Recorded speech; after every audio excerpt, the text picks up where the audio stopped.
the sky. We're still about 45 minutes away from the start of free practice 1, but that is perfect time, therefore, to set the scene as teams prepare themselves.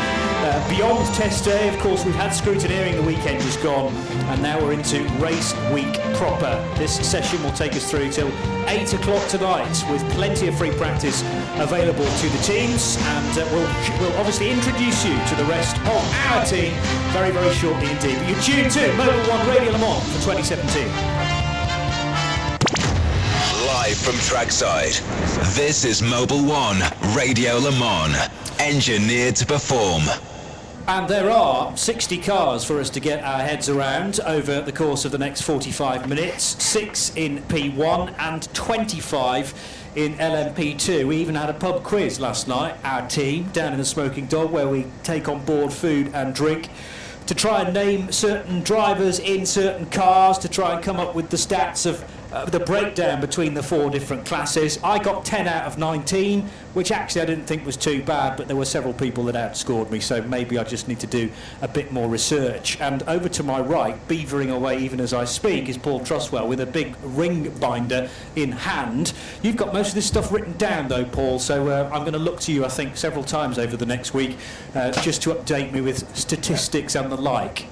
That's because my memory is rubbish, but my self-organisation, I think, is perhaps one of my fortes. So I tend not to remember anything, but I know which book everything is written down in. So most of the last 24 hours have been spent sorting myself out and putting everything in the right place so that I can then find it at a moment's notice when you ask me questions.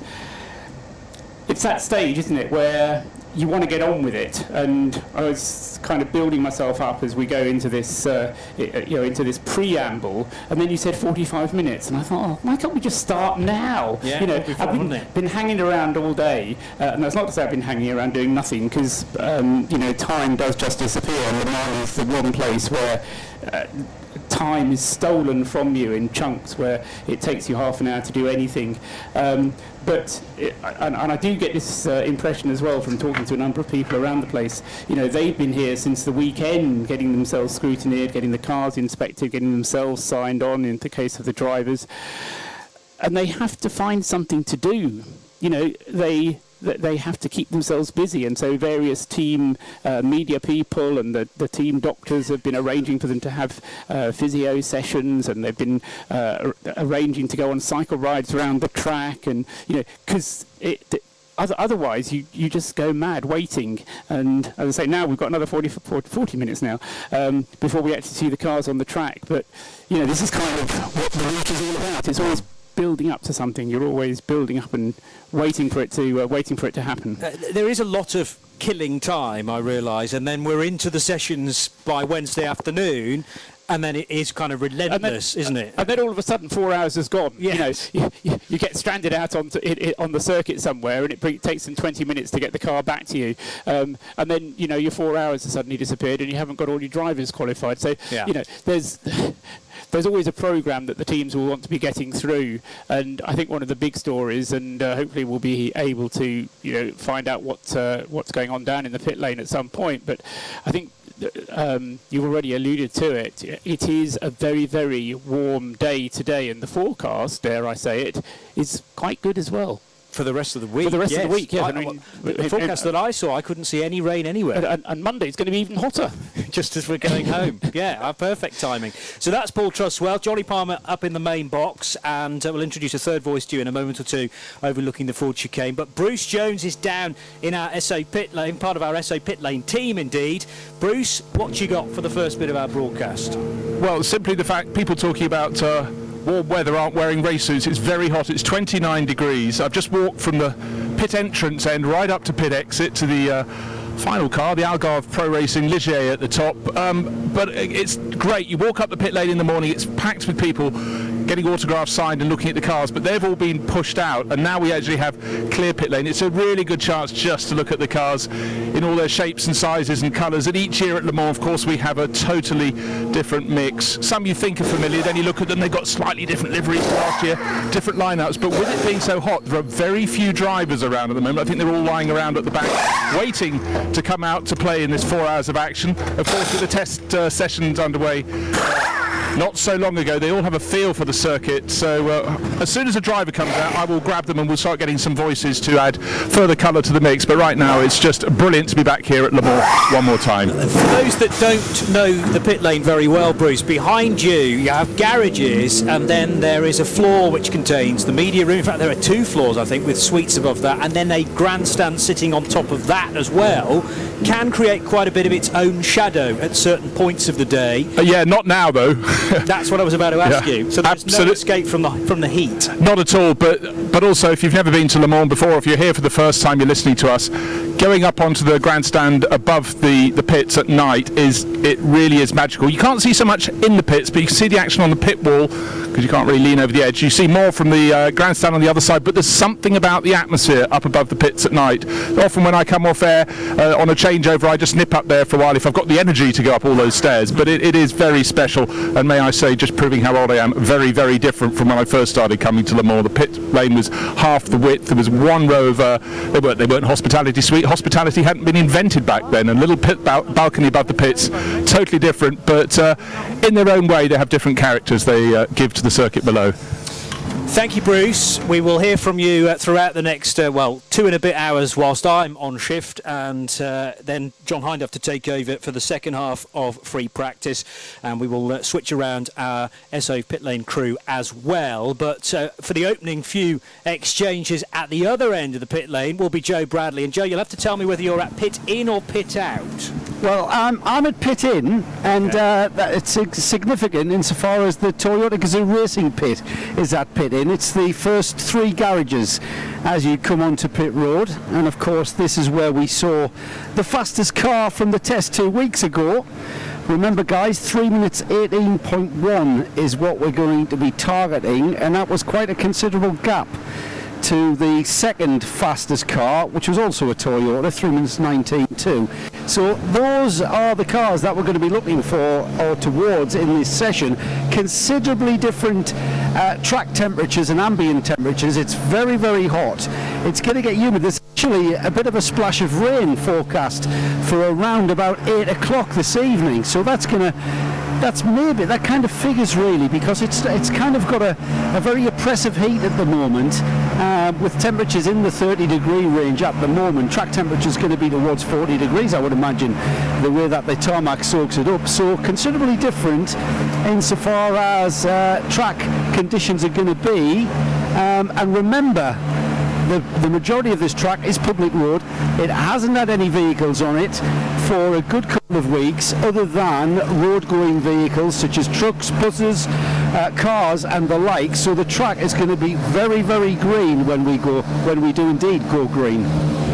Yeah, buses, as you mentioned, some of which didn't stick to the road earlier on in the week. We ended up having a bus in one of the gravel traps, as described during the Midweek Motorsport show a little earlier on today. Joe, Bruce mentioned at his end very little sign of drivers. Would you agree with that, in that they're just staying cool and staying out of the way for the time being? Yeah, at this time of day, the sun is right up to the pit garage doors.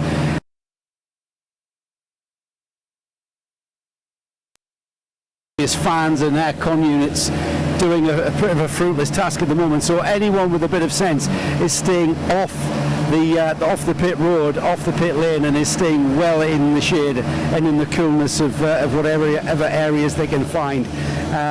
They don't, just being in this sunshine is beautiful, don't get me wrong, but what you should be is you should be lying on a sunbed drinking a gin and tonic or a pina colada, not doing any work whatsoever. And these guys obviously are wanting to stay as fit and in optimum condition before they actually get into the car, so they're staying well out of the way. So what are the teams doing at this stage? I mean, they've had all day, as Paul and I have just discussed, to get ready. That's almost a bit too much time, although they'll have jobs lists and they'll be working their way through them steadily. Is it just making sure all the components are now back on the cars and ready to sort of wind them up ahead of this long free practice session? We've got some engines being warmed up. We've got pretty much every single car, every single pit garage that I've walked past. The GTE cars, for instance, they just sat there on the low jacks, no wheels and tyres on the car. They'll come out of the tyre ovens, and even though it's a 30-degree ambient temperature 40-degree track temperature. They'll want those tyres up towards 80 degrees out of the ovens before they go onto the cars. I know you've got someone alongside you who'll give us a bit more insight as to why that You think is I'm just the throwing case. this together, Joe? Yeah, don't yeah, you? I know. It's like you think we'd choreograph this, wouldn't you? You think it was planned. It isn't. Honestly, it's on the hoof. Everyone listening. Don't break the illusion. So the GTE cars are all in place. The prototypes give you the illusion that they still need putting back together. But all it is, Johnny, is bits of bodywork that are going to be put on at the last minute, because the prototypes, the engines are started with the bodywork off. So at the front of the garages, you've got some engine covers, you've got some side pods, and you've got the front of the cars off. But they're basically just snap and fix on. So pretty much everyone, literally everyone, is ready. The cars are built. I haven't come across any issues whatsoever, or what indeed look like issues. Okay, thank you, Joe. Straight to Bruce at the other end of SO pit lane. Cooper McNeil, I'm sorry you were relatively cool in the pit garage for the Scuderia Corsa 62 Ferrari, but I've yanked you out into the pit lane, and it's not cool, is it? No problem. Happy to be here. Happy to be on Radio Le Mans. And no, it's not cool, but I'd rather have this than downpours. So this is good. Now, you've been to Le Mans a fair few times now. I think your first was at 2010, something like that. You were back here. That statistic on the sheet and the booklet is actually incorrect. My first time here at Le Mans was with Lauber competition in the Corvette back in 2013. 13. See, I should never read. I just read that before I came to you. Never mind. But, of course, you have the advantage now. You come and do the test weekend beforehand, but obviously conditions very different today. Yeah, no, this is my fourth Le Mans, first year driving a Ferrari, and I'm happy to be with Scuderia Corsa, the team that won the race last year, racing with Kessel and with Ferrari, and two of the three drivers that won the race last year, Bill Sweedler and Townsend Bell. Happy to have WeatherTech on board, and it's all coming together. We had a great test a few weeks ago. We were fourth in class and the fastest Ferrari, which makes up over 50% of our class. So to be the quickest one, we're feeling pretty good.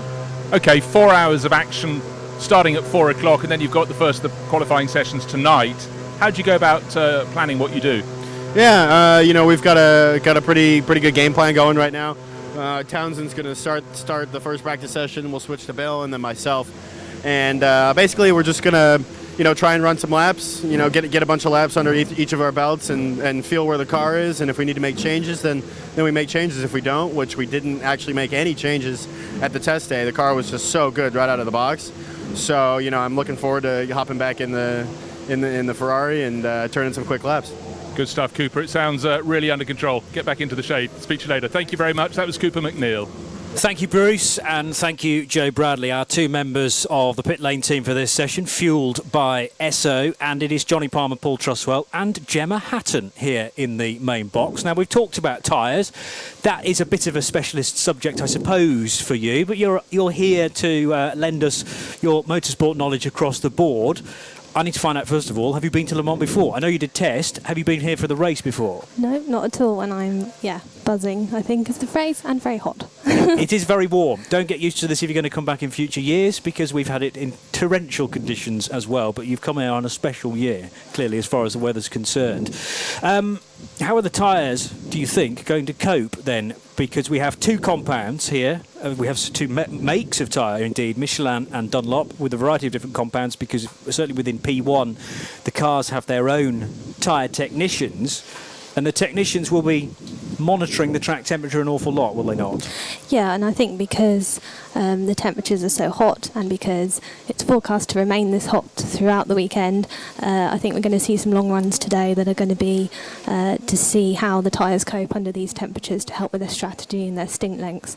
But yeah, I should imagine the tyres will be able to cope. It's just how long they can cope for. Yes, and how they're treated through the various stints. I am still learning about tyres, despite having been involved in motorsport for 15 years or whatever, commentating on it. And I know they're big black things that you put on all four corners of the car, and they're meant to keep the car grounded to the track. But it's a lot of the tyres to do with heat cycles sometimes as well, as in they're designed to go from stone cold to get very, very warm, to keep the car glued to the track and come back down again. And they can do that several times. Yeah, and the thing you'll find with the tyres here is that, we talk about this optimum window, and here, that optimum window for each compound is not only larger than you'd see in F1, for example, but also they overlap. Because these tyres have to run in the heat of the day, in the coolness of night, they really have to work in that wide range of temperatures. And that's also another thing that these tyres have. They can recover the heat even if they go cooler. So that's another design for these tyres. And I'm just fascinated to know how they hold up, really. Because you're more used to racing that is held in the middle of the day for an hour and a half and no more, and the tyre is designed to do a 90-minute sprint, I suppose. Yeah, exactly. However, endurance racing is kind of now just a succession of sprints all bolted together. And also in F1, the tyres are designed to decay.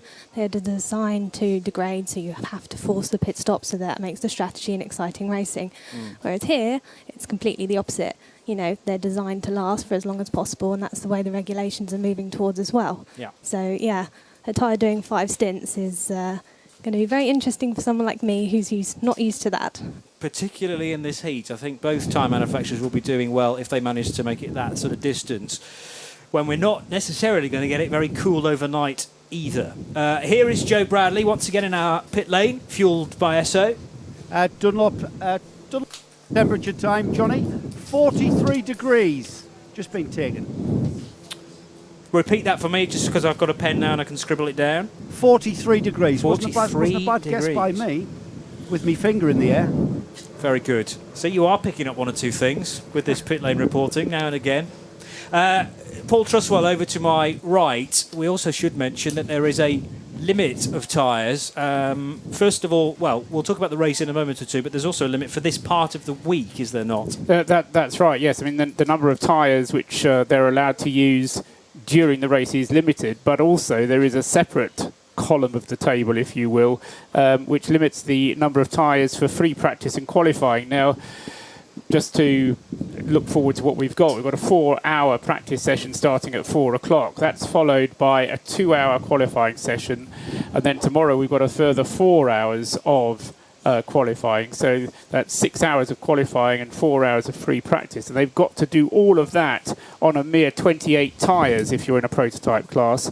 If you're in a GT class, you've got 32 tyres on which to do that, but divide that by 4, that gives you 7 sets of tyres on which you're going to be, as I say, out there for the whole of this 4 hours, plus a further, 6 hours of qualifying. So in effect, you're doing round about an hour per stint on each set of tyres. So just echoing what Gemma was saying, you know, that's part of the schedule, and part of the thing they're going to be trying to do is to make sure the tyres do last that long, because there's a limited number that they can use. And did you tell us how many you get for the race? 50 odds, isn't it? I think It's 48 tyres for the race, 12 sets if you're in P1, 56 if you're in P2, 60 if you're in GTE. But so if you're in the P1 class, 48, that's 12 sets over a 24-hour race. That's 2 hours. I mean, work it out through the sums. Okay, so I mean, you and I were paying attention to a certain pit stop and a strategy, and by that I don't mean how many times a car stops, but actually the coordination required in amongst the pit crew, and we will talk about this in detail, but I had to watch it about 4 or 5 times to realise what each guy was doing across the line. And a lot of the teams have been practicing that today. That's the sort of planning that goes into a pit stop on its own, and then you also have to work out which tyres you're going to use and when during the race, how you will deploy them through the course of the race. And Joe Bradley, we're talking about, hoping temperatures will dip overnight, and that's the stage where you're going to hope that tyres can do 5 stints. But I mean, Paul mentioned to me on the way into the circuit this morning that tonight we're going to have a low of 21 degrees. That is not cool by anyone's estimation. No, but I really can't wait right now.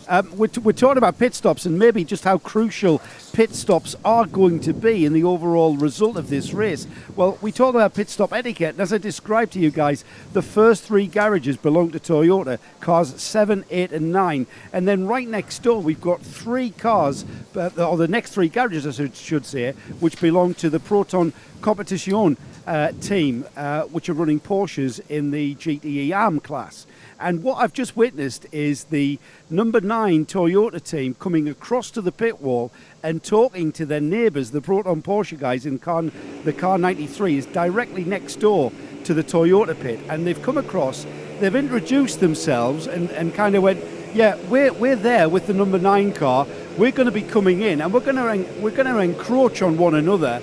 So this is, I'm me, you're you, and let's work together on this. And we're going to communicate to when that number 9 Toyota is going to come in, but it's also when the 93 Proton Porsche is going to come in, which could affect how the Toyota pit stop happens and occurs. And there's going to be an etiquette there between teams, not only of in the race, but different classes. And it's great to see. And it just shows that the kind of attention to detail that goes on underneath the surface on an event like this. It's something you maybe don't consider, but it's maybe going to become crucial to not be stopped or delayed in any way, shape or form by the car next door. The last 24-hour race that Mobil 1 Radio Le Mans covered, Joe, was on the Radio Show Limited networks. Nürburgring. Yes. Yes. And it all of a sudden reminds me of that.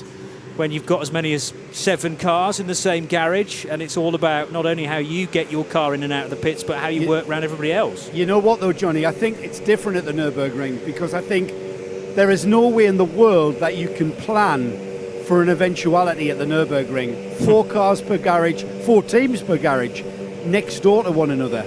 I think you can probably plan things a lot better so that you don't affect the neighbouring team. I think at the Nürburgring, it is just it's a bit like a custard pie fight. You know, you may get hit, you may not. I think it's more like that at the Nürburgring. Lovely analogy. I like that. More of that, please, Joe. To Bruce Jones at the other end of the pit lane. Our pit lane team fuelled by Esso for 2017, and he has found from the number 90 Aston Martin, Ewan Hankey. I'm very jealous because Ewan is wearing a T-shirt, Aston Martin T-shirt and shorts, and he's clearly not going to be going out first in the TF Sport. Aston Martin, who's going out first? Is that going to be Rob Bell? So Rob's going out first, and then he'll do an hour, and then Sally will follow up, also doing an hour, and then I'll be the 3rd hour. Rob's a bit like a nursemaid in this team, isn't he? You and Sally Yoluk, both rookies, debutantes at Le Mans, but as you were just saying before we started on air, there's a lot of hanging around, isn't there, for you to consider what comes ahead? No, there certainly is. Obviously, we're all itching to get out there, and obviously for Sally and myself, it's our first ever Le Mans. We obviously did the Road to Le Mans last year, so we do know the circuit, kind of. Obviously, the test the other week. But we've got Rob, he's been here 9 times. I think this is his 9th time now. So we've got a great man to guide us and to give us as much little experience as he can. And each year when I walk up and down the pit lane for Radio Le Mans, I look at the liveries on cars and I sort of decide which are my favourites. And I must say, your car, with, I don't know how he described the blue, it's almost sort of matte metallic blue with yellow hexagons on it, really stands out. And also the Beechstein car, it's a pretty good pair of cars. No, they look very, very good. The blue looks particularly good when it's out in the sunshine. And I think we've got some glow-in-the-dark stuff at night as well, so it should really stand out well. Now, what is your ambition for this Le Mans? Running in the GTE AM class, is it just run and see what happens? Going as fast as possible, obviously. I mean, obviously Le Mans is Le Mans, no one can predict anything. My dreams are my dreams, obviously, to win, to get a podium, whatever. But, first things first is to finish. If we finish, I'll be, over the moon. There's so many contributing factors that have got nothing to do with us as drivers. So I hope I do my part, and I hope everything else keeps running in the right direction, and we'll see how it is. But the whole element of doing a 24-hour race, it is just so totally different, isn't it? Oh, completely. You come to a normal race weekend for a 4-hour race, and every single lap you're on it, and you don't expect any really mechanical failures to happen. But 24-hour race, there's so many different things that come at you. You just got to drive sensibly within yourself and just see where we are after the 18-hour mark, really. Exactly so. Best of luck, Ewan, and to the rest of the crew. Thank you.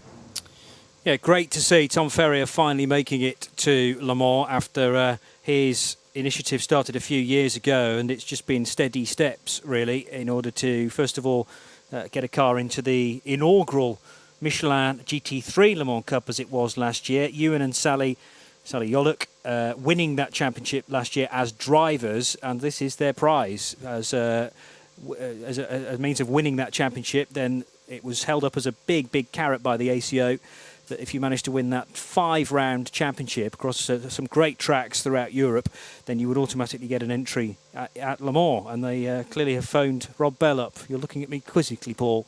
No, I just really wanted to comment on that because it's something that's a feature of the way the ACO has been run over the past 4 or 5 years has been this kind of idea of having Le Mans entries as a prize, as a carrot to encourage various people to try and get involved in Le Mans through different other categories, either through the Asian Le Mans series or some of the other ones. So, and I think this is just another way of getting people involved in the 24 hours, which is a great thing. By all means, we can expand on that in just a second, but don't want to miss out on an interview with Sebastian Buemi, who now joins Joe Bradley.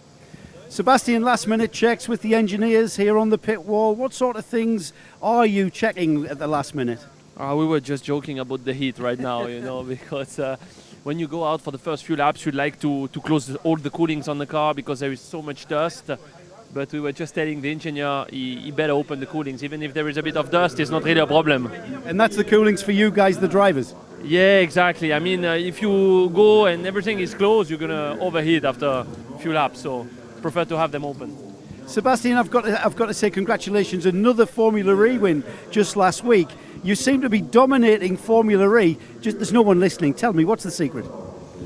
To be honest, there is no secrets. I'd like to believe there is a secret, but it's just a compromise with a good team, a good car. I believe I'm doing a good job, and all things together obviously end up being a good compromise. But there is no secret in motorsport, either in WEC or Formula E. Thanks, Ed.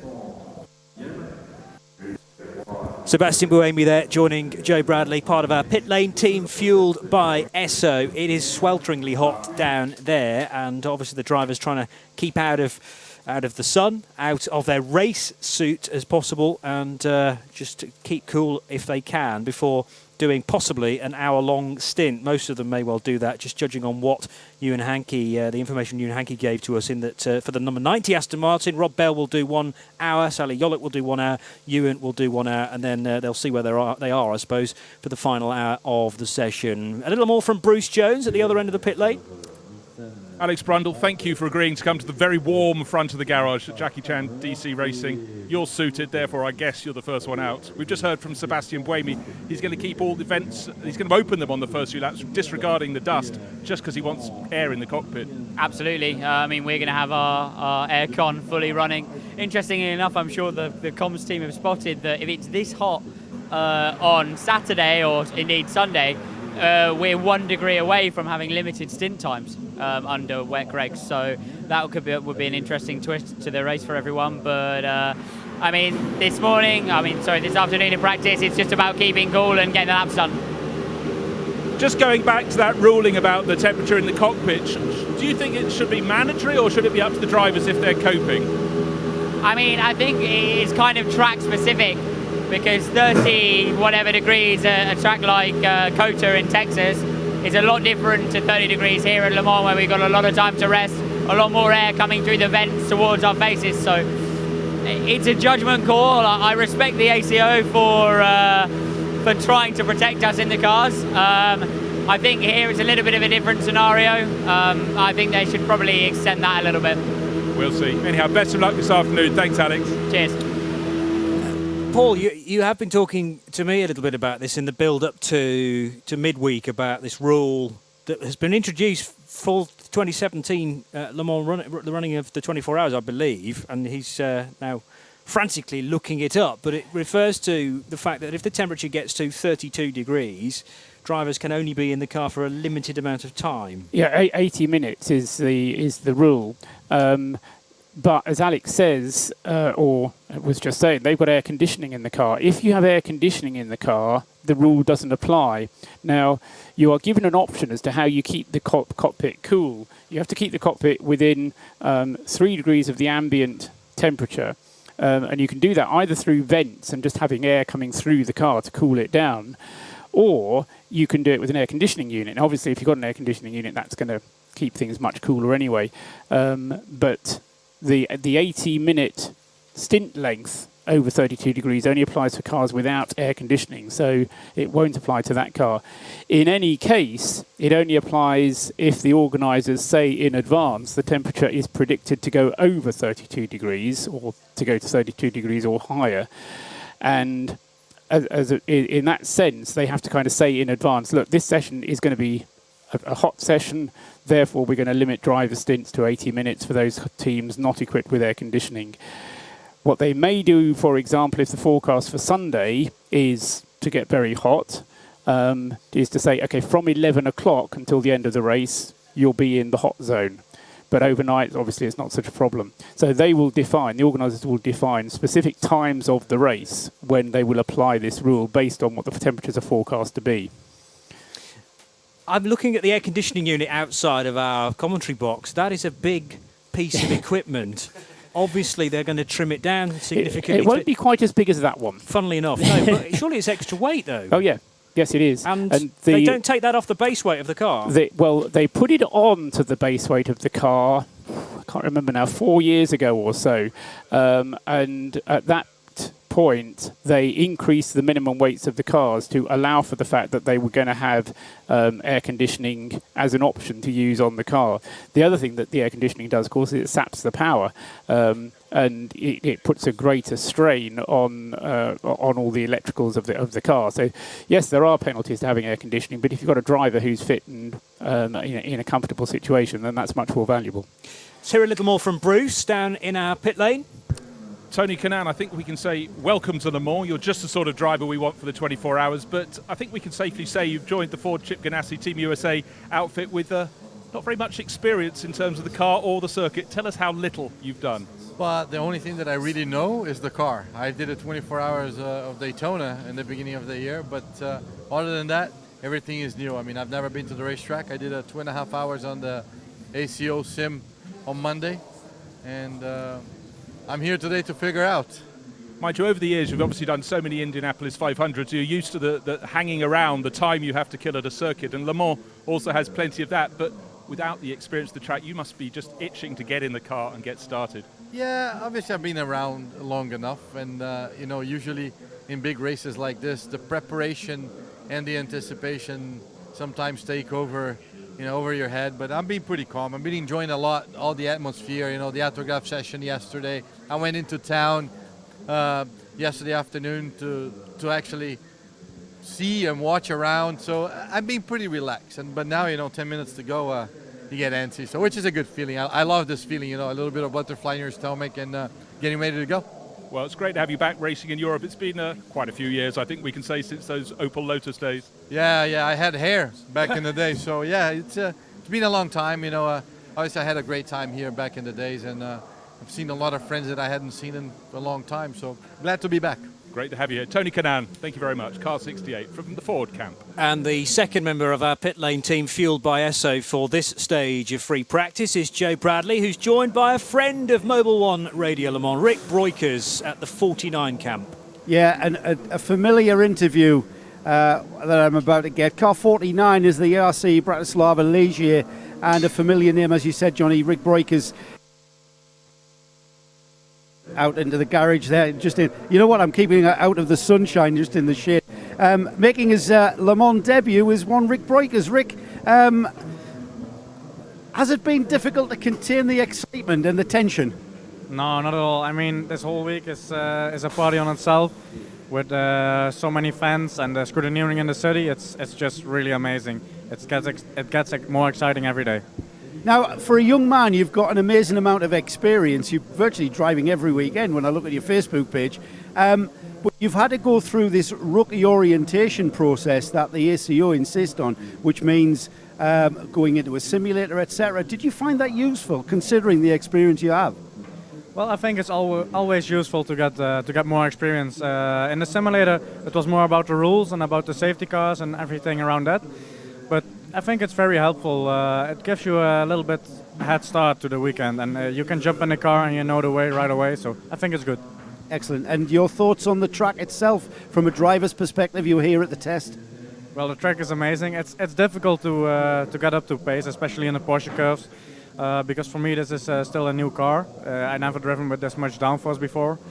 but it's an amazing track. I really enjoy driving here. So you guys, we were just talking about the Ligier being about 4 or 5 seconds off the pace of the Oreca's. Does that give you a different kind of psychology going into this race as to how you're going to go about the event? Well, of course, it's a little bit disappointing because you always want to be as close to the front as possible. But we came here with the goal to finish the race and to just push for the team and to have fun. So for us, it is not that big of a deal at the moment. But I can imagine that some other teams will be really disappointed with the car speed. Excellent. I'm going to leave you to it, Rick, because your team's now inserting a driver into that. When are we going to see you experience the car this afternoon? Miro is doing a double stint at the beginning, and then I will jump in for 10 laps, and then my teammate will jump in, and that's how far we plan so far.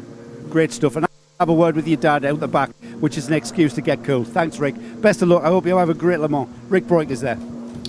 And Rick sharing, thank you, Joe, with Miroslav Konopka and Konstantin Kalko, but it actually says Kon Kalko on the roof of the ARC Bratislava Ligier. The Slovakian entered number 49 car, one of 25 LMP2s. I like the phrase rookie orientation process. That's kind of what we're doing with Gemma Hatton over to my right here, easing you in gently. That is one of the many unique things about the 24 hours as it being such a world-class sports car event, but you have got people of various different experiences of the race here. Rick turning up for his first. Manu Collard, what did we say, Paul, on yesterday's quiz? He's here for 22nd time? This is the 23rd. 23rd time, so 22 races already. But there are different ages of drivers, there are different experiences of drivers, and sometimes you're in with those people all just in one team. And it must be, for Rick, turning up here, it must be blinding him with science because he's racing people within his class, but he doesn't necessarily know in each of the cars that he's racing with who's likely to be in there and what experience of the track they might have. We're going to get a bit more update from Bruce Jones down as part of our pit lane team fueled by Esso.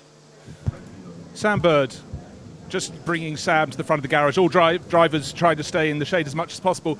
We've been talking about the heat. It just peaked at 31 degrees out there in the pit lane. What's the Ferrari 488 like in the heat? Is it a car that you get some cooling in? Not really, no. It's still baking hot inside the car. Obviously, there's regulations to control on the temperature inside the cockpit, but it's still baking hot. Now, Le Mans seems to be a sort of familiar place for you now, but do you remember back to your first time when you came here and what you thought of the event? Because this year we've got a lot of rookies in the field. Yeah, I was flabbergasted by how big the event is. You don't realise how big an event this is until you come here and experience it firsthand. I'd been a spectator, but to come here and participate in 2014 was a dream come true, and thanks to Amato and the boys here for allowing me to do that. Thankfully now I'm here for the long haul, hopefully, and part of the Le Mans history. Yeah, part of the furniture at the team, and with good measure too. How do you read the GTE Pro competition this year? Obviously 5 manufacturers all going for gold. How do you think AF Corse and Ferrari will fare? Well, firstly, the competition is amazing. It's a great category that's going from strength to strength with ourselves, Ford, Porsche, Corvette, Aston Martin, all going for victory this year. It will be extremely tough. They are all extremely competitive, but I believe in the boys that we've got here. I believe in AF, Ferrari, Michelotto, and everything that we've done with the package here, and fingers crossed that'll pay dividends Saturday, Sunday. So the first paving stone's about to be laid. Davide Rigon, is that on board, or is that Miguel Molina? That's Davide will get the free practice underway, then Miguel will get in for a stint, I will finish, and then I'll start the qualifying session tonight. Yeah, might as well wait till the track's a bit cleaner, eh? Yeah, exactly. I'll let them clean the track for me. Good stuff. Thank you very much. Sam Bird, Ferrari number 71. And Sam Bird, a regular in the World Endurance Championship, as he was describing, speaking to Bruce Jones, part of our pit lane team, fueled by Esso. You're listening to Mobil 1 Radio Le Mans, available around the circuit on 91.2 FM and globally at radiolemans.com. And thank you for joining Johnny Palmer, Gemma Hatton and Paul Truswell, Joe Bradley and Bruce Jones down in the pits. We haven't got any track action just yet. That's not because of any dramas had on track. It's because the session not actually scheduled to start for another 5 minutes or so. But at this point, Gemma, tyres are going to be being prepared, certainly, but drivers are as well. And it's about getting them in the cars at the right sort of time so that you're not going to get too warm just sitting in the cockpit. Yeah, exactly. And another thing I noticed at the test, talking about these tyres operating in a larger window, is that in Formula One, each individual tyre has a blanket. They're put on the car, they're plugged into a main supply to still heat those tyres even when they are on the car. Literally 30 seconds, not even that, before the car leaves the garage, and those tyres are still being baked at the oven temperature. Here you've got the tyre ovens, and they still heat the tyres, not as effectively as per tyre, but obviously a blanket is very expensive. Yeah. And I did notice that, not casual, but there was some time and some delay between when the tyres are out of the oven, on the car, and they leave. So again, they would have lost some temperature, but because these compounds can deal with that temperature loss and still recover and come back to that optimum window, it's not such a big issue. So is it a bit like my scrambled egg at home when you take the saucepan off the top of the oven, but it continues to cook in a warm pan? I mean, do these tyres keep their heat, and are they designed to therefore keep up the temperature more so than a Pirelli tyre that you might be used to? Yeah, I think so. I mean, obviously, when you're on the track, the temperature comes from the downforce, the loading being put in the car. When they're stuck on the car, before they leave the pit lane, obviously that's not the case. But yeah, a tyre is meant to retain its own heat for a certain amount of time. So I've never heard a tyre be compared to a scrambled egg, but I like the analogy. That's why I'm here, just to kind of bring it back to basics, if I can. Paul? Just another question for Gemma, really, and if she doesn't know the answer, then we've got lots of time to find out the answer. But one of the things that tends to happen in the 6-hour races is, again, there's a limitation on the number of tyres that are allowed to be used. But they will put the tyre on the car for a stint, take it off, put another set of tyres on, and then they'll put that same tyre back on for a later stint in the race. So presumably there's some kind of heat cycle that the tyre can go through, which is beneficial, which means that it can be used a second time after it's had a cooling down phase. Yeah, exactly. And that's another thing that is different to Formula One. In Formula One, it takes so much longer to get the tyres and the blankets back up to temperature because the temperatures they want them heated at are so much higher.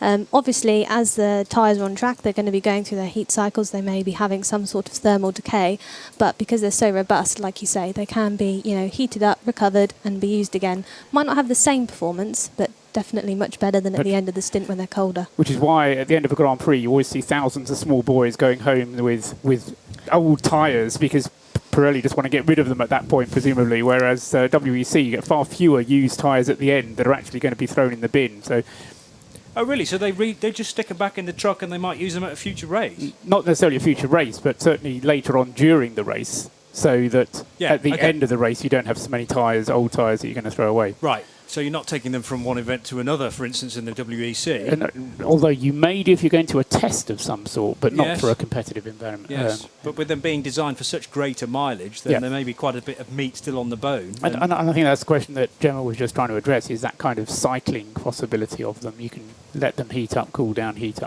whereas the Formula One tyres just don't work after they've been used once. Yeah, once you've got the heat and temperature into there and it starts degrading, it's a downward spiral from there, to be honest. A lot like Johnny's scrambled egg, in fact. Yeah. One thing you don't do with scrambled eggs is reheat it.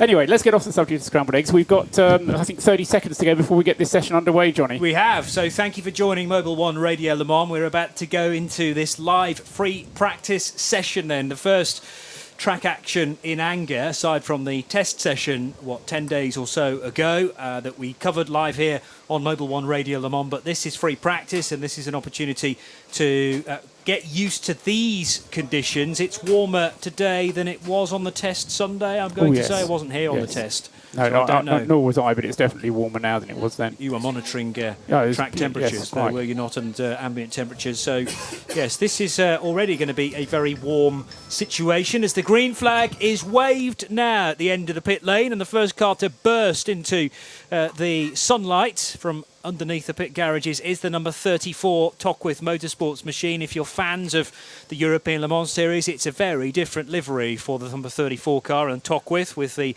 Gulf sky blue and orange, sort of a burnt orange on that car, although there were varying degrees of the shade of blue on some Gulf cars here this weekend. One of the Gulf Porsches looks very, very different from that of number 34, but they're heading now out down towards Tête Rouge, so off circuit proper and onto the Mulsanne straight for the first time. Looking very, very dusty there, because early this morning and for a period of this afternoon, that was used by routine traffic, cars, vans, trucks and coaches, and all of a sudden it becomes a racetrack for this afternoon and evening. 2 Toyotas out very early on. Stefan Sarazan at the wheel of the number 7, Nico Lapierre at the wheel of the number 9. And Dominic Kreihammer is out at the wheel of the Enso, the Bicolis car, number 4, the other LMP1 car. No sign yet at this stage of either of the number 1 or the number 2 Porsche 919s coming out. But the 2 Toyotas then heading down the Mulsanne straight for the first time. A bit more from our pit lane team, fuelled by Esso, because Joe Bradley is at pit in and he is with Team Nederland. Yes, guys. Position. I know. I'm going to get a position where work. Hopefully this will work. Rubens Barrichello is the first. Barrichello is the first driver in the 29 Racing Team Nederland car. That's the Dallara with the Jumbo livery. I'm with Mark Kunze. I hope I've pronounced your name right, Mark. You are the team principal, the man behind putting this outfit together for this event. First I've got to say, how did you coax Rubens Barrichello out of semi-retirement into this event? Well, to start off with it, the man behind this, Fritz van Eert, one of our drivers, Jumbo owner and a great passionate man for motor racing. He put the thing together. I'm privileged to help him. And Jan was always part of this deal. And Jan has been friends with Rubens ever since Rubens came to Europe. First car he ever drove was a Formula Opel Lotus car owned by Jan at Zandvoort. They remained friends ever since.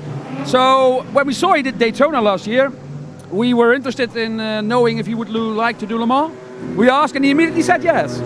That doesn't come as any surprise to anyone, I don't think. He loves his racing. The Dallara proved to be the quickest car on the straight here in test here. Yeah. You've had a little bit more downforce to make the car manageable. Where do you think we're going to be this evening with this car? Oh, it would be interesting to see, wouldn't it? I mean, obviously we had too much speed. You can never have too much speed. There are advantages to that as well, specifically in traffic. But we're gonna try and see if we can balance it out a little bit more, get a little bit more downforce for the corners. And for sure the top speed remains critical. You know, we want to be quick, but we have several within the homologation limitations. We have several setup things that we can try. So I think we've got about 3 to 4 different things to try out here in pre-practice, which is what we're here for, and then see how that works when we go into the night. And do you think, Mark, that I think we perceive that the LMP2 class is going to be a category of attrition? Yeah. So it's all about being there at the end, I would say. I think we all agree that the cars have been impressively improved with the new rules. I mean, we're doing speeds that nobody could have believed 3 or 4 years ago in LMP2. Then again, it's all new for everybody. We've seen everybody having a few issues. Sometimes issues that you can't control yourself because it's homologated, you can't do anything about it. So Le Mans being what it is, I mean, we're heading in a new LMP2 era. I believe that everybody will have their trouble during the race, and it's all about how to manage that trouble and solve them. That's going to determine the outcome. I think you're right. Thanks, Mark. Great to speak to you. No doubt we'll get another chance to talk to you, and we'll reflect on the middle of the morning. It's 4 a.m. Sunday morning. We'll see how we feel then. Thanks, and thank you all for your great job, Radio Le Mans. There's no race without you. Thanks. It's not hard, honestly. Again, Joe, don't break the illusion. We've got a fan there. Let's keep him on board. Thank you, Joe. So down with the Team Nederland group, and really looking forward to seeing how Rubens Barrichello gets on in that number 29 car, joining his old friend Jan Lammers. And Fritz van Eert, as Joe was mentioning there, was the start of the initiative down at Team Nederland. They've already done a couple of races in the European Le Mans Series. 3 Ferraris all into pit lane together, having done an installation lap. And this is, Paul, my chance to... I mean, I know where the circuit goes, but also just to be able to see it in 2017 in such great conditions. We should mention that it's really not very long before you're onto the Mulsanne straight. You have to negotiate the climb up the hill towards the Dunlop S's at the top of the hill and underneath the Dunlop Bridge, then the run down into a heavily remodeled part of the track in, the last 10, 15 years. Forest S's has always been there, but the swoop left and right was an addition. Then to Tête Rouge. If you've not spectated from Tête Rouge and watched the P1s through there, you will be mesmerised as to how they stay on the track and stay so planted like a scale electric car. And then you're onto the Mulsanne Straight, which is the public road. It used to be without the chicanes, of course, so you were going at ridiculous speeds when you get to the end of it into Mulsanne Corner. We do now have 2 chicanes. The first of those turns right, left, right. The second left, right, left. They're hard braking areas and opportunities to overtake within class, but often for prototypes to be able to get past a big clump of GT cars. Yes, it was way back in 2002 that the additional curves were inserted before the Forest S's.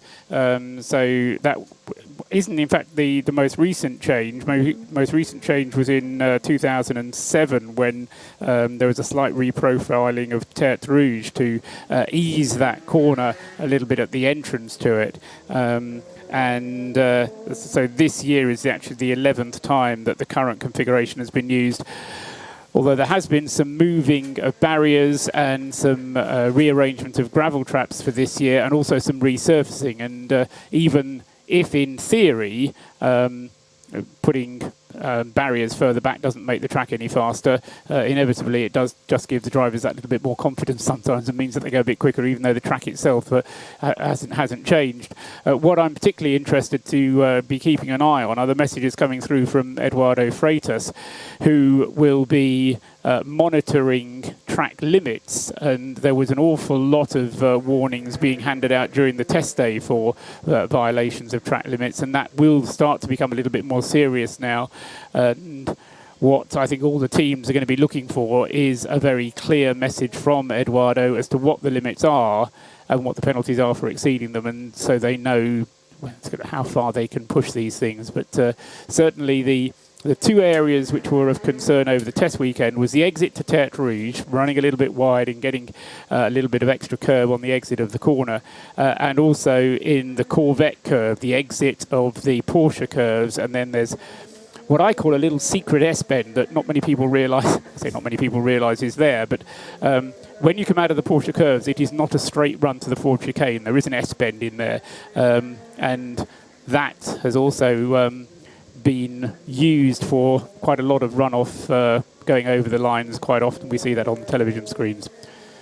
That's the S-bend that until recently had a big concrete wall to its right, and I'm told that the concrete wall's been moved back. It has, yes. Yeah. So that obviously compromised space behind for the hospitality area. This is just beyond where the karting track is and the karting garages are. Yeah. Mulsanne Corner we've not mentioned. That's the biggest deceleration zone, from highest point to very, very slow indeed. You don't have to go around the roundabout at Mulsanne Corner. There is a slip road which leads to pretty much a 90-degree right. Giant TV screen there as well for fans gathering on the exit of Mulsanne Corner, past the old signalling pits. Then it's full throttle all the way down to a very fast approach into Indianapolis, and the kink and the left-hand bend is all counted as Indianapolis. Is that right? Yes, I mean the Indianapolis is strictly speaking the left-hander.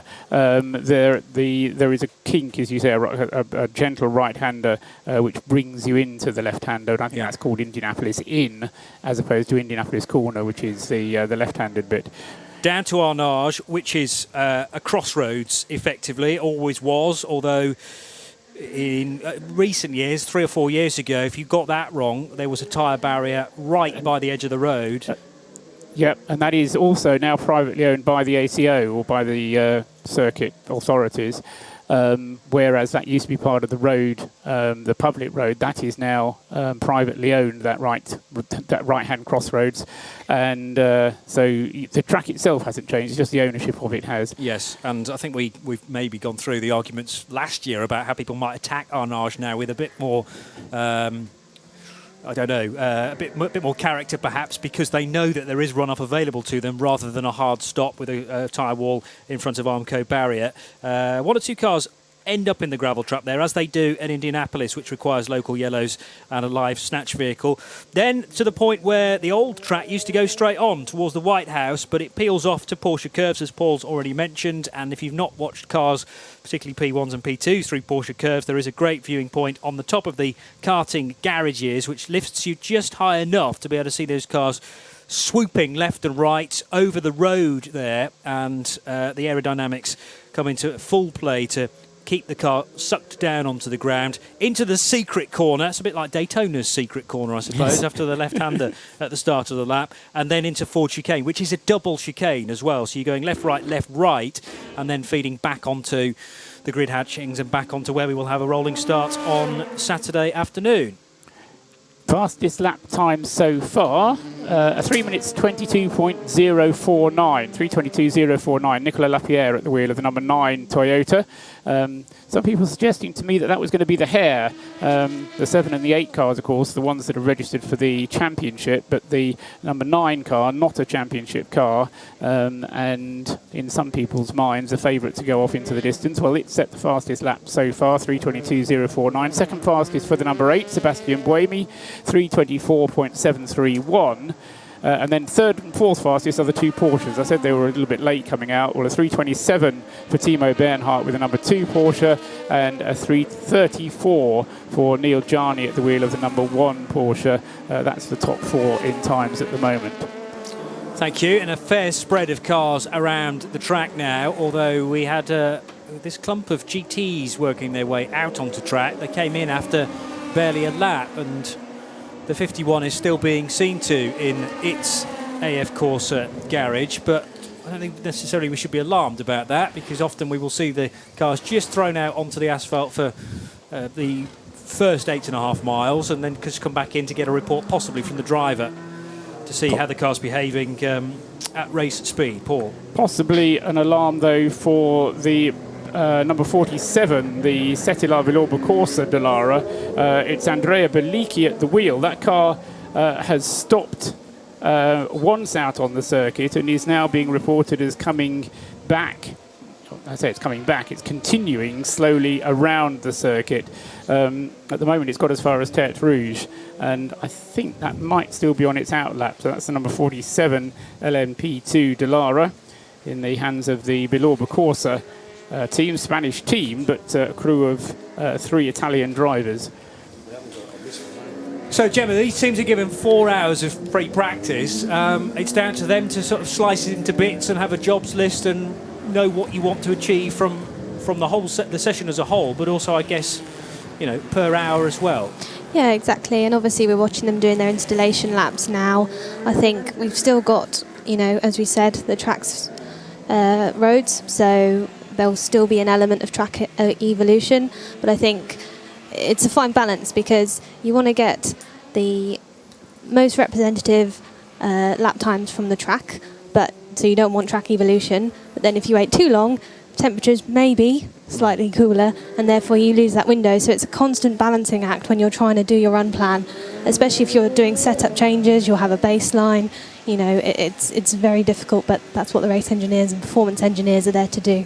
So you start from point 0 and you might get to point 5, and then you kind of get used to that, but then it may go back a step or forward a step before you're ready, before you've gathered the right amount of information about condition number 1, let's say. I mean, this week is maybe a little unusual because we're set to have condition number 1 for a lot of days.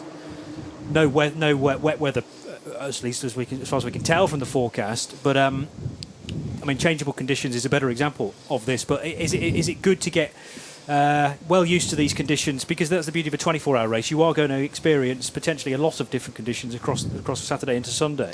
Yeah, exactly. But I think for any engineer to have stable track temperatures, stable ambient temperatures, stable weather is a dream, because it means you can have a baseline. It means that baseline is valid. It means you can then do setup changes to your car, do stints and get accurate representations, especially if these conditions are going to continue throughout the weekend. Yeah. And that's what you need. You need to have a good baseline and representation of a stint length, and that's why, I think we'll see some longer runs later on, again, when track evolution is finished, but when they can still capitalise on the warm track temperatures, because that's what they want to do in terms of tyres, to see, just how they cope under these conditions. Is it best to get, today is potentially, Paul, the hottest day of the week, or is it set to get warmer? It's setting to get hotter. During the race? Potentially during the race, yes. I'm currently showing an air temperature of 29.6 degrees.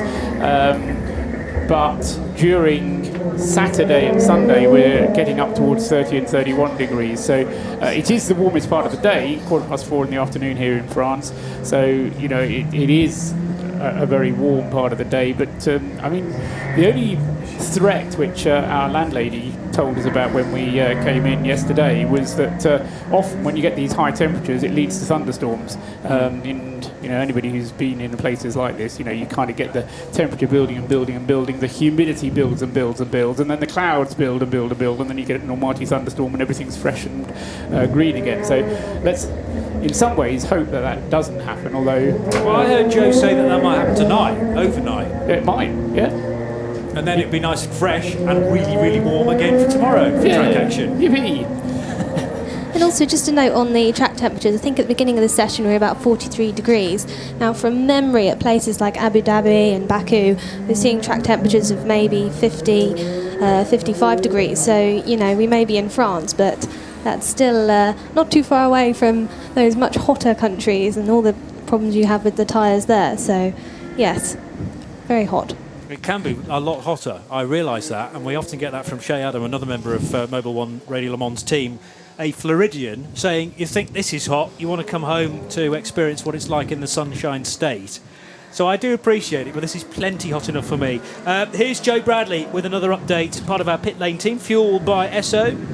Yeah, that weather forecast, by the way, before I tell you what I was wanting to tell you down here in the Esso pit lane, from the Esso pit lane team, I should say, is that weather forecast is going to rain at 8 o'clock tonight. That's the forecast, so I would say from that, anywhere between 7 and 9 o'clock is when we're going to see, as Paul described it, that build-up and maybe a thunderstorm that'll break the humidity in the air. Up and down the pit lane, we're seeing teams working through what I always refer to as job lists, and right now I'm overseeing the number 24, that's the Mana Orica. Now, I'm going to affectionately call these Mana Oricas the Sunderland Oricas because bizarrely, Graham Loudon, who is from the northeast, I think he's from Hexham, is a Newcastle fan. So why he's gone and liveried his cars as red and white, virtually red and white stripes, as does his team personnel. I think it's only fair that we refer to them affectionately as the Sunderland Oricas. I've just overseen a pad and disc change all the way around all four corners of the number 24 car.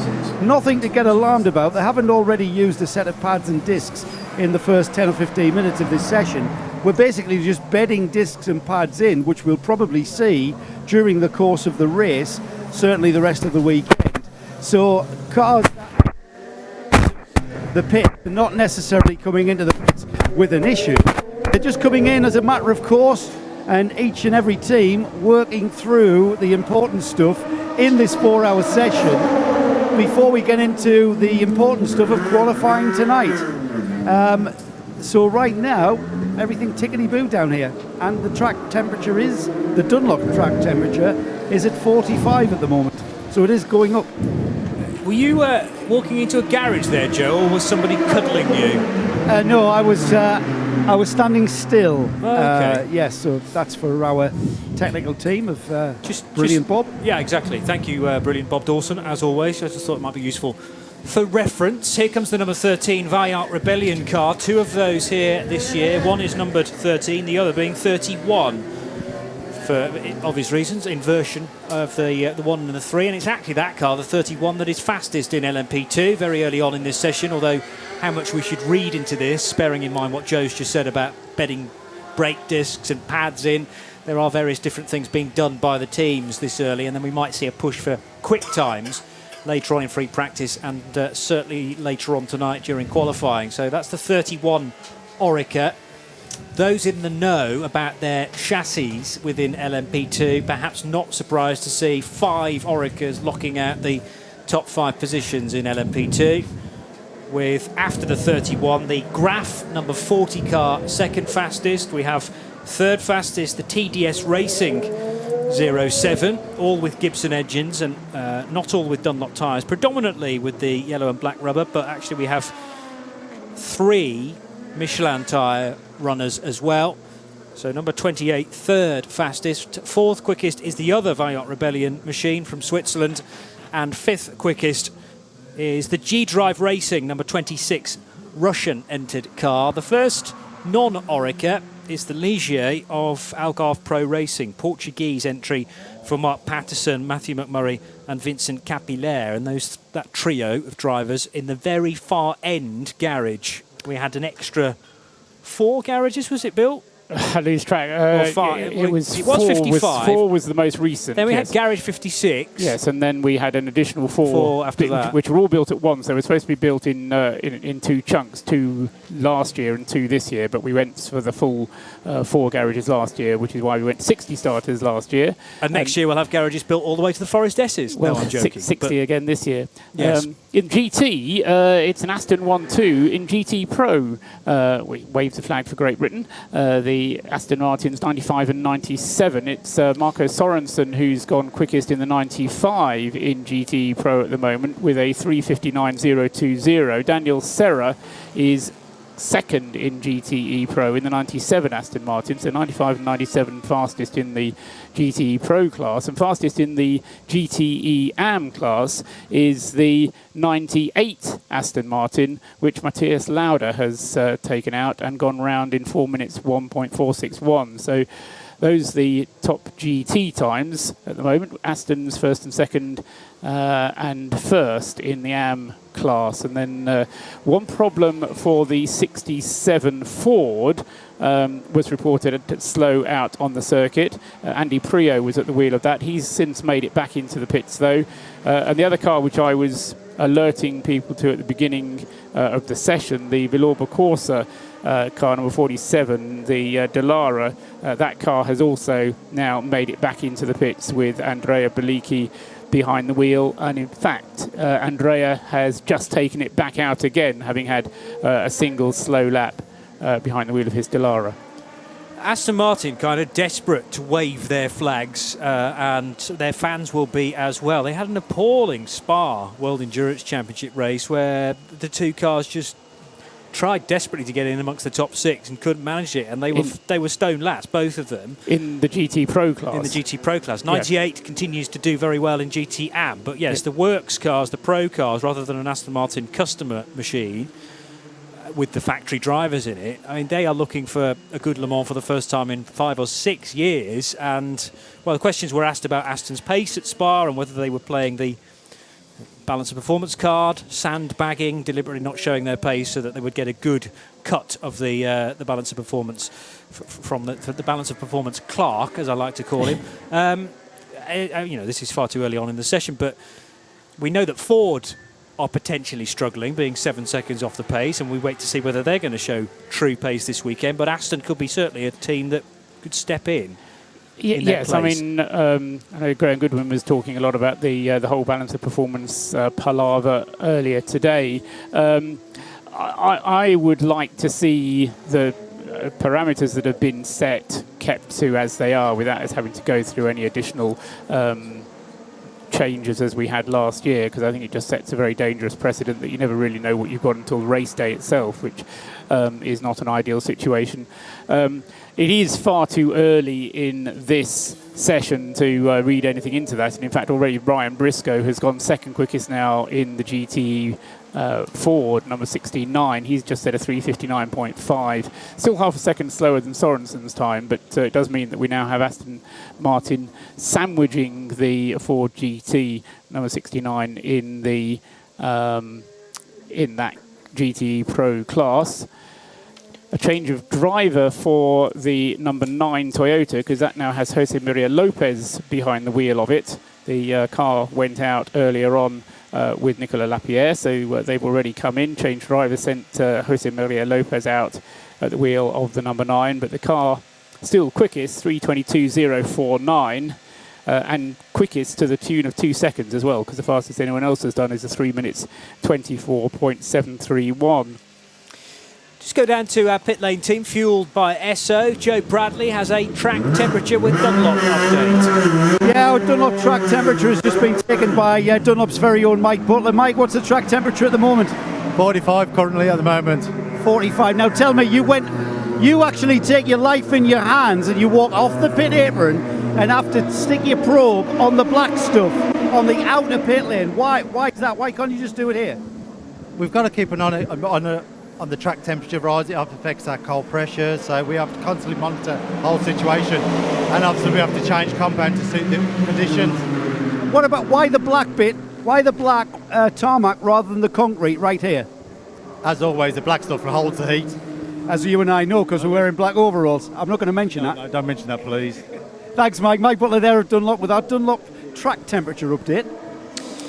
Mickey Butler, good to hear his voice live on air. I'm used to encountering him in British Touring Car Championship paddocks, but he gets around. I know he does all the European Le Mans Series events as well, and clearly was going to be here at Le Mans for 2017. Paul Truswell. Yeah, just put that time from Nicolas Lapierre into context, 3 minutes 22.0. The fastest time we had during the free practice session last year was a 3 minutes 22.01. So we are 4/300ths of a second slower already with 25 minutes of this session gone than we were after 4 hours of free practice this time last year. Now, of course, lots of other things that have changed, but fundamentally, the P1 cars should be slower this year than they were last year on the grounds that there is less aerodynamics on them. So they're having to deal with a lighter aerodynamic car.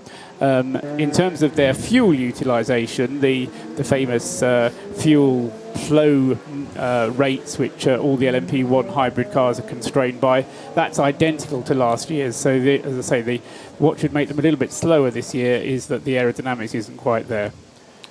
Okay, Jose Maria Lopez now at the wheel of the number 9 Toyota. It's Toyota 1-2 in the times very early on in this session, and then the number 1 Porsche is in 3rd place on the fastest times. But as Paul mentions, plenty of margin still to improve upon the 322.049 that the number 9 Toyota has done. Buemi and Gianni having brought their Toyota and Porsches respectively down pit road, and we also have the fastest LMP2 car in the pits as well at the moment. There is a change at the head of the times for GTE Pro because it's now a Ford that's fastest. Ryan Briscoe's done a 358.134 in the number 69 Ford GT. More shuffling of the order, but that doesn't change things in GT Pro. 95 and 97, second fastest and third fastest, both of those are Aston Martins, but P2 steadily finding their way to the top of the times. And as far as the tyre manufacturers are concerned in LMP2, it is predominantly Dunlop, but 1 or 2 going for the Michelin rubber. And I'm interested to see how at their home race Michelin go within LMP2. They're supplying all of the LMP1s in the hybrid category, but the LMP1 non-hybrid is, I want to say that's on Dunlops now, is that correct? Or are they all on Michelins? I need to check that. The Enso CLM, which changed its name at the start of this year, and that's on Michelins as well. Answered my own question. So all 6 prototype 1 cars on the Michelin rubber. There is a hint, Gemma, of a clean line now developing down through the Forest S's, because part of this is public road and it's been used as public road a lot since the test day and through to today. It's going to take just a bit of time for the track conditions to be right for putting into good times. Yeah, exactly. I mean, I'm not sure what sort of track evolution we see at a circuit like this. I should imagine it's a lot higher. But yeah, you'll start to see the clear line, and then you'll start to see the racing line with, you know, as they start to lay, they get that grip, the tyres up to temperature, they lay that layer of rubber down, particularly in the braking zones, and then that's when you see that the tyres are starting to wear. There's also the shape of the road to take into account, not so much for the Ford chicane and the parts of the Bugatti circuit that you and I can see out of the window, but once you get onto the main road, there is a crown to look out for, more so when it's wet, I think, and how well it drains. But you can't easily move from left to right at speed because that's going to affect how the car is balanced, how it behaves at speed, and also, I mean, a lot of the drivers that have been coming here to Le Mans for many, many years know their way around here, and they know the bumps to avoid, I suppose. So track knowledge is often key. Looking through the Porsche drivers across 2 cars, 5 of those 6 pilots have won this race previously, whereas none of the drivers at the wheel of a Toyota TS050 have done, and there are 9 of those. Yet. You're sounding very, very hopeful, or very sounding sort of like a promising comment, I suppose, as far as Toyota is concerned. I think they start. I know you don't go for picking winners, but if you were offering a book as far as the winner in this race is concerned, Paul, Toyota a favourite. Very much so. Yes. I mean, obviously, Le Mans week is, there's an awful lot that can happen and an awful lot that can go wrong. But if you look at what has happened in the World Endurance Championship season thus far this year, and if you look at the test day times, then certainly the Toyotas seem to have the pace, and also what was impressive during the test day was the length of the stints which the Toyotas were able to do, seemingly comfortable at doing 14 laps on a stint of fuel. They did that. They were also fast. So, Le Mans is all about consistency across a stint, and I always go on about the average lap times, but the stint lengths and the stint speeds that were achieved by Toyota, very impressive here at the test day, Gemma. I mean, you were here during those. Yeah, exactly. And I agree. I think 14 laps is probably the stint length. In terms of LMP2, I think stint lengths, I'm not sure of your opinion, but I think it's going to be about 10 laps or so. I think from speaking to some of the teams, if you go for that 11th lap, you have to save fuel. So you lift and coast, and therefore you lose a couple of seconds per lap just to gain that one extra lap. So that'll be another factor that they include into their strategy.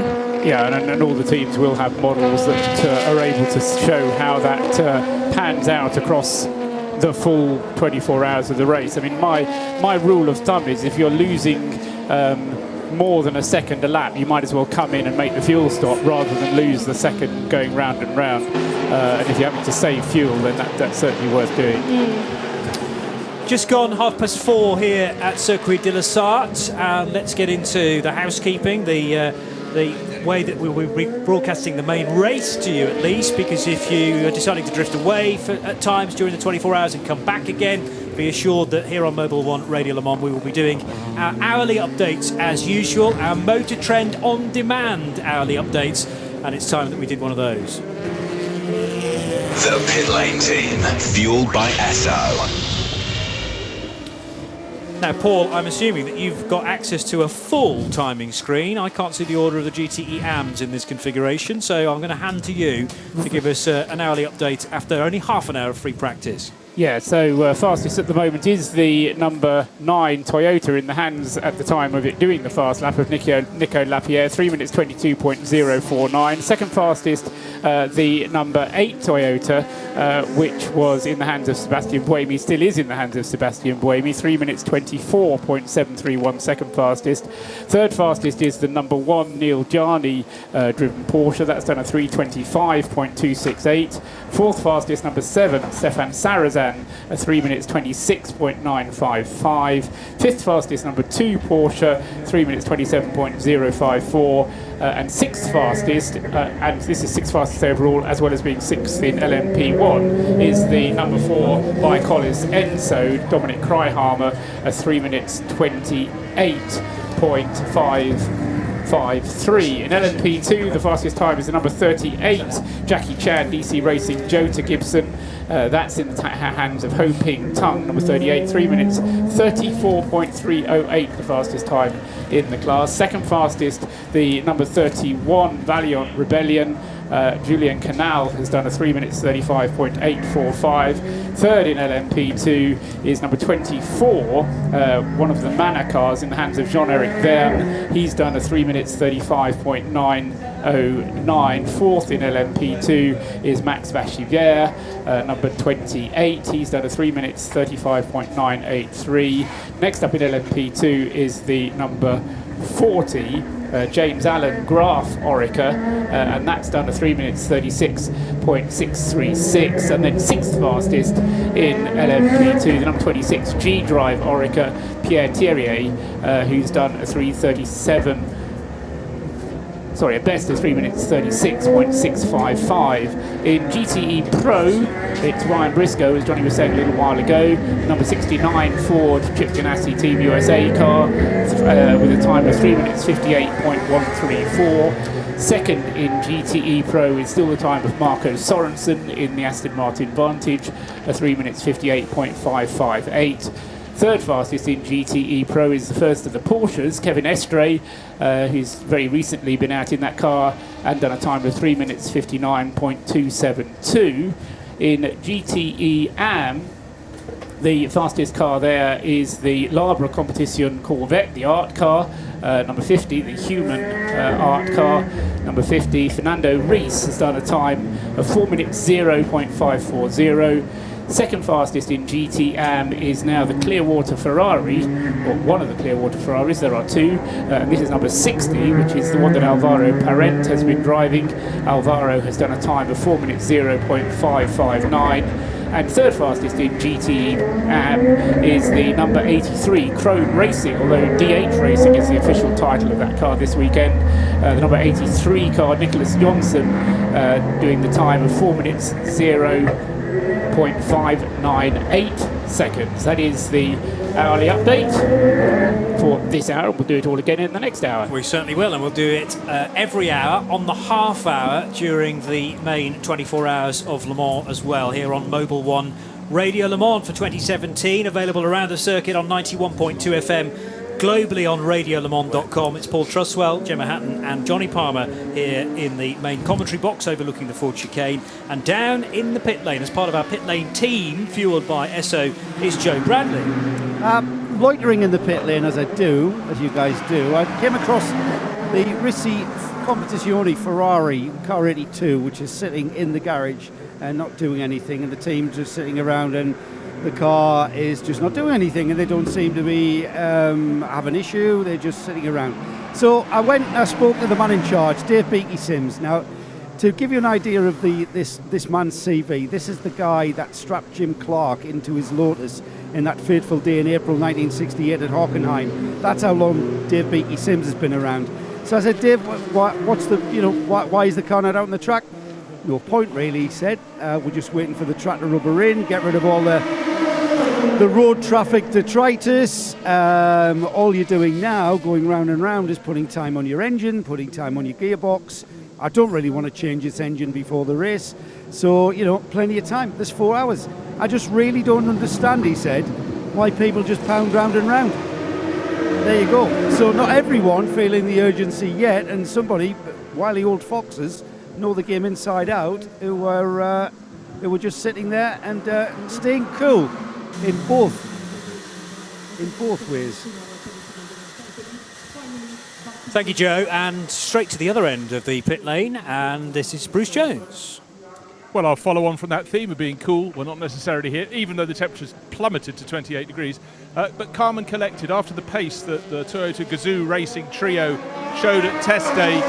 They seem to be much more relaxed than they have been in previous years. But Joe was talking there about the detritus you get off the track and all the muck. And before the session started, he talked to Sebastian Buemi, who was talking about how it was so hot he was going to open all the vents anyhow. He had the permission from the team. But I was looking at the number 7 sister car, Stefan Sarazan has just gone back out in it. But they had the nose off that and were just busy jetting air into... You look at the front vent and it narrows like a vortex. It goes from the bodywork into the sort of bulk of the car. But everywhere they could, they're trying to maximise the air passage and get any bit of debris, front or rear of that car, out of there. And obviously with the temperatures, even at this early stage, while they were doing that, others were sitting there just blowing cold air onto the front and rear brakes to keep things balanced. But seriously, the busiest person in the pit garage down at Toyota at the moment has got a broom, and another one's come in with a dustpan and brush. That's sort of how on top of the game they are at the moment. Thank you, Bruce. And that is the level of, relaxation to an extent in the early part of this session, just allowing more and more Michelin and Dunlop rubber to go down on what is still a dirty track. There's a G-Drive Orica just going offline there to be able to overtake a couple of GT cars, and it was kicking up quite a bit of dust, which may have drifted onto the track from the nearby grass, but obviously very dry conditions leading into this year's race, which means that there will be a fair bit of dust and gravel blown onto the circuit, and that will take a fair time to clear. That was the G-Drive Orica 07 of Roman Rusanov, Pierre Thirier and Alex Lynn. And in places, if P2s are going to come in at the same sort of time, there was an indication of how tight potentially things could be with 3 cars nose to tail and very little room to insert dolly jacks underneath and actually be able to spin the cars round without the fear of losing a dive plane here and there. Several cars, in fact 7 in total, have just been warned, Paul, of track limits infringements. I don't remember talking about track limits in the past before. I'm sure we have done here at Le Mans. And it was a big topic at the test. No, Gemma was here for the test. There were a lot of drivers being warned for track limits, and even to the point where they were brought in to serve a penalty whilst that was happening. But further to the ones I've given you on that list, we've now had as well the number 36 Signatec Alpine having been warned as well. That's currently in the hands, number 36 of, can't tell you. It'll either be Gustavo Menezes, Roman Dumas, former race winner, and Matt Rao. Matt Rao. Okay. Who, in fact, has only done an outlap and an inlap and still is exceeding track limits. Fair enough. Well, I suppose now is the time to really well and truly test the boundaries and make sure that you neaten up your lines and work out where you can push the envelope and perhaps where you can't in time for the race. Let me give you the other 7 numbers that Paul's just handed to me, hopefully in number order. So the number 13, Vaillant Rebellion Orica 07, the 47, Setela Villorba Corsa Dallara, the P217, also with a Gibson engine. Number 54, over the page for that one, which is the Spirit of Race Ferrari 488, Thomas Fleur, Francesco Castellacci and Olivier Beretta. Number 60 and 65, they're not related. One is a Clearwater Racing Ferrari, the other being a Scuderia Corsa Ferrari. 62, the other machine, by the way, was the winner in GTE AM last year, but 62 is clear on track limits offences so far. This is just a warning, by the way, for all of these cars, but 60 and 65. The 90 car, the TF Sport Aston Martin, and the 98 Aston Martin, which is the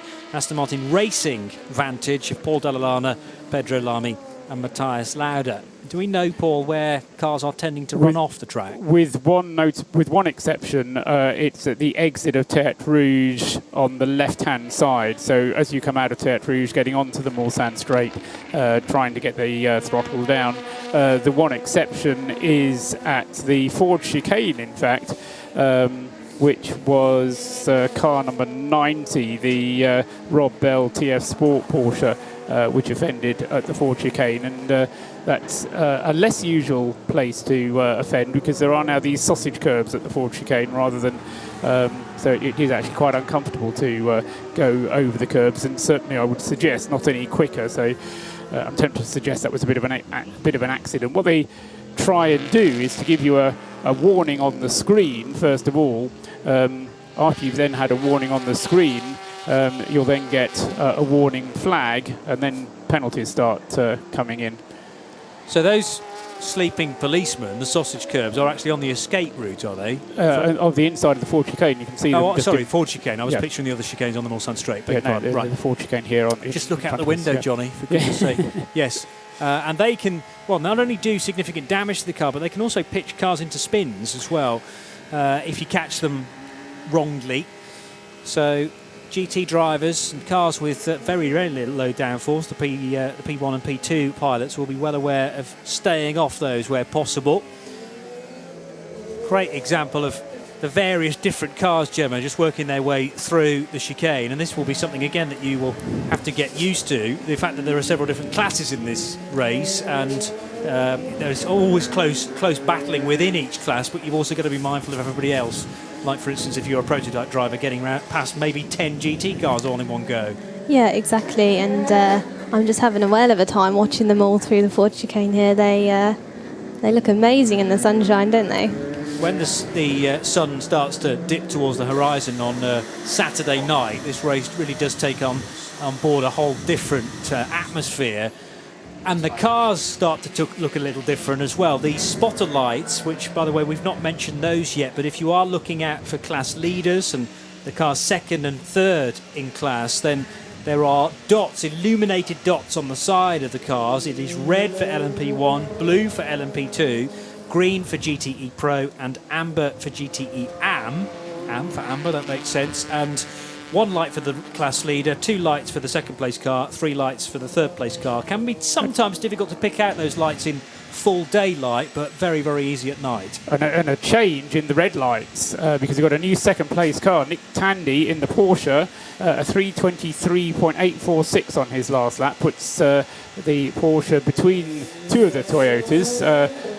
Before he did that, I was about to say that Sebastian Buemi had improved his time in second place. Well, he did, from a 3:24.7 to a 3:24.1. But as I say, then immediately after that, Nick Tandy came through in the number 1 Porsche with a 3:23.8. None of them having yet matched the time from Nico Lapierre of 3 minutes 22.049 very early on in the session. But it does mean that we now have the order at the top: Toyota, Porsche, Toyota, Porsche, the top 5. And it is now 4:46 local time here in France, so we need to update you with the track temperature with Dunlop. I'm still ferreting around, Paul, to find the correct screen to give me a track temperature. I'm sure you've got it in front of you, though. Well, I have an official one from the organisers, which is at the Dunlop track temperature at 32.8, but that has been running significantly lower than what either Bruce or Joe have been finding out when they've been talking to people down in the pit lane. So I'm not quite sure how the track sensors work to give you track temperature. I don't know, Joe, do you know how that system works, where they give you a track temperature on the official screens? Not entirely, but from F1 we had a similar problem. As Pirelli engineers, we would always measure the track temperature ourselves, and the teams always took that. We'd update that every 15 minutes. I think the organisers, they put a weather station somewhere, and I think there's at one point, obviously when you're a Pirelli engineer and measuring the track, you've got the pit lane, and then you've got the issue of is the pit lane in the shade, and that can, you know... And it makes a massive difference, doesn't it, just if it's in the shade or the sun? As we saw in the test, yeah. For sure. So yeah, we always had, strangely, the organised FIA temperature running much lower than what we had with our temperature gauge. So obviously that's a common thing. Yeah, fair enough.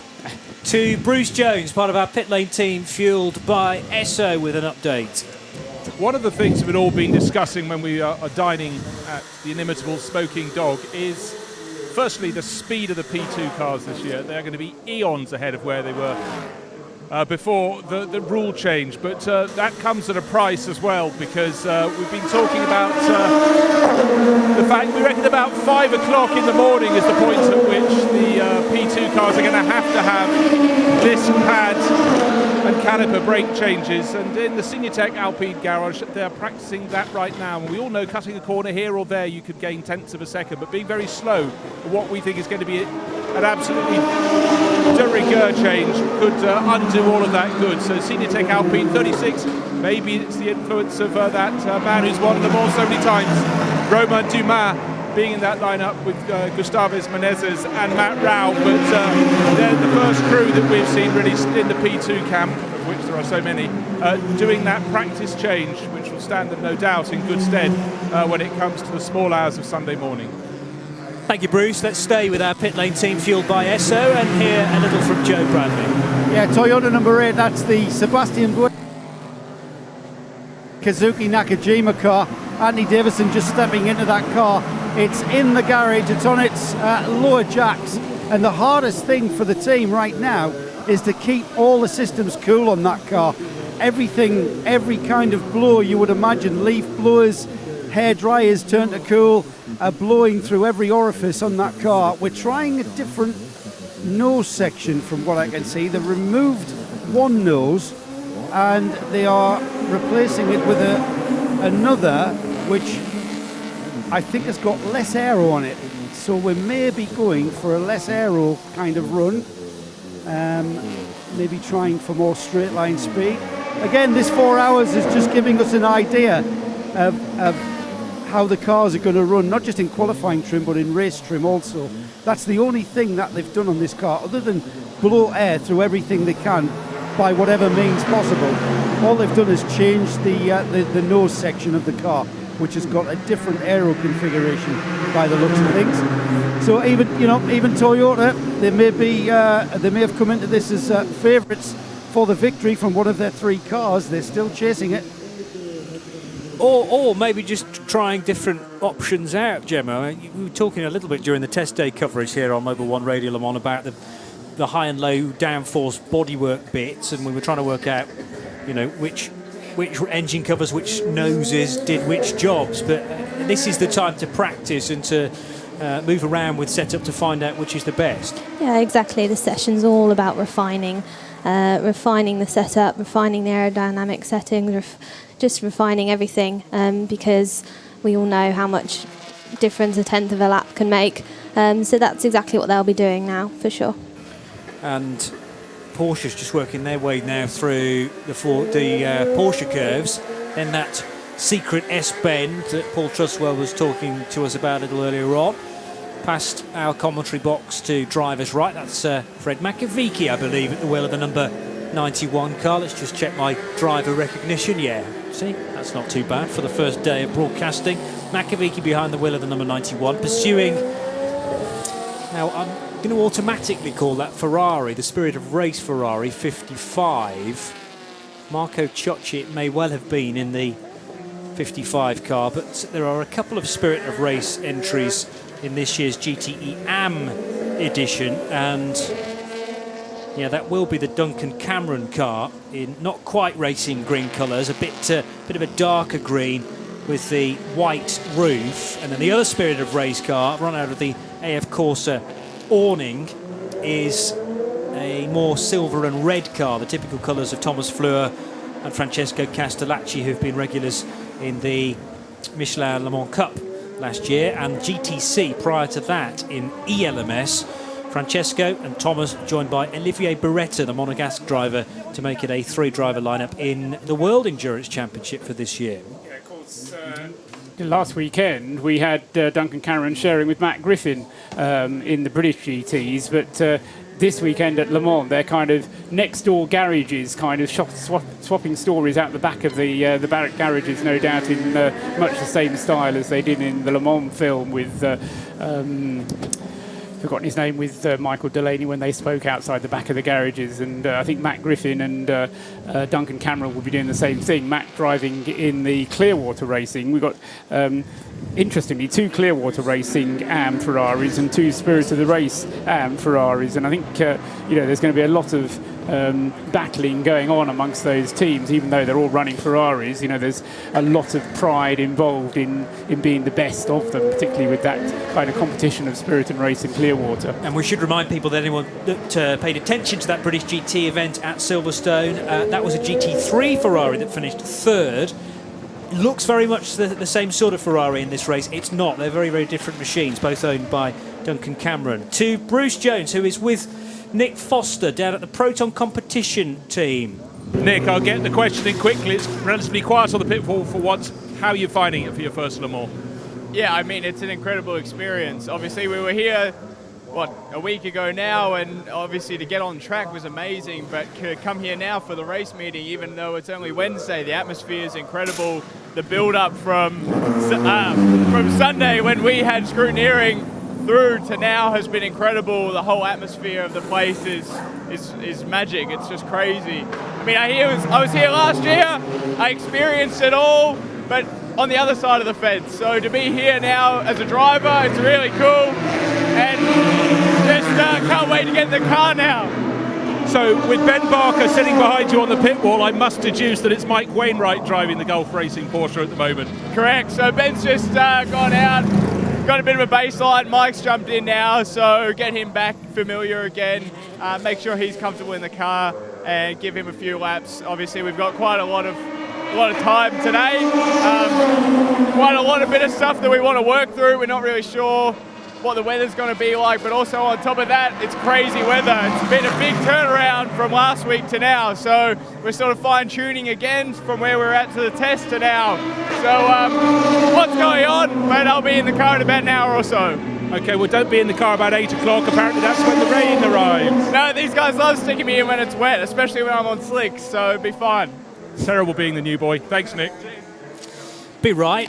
Everything will be right, according to to an Aussie, I think. And Nick Foster thoroughly enjoying almost Australian-type weather this weekend, this week here at Le Mans. I was getting my Porsches mixed up there. That's the number 86 Gulf Racing entry of Mike Wainwright, Ben Barker and Nick Foster back for another attempt at the big race. And 88 is the Proton Competition.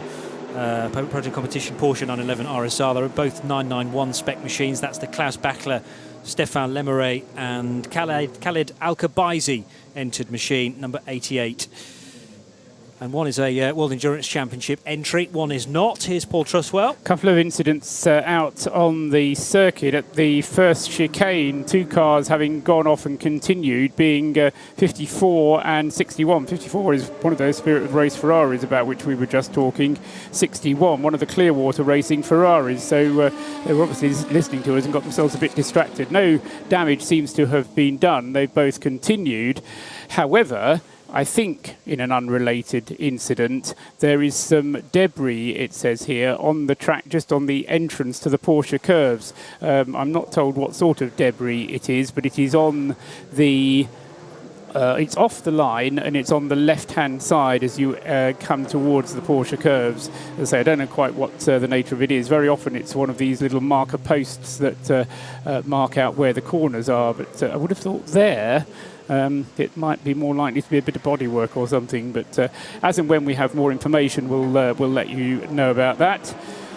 For further warnings against track limits as well, coming through Tete Rouge, and this time for number 9, Jose Maria Lopez, at the wheel of the fastest car out there still. Lopez having taken the car over from Nicolas Lapierre. I have been reading about a new type of floppy, as they call these flexible markers that have been brought in for the test day and also going to be in for the race as well. But I believe that what they're designed to do didn't exactly happen during the test. Do you know much about that? Right, well... they are spring-loaded, apparently. Yeah, Sam Collins was rather amused by the description of them as being floppies, because for Sam and other people of a certain age, floppies are things that you used to put in your computer to save things on before you invented memory sticks and such like. But in Le Mans terms, they're about 1.5 meters long, around 10 centimetres wide, and they're black and white poles, effectively, but instead of being a pole, they're a slightly curved plastic shape.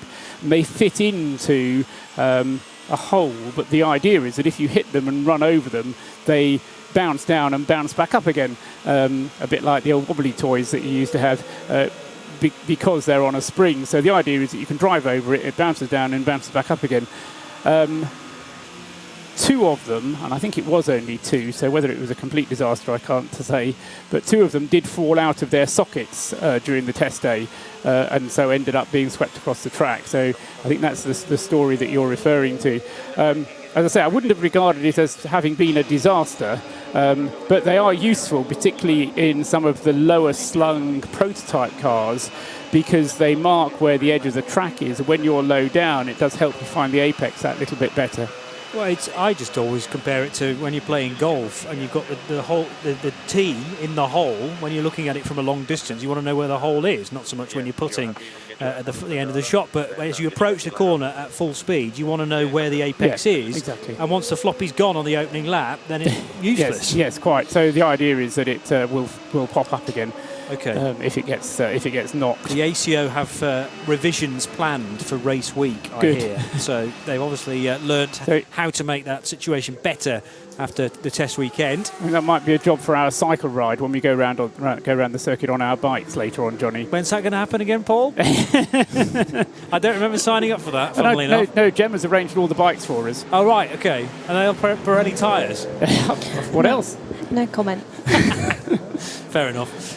One of the 4 Fords is currently in pit lane, being seen to, and these machines have the engine in the middle of the car, but nevertheless, part of the nose had been removed there, and one of the mechanics was fiddling around just to make some minor adjustments as we home in on 1 hour being done in free practice, so this may be a change or a chance to bring some cars in and switch drivers around. Certainly what Ewan Hankey was telling Bruce Jones a little while ago indicated that we may have one driver in for an hour-long stint and then switch for the second hour, switch indeed for the third hour, and the fourth hour might then start to give us an indication of who's going to be quick for qualifying later on tonight. It's a two-part qualifying session, remember. As in part of it takes place today and part of it takes place tomorrow. But are there actually three parts? It's three really, yeah. Johnny, because tomorrow's sessions are split into two further, aren't they? 7 till 9 tomorrow evening, and then 10 till midnight tonight and tomorrow evening. So 6 hours altogether of qualifying. And the important thing is that the two sessions between 10 and midnight count as night practice, even though it's not really dark at 10 o'clock, it does count as night practice. And the requirement that drivers complete these 5 laps during nighttime running can be done either on Wednesday night or on Thursday night. So tomorrow's sessions being from 7 till 9 local time, and then an hour's break before we have running till midnight as the 24 car, that's one of the two. That is Eduardo Freitas, by the way, the clerk of the course and main man as well in race control. Did you? Yes, he's telling us that we're going to have a slow zone at Sector 7, which is just coming out of Tertre Rouge onto the Mulsanne Straight. And what I don't know is why that is there, but a slow zone, a feature only of Le Mans. Well, I suppose it could be any time through the Europe, through the World Endurance Series, but the idea is that rather than neutralising the whole track, they just neutralise a particular section of it, and through that section there is a speed limit of 80 kilometres an hour. Although there is a pre-slow zone area, which they have to slow down to 120 kilometres an hour, and then there's a yellow flag before that. So there's kind of 2 zones leading into the slow zone where there is the 80 kilometres per hour speed limit, and that is now in effect. In fact, yes. No, it's at the Porsche curve. Sorry, I misidentified my sectors and my zones. It's actually at the Porsche curves where I was talking about that debris that was reported as being on the track. So I don't think we've seen any of that on the various closed circuit TV pictures that we've got, but that is out on the circuit, and there's going to be a slow zone whilst the marshals deal with that debris, whatever it is. Which appears to be a section of dive plane from one of, well, could be from any one of the 4 class of cars, I suppose. You're listening to Mobil 1 Radio Le Mans for 2017. 1 hour done then and 3 hours still to come for free practice. It's Paul Trustwell, Gemma Hatton and Johnny Palmer in the main commentary box. We'll continue with free practice in a second.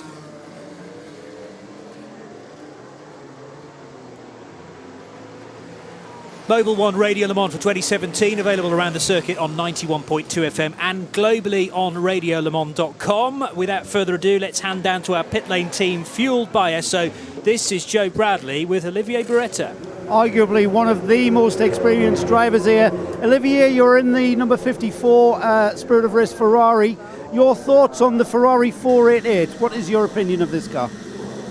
Well, the car it's already a great car, but the racing one is the team did a very good job, all the AF team, and first day we just have to practice to make everything ready. It's really, we try to go until midnight and finish our plan, and then we think about tomorrow. Olivier, you've got a lot racing in the heat. I remember Texas, was it Texas 2001? I think it was Carl Wendlinger was carried out of the Viper. It was so hot there. We're not quite at those temperatures, but it's very, very physical to race in this heat. Yeah, well, you have a very good memory. We look hot, but we are still here.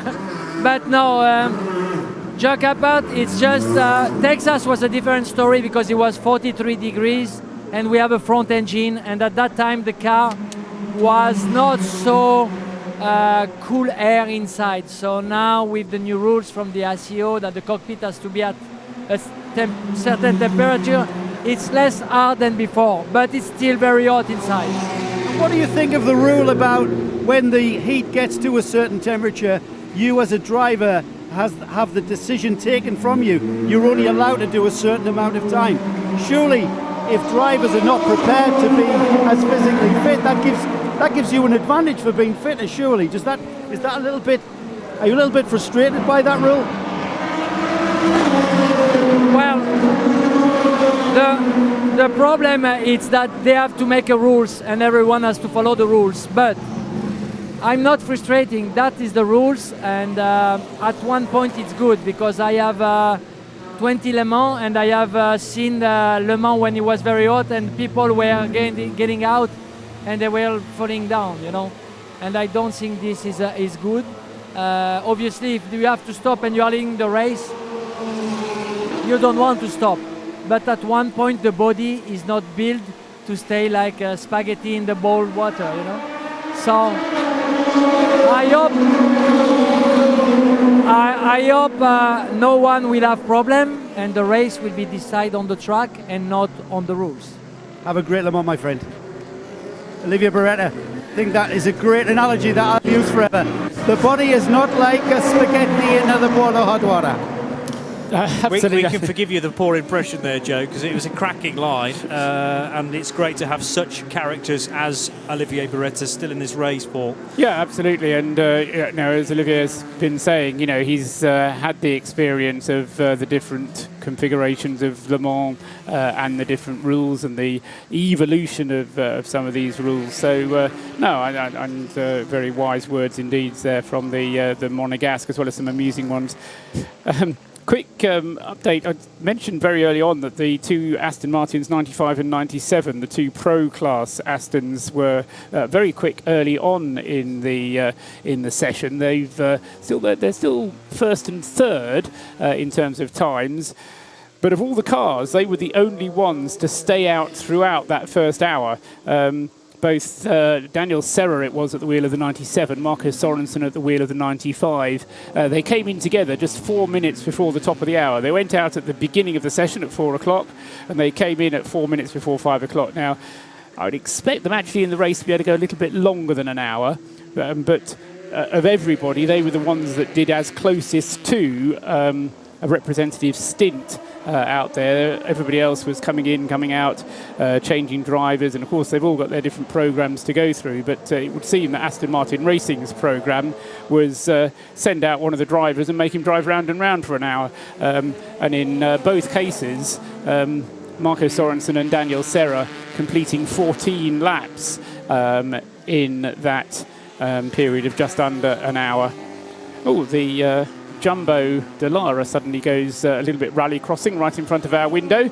That's the Team Nederland car, isn't it? Yes, that's right. Just looking down to see who's currently behind the wheel of it. Got a choice of Fritz van Eerd, Jan Lammers, or Rubens Barrichello. And Barrichello was out in that car, number 29, a little earlier. It's Fritz van Eerd, Paul. Again, number 29. Yes. Okay, right, yep. Going. So, was Fritz on his way into the pits, or did he realign his route because he'd hammered the curbs? I don't think it was his initial intention to come into the pits, no. Right. But Dallara ended up pointing pitward, and maybe Fritz had very little choice but to go behind the pit wall, which is where Bruce Jones is. Well, I just happened to get to pit exit, walked past the Jumbo garage, and they walked out onto the apron before you mentioned the car going rally crossing. So I think they were bringing him in. And as he stopped, the classic case, you stop your car and then all the gravel fires out that you've gained. It fires forward. But there's only one team they're inconveniencing, which is Algarve Pro Racing, because they're in the last garage. They've already come out with their broom. But the Jumbo Dumbo, the Dallara, being wheeled back in with Fritz van Eerd still on board. Thank you. And yes, it looks like he didn't actually get out of the car, so he's still on board despite the car now being on the jacks. And does that mean he'll climb out of the car once it's in the garage, or will he re-emerge in a moment or two? But it's not the work of a moment. In fact, Fritz is going to get out, and Jan Lammers will be clambering on board. Not the work of a moment, Gemma, to tidy that car up again, though, and make sure that all the gravel is out of the crucial bits like brake calipers and suspension, and that can start to buckle things that you really want to rely on around a fast circuit like this. Yeah, exactly. I mean, not only can it cause damage to all those sorts of components, but you're trying to do everything you can on this circuit to not have anything that generates drag. So if you've got a load of gravel, and also with these temperatures, if it starts blocking airflow, it can ruin the aerodynamics and also heat parts of the car that you don't want to be heated up. So yeah, that's why the brooms and dustpans are usually out pretty quickly when they've rally crossed. Do you think, you're talking about these tyres that are designed to last 4 or 5 stints, will they survive a run through the gravel, therefore? They're durable enough that that's not going to affect their performance later on? I'm not talking about punctures, I'm just talking about general performance if it survives. Yeah, I mean, getting a puncture. Obviously you will get a drop in performance because the main thing is if you've got gravel in between the tyre and the road, you're going to have less grip. So it would drop temperature. But like we've said, we can see, especially in these conditions, that you can gain that temperature back. So yeah, if it doesn't create a puncture, you'll lose some performance initially, but you'll be able to get it back because you'll be able to get the temperatures back. As a guess, I reckon. Yes, okay. Thank you for that. Toyota working its way out of the Forest S's and towards this ridiculously quick Tête Rouge, where the car just doesn't have any role in it at all. These 3 Toyotas and 2 Porsches, together with the Enso CLM, makes up the LMP1 entry. And Aston Martin were looking good at the head of the order in GTE Pro. Their 95 car still top of the bill in Pro from the number 69 Ford of Ryan Briscoe. Well, he's one of the 3 drivers. And Alessandro Pierguidi driving the 51 Ferrari, currently 3rd fastest. Here's Paul. Yeah, up at the top end of the pit lane, really. I think it was Bruce Jones who we heard from up there a minute ago. A couple of tasks for him. Firstly, the number 21 Dragon Speed Orica has been in its pit, or at least in the pit lane. I'm presuming it's been pushed down into its garage. That's been there for about 20 minutes now. So the Dragon Speed car number 21 with some kind of problem. And not quite next to it, but not that far away, the number 22, the Mexican G-Drive car. G-Drive Racing usually full of Russians, but the Mexican one is the 22 car entered by G-Drive. Memo Rojas, Rio Hirokawa and Jose Gutierrez. That car hasn't been out at all during the hour and 12 minutes of this session that we've had thus far. It is the only car that we haven't seen anything of. So 22 we haven't seen anything of, and 21 has been in the pits for at least the last 20 minutes. So, as I say, I think it was Bruce who we heard up there, and hopefully he'll be able to find out or give us an update on what's going on with those 2 cars. The Valiant Rebellion car, number 13, being waved back into the session. It is that car that's now fastest, by the way, in LMP2. With Nelson Piquet Jr., the last driver to circulate around this track. And we have a change in driver because David Heinemeier Hansen has now clambered on board the number 13 and takes it back for his first out lap. So David Heinemeier Hansen now strapped into the number 13 car. And we can go to Bruce Jones once again, part of our pit lane team, fueled by Esso. Bruce. Nigel Moore has just completed his first run in the top with Motorsports Ligier. How's it going? Good to be back at Le Mans, most undoubtedly, but it seems quite a battle in P2. Yeah, no, it's absolutely great to be back at Le Mans in LMP2. It's a very competitive class this year, so we'll see how it goes. But yeah, no, Ligier seems to be doing all right so far. We've done a few laps in the first stint then, and feels good. A few little changes were made. Karun's in the car now, and we'll see how it goes from there. What are the track conditions like? We've talked to a lot of drivers about the heat in the car. Same for everyone, I guess. Different degrees of ventilation, but it's hot. I know you're trying to stay out in the sun now. But the track itself, it's always very dusty and green for this first part of the session. Yeah, no, definitely. We felt that as well, as pretty much everyone else did. It was very dusty for the first few laps, so until a few cars got out there, it took a little bit of clearing, and it's starting to come good now. So yeah, by the end of the session, it'll be nice to see what it's like. So for Philip Hansen, of course, he's done the test day here, but still it's a steep climb for him. how much coaching, how much mentoring can you do to keep him calm and cool? Yeah, quite a bit. Obviously, when I was 17, I did exactly what he was doing in P1. So as much info we can give him to help him and aid him through. Obviously, it's a big race for him and for everyone. So we'll see how it goes. I'm sure he'll do well. Good stuff. Best of luck to you and the rest at Tockwith. Thank you very much. That's Bruce Jones down with Nigel Moore at the Tockwith Motorsports crew. I've just talked over Eduardo Freitas, so apologies for that, but I think he said that we are now going to rehearse the safety car procedure because all will have gone quiet, probably near to you if you're watching this race at Circuit de la Sarthe via the 91.2 FM frequency. That is the frequency we'll need for Mobil 1 Radio Le Mans this year and globally on radiolemans.com. But this was all part of the plan, perhaps, Paul Truswell, to release, obviously, not one safety car, but 3 out onto the circuit. That's the theory, that's right. And the call, therefore, being made by a lot of teams, just bring the car into the pits. Different regulations at Le Mans than for the rest of the World Endurance Championship in that the pit lane remains open when the safety car comes out.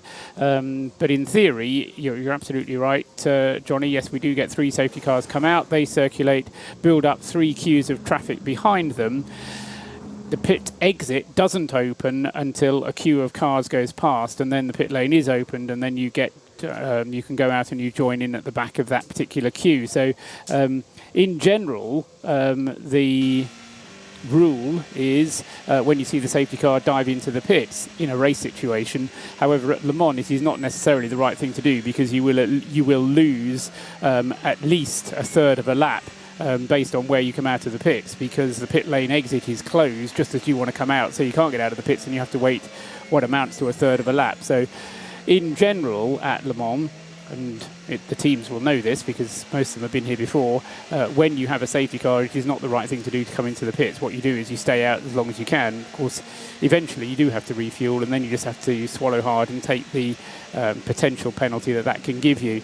The other problem, of course, of having the 3 safety cars is that you can end up getting separated from the car that you're trying to chase down.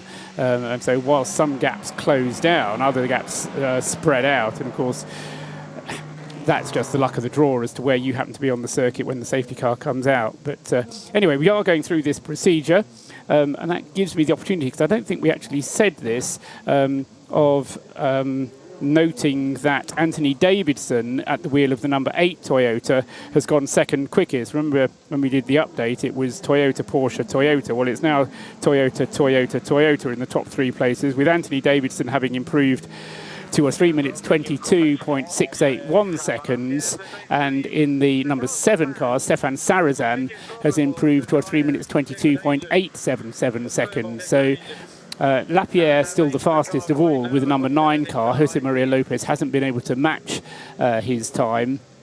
So Nicolas Lapierre, having done a 3:22.049, is still the fastest. Anthony Davidson 3:22.681 second fastest. Stefan Sarazan 3:22.877 third fastest.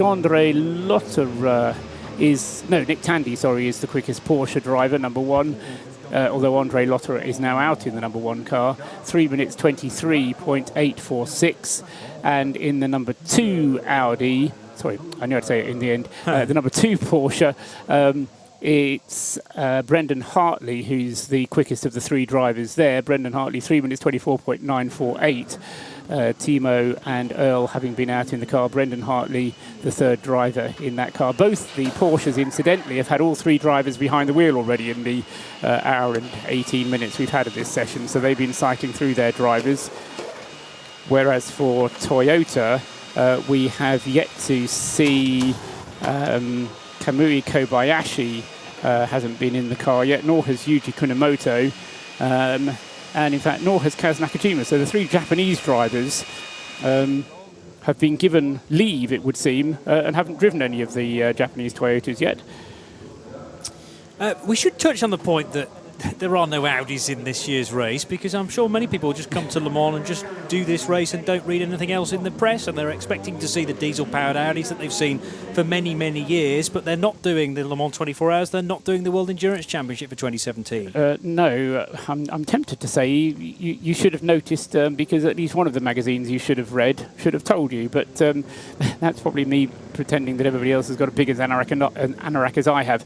No, we don't have Audi. They withdrew at the end of the 2016 season in what was a bit of a shock, it has to be said, and left people like Andre Lotterer with no drive. So he's gone off and found himself a berth at Porsche. Marcel Fessler has gone off and found himself a berth with Corvette.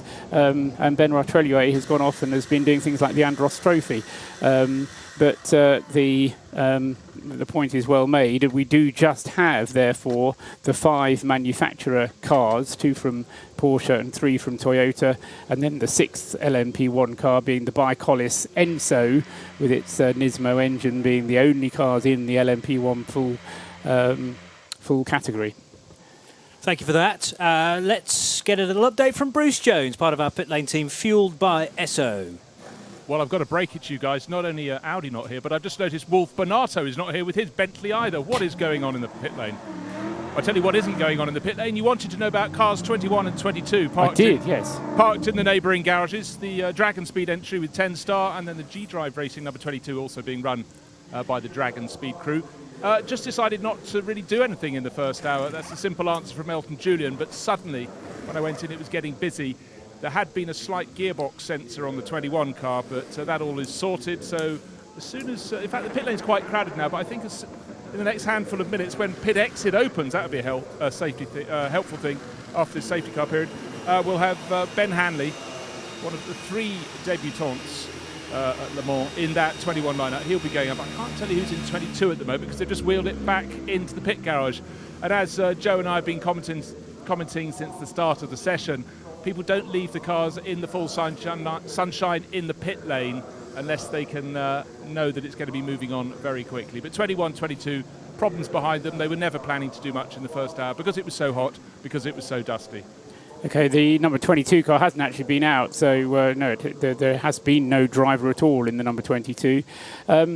Probably a job for Joe if he's still down at the other end of the pit lane, because the safety car is actually not just a drill, it is out there to allow a tyre wall to be repaired, and that is because the number 50 Labra Corvette has spun, and although it has continued, the Labra Corvette has apparently caused some damage to the tyre wall just on the exit to the Porsche curves, which is the area that I always refer to as Nicolas Menassion's corner, which is where Nicolas had quite rather a big accident a few years ago.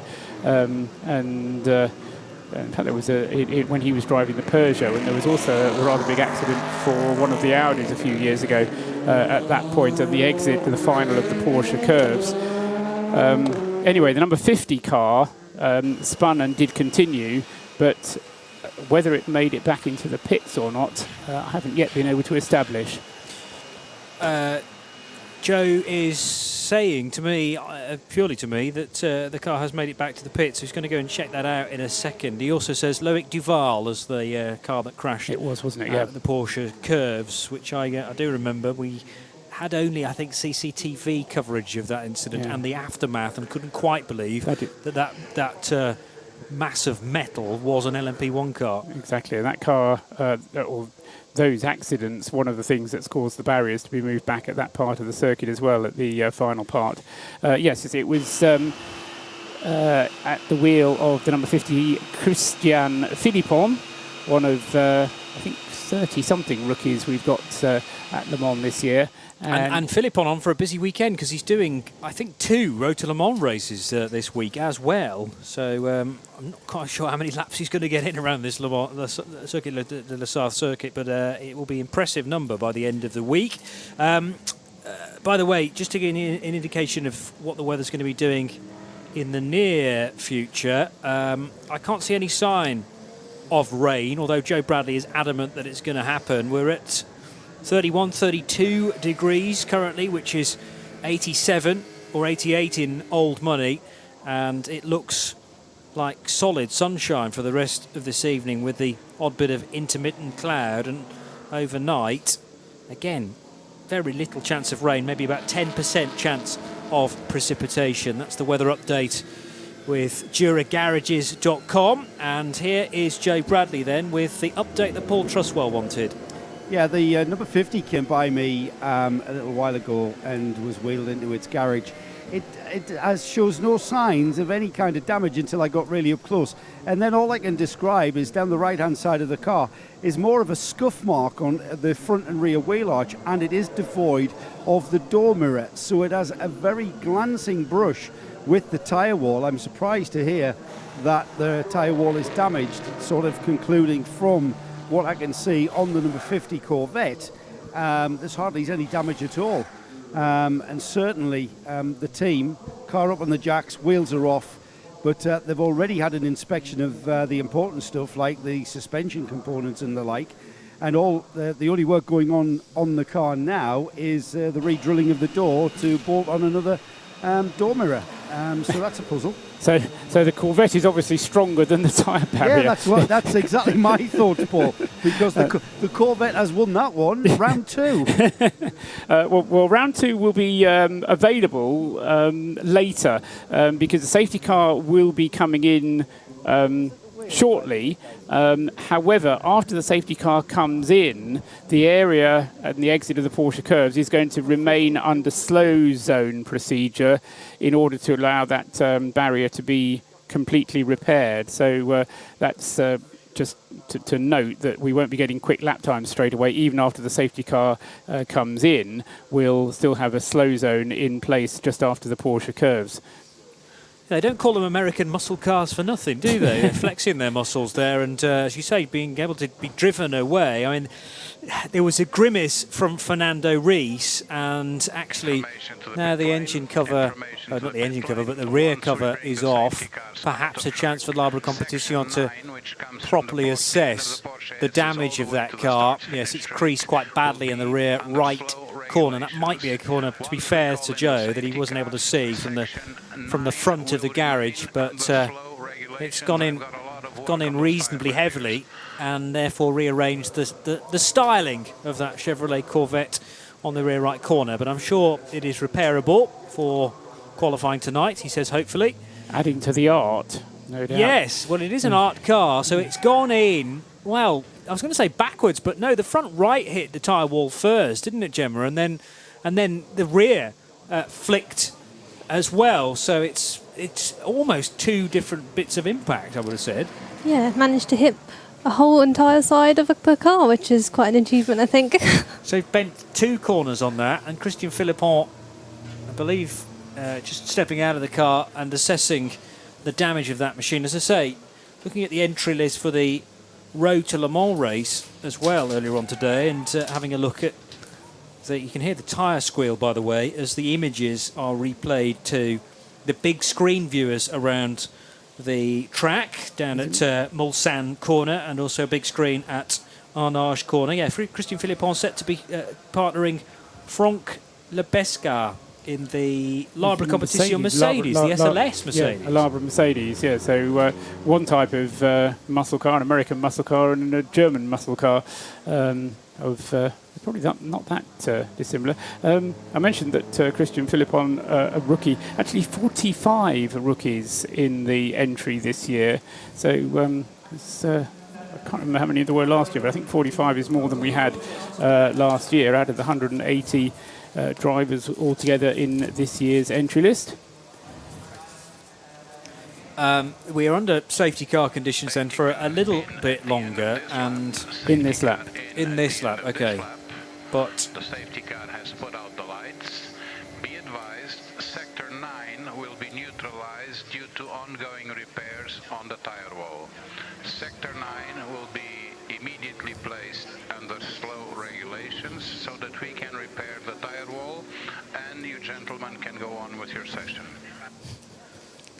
He just has such a wonderful turn of phrase, does Eduardo Freitas, the race director for the World Endurance Championship. And Somebody needs to tell him that Christina Nielsen is in the race as well, though. I'm actually being informed that listeners of Mobil 1 Radio Le Mans are not hearing Eduardo Freitas, and yet he's coming through loud and clear with us. So apologies. That's the reason why we left the gap, because I thought you were hearing that. But Eduardo just saying that basically we're under safety car conditions for the time being. Oh, Nick is now nodding. So actually Joe won't be able to hear it in the pits. But rest assured, Joe, everyone else is getting it, so apologies. And therefore, I don't need to explain what Eduardo Freitas was saying to the gentlemen out there wanting to get their free practice session back up and running. But understandably, the tyre barrier needing some attention now, needing to be rebuilt. So we may well be back to race pace for the majority of the circuit, but there will be local yellows down there whilst marshals potentially are out on track, whilst track maintenance crews are out on track, making sure that everything is safe again should that tyre wall be caught once more. So that's the exit of Porsche Curves, it looked like, Paul.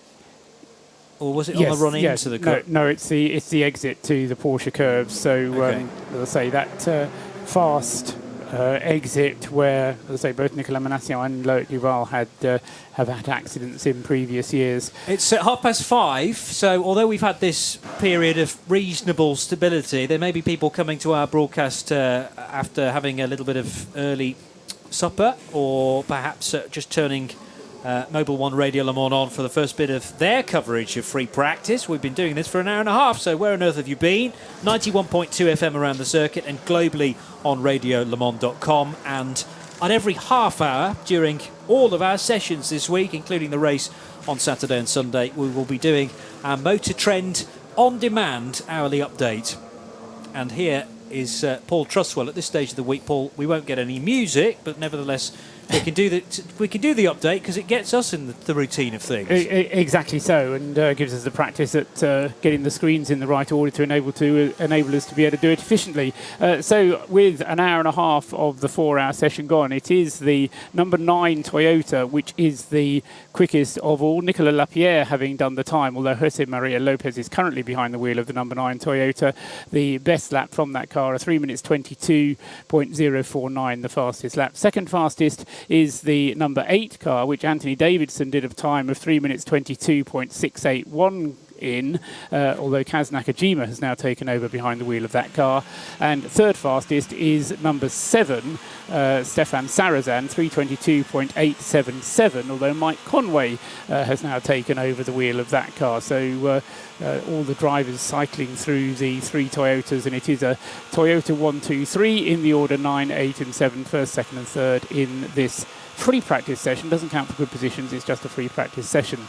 Fourth fastest, number 1, the Porsche number 1, the 919 hybrid. Andre Lotterer has done a 3 minutes 23. Nick Tandy, I beg your pardon. Nick Tandy, the driver at the time. Andre Lotterer, the current driver. Nick Tandy having done a 3 minutes 23.846. And then fifth fastest, a time by Brendan Hartley of 3 minutes 24.948. Sixth fastest, and the final car in LMP1 is the number 4 by Collis Enso CLM Nismo, and that's done a 3 minutes 27.828 in the hands of Dominic Kryhammer. In LMP2, the fastest car there is the Valiante Rebellion, car number 13, and that in the hands of Nelson Piquet Jr., I do believe. It's done a 3 minutes 32.408. Yes, it was Nelson.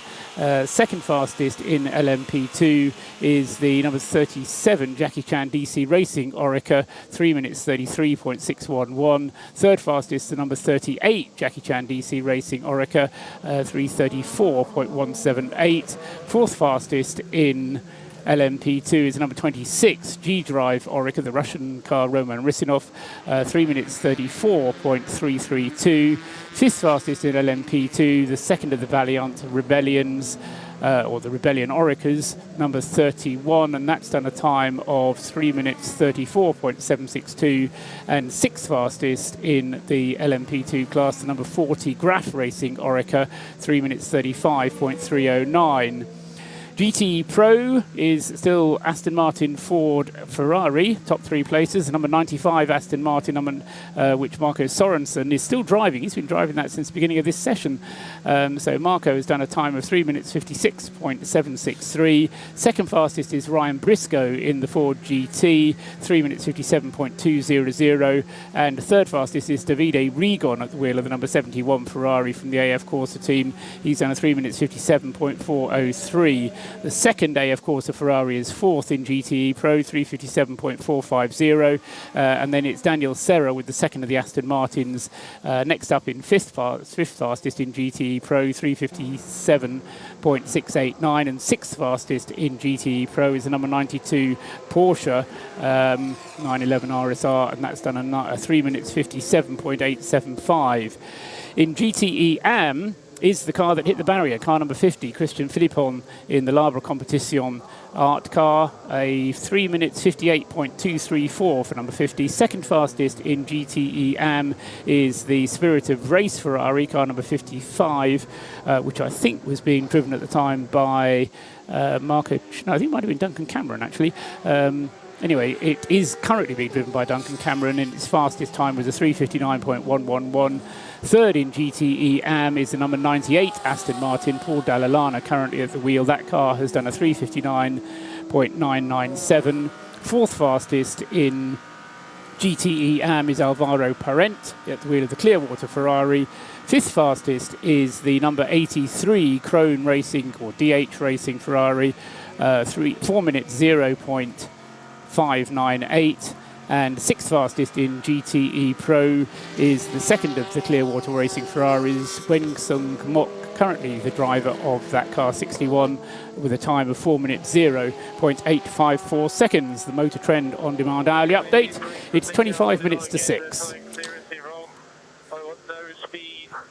feels really weird when I press the brakes, big vibrations.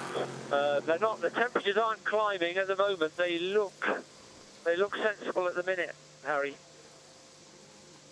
And that's Harry Tinknell from the number 67 Ford GT, the Ford Chip Ganassi Team UK pilot, sharing with Pipo Derani and Andy Prio, and Harry radioing back to the crews on the pit wall, asking a question, and the reply, the temperatures look pretty normal at the moment, Harry.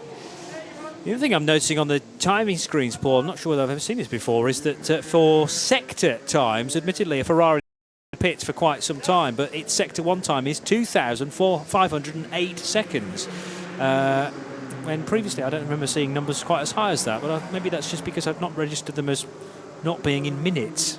That is because it's on an out lap. Yes, I know it's been in the pits for a long time. Including its time in the pits. It's correct. It's correct data, but I just don't remember having seen seconds counted to that extraordinary number, in the past. Whether that's a new thing from Alcamel to time the sectors like that. I think we've probably just seen dots if it's gone over 100 seconds in the past.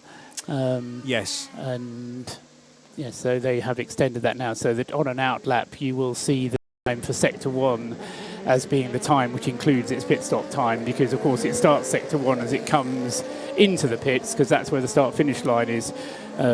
For students of these matters, hugely important where the start finish line is in relation to the pit lane entrance and where the pit stop happens. And sometimes the pit stop is included within your in lap if the start line is in a certain place. Sometimes it is included in your out lap. And at circuits like Daytona, it's different depending where you are in the pit lane, because the start finish line runs right up and down the middle of the pit lane. And it's certainly important to know which calibration, which configuration is being used as far as calling a race is concerned. I don't necessarily keep a notepad of these things, but I'm sure people do, nevertheless. Marco Sorensen is the fastest car in the number 95 Aston Martin in GTE Pro. The Ferrari that has just taken 2,508 seconds to do Sector 1 and its pit stop is number 51, James Collado at the wheel, and it's just about to complete that outlap then and go back across the line. So something like 45 minutes it has taken, and that is a good first sector now for James Collado. The 51 car's best sector of the session indeed. Is that the 67 Ford back in pit lane when Harry Tinknell was complaining of something unusual. And he has just come back in. They are just, they're just moving that wheel, the rear left wheel, around by hand, almost as if they're checking for some kind of resistance. And Harry may have just used a little bit of throttle there with the car up on its internal jacks, because the wheels turned again there with no mechanic in attendance. They're also just checking maybe for a little bit of play in the front left wheel as well on the number 67 Ford. So difficult, isn't it, Gemma, when you work out that something's wrong with the car, but you don't know quite know what it is. Is it a tyre that started to grain or create some kind of vibration, or is it suspension related? Yeah, exactly, and I think that's what we can see they're doing there. They're just going to check the balance of the tyre. And yeah, like you say, the resistance, because if you go on offline, you can pick up a lot of pickup, which is all the other bits of rubber and dirt on the track. And if you get a big lump of that on a specific area of the tyre, obviously a tyre that's constantly revolving is going to cause a vibration for the driver. So it could be something like that. It could be something to do with the brakes. But yeah, you can see they're just trying to wiggle it around and trying to figure out what the problem is.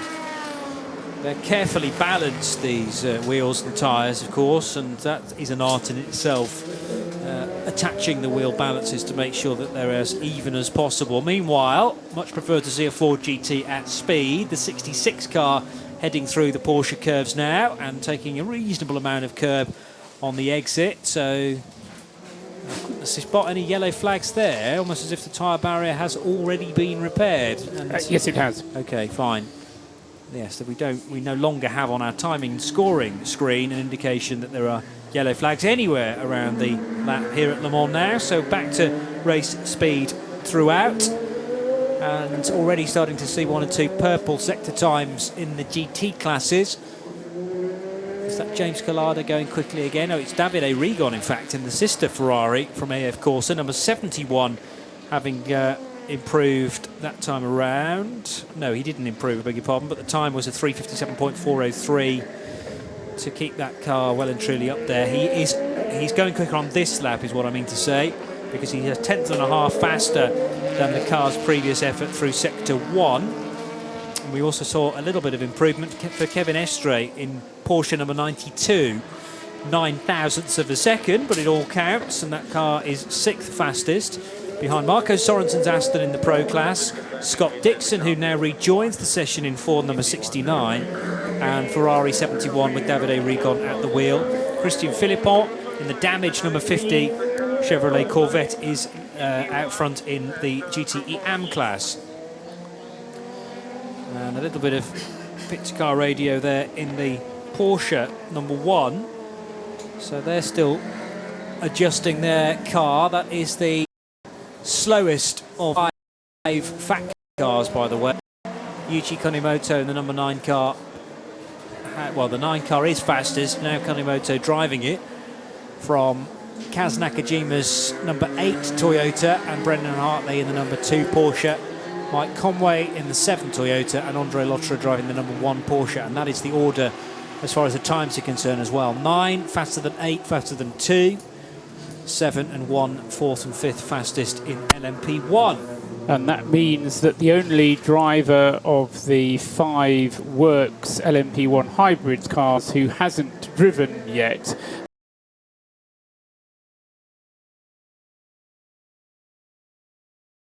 Stefan actually stayed behind the wheel for the first hour and 20 minutes of the session. Mike Conway is now taking number 7, old friend of Radio Le Mans, David Ingram, who was listening in. Not quite sure where he is at the moment, but thank you for the correction there. Forgot about that one, as you do. It was an Audi year.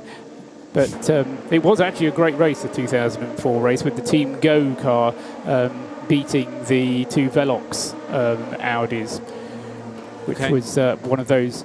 Although it was an inter-Audi battle, an incredibly close race. LMP2, which has had a wild old moment coming towards, out of the S's and towards Tete Rouge. The Keating Motorsports Riley Mark 30, Ben Keating, Jeroen Blekemolen and Ricky Taylor. And at the wheel of the number 43 car is just off my page, frustratingly. But Paul, I'm sure, will be able to tell me. Ben Keating, was that the car you were asking about? Yeah, 43. 27th place.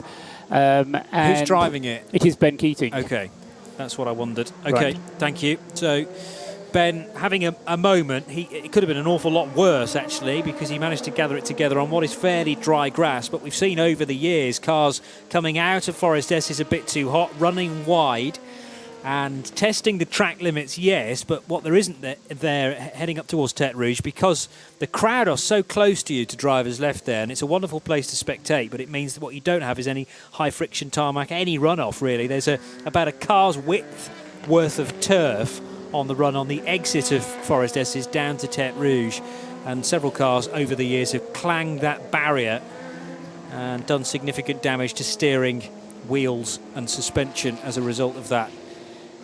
Out of Tete Rouge go several other cars, about to then bury the throttle, foot to the boards until you reach the braking area for the first chicane. A real liberating part of the track after you work your way off the Bugatti circuit, off the first bit of the race circuit, and then for the first time onto the public roads. 2 hours and 7 minutes to go then, and this is 91.2 FM around the track, around the world on radiolemans.com. At the top of the hour, we will maybe doing a bit of shuffling around as far as our pit lane team, fueled by Esso, is concerned, but I'm staying here till 6:15 before hand the reins over to John Hindhoff and Ben Constanduras for the second part of free practice. The fastest LMP2 car is still the 13 Vaillant Rebellion machine. We had a driver change in that number 13 car not too long ago, with Nelson Piquet Jr. handing over to David Heinemeier Hansen. So platinum graded driver handing to silver graded pilot. And we'll talk about driver gradings. Well, throughout our coverage, there are 4 precious metals which the FIA use to judge how experienced, how quick a driver may be. And the bronze drivers are the non-pros, the gentleman drivers.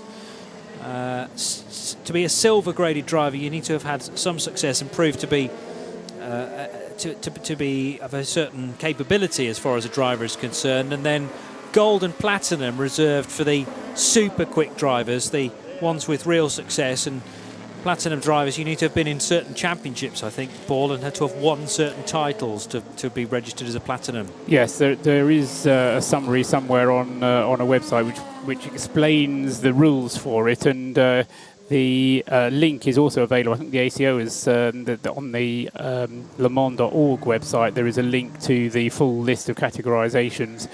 But one of the rules within the LMP2 class is that your driver lineup must consist of at least one silver or bronze driver, and he has to do a minimum driving time during the race. So we will be talking about the silver or bronze driver. It's not compulsory to only have one. Indeed, there are some cars that have all 3 of their drivers as either silver or bronze. The Jumbo Racing Team Nederland car is one such, for example, because Rubens Barrichello was in that car, isn't he? It's the IDEX Sport Racing Ligier, for example, with Patrice and Paul Lafargue, father and son team, along with David Zollinger, 2 silvers and a bronze. So they don't have any restrictions on drive time during the race, but the other teams which have a mixture of platinum, gold and silver drivers have to put the minimum drive time in for the silver driver. LMP1 is free of restriction. You can have 3 platinum. Oh, it's not. Okay. It's not quite free of restriction. You were. I didn't mean to interrupt. No. The restriction is you're not allowed to have any bronze drivers in LMP1. But yes, in principle, yes, you're right. There you can do what you like in P1. You're just not allowed to have a bronze driver. The restriction is actually the other end of the scale, as in you're not allowed to put a gentleman driver in an LMP1 for obvious reasons. But if you want 3 platinums, you can have 3 platinums, and that's what all of the works teams have decided to do. Same goes for GTE Pro. So presumably bronze drivers not permitted in GTE Pro either then? I think there is no restriction at all in GTE Pro. That's just choice that's led to that. Not that a team would do. Yeah, but there is no restriction at all in GTE Pro. But it is a mixture of platinum and gold drivers. What am I trying to say about bronze drivers, says John Hindhoff, and who is only a bronze driver by by age, I would say, not necessarily talent. Well, it's meant to be a compliment. A backhanded one, possibly. And then GTE Am is only 1 gold or platinum, I believe. You can't have more than 1 gold or platinum in a GTE Am car. Correct, although the rule is actually the other way round, in that you have to have 2 silver or bronze and 1 bronze. Let me start that again. You have to have 1 driver who's a bronze, and then the other driver can be a silver or bronze. But because within the Le Mans you have to have 3 drivers, it effectively frees up that 3rd driver to be a platinum or a silver if you want it to be. So of your 3 drivers, 1 has to be a bronze. And the other one has to be a silver or bronze. And then you have free reign for the 3rd driver, and unsurprisingly, that is filled by either a gold or a platinum driver, of which we will give you more detail at a later date. But that's at least dealt with driver gradings, yeah? Just to finalise that point, the minimum drive time that I was kind of skipping around is 6 hours. So each driver must do a minimum time of 6 hours behind the wheel. Thank you for that, Paul Truswell, here in our commentary box for Mobil 1 Radio Le Mans, overlooking the Ford chicane at the end of the lap. And here is from part of our pit lane team, powered by Esso for 2017. It's Joe Bradley. Yeah, I've just been overseeing pit stops with the number 8 and the number 7 Toyotas. The number 7 came in before anything was done to the car. It rolled to a halt, and 15 seconds of fuel went into the car for its next run. So we're not getting down to any qualifying runs, I would think, from that amount of fuel going in. We've had a roll bar change at the front, and what I mean by that is they've basically replaced the roll bar at the front of the car. It's basically a couple of bolts that keep the housed at the front of the car, and they've replaced it with a thicker diameter bar, which for me means that they're going stiffer on the front end of this car. So they are chasing down the handling on this car. Thank you, Joe. If you spot any further adjustments, then by all means pipe up, because it's fascinating to see the free practice session, offering them consistent conditions, I suppose. Well, one thing I don't know is whether there's any wind out there. It's been very, very still day, and that's helped to just escalate the temperature. But obviously, how the car travels through the air depends on how much ambient wind you have. Is that part of the Jura weather forecast? It's the current wind speed is 6.4 kilometres an hour.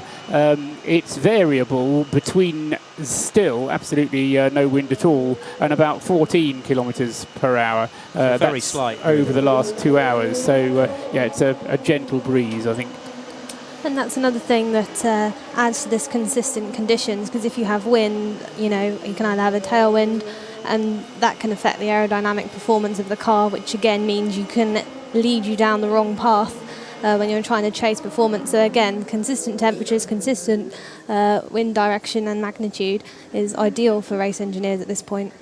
I think one of the things that does affect things, Gemma, and hopefully you'll be able to give me the full science, but it's because the wind can kind of have an impact on the speed over the aerodynamic surfaces of the car, isn't it? Yeah, exactly.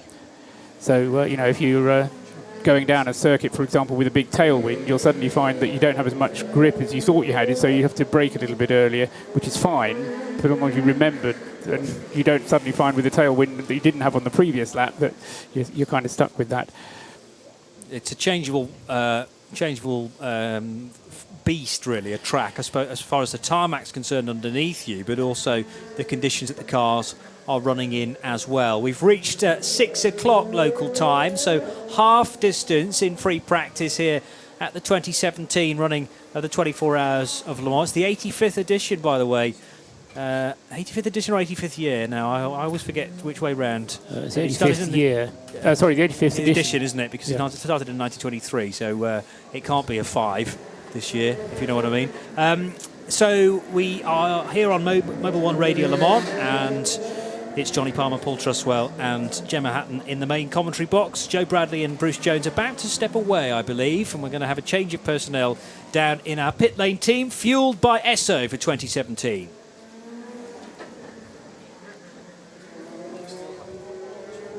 And in around 15 minutes' time, we'll also have a switch around as far as our commentary booth team is concerned. But some updates on the number 50 machine, which had big damage a little while ago into the tyre barrier heading out of Porsche curves. And that Chevrolet Corvette, Paul Truswell, is still in the garage, still being repaired. Well, yes, I mean, we heard Joe saying that it seemed to have come off best, certainly the tyre wall, though that's been repaired. We haven't yet seen the 50 Lava Competition Corvette having made an appearance yet. It's been there for more than 45 minutes now, heading up towards an hour in the garage, so this will be time that they'll be regretting missing.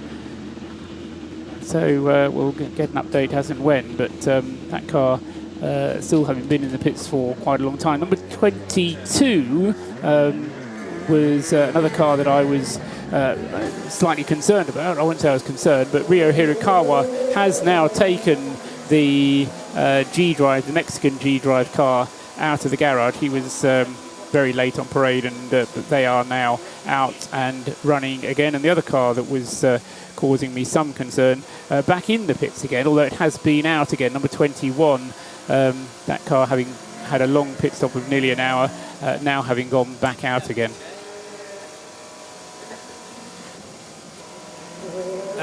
The temperature showing no signs of getting any lower, because we do have new voices down in the pit lane, fueled by Esso, because Nick Damon's taking over from Joe Bradley. We'll hear from Shea Adam in a second as well, but it's reasonably warm, Nick Damon. It's a bit hot. This isn't what I expect from Le Mans. I want a bit of rain, a bit of something else. No, it is Scotcho, to quote the Fast Show. Yeah, it's interestingly, what has the effect at the moment, the sun is shining right into the garages, so the personnel are having to step back from the first, well, in Toyota's case, the first 15 feet of the garage. The sun drops down, which according to the erstwhile man I replaced, Mr. J. Bradley Esquire, meant that most of the drivers are running away as well, rather than loosely hanging around in the pits or on the pit wall because they don't want to melt. Yeah, this is not Le Mans weather. This is more like Sepang in Malaysia or something like that. Well, get used to it, because I don't think it's going to change for the rest of today and possibly tomorrow as well, unless your weather app says it's going to rain. No, my weather app says no rain today, so basically I'm just hydrating. Yes, and more like a lizard on a rock, enjoying herself immensely, is Shea Adam, because these are home conditions for you, are they not? I have no idea what everyone else is complaining about. It's beautiful, the sun is shining, there's a little bit of a breeze down here. It's actually much less warm on the pit lane than it was sitting in a commentary booth a couple doors down from you guys, where I was acclimatizing to the weather, shall I say. But no, a lot of activity going on just as I'm heading down towards pit out. A lot of cars being pushed back into the garage and a lot of work going on in those cars. So clearly the plans have been thrown out, and people are just going through new worksheets that they are making up as they go along.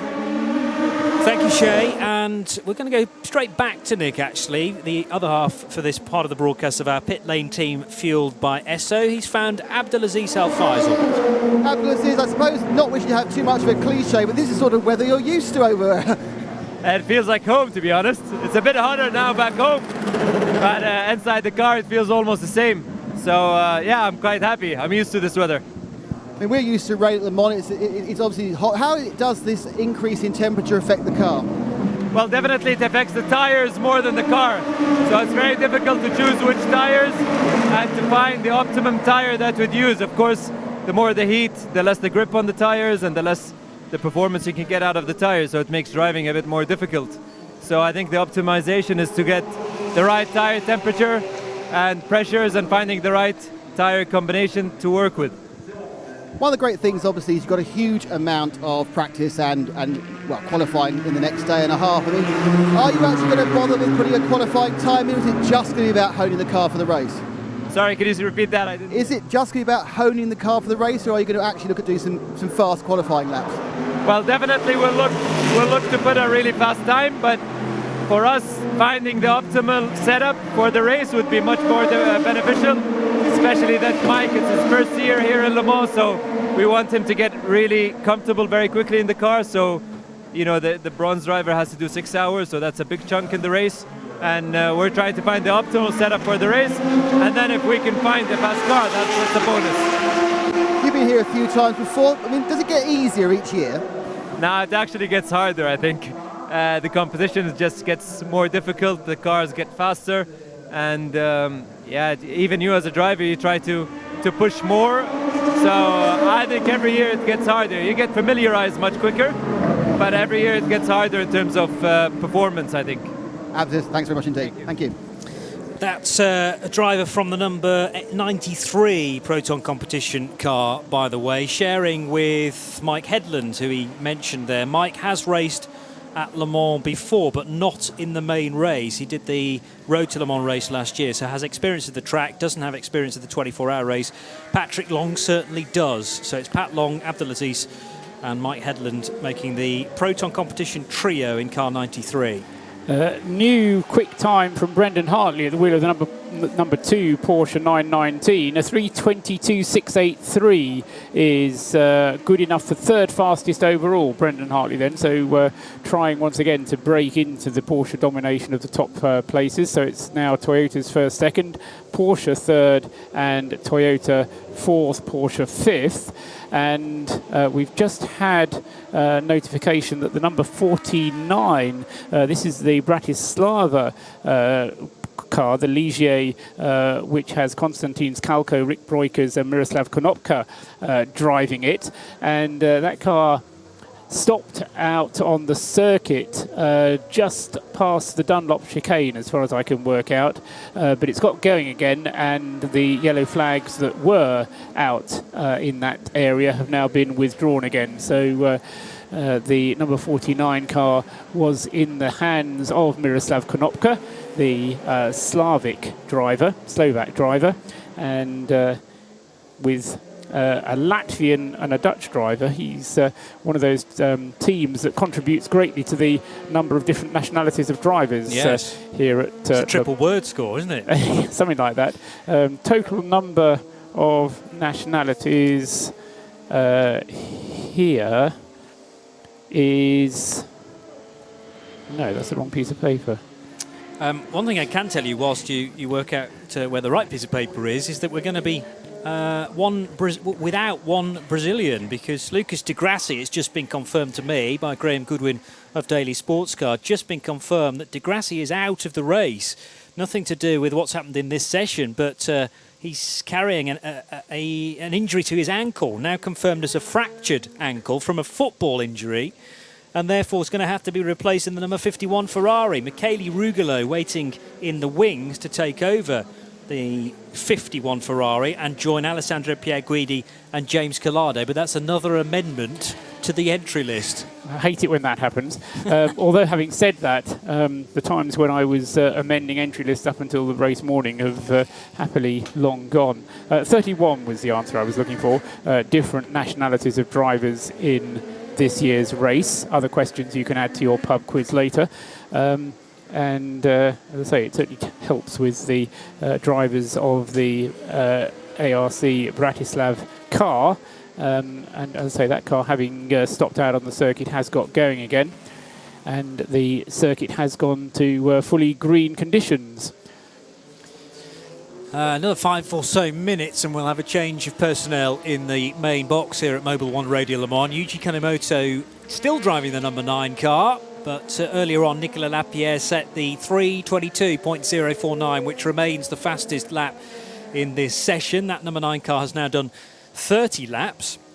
Not necessarily all flyers, of course. There'll be a mixture of out and in laps together with the quick ones as well. Kaz Nakajima in the number 8 car is second fastest. And then one Porsche and one Toyota just rejoining the session. Earl Bamber now been installed into the number 2 Porsche 919 Hybrid, and Mike Conway with a turn behind the wheel of the number 7 Toyota TS050. The number 9 car working its way up through the Dunlop curve with a wheel just straddling the yellow and blue curbing, and a bit of maybe puff of tyre smoke there, Gemma, just creeping out from underneath the car. So I always get confused with that, whether that's engine related, but I'm told that the airflow underneath the car will send smoke from front left or front right underneath and just make it look like it's more of a problem than it perhaps is. Yeah, it looked a bit blue though, didn't it? Which normally means that it's not tyre smoke. Tyre smoke's more like steam. Yeah, more of a white colour. I know what you're Yeah. saying. It's tricky to tell, though, is that Toyota struggled for grip as it... I mean, that's a hard braking area, very, very fast, particularly in a prototype where the car gets sucked to the ground through Dunlop curve, and then you have to get it to the right-hand side of the track in order to lever it through the Dunlop chicane at the top, underneath the Dunlop bridge. Let's get an update from Ferrari with Nick Damon now. With James Carlo. James, it's a bit of an unfortunate thing. We understand that Lucas Di Grassi is unable to race. Yeah, unfortunately he broke his right ankle last week, and I think the decision from, I don't know if it was Ferrari or the FIA, was to change our third driver. So yeah, a bit unexpected, and obviously we're really disappointed, and we can only hope that Lucas gets better as fast as possible. And who's replacing him? We have Michele Rugolo. So yeah, he's obviously just getting to grips with things now, and yeah, that's you know, he's a fast driver. He's you know, normally in the Blank Paint series, so he's got some experience. He's obviously done Le Mans before, so yeah, we just need to get him up to speed, me and Alessandro, and we'll do our best to help him in every way as fast as we can. As you say, he's in the Blancpain series, but does he have much experience with the GTE spec of this car? He's driven it before, you know. It's not like the Ferrari's a new thing for him. So both cars are pretty similar, but obviously, like I said, it's not ideal, but it's our job as endurance racers to try and get him up to speed as quick as we can. Notwithstanding, where do you feel the Ferrari is in the pantheon of the GTE Pro machines? No idea. No idea. Are you one of the ones who thought that the Ford may throw out some sandbags later today? I don't know. I think, you know, as far as last year and the first two races are concerned, they were doing the same lap times as us, and now they're 2 seconds off. So it's either they've got the setup really, really wrong, or like, you know, or they're working on something that we don't know about. Who knows? To be honest, who cares? We've just got to do a good job and see what happens at the end of it. James, thank you very much. Here in the pit lane team, fueled by Esso, my colleague just up the pit lane, fueled by Esso indeed, is Shea Adam. With another Ferrari driver, Pierre Caffer, you're fresh out of the Risi Competizione Ferrari. You guys missed a lot at the beginning of the session, but that was all according to plan. Has everything been going okay since then? Yeah, we are quite pleased with everything. We have our test schedule, and you're right, we are not driving that much in the first session. But so far everything is good, and I'm happy to be back in the new 488 of Risi Competizione. I have to say Ferrari have done an awesome job with this car, and I really enjoy to drive. How is it in the cockpit with this heat? Sorry? How is it in the cockpit with this heat? Yeah, at the minute it's a bit hot, but we have aircon inside the car, so it should be fine. It should be not the big issue.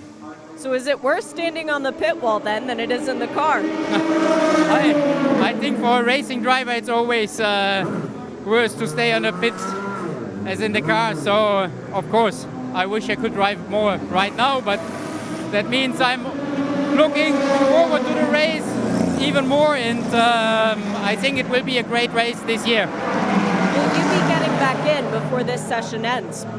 No, now it's Tony in the car, and I don't know how long the session lasts, but after that Fizzy will drive also some laps. Have fun. Thank you. Shea Adam and Nick Damon, our pit lane team, fueled by Esso, to the end of this first and only session of free practice. Hello there.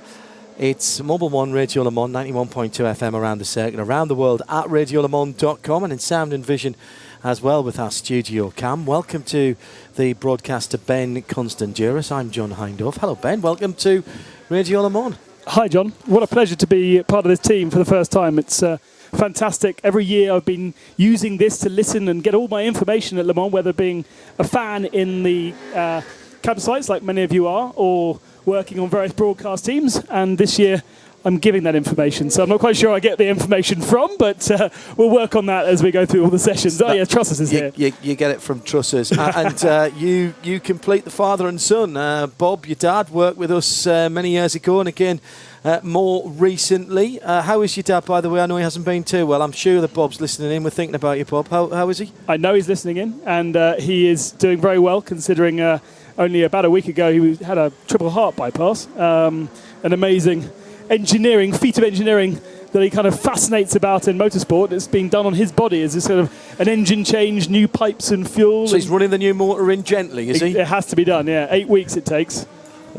Well, we pass on our best to Bob and welcome Ben to the booth. Our broadcast centre is just on the pit lane entrance, just towards the end of the lap after the Corvette curves, and not a bad view from where we are, in fairness. The sun's just going to drop into our eyes in a minute. We picked the wrong time to come into the booth, Ben. But Paul Truswell remains with us, and the Toyota number 9 hybrid just coming down to pass us. That was the slightly muted sound that you could hear in the background. Interesting news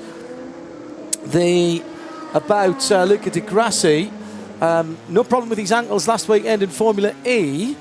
It's an interesting one. Michele Rugolo in the car. Now that's okay though, Paul, isn't it? Well, the good news is that Michele Rugolo is on the list of exempted drivers, unlike Tony Kanaan, who's a rookie. So there are certain minimum requirements that Tony Kanaan has to perform, which Michele Rugolo won't have to because of the fact that he's got recent experience driving this kind of car at Le Mans. So it being a GT Pro class car, obviously, I mean, you can debate whether or not Rugolo or Di Grassi is the better option. But I must just say, Ben, my son has now taken you as being the reason why he is going to, at some point in the future, come into this box and take over, because you're now kind of producing the precedent that he requires. So so young Robin is going to be running along here at some point, and no doubt then emulating sons of fathers. Just a little bit on that Lucas Di Grassi story. He hasn't chosen, nor have the team chosen, to remove him from the car. He has to go through a process with the FIA, and he must exit the car within 7 seconds. And as John knows, with a rather hurting ankle, dodgy ankle, yeah. Jumping on it after 7 seconds of sitting down is quite tricky, and that is the reason why he's not driving the car. It's not due to his choice, and as we said, he was racing last weekend in Berlin. And so he couldn't do the get out of the car quick enough test. Yeah, and it's an unassisted getting out of the car as well, because obviously in the pit lane there are people around to assist you out of the car, but the test to which you refer is an unassisted getting out of the car procedure. And it was done a week ago today, playing football with friends. So it was only a couple of days later he was jumping in and out of cars as he was needed to do in Formula E. So somehow the test there he passed, but not here. Is it easier to get out of a single seater? Yes, absolutely. It'll be because it's a Ferrari rather than a Formula E car. Yeah. Yes, absolutely. It is just coming on to 20 minutes past 6 Central European time. Mobil 1 Radio Le Mans around the circuit on 91.2 FM, globally on radiolemans.com, part of the Radio Show Limited network. For those of you in the US, if you're travelling around on the weekend, we'll be on XM Sirius as well. And as soon as I started that, I've realised I can't remember what the channels are, but I'm sure I'll be told in a moment or two's time. I think it's 138 and 201, but I can't remember which way round they are. I'm feeling on the pop quiz already. Are we certain that everybody who needed to do laps, Paul, have done laps? So Tony Kanaan's done his 5. He's 5 full laps. Haven't actually checked on Tony Kanaan. Whilst I just scroll down there. While you do that, I'll tell Fabian W, who has tweeted to at RSL_studio about our lineup. It's Paul Truswell in the booth constantly, it would seem to me, although he is on his holidays. He's got a hammock here, and at several times he will be sunbathing through the glass.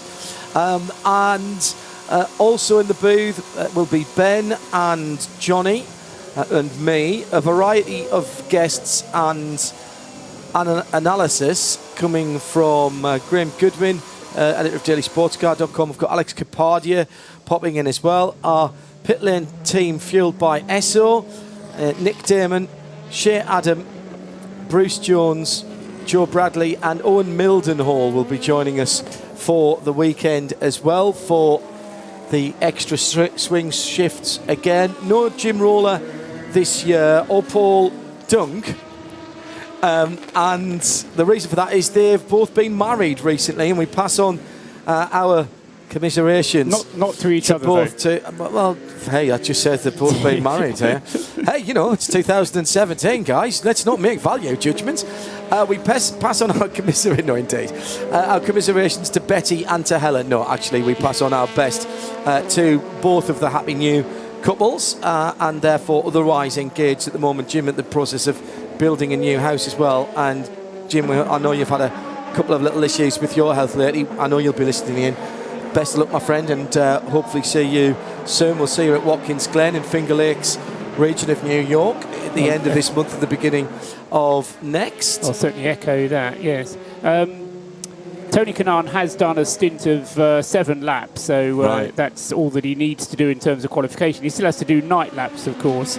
5 laps required either in the session that starts at 10 o'clock tonight or the equivalent session that starts at 10 o'clock tomorrow night. An improvement of time a little while ago from Nick Tandy in the number 1 Porsche.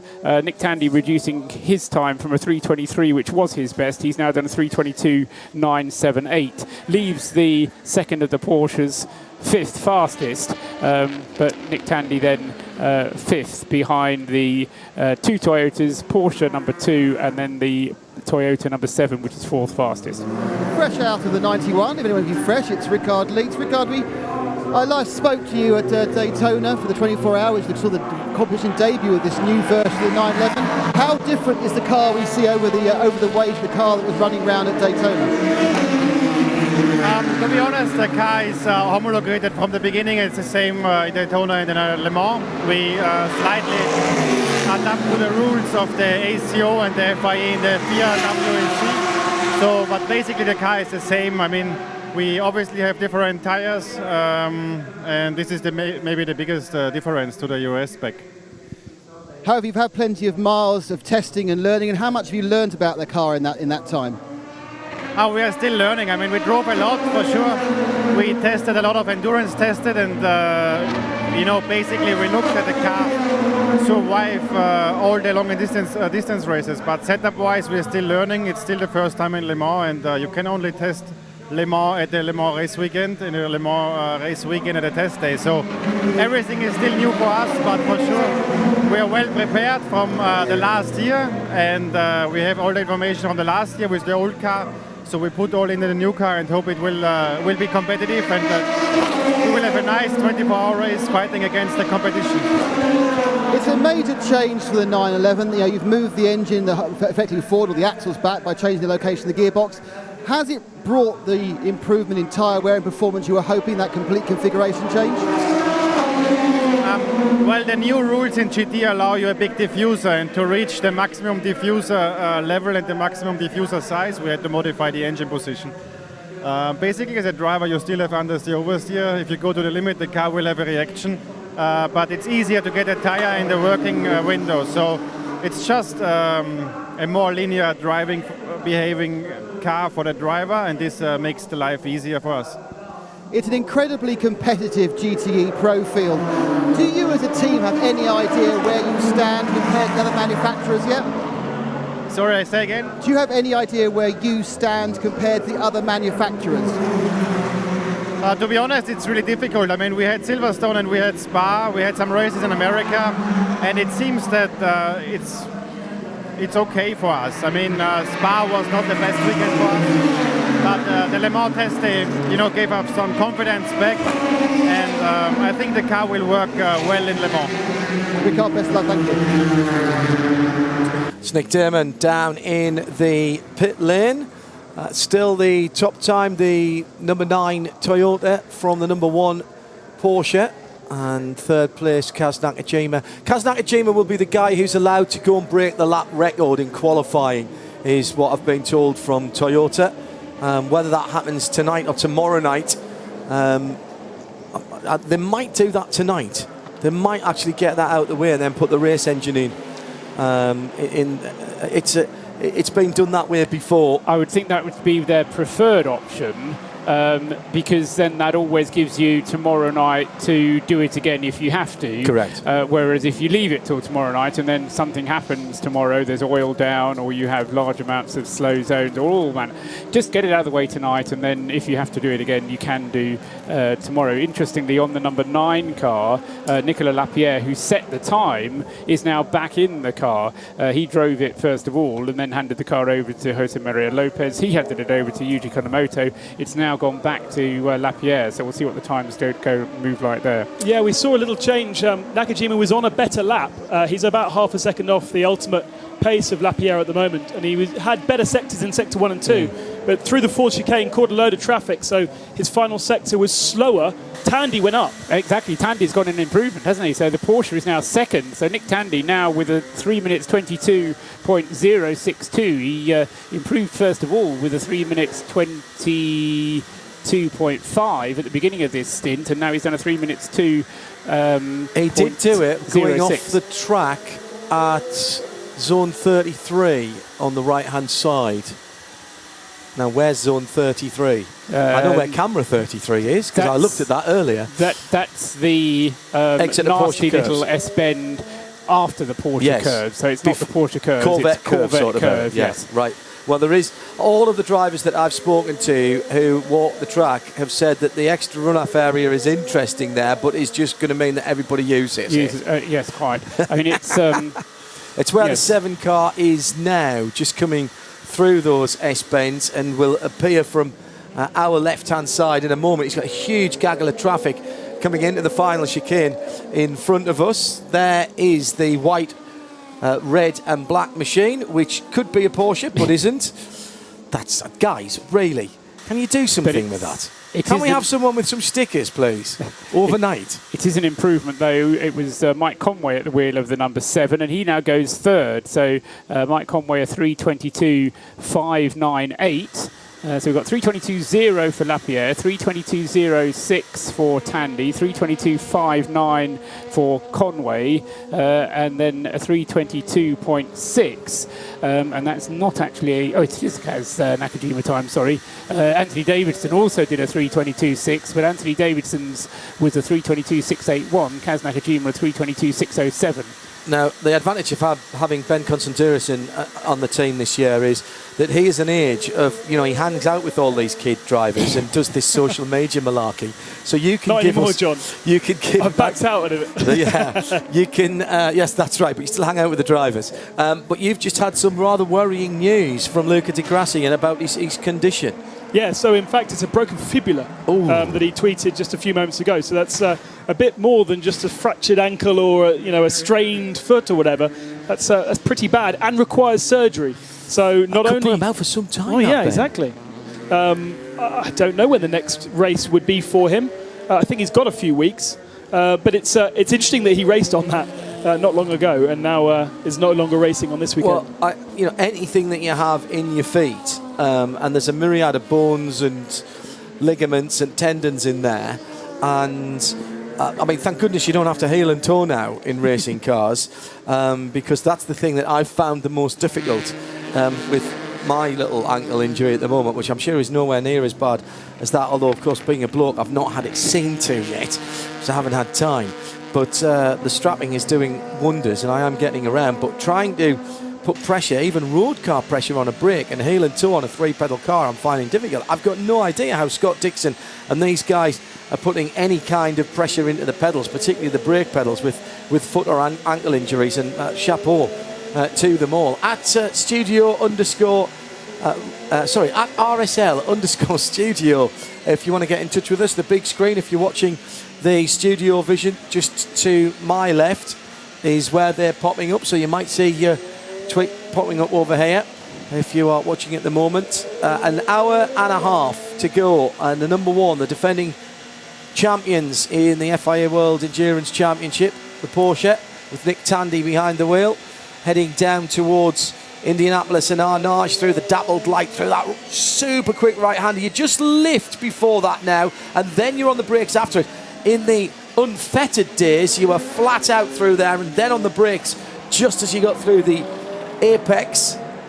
And there's no real concern being shown on the faces of the Porsche 919 hybrid team. At the moment, the gap, well, barely worth talking about, 0.013 of a second, and Nick Tandy's just done the fastest centre section of anyone out there. So the gap that we saw at test day already being tweaked down. Expect a 3:15 for the pole position, possibly even a high 3:14 is what the sims are saying. It's going to depend on the quality of the track and the ambient temperature.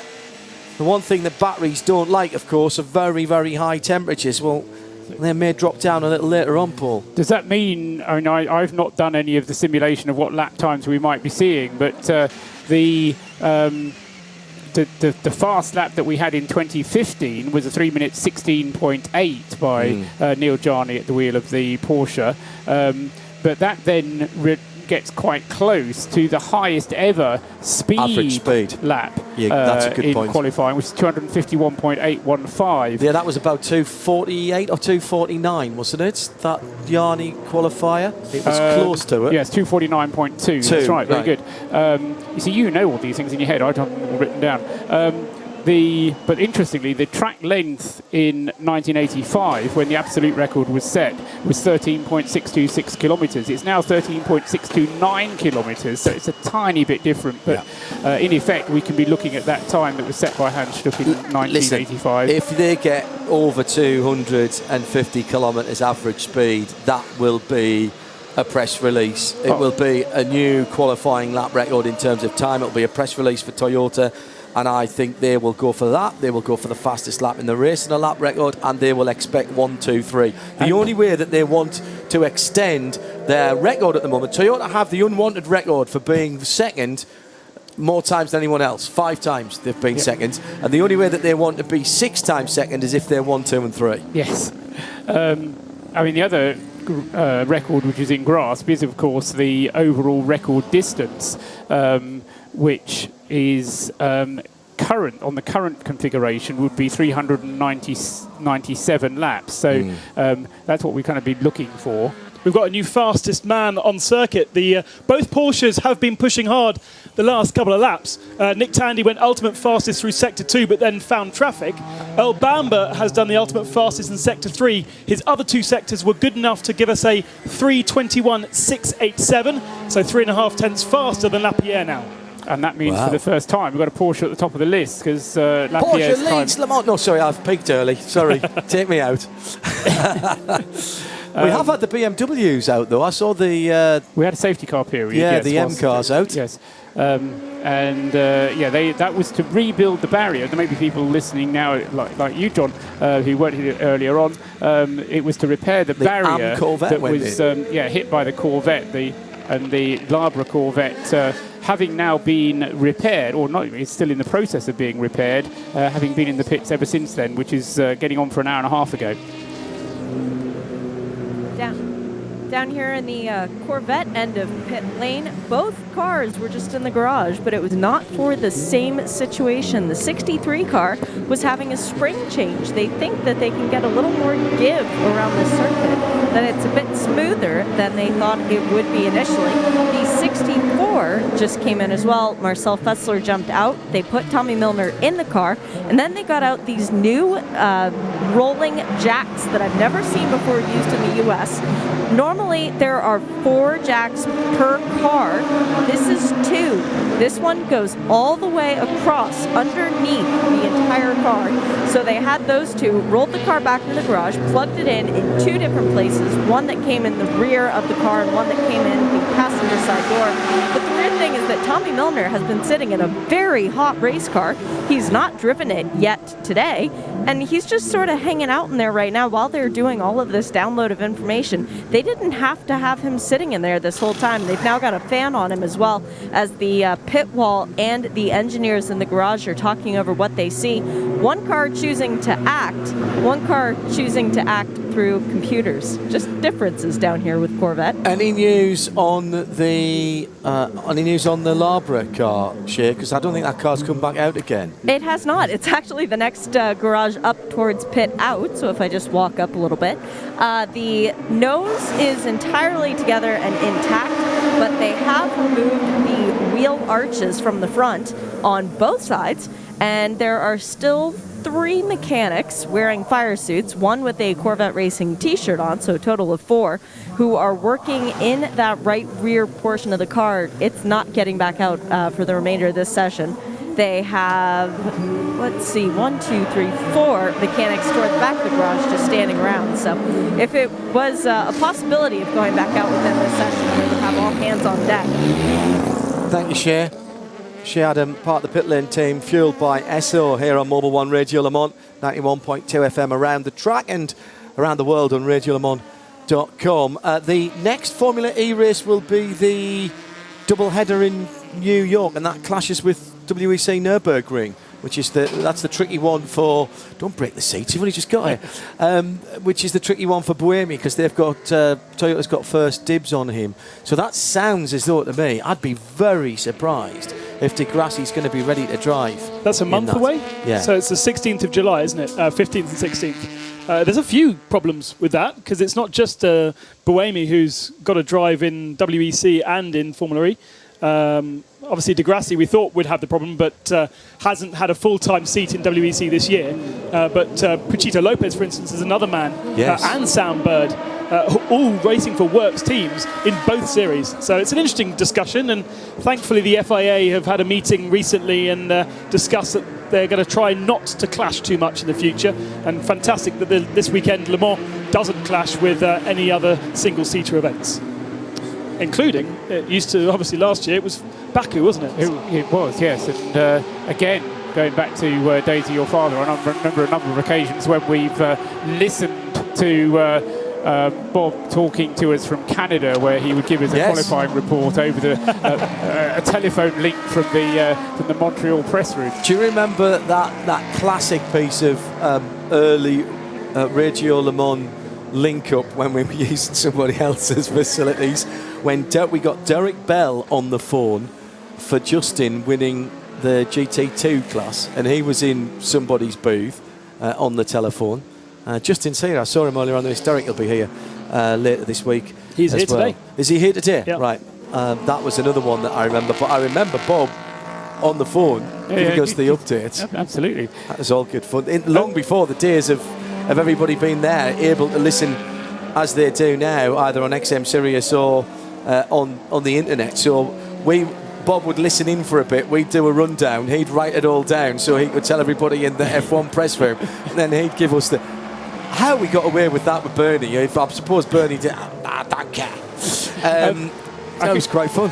I've got another job for Shea as and when she gets the opportunity to, because this is not that far away from Corvette. It's just the other side of Ford. The number 23 Barthez competition, the Fabien Barthez car, was called into the pits with a black and orange flag, the mechanical defect flag.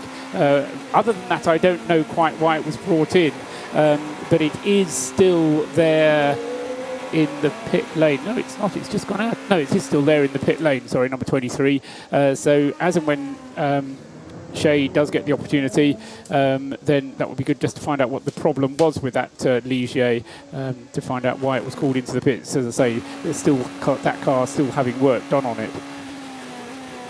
Let's go down to Nick, who can update us with that in the pit lane team fueled by Esso. Yeah, our halfway point actually is the Ford team, so actually just falls under my jurisdiction. Okay. And I am with the car, which is currently being worked on in 4 different areas. Major work is on the right-hand side pod, which is delving in, fixing the light panel. It looks like I can't think you get called in for a faulty light panel this time of the day. There's also a computer plugged into the back. No sign of any goalkeepers to give me a quote, unfortunately. But nothing obvious. There's nothing leaking. There's no trail of fluids. So unless they were doing them for the light panel, the light panel might have been flapping down. Which is interesting. Or just the lights That's themselves. where I was a minute ago. I was actually, before I walked up here, I was down with Toyota number 7, and if they suddenly start going faster, it's because they've done a front roll bar change. I went, oh, I know what that is. Certainly working with the suspension, it's a big major suspension change on the 7. Whether they're going to do qualifying setup, I don't know, but it was a lot more than just a little bit of tweak, lots and lots of changes. Marcel Fessler, welcome back to Racing with Corvette Racing. Does it feel familiar, even though it's been quite a few years at Le Mans? Yeah, it feels quite familiar because I also drive the Corvette for the long distance races in the US for 2 years now. So I know the Corvette guys pretty well, and it feels like family already. When you got out of the car, they did the driver change, put Tommy in, and then brought the car in. What sort of setup changes were they working on? Yeah, you know, we try different things now to get the read out of it, what we should do for the race. So that's a usual basic program we have, we go through, but I can't really say what they changed, but we have different things which we want to try. They changed the shocks on the 63, but you guys feel like you have it pretty good on the 64, no need to mimic them? Yeah, this is what I said. This is a kind of thing that we share some setup works together. So the number 3 car uses some different direction, which we are in another one. So we will see what's the read out of it, and then we try to put the best together. Thanks, Marcel. Thank you very much. We just saw on the television pictures a small spin from the IDEC Sport Racing Team. Are we calling that E-Deck? E-Deck. We'll try and call it E-Deck. I am in the habit of calling it I-Deck. It would be E-Deck if it was French, wouldn't it? It is French. All right. Yes, they're... add a little French accent. It's E-Deck. E-Deck. Voila. E-Deck. And it's one of 2, I think, father and son teams. Yes, the other one being the Nicolet father and son. It was the son who pirouetted. Surely, if we're talking French teams. Oh, bien sûr. Alors, donc. How long we got left? An hour and 16. All right. 16 minutes. I think it'll be about the last hour when we start to see the improvements. Although, having said that, we have seen an improvement just in the last few minutes whilst we were hearing from Marcel Fessler. Fellow Swiss improving, Sébastien Buemi, who has done now the second fastest time. So Nicolas Lapierre, remember, was the fastest. He set the mark at 3:22.049. We've now had 2 laps in 3:21s. The one by Earl Bamber that we told you about, but the one by Sébastien Buemi, which has just been done, 3 minutes 21.775. Now, those times compare to 3 minutes 18 that we saw in the official test. But remember, the test 2 weeks ago was over 8 hours, and so they'd had all morning to clean the track. Whereas this one, we've only got 4 hours, and then we go into the 2 hours of qualifying later on. This time last year, in this session, the fastest lap time was a 3 minutes 22.01. So we've had 2 laps now faster than last year already, with Porsche, Toyota leading the way. Nick Dearman has been in a few pit lanes around the world, not just here at Le Mans and working for us, but in a previous life he spent 7.5 seasons in the Formula 1 pit lane working for Bernie Vision, and has this update from our pit lane team, fueled by SO. Meandering down, as I do, went past the 55 Spirited race car, the lovely dark green car, and they are doing something I've never ever seen before as a repair or a bit of updating. They are regassing the aircon. I've never seen that. They are genuinely they are regassing the aircon, the 55. So that's normally 70 quid down at Halfords, but I had to walk back to make sure it was, and indeed it is. It has the refrigerant fluid written in Italian on the side. Right, that's a new one to me as well. Marks out the changing times here in endurance racing. The cars that do run aircon, Paul was talking about their heat earlier on, and the regulations that go with that. And there we are with them The important thing regassing. is if you do have air conditioning, it does have to work. Correct. So if it needs regassing, then it needs regassing, has to be done. You can't just run around without it. It might be an idea keeping an eye on Earl Bamber if you're around the circuit, listening on 91.2, because his first sector time is the fastest one we've seen so far. So if you're standing out at Indianapolis, Arnage, or at the Porsche curves, what's his time coming through? A 1:16.9 in the second sector isn't as quick. We've had times in the 15s for the second sector. And in fact, Nick Tandy was very close to the best Sector 2 time that we saw in the test when he was in the one car, when he improved just fractions of a second off the quickest time or the quickest sector that would seen by Toyota. So clearly the gap between Toyota and Porsche perhaps not as big, or Toyota, Ben, have gone away and Porsche have gone away and decided to have a look to see where they can make up some time. And if it's Sector 2, that would suggest to me, Ben, that they've trimmed the car out. Absolutely, although Earl Bamber has not gone particularly fast through Sector 2 and therefore doesn't set the timing screens alight on that one. In terms of LMP2, we just saw an improvement from the Vaillant Rebellion. Matthias Besch is in that car at the moment. Was that fastest before he set that time? The Rebellion one was the fastest, yeah, yes. So it's just an improvement rather than a change of position. Yes, the previous best was by Nelson Piquet, who'd done a 3 minutes 32.4. That 3 minutes 31.6 then for Matthias Besch is faster than the car has gone before, but it's just extended the cushion between him and the rest of the field. Here comes Earl Bamber into the Ford chicane then at the completion of this, what could be an improved faster lap. The mark that he's trying to improve on is a 3:21.687. He goes through in 3:21.940. That makes it the third fastest lap of the session, but he was already quicker, so it's not an improvement. Track temperature official in terms of it being measured by the organisers as a moment or two ago. It's 35.6. A moment or two ago, Ferrari looked like one of the Scuderia Corsa cars that was off, coming out of the Porsche curves and in beyond the runoff area, Ben, and into the beach there. Well, that would have been a barrier a couple of years ago, wasn't it? Good point. It had a Toyota on the inside of him. Excuse me, it was the 51 car.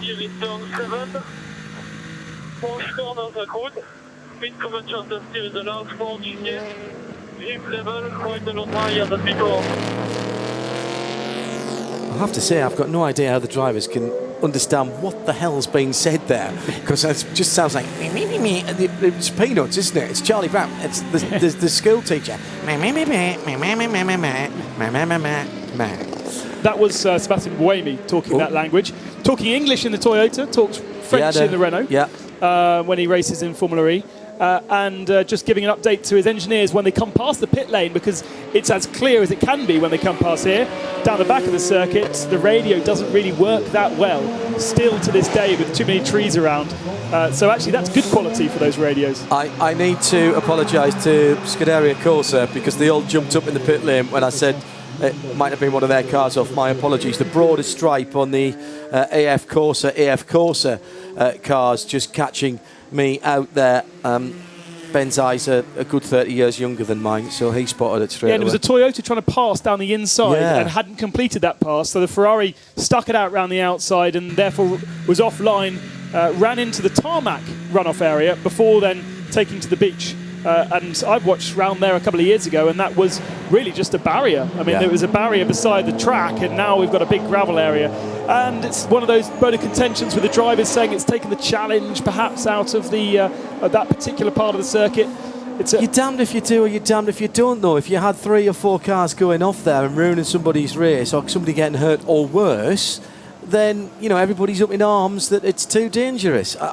It's a very fine line to draw, and this is ultimately still a lot of this track, less and less every year, but still a lot of this track is still public roads, and long may it stay that way. I would suggest that won't stay like that for very much longer, and it'll all be super smooth tarmac and just be a very, very long racetrack, sadly. Yes, I mean, I think the thing that grieves me is a bit like it's a bit like when one of your favourite bits of road gets a speed limit put on it, because you know once it's got a speed limit put on it, they're not going to take it off again. Yes. And it's the same sort of thing here. They make improvements year on year that make the track a little bit safer, and the overall effect, you kind of think, oh, it's only a little bit this year, but overall, they're never going to do anything which makes it more dangerous. So, and that's understandable. I just find it a little bit sad somehow. Let's go down to the far end of pit lane, where Shea Adam, part of our pit lane team, fueled by Esso, is with GMW's 488 Ferrari. One of the cars that we are so happy to see back in the field this year at Le Mans. Rob Smith, you're new to this whole thing though. How hard is it to watch your Ferrari on the big screens going round and round and you're not behind the wheel? It's definitely easier being in the garage than behind the wheel. I've just found it a massive learning curve here. From the test day, I improved all day, but today the track seems to be a bit better, and I'm making big steps, and I'm really pleased with my progress today. How much have your co-drivers been able to influence the learning of the car for you as well? I mean, Will Stevens has been here before. Dries is as much a rookie as you. I think it's a two-way street, because I'm teaching Will and Dries about the team, and I've been here for 3 years now. But especially Will, his track knowledge is really, really good, and he's no doubt brought me on. How much different is it from a support race to the 24-hour race? I think it's just the pressure is different. I think in the support race you get to learn the circuit a little bit, and you're still dreaming about the main race. And here we are on race day. It's lovely and hot, and I wouldn't rather be anywhere else in the world. What's the cockpit of the 488 like? Is it cool? Yeah, it's really nice in there. We've got air conditioning, which is fantastic. The seat is a big improvement on the 458, and the steering wheel hasn't got a top or a bottom on it, but it's just a lovely seating position, and we've got some long straights to exercise our fingers and just relax a little bit, but we've got to push. Well, the car's about to come in here soon. Enjoy your next stint out there. Thank you very much. Great to hear that car just rumbling by as they were going through. And outside at the moment, the sun's still shining, barely a cloud in the sky. Actually, as I say that, there's one just about to go across. Second anti-roll bar, front roll bar for the number 7, and Nick Damon has news on a problem for the sister car, the number 9 Toyota Gazoo Racing TSO50. Yeah, the 9's come in. I didn't actually see it arrive. When I got here, there were many mechanics, and they were taking off the floor. They also had the rear engine cover off. They have actually replaced the rear. How do I explain it really? The piece of bodywork which sits behind the front wheel and holds the pontoon, effectively, that holds the mirror on the driver's right-hand side. They're replaced. I know it's broken. I think it's a problem. But obviously the car is not handled as it should be. Nicolas Lapierre has stayed on board and is currently chatting to Alex Wirtz, who's the team still as part of his management role. But they are effectively taking vast amounts of car apart, as though they're searching for a mystery problem. They haven't done anything mechanical. It's all unscrewed lumps of carbon fibre, plywood and glass fibre. Thanks, Nick. 13 minutes in the pits for the number 9 cars. Richie Stanaway in the Aston Martin, Ben, is going slowly out on the circuit. Yeah, really touring. He was 16 seconds off for the first split alone, and we've been following on the TV pictures on board with his hand hanging on the driver netting as though he's on a trip to the shops. Just to replay on the screens now. I'm not sure what that's showing. He was coming out of the last chicane on the start-finish line, and as Ben there was saying, he was very slow indeed, and not sure what all that was about really. We've seen Aston do this before. He's showing us stopped on the screen, but that might just be because he's so slow. Aston quite often will go round and calibrate things on a set of wet weather tyres and drive very, very slowly. Seen them do this before in WEC. Paul? Yeah, that car has had 2 long stints. Marco Sorensen has done 2 stints of 14 laps and 15 laps respectively. Richie Stanaway, as you say, currently at the wheel of it. He was on his 11th lap when that problem occurred. So I can't really explain that there was any calibration. And say you've been out for long enough to be able to be comfortable in the car, unless something has gone wrong, which we must assume it has done. But the two Astons, both the Pro cars, 95 and 97, spending this free practice session being very boring Aston Martins, just going round and round and round. Daniel Serra also did 2 long stints in the number 97 car, having done a 14 and a 15 lap race. And Darren Turner is now behind the wheel of the 97 car, again on a long stint. So those two Aston Martins really just going out and thrashing round and round and round. Would that be consistent with running out of fuel, perhaps? Not after 10 laps. Not after 10 laps, no. I mean, it's incredibly slow middle sector, 227 seconds, when it should be about 90 for the GTs. However, Tony Vielander on the other side of the argument there. Tony going very quickly indeed. The 82 Ferrari, second quickest already in the GTE Pro category, and he's put in a fastest first sector. Presumably that's for the class. Not suggesting that he's quicker than a LMP car. Scott Dixon slow in the first sector last time around, and Ben says. And news from Twitter is that the 95 has a puncture, so obviously we can't see that from on board. Yeah. But that's why he was incredibly lucky slow there, because he got that just as he was coming out the final corner. He's going to have to do a full lap. And that is why our TV screens were showing us a replay of the Ford chicane.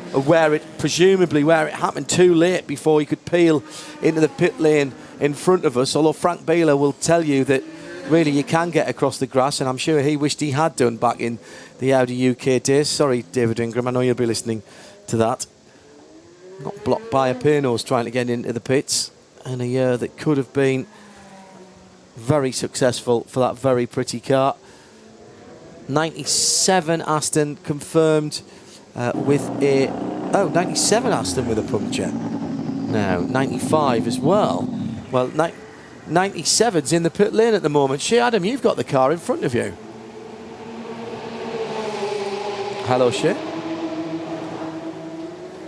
Hello, Shea. Nothing heard from Shea, so we'll pick that up in a moment. We'll try again. Shea, can you hear us? Nope. Back to Shea in a moment, but the 97 is in the pit lane with another problem. Shea can possibly tell me on the talkback, and we'll relay that through.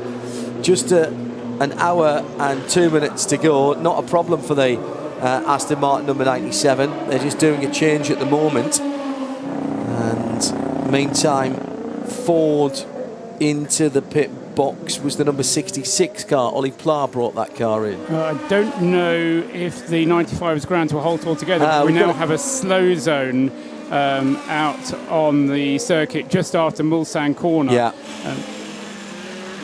Possibly a slow puncture on the 97 on the back of the car. And I thought I just saw a Marshall almost grabbing the carcass of the tyre, so perhaps the Aston's tyre has disintegrated. Just coming into the Porsche curves now, that Aston, and that could well be the reason for the slow zone to get the carcass off the track and to a place of safety, and not to have that in the way of things.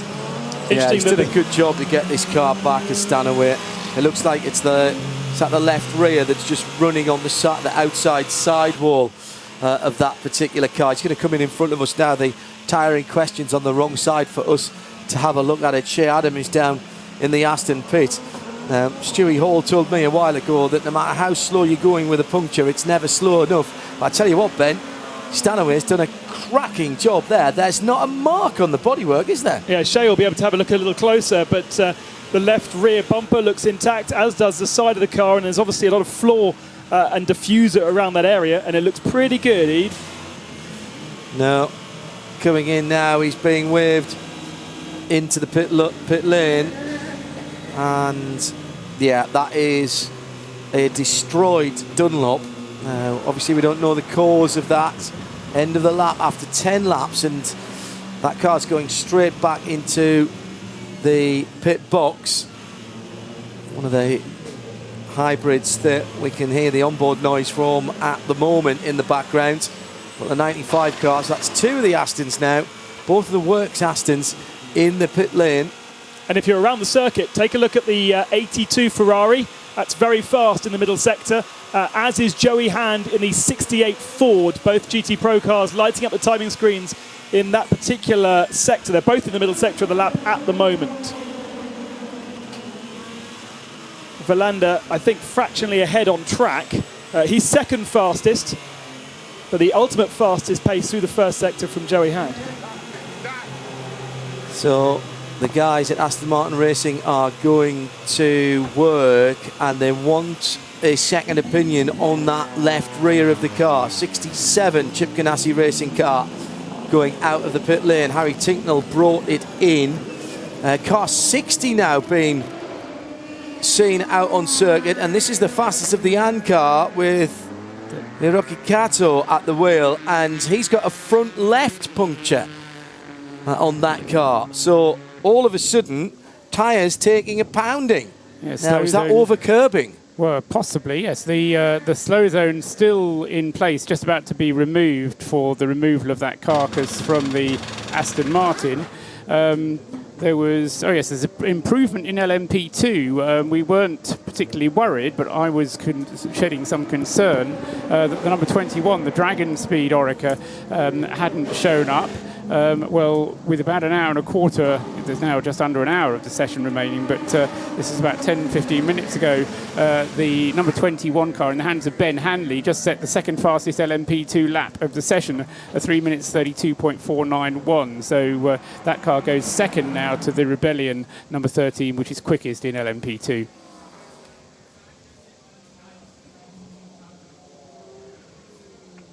Just after 7 o'clock in the evening. Hello there, welcome along to Mobil 1 Radio Le Mans. It's 91.2 FM around the circuit and around the world at radiolemans.com. Here's the weather brought to you by Jura Garages. Beautiful evening, temperatures still in the low 20 degrees Celsius, dropping down overnight to a rather more manageable 11 degrees. It's going to be quite a clear night. Things starting off in the morning, much as they did today, with a little bit of cloud cover. That'll clear towards the afternoon with the wind blowing in from the west. And top temperature tomorrow, 27 degrees Celsius. Backing off in the evening hours might be a chance to go for a fast time. But frankly, this time of the day has normally, or at least 6 o'clock in the day, has been pretty hot. That's your weather on 91.2 Mobil 1 Radio Le Mans, brought to you by Jura Garages. Hello, I'm Aston Martin Works driver Darren Turner. Thanks to Jura, you could be joining me at Base Performance Simulators in Oxfordshire. It's a full day, including breakfast and lunch, and you and a friend will get to try our GT and single-seater simulators. This special Jura race school is on the same equipment that the pro drivers use to hone their skills away from the track. For the chance to join us on this exclusive Jura Day Out, go to www.juragarages.com/Le Mans to answer. Live from trackside, this is Mobil 1 Radio Le Mans. Engineered to perform. So Darren Turner in the competition, you heard all about it there. We'll be talking about that throughout the weekend. 68 Chip Ganassi car in the box as well. This is the 5th place car brought in by Joey Hand. So all of a sudden, the top pro cars, Antonio Garcia has just gone out in the Corvette number 63, but 82 Ferrari pitted with Verlander, Scott Dixon in the pits in the 69, Richie Stanaway in the Aston 95 with that puncture, and now Joey Hand in the 68. Yeah, so that was a bad steer, wasn't it? I told them to look out for the two cars that were very fast in the first sector, and they both went into pits. That hurt you. It's Michele Rugolo that's now the fastest of the GT cars, as we've got another slow car out on circuit, the Clearwater Racing 60 car. That's the one still nursing its puncture, isn't it? Bringing through puncture, yeah. Through the Porsche curves at the moment. Very, very slow, offline, playing it safe, and again doing a good job to preserve the bodywork of the front of that car. So now it's look out for Rugolo in the 51 AF Course Ferrari, who has a pretty good middle sector as well. He seems to be pretty fast. As for the LMP1 cars, everyone's kind of settled in for the moment. Yes, it's Nico Lapierre, though, is back out at the wheel of the number 9. Remember, that was the car that came in and we were told it's having a bit of work done on it. So the number 9 car, having had that work, is now setting off on its way again. In GT Pro, just to kind of put some of the times there into context, the fastest Corvette at 3:56.004, that compares to the fastest time on the test day of a 3:54. So we're about a second and a half or so slower, nearly 2 seconds slower than we were on the test day. However, the fastest Ford GT is already a second quicker than it went on test day. So read into that what you will, that being the third fastest GTE Pro car overall, the number 69 car, which Scott Dixon is currently behind the wheel of. Yeah, and the test day times were about 2.5 seconds slower than the cars had been in qualifying the previous year here, and that wasn't a particularly fast year in terms of times for the GT cars. They could have gone faster, so there's a lot of gamesmanship being played in GT Pro, and I think BOP can be changed all the way up until the race. We've seen it before, haven't we? Yes, well, I think the danger was that last year dangerous precedents were set, where on Friday lunchtime there was a press conference and a whole new set of parameters were issued.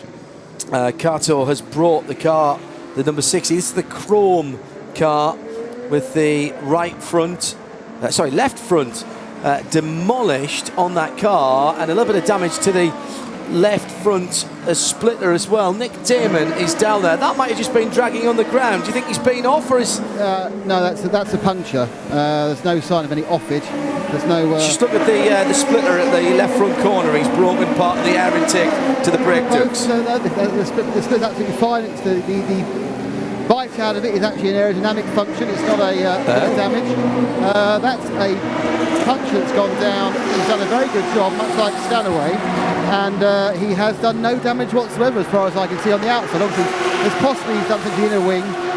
Just walked up to Aston Martin to say he's got battery issues in them, and Stanaway's car's already back out on the apron with just 4 pieces of duct tape to fix it, so that's all going quite well. But certainly this car, the 60 machine, is going absolutely fine. It's about to take the front left wheel off, and there is no damage whatsoever. So great driving as well by Mr. Kato. Fabulous stuff. Thank you, Nick. What a beautiful evening. Grandstand in front of us, pretty full, off to the far side of the circuit. Reasonable amount of crowds around the rest of the circuit. We do expect it to be down a little bit this year. Anecdotally, although from people that know, anything between 15 and 25% down in terms of the attendance over the weekend. I think that will be largely local attendance rather than necessarily those travelling over from Britain. Certainly, from what I can make out, there seem to be as many people coming over from the UK as ever there are. Whilst we're talking to the people over in the Motul garage opposite, I must just say hello to James and Andrew over there, who I know are watching, and hopefully they're watching the cars rather than staring into our booth, because with the sunlight coming in, they'll probably get quite a good view at the moment. Just seeing on the TV feed that the 36 Alpine Signatech has a problem with its left door, so Gustavo Menezes driving around holding the door shut, although I would have thought aerodynamics would do part of the job for that. He's now brought the car into the pit lane, and I think Nick Damon is down there. Yeah, just turned around and there he was. The door has pinged open instantaneously. No other sign of damage on the car. Gustavo Menezes looking quizzically at why suddenly he can't shut the door. So this is just a simple catch failure, which could either take him a minute or an hour and a half to fix. And it's not the first time in endurance race we've seen issues with doors pinging open. Though mostly in the past they've been gull-wing doors, but this one again, nope, trying to shut it, and oh man, looking at the catch. This reminds me very much of working on the catches of my TR4A. Actually, I actually had to mend the. Hang on. How before 7 on the first broadcast, and he's got his TR mentioned in. Well done. Because in the prior to getting the TR, 25 years previous to that, I've had cars which a man would mend. Now I'm doing my own mending. I feel much more affinity with these mechanics, especially with big mechanical things. I had to mend. Yes, but you didn't touch the uppy down and the roundy greasy bits, did you? No, I gave a man a large amount of money to fix that properly. Yes, I think that was a very wise move. Thank you very much, Nick Damon. A few people tweeting in who've obviously got the same pictures as we're seeing in here, wondering why they're seeing people in the pit lane without helmets on. Not sure how to explain this adequately without making everybody sound really foolish, so I'm not going to try. An exemption has been given to anybody who's in front of a TV camera that don't have to wear helmets in the pit lane, because obviously any debris that gets thrown around knows that they're on television and won't hit them in the head. You'll be pleased to know that our team are still wearing their protective headgear. Still no sign of Kamui Kobayashi coming out. The driver. They're saying nasty thing about his family and slapping him with raw meat before they send him out there. They're going to get him really annoyed. Right, that's the number 7 driver. Stefan Sarazan had the car out earlier on. He set a best of 3:22.877. Mike Conway's set a 3:22.598. But that is the only car of the leading, in fact, of any LMP1 car that hasn't had all 3 drivers behind the wheel yet. Darren Turner's just gone faster than the Aston Martin has gone before. He's now 3rd fastest in GTE Pro, about half a second off Antonio Garcia's Chevrolet Corvette that leads that category for the moment. And he's going for another one, in fact, as the first sector of this next lap is also the best that he has done. So watch out for the Aston 97 car. Yes, having had a couple of laps with yellow flags affecting matters, with various cars coming in with slow punctures or complete punctures, but it meant that the various parts of the circuit were covered by yellow flags for the various portions. We've now got both of those cars into the pits, and therefore the track has gone green, and therefore we're seeing what Ben's been describing with some fast lap times coming through. On the first push lap, I went 2.5 times just on the which to him. The chicane one was quite good, and then chicane 2 I was able to improve 1.5 tenths, and then I cut the slow zone. That was the Signatech Alpine number 36 that was talking to us there, and that then was who? Gustavo Menezes. It was brought Gustavo. it in. Whether it was still Gustavo who stayed behind the wheel, I don't know, but he was the driver who brought it in. Yeah, and he was the guy who was holding on to the door that Ben spotted as he came in. Yes, he's still sitting in the car. That's Gustavo's very distinctive yellow, lime yellow helmet. Surely if you go fast enough, the air over the top of the canopy will just keep it shut. Do you want to risk that the air gets in the other way and rips it off? It's not going to get in the other way. Well, if it starts to go out, it gets underneath. Do you remember what happened to Marco Bononomi? And was it Marco Bononomi in the Audi, the 3rd Audi at Spa a couple of years ago, when it blew all the windows out? Ah, yes. When there was a little bit of flappage, thank you very much. That was what you were doing with your hand. Yes. Everybody who's watching Studio Vision saw that, and Ben enunciated it for me perfectly. At RSL_studio, what chance regulation regarding drive time limit 80 minutes over 32 ambient will throw a spanner in a lot of the team's work, says Nicholas Langdon. Now, this is this rule that Paul was talking about earlier on, which kicks in. Now, how do they... My first question to that was, because I came in late into that conversation, I was busying myself around trying to make timing screens work, which we're still struggling with, as are all the broadcasters. The feed's not very good, I'm afraid, at the moment. But when does that kick in, and how does it kick in? Right, first thing to make clear is that it only kicks in for those cars not equipped with air conditioning. If you've got air conditioning on the car, then you don't have to worry about it, because the air conditioning is supposed to do the job for you. And as I said a few moments ago, if you have air conditioning, it has to work. So given that it's cars with non-air conditioning, the rule is that the temperature of the inside of the cockpit has to remain no higher than the outside ambient temperature, up to a maximum of 32 degrees. Now, if the organisers have a forecast that the temperature is going to go over 32 degrees, they will say so 2 hours before the race. 2 hours before the race, they have to specify. And they will specify between this and this time, we will be implementing the over 32 degrees rule, which is an 80-minute driving time limit for drivers of cars without air conditioning.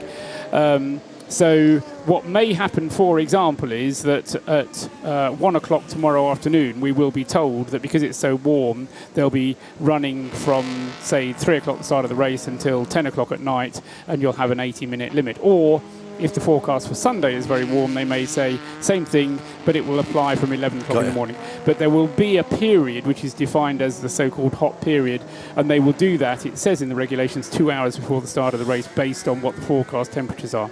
It looks like the number 50 Labra Competition Corvette is ready to come out. One thing that Graham Goodwin from dailysportscar.com was telling me, now, Graham is a bit of a geek for art cars. He did talk about them a lot. He does like this one. The problem is, with this one, they have no spare art car panels. So if they have to start replacing panels on it, it's going to get less art and more car, if that makes sense. Yes.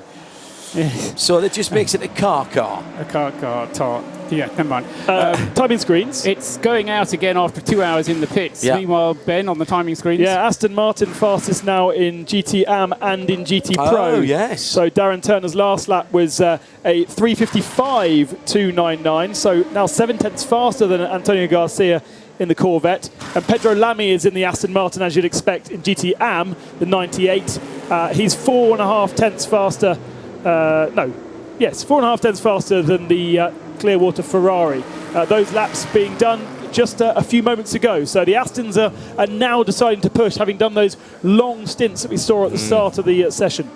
Yes, that's Darren Turner then, having been out at the wheel of the 97 car. That was just his third flying lap. He did a 12-lap stint, and then they've come in and, as you say, Ben, switching to qualifying type mode. That means GT Pro, headed by Aston Martin, second Chevrolet Corvette, third Ferrari, fourth Ford GT. So that's a nice variety.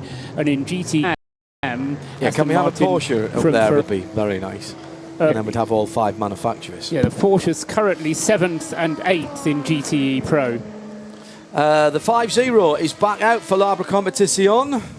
The Jacques Leconte team back out on the track. What servants of the sport and supporters of endurance racing. It's quite up to speed, but it's still all art. Plenty of art still on that car. And a father and son team. Yes. Yeah, absolutely right. And I've just discovered that Son is also a lawyer. Right. So if you have any bankruptcy issues in Paris, he can help you out. Right. In fact, if you Google him, that's the first thing that comes up rather than his racing career. Really? Also hearing from the pit lane that Kobayashi-san is out on the circuit as well.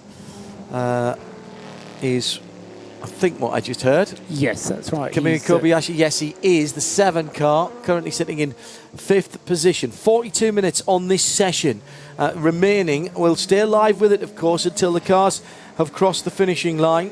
And Pedro Lamy just coming through the Ford chicane once again on a faster lap. He does have an LMP2 car behind him that hasn't managed to pass him. And does he improve this time through? He does, by quite a good margin as well. Right in amongst the GTE Pro cars, isn't he? If he would just be a single GTE class, he would be 4th fastest amongst the GTEs. I think you said he was 4/10 of a second quicker last time, didn't you? He's now pushed that up to having a gap of 1.7 seconds now between himself and the second fastest GTE Am class car, being the Clearwater Ferrari. So this is the one and only free practice session. 3 qualifying sessions, and your fastest time set in any one of them is what will take you onto the grid. Proper qualifying. Yeah, proper qualifying. You literally took the words out of my mouth. Nothing fancy about this, no. Aggregated or average, although I have to say that I do like the idea of more than one driver contributing to a grid position in an endurance race. And I don't have any issue with that in the sprint races for the FIA WEC, and I think that is entirely appropriate. I think it's also entirely appropriate that we continue to do it the old-fashioned way in a race that has the provenance, Paul, of the 24 Heures du Mans. Yes, no, I think of the many things we can moan about, I don't think we have any cause for moaning here. Only that I think the WEC races that are only 6 hours shouldn't be called sprint races. They're endurance races over 6 hours. But no, I think the qualifying format is absolutely right the way it is. No change required. We're going to nip down to the pit lane, and our pit lane team, fueled by Esso in 2017. Shea Adam is there. Just making my way back up the pit lane. John, hearing you ask about if we can just have those 2 Porsches make their way up into 5th position, it's not going to be the number 92 this time by, because they bailed out of the lap, came into the garage, well, the pit line, and then was wheeled back into the garage. So Clearly, Porsche not exactly ready to show their cards yet. The Pit Lane Team, fueled by Esso. 91.2 FM around the circuit is Mobil 1 Radio Le Mans for 2017. Paul Truswell, Ben Constanduris and John Hindhaugh in the booth. Hello there. Beautiful evening. It is absolutely glorious. Just a light aircraft circling gently. I'm just trying to decide whether that's the auto gyro that's been buzzing us all week. Yes, it is, I think, up there. And otherwise, barely a cloud in the sky. Paul Truswell. A spin at the first chicane on the Mulsanne Straight for Henrik Hedman in the Dragon Speed Orica number 21. And that draws my attention to all change in LMP2 class because Alex Lynn at the wheel of the G-Drive car number 26 has taken over at P2 pole position, having done a 3 minutes 30.363, which is the fastest lap in that time, pushing the two Valiante Rebellion cars off the top and into second and third places, and that is because into third place, Bruno Senna has now brought the 31 Valiant Rebellion Orica. So the two Rebellions in second and third, due to a quick lap from Bruno Senna, he just done a 331.749. So 330.3 for Nelson Piquet, 330.3 for Alex Lynn, a 331.6 for the Nelson Piquet in second, and Bruno Senna in third, a 331.7. And now we have Richie Stanaway, the Aston Martin that had the puncture a little bit earlier on. He's back out in the car and sadly just being passed by an LMP2 car going into the Ford chicane, and maybe that will compromise this pace because he's well down in the order. He was looking to improve from, well, it was fifth actually, so not that far down the order, but let's see the time. Second spot at 6.5 tenths off his teammate, but it's still a good improvement. He's going to be a little bit cheesed off there because he was slowed down in the middle of that last chicane. Now, what's interesting about that to me is, and you know, if this is, I know a lot of people's only foray into endurance racing, into this type of racing during the year, if you are coming to us for the first time, then you think, well, hang on a minute, that's a GTE car, that shouldn't be anywhere near the prototypes. In lap times, you're absolutely right, but there are places on the circuit, and slow and medium corners are one of them, where the mechanical grip that the GT cars have got outperforms the more aero-dependent cars that are LMP2, and particularly as the LMP2s at the moment are running so skinny, they are the fastest cars in straight lines here, well over 210 miles an hour in 1, 2, 3 places around the circuit. What that means is the compromise, Ben, is that they can't get round the twisty stuff quite as well. Because another reason is that their ride height is a lot higher, therefore they can run the curves through the Ford chicane in a way that the LMP2 cars cannot. They have to avoid those sausage curves, whereas a GT car can ride them. So if you are down at the Ford chicane, watch out for that.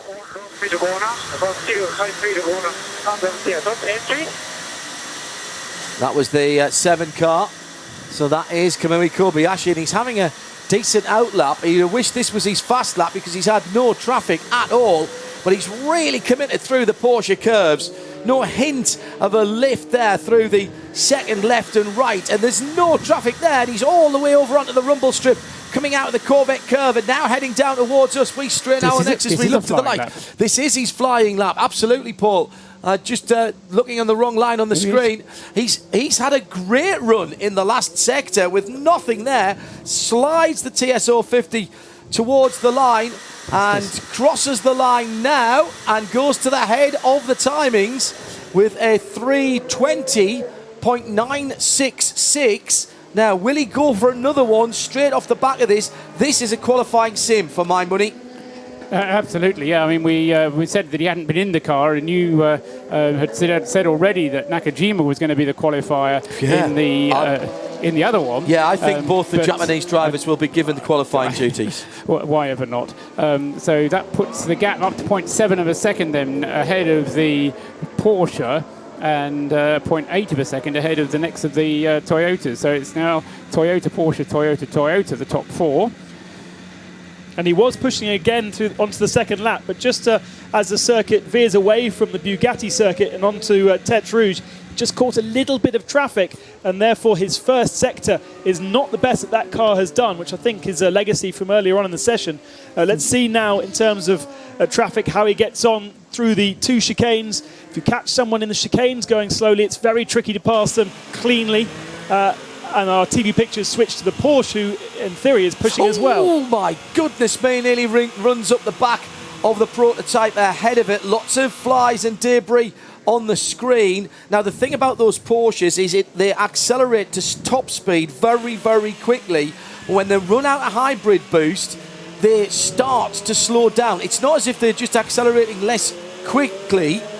They actually start slowing down because the 550 horsepower isn't enough to push the car and hold it at the speed because of the aero. These guys are running a lot less aerodynamically efficiently than the LMP2 cars. They're dragging a little bit more aero.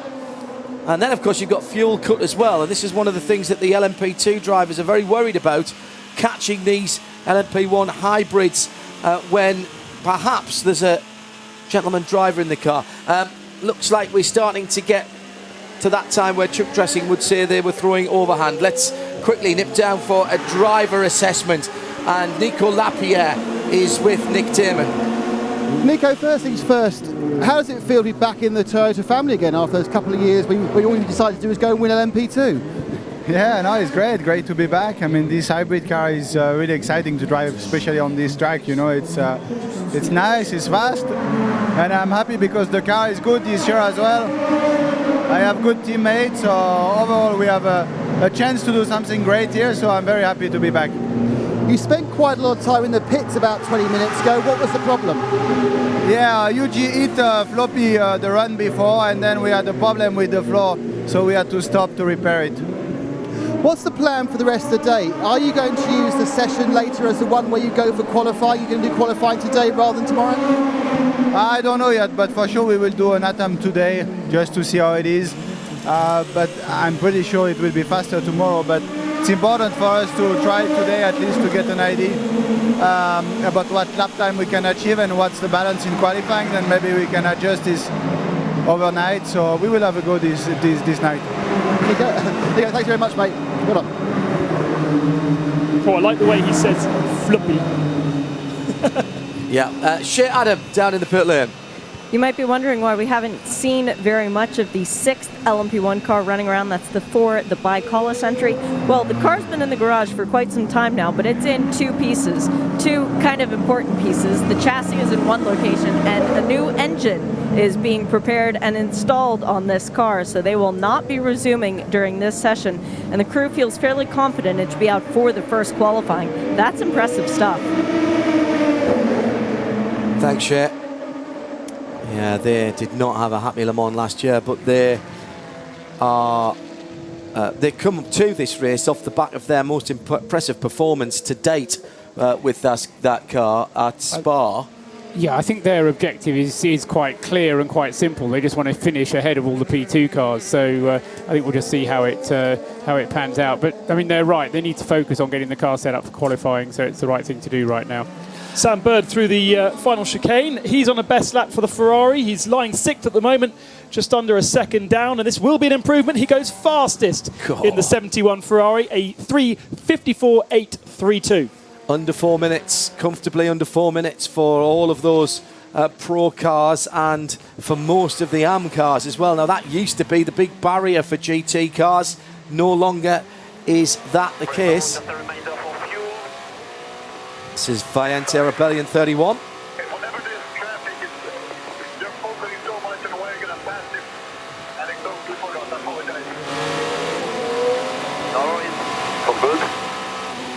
Complaining about the traffic there, and that's Bruno Senna, the very recognisable voice of Bruno Senna, even from the car, and with everything that is going on around him, how they have the mental capacity to talk, drive, weave their way through traffic at the same time, and the P1 drivers taking in all that information and making changes on the fly as well. Ben, you've done a bit of racing. You ever had an engineer talking to you in your ears? The first time it happened to me, I nearly crashed the car because I thought there was somebody who'd got in the car with me. You forget all about it. You put your earplugs in, go out and drive. You all right, hand off? Oh, you fella, where's that come from? Yeah, absolutely. And race stewards as well. They now have systems where even the stewards can talk to you in the car, even in club racing. It can be quite a surprise. We are now exactly at 7:30 in the evening here in France. Beautiful evening as well. Time now for our hourly update powered by Motor Trend On Demand. So with just half an hour of this session remaining, it's Toyota at the top of the list thanks to Kamui Kobayashi at a time of 3 minutes 20.966 seconds. Second fastest is the number 2 Porsche, 3 minutes 21.687.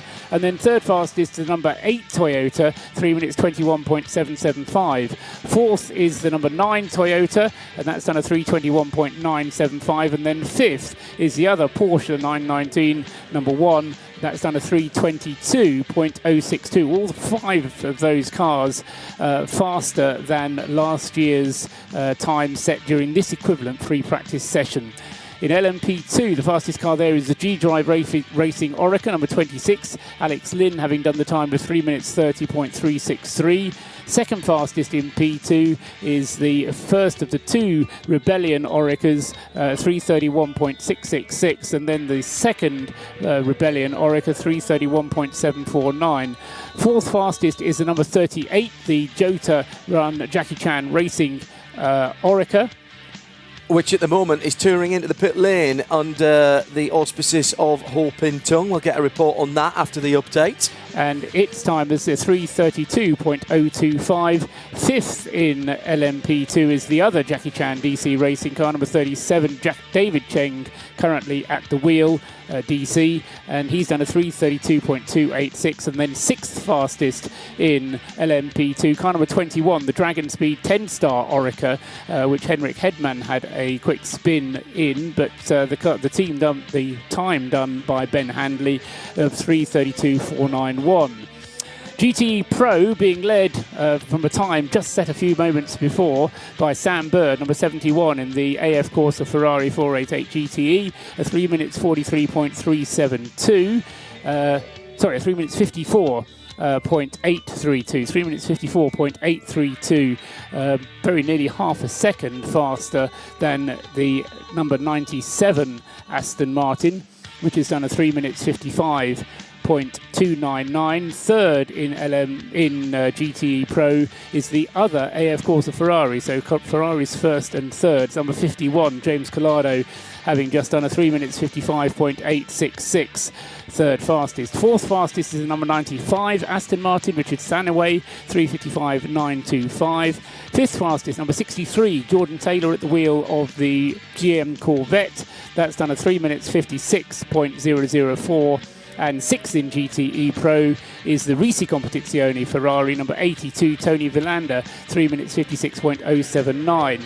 In GTE AM, the fastest car there is the number 98 Aston Martin, which has done a 3 minutes 56.082. Second in GTE AM is the number 84 JMW Motorsport Ferrari, 3:57.614. And third in GTE AM is the number 60 Clearwater Racing Ferrari. So it's Aston Martin Ferrari as far as GTE AM is concerned. The time for the Clearwater car, 3 minutes 57.797. That is the Motor Trends On Demand hourly update. 24 hours a day. This is Mobil 1 Radio Le Mans, engineered to perform. And before we head down to our pit lane team, fueled by SO for news on that Jackie Chan, the JCDC car, we are about to watch an improvement at the top of the times as Kamui Kobayashi in the 7 Toyota comes across the line and goes through to stop the clock at what? That was a slow... No, it wasn't. He done 2 great sectors. And they did better his time of 3 minutes 20.9. It was a 3:21.513. So yes, it was big slide coming out into the middle part of the last chicane. There is what cost him there, but he was and also on into that. karting as well. He turned in, the back followed him round. He had to catch it again, so he had 2 or 3 stabs at it. Oh, and a brush with the wall for the 88 Proton Porsche. This is the silver and black car, and he's just brushed one of the markers off the wall and left it lying there. Now that was just after crossing the bridge at the end of the Porsche, or the middle of the Porsche curves, where the racetrack goes over the road right next to the Travel Destinations campsite there. Stefan Lemeray at the wheel. Thank you. Now let's pick up the news on JCDC, the Jackie Chan racing car. Shea Adam has been watching work to the left rear of that car. It was very odd, John, because when they brought the car in, they did not immediately take all 4 of the tires off. They did take just the left rear tire off, inspected it, and then started looking at the inner lining of the wheel well, and finally settled on the brake rotor. Now, normally if you imagine a clock, the brake rotor goes from about 2 o'clock to 5 o'clock. That's where the actual brake pad has contact with the disc itself. On this one, it was going from about 3 to 6, so it looked as if it had shifted. The mechanics ran back to the garage, grabbed 4 new Dunlops, came running back out, and put them onto the car, sent Hoping Tongue back out. They did not change anything, so what he was reporting might have just been something with the tire, but they spent about 2 minutes in between when they took the old tires off to when they brought the new ones out. Very odd goings on for the number 38. Yeah, that is an odd one. Maybe a bit of pick-up or something like that, or certainly felt something. The 88 did come into the pits with Stefan Lemeray, and that lovely grey and silver bodywork has been slightly scuffed. I hope he took the full insurance option on that one, because he's not going to get away without that one being flagged as a little bit of damage when he takes it back. That's actually the slowest of all the cars in the session, 60th fastest. But the good news, if you will, is that of the 60 cars, they've all been out there and done laps. And the one with the fewest laps being the Labour Competition Art Car Corvette, which spent 2 hours of this 4-hour session in the pits being repaired. But say all 60 cars have been out, they've all set a good time, but the Lemeray car is the slowest of them. Let's go down to Nick Damon, where I have both of the 919 Porsches in front of me. The number 1 car is just being reassembled after again quite a bit of work on the hijacks. The floor came off and they fiddled with some stuff and put it back on again. Then Timo Bernhard brought in the number 2 machine, and that has also now gone up on the hijack. He's also having the floor removed. Now, whether this is a change of specification for Nick, hang on a second. We've got the Toyota number 7 going backwards across the line and stopping pretty much where he did with 3 minutes to go last year, but facing the wrong directions. Loops it coming out of the final right-hander. He's gone the wrong way down the track, but I don't have an issue with that because he's trying to get out the way. Now he's waiting for the marshals to tell him it's clear. Complete 180 coming out. He was on the grass. There's a puff of all kinds of dirt and gravel. He knows where reverse is though, gets the hybrid pointing in the right direction, and now he's off again, and that's ruined that lap and possibly that set of Michelins. And meantime, down in the Porsche garage, they are looking very interestedly at that. The man behind the programme for Porsche, and it looked like a good lap. There was a car in front of him, Ben, that might have just taken his eye line for a second, and he was on the gravel driver's left there, coming onto the start-finish line. He'd lost the car on the final apex curve. The car looked much better on this lap than it had done the previous lap. Under acceleration, it just caught him, and he was spinning even before he hit the gravel, facing the wrong direction, freewheeled back over the line, and eventually got himself sorted. Engine cut immediately, went backwards. That's really interesting. Still harvesting at that point, of course, even when he's going backwards, I presume. The guys in the Toyota Gazoo Racing pit saying that's not the way you're meant to do it. Still, he's found the limit, at least. Let's go back down to Nick Damon. Sorry, Nick, go ahead. Reset. There was consternation in the Porsche garage. They all had a good old look up and about. Timo Bernhard, who still had his helmet on, was plugged in giving feedback on the car, stepped back to have a look at the action as it showed on the replay. They say the 1 has just left now after a lengthy stop. The 2 is now getting a similar attack of the the under tray. They're changing that on both the cars, possibly for a qualifying configuration, possibly as a general setup. Apparently, none of the nice cheeky drivers have a chat with. I'm sure we'll get one before the end of the hour. Thanks, Nick. Nick Damon in our pit lane team, fueled by Esso, Rob Leupen and the rest of the team. Meanwhile, over at Porsche, there's a lot of thinking going on. At the moment, it is Toyota, Porsche, Toyota, Toyota, Porsche. And that is 7, 2, 8, 9 and 1 as they stand at the moment. Debris on the curb on the left-hand side of zone 3. Just prepare for a slow sector 1. That's just going through the old Forest S's, so out of the first part of the swings and then going up to the circuit kind of goes uphill again. After that is where the zone 3 is, and as you say, the debris is on the left-hand side, and drivers being asked therefore to keep right as they go through that area. But it means that just under 20 minutes of this session remain, and we're not going to get any improvements just yet, but an opportunity for Kobayashi to come in and have a new set of tyres and check over of the car. The other Toyota is currently in the hands of Pejito Lopez and Anthony Davidson, and so wait and see what they're going to do for the last little bit of the session. Timo Bernhardt's driving the number 2 Porsche, the number 1 Porsche in the hands of Neil Jarni. And when Kazuki spun coming out of the final chicane there, he allowed the car to roll. Sorry, Kamui.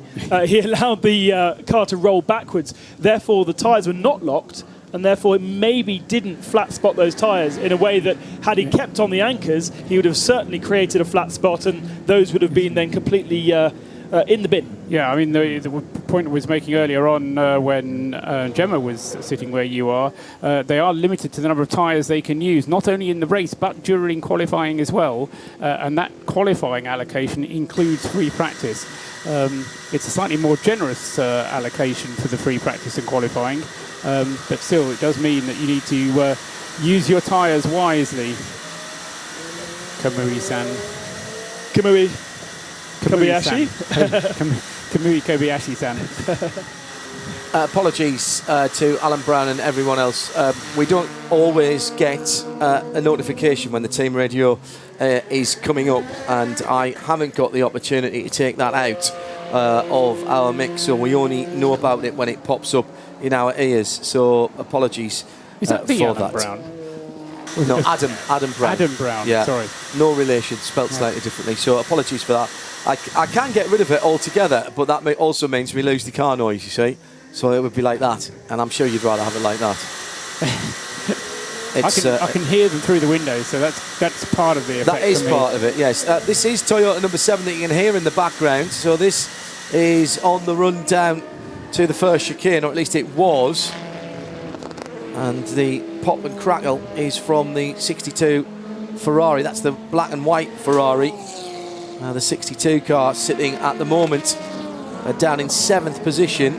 Townsend Bell at the wheel of that car. T-Bell coming to the end of his lap, riding the curbs, touring car style, as Ben was mentioning earlier on, the GT cars with much more compliant suspension, although trust me, even getting out of a very high performance road car, you would think that they'd taken out the shock absorbers and replaced them with scaffolding, Paul, and taking any kind of compliance out of that.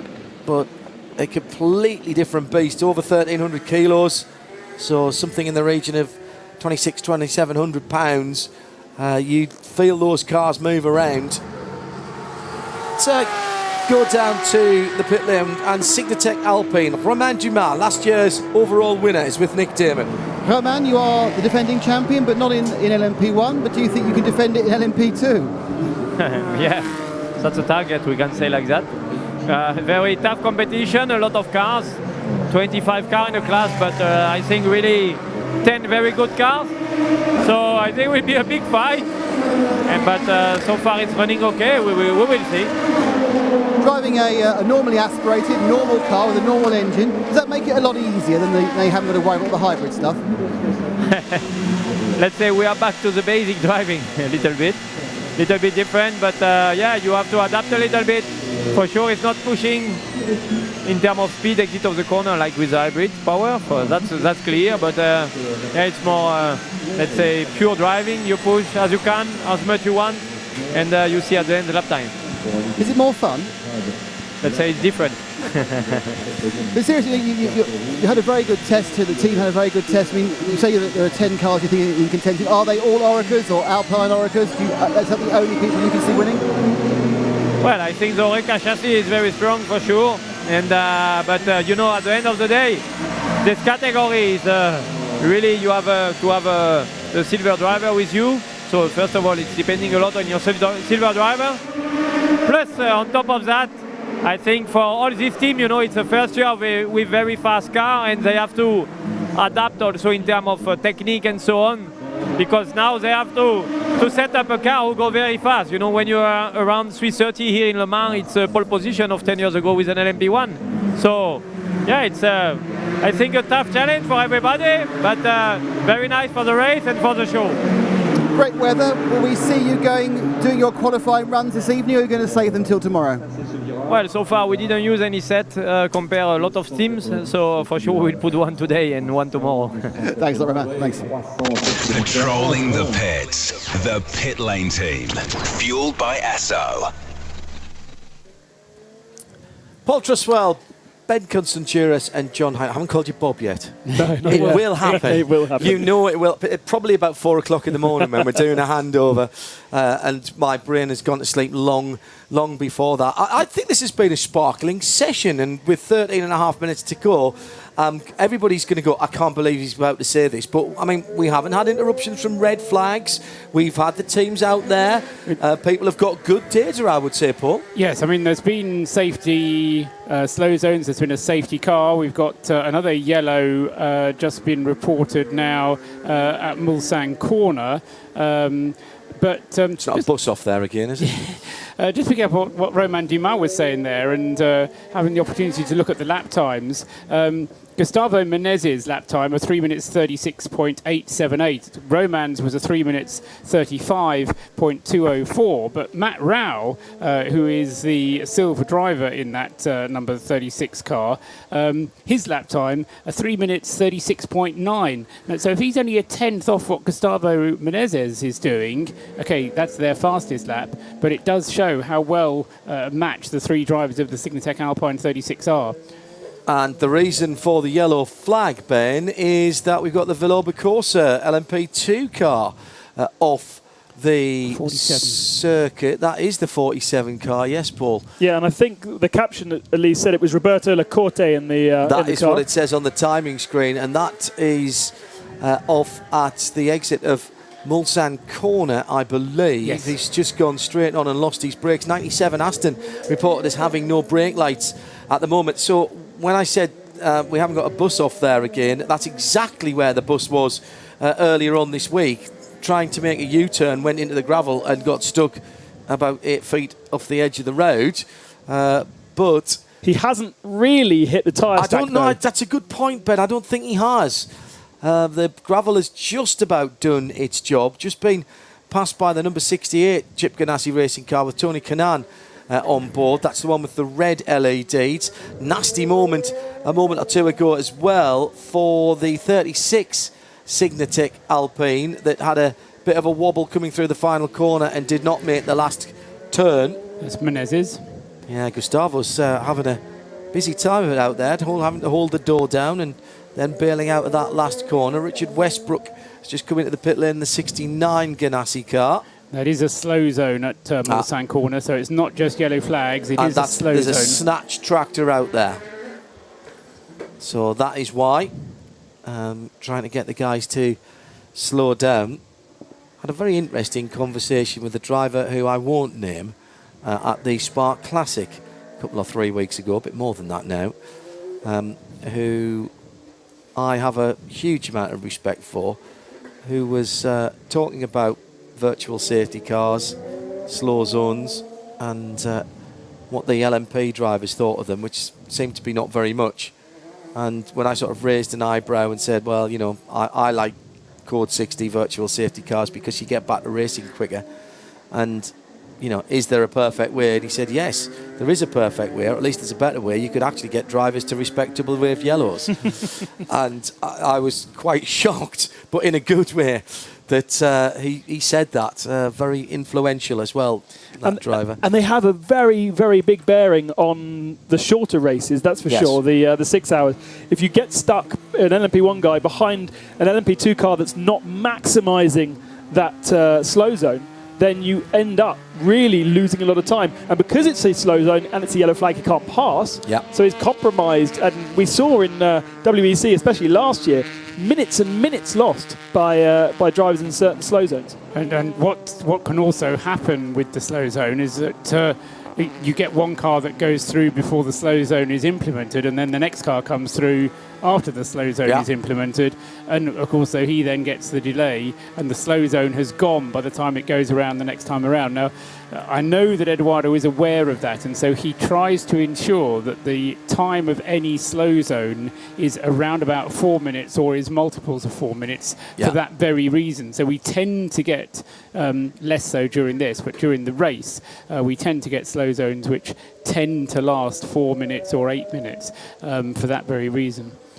Yeah, and it is still infinitely better than the machinations of packing up the field behind a safety car and the potential influence that has on the classes other than the leaders class, whichever class that is, and all of the procedures that have to be put in place, whether it's wave bys, pass arounds, all the way around again, to try and minimise that effect. That just adds time. And you know, as I said in this conversation that I had with driver who will remain unidentified, you know, we lose 20 minutes to half an hour of an American race doing that for somebody running out on the track and picking up a bit of bodywork. And for my money as well, I mean, you know, John, I often think of these things from the point of view of the spectator. And if you're standing at Tertre Rouge and the incident's at Mulsanne Corner, you're being shortchanged because there's a perfectly good bit of racetrack in front of you, which they're trolling around behind the safety car. And so, you know, and particularly at the longer circuits like the Nürburgring, like Le Mans, you've got a lot of racetrack, and if all of 3/4 of it is good, then go ahead and race on it, I always say. I'll tell you one thing I do like is Eduardo Freitas isn't frightened to A, ask other people their opinion, and B, implement things from other series, like slow zones, like virtual safety cars, Code 60s, call them, whatever you will. Let's go down into our pit lane team fueled by Esso. T-Bell out of that number 50 Ferrari and is now with Shea Adam. The defending GTE AM winner from the last year, Townsend Bell, you're back, same team. Slightly different driver lineup, though. Incorporating Cooper, when you know him so well from over in the States, has that been as easy as we think it should be?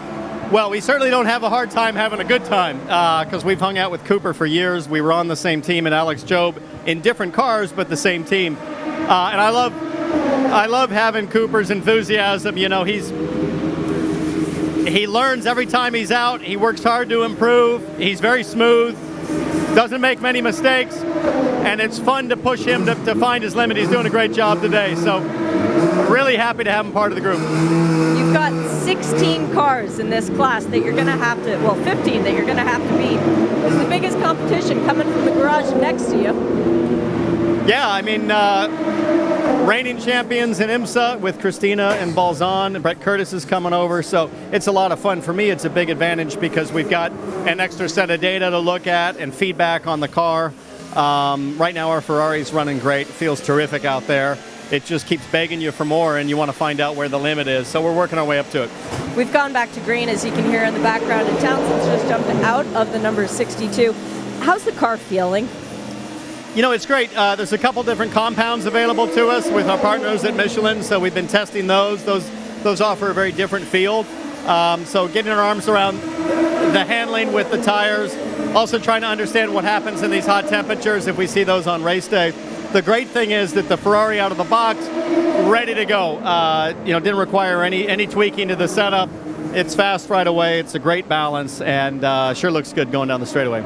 2 previous starts for Townsend. Both of them have resulted in the podium. The number 47 team manager and driver Lacourte has been asked to go to the naughty step and see the race controller, as we have a change at the top of the timing, and it is Hob Suisse, as I'm contractually obliged to say for my mother-in-law, who's in the hospital at the moment. Pass her all our best wishes as well. Neil Janney at the top of the timing screens now with a 3:20.362.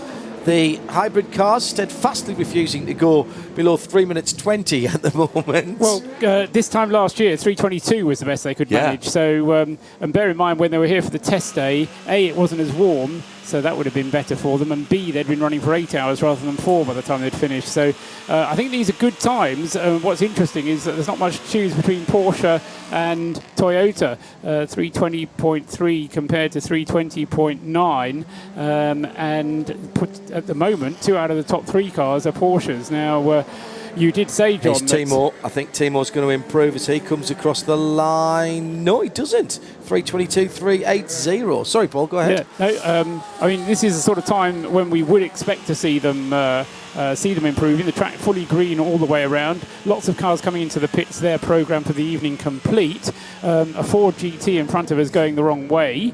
It's the 67, Paul, and that is in the hands at the moment of Andy Prio, and in fact that is the 12th and slowest of the GTE Pro cars from Chip Ganassi Racing UK.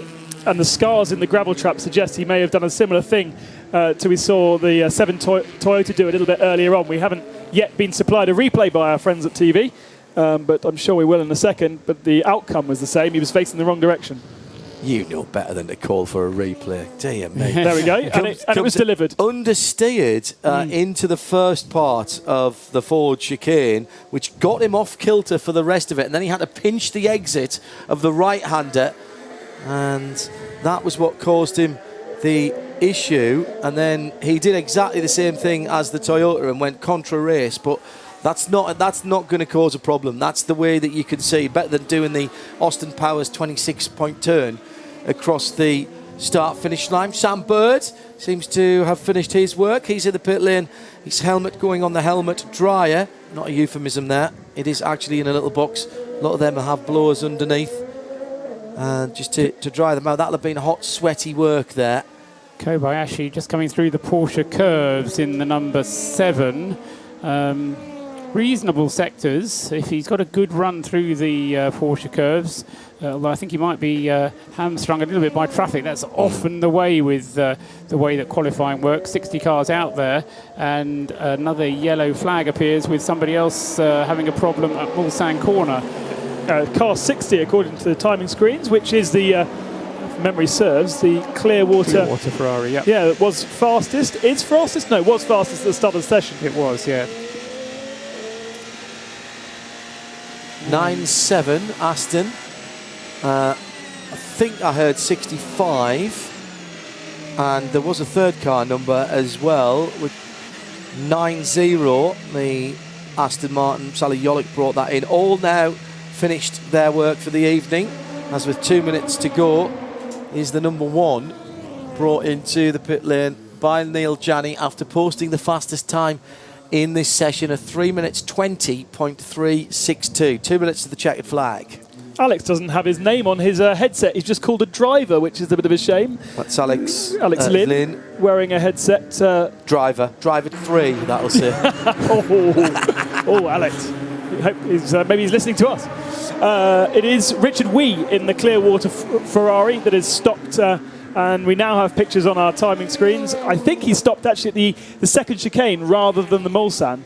Okay, I was going on the sector times that we were being shown. No, you're right. It is actually... it's Mulsanne. He's gone straight on at Mulsanne. He's taken the bus line.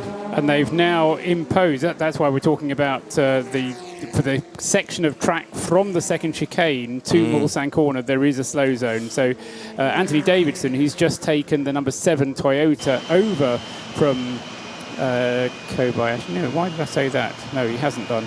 That was something that I had in my mind that he might do, but no. So the number 7 Toyota is the one that's out there. The number 8 car, Kazu Nakajima, has just taken the number 8 car out, but that slow zone is going to stymie him, because we've just been advised that the sector with the Mulsanne corner in is going to be under slow zone for the remainder of this session. So no opportunity then for Nakajima to improve right at the end.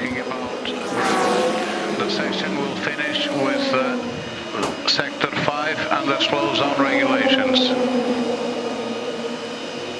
So Eduardo Freitas there just confirming that we will not go back to green before the checkered flag comes out in sector 5, which is that rundown. Exceedingly difficult to measure the very last minute breaking point for Mulsanne corner. Slowest part of the circuit, very tight on the exit, and you come into it through a right kink where the prototypes are pretty much still on it, but the GT cars have had to lift and they're gathering it all back together, and then you've got to get down through the box. Yeah, it's a lot smoother than it used to be, but my goodness me, that is not an easy place to get the car hauled down from inordinately ridiculous speeds. And it does narrow a little bit as well as you go into what is effectively a kind of a slip road. A slip road, yeah. To the side of the roundabout to avoid you going into the roundabout at the end of the Mulsanne straight. You go into a slip road which is it's not a huge amount narrower, but it is a little bit narrower than the Mulsanne straight. Much funny if you had to go around the roundabout and then, give way to all the Renault 5s coming from your left. I think about that on all the chicanes down the Mulsanne straight, because they all have roundabouts that are completely off and not used at all. Even though there is chicanes there, they don't use the roundabouts for chicane. It's completely separated. Yeah. It's because they need to have runoff then. Yes. Put a runoff on the roundabout. Well, the other thing is as well, I think they are gradually moving towards, there was a plan a few years ago to build a parallel road to the Mulsanne Straight, to the Ligne droite en arrière. We've taken a little bit of road out from the rundown from Indianapolis to Arnage with a roundabout. Now that's also helped ease the traffic problems down there when the road is closed, which is a fair point because that used to be a crossroads. But lots more of. I drove it again at the weekend in the Porsche Hybrid, so I can say I've driven a Porsche Hybrid around the Circuit de la Sarthe. Not a 919 though, a Cayenne S. Extraordinary piece of kit. A lot of the curbs on the fast bits, particularly on the rundown from Mulsanne corner to Indianapolis Arnage, have been really smoothed off, and even in a race car they're flat, they're like motorbike curbs. Big contrast though with the ones that aren't. The ones that aren't are really jagged. They're not those sort of crocodile teeth curbs which are almost like paving slabs laid across each other. They are dipped in the middle like a U-shaped, and which holds water. So you go down into it, along the bottom of it, and then up the other side, and then down. They're horrible, and you'll really rattle your teeth coming through them. Exit of Indianapolis, as well as the exit of Arnage. You've got a bit more runoff there as well, of course. And then the Porsche curbs, there are some curbs in there you can use, but some that you wouldn't want to be anywhere near. And that's why the drivers walk and cycle the track. Checkered flag is out. There'll be no improvements because of the slow zone for the Clearwater Ferrari in the beach, in the bus lane, as we'll be calling it now, down at Mulsanne corner, where the local bus earlier in the week tried to do a U-turn and got firmly stuck in the gravel. Like, you wouldn't have known that? Really? We'll let Paul Justwell run down how they stand at the end of this session. Paul, the times, please. So, fastest of all then is a Porsche, the number 1 Porsche, and it was a time set by... Actually, Paul, before we do that, let me do the weather, and then we'll get into that. It's because I'm a little bit late for that, and I'm getting told off from London absolutely correctly. So on Mobil 1 Radio Le Mans, 91.2 FM, here is the weather with JuraGarages.com. Beautiful evening tonight, no hint of any change in the weather. The sunshine going right through till close of play. Little chillier overnight than it has been during the day, but still in double digits in Celsius. 11 or 12 degrees overnight. Nice start the day tomorrow with a little bit of high cloud. Another warm one tomorrow at 27 or 28 degrees Celsius. Light wind coming in from the west. That's going to be a warm wind as well. The thunderstorms that were forecast for Thursday have now disappeared from the forecast, and the outlook for the weekend, more of the same. That's the weather on 91.2 FM. Radio Le Mans with JuraGarages.com. Hello, I'm Aston Martin Works driver Darren Turner. Thanks to Jura, you could be joining me at Base Performance Simulators in Oxfordshire. It's a full day, including breakfast and lunch, and you and a friend will get to try our GT and single-seater simulators. This special Jura race school is on the same equipment that the pro drivers use to hone their skills away from the track. For the chance to join us on this exclusive Jura Day Out, go to www.juragarages.com/Le Mans to answer the 2 simple questions. Live from trackside, this is Mobil 1 Radio Le Mans. When seconds matter, science matters. So, we are finished the free practice session. Next time we see the cars, they will be in qualifying mode. That doesn't count for anything right now, unless we don't get a qualifying session. Highly unlikely. Paul Truswell will run down the top times for you in each of the categories.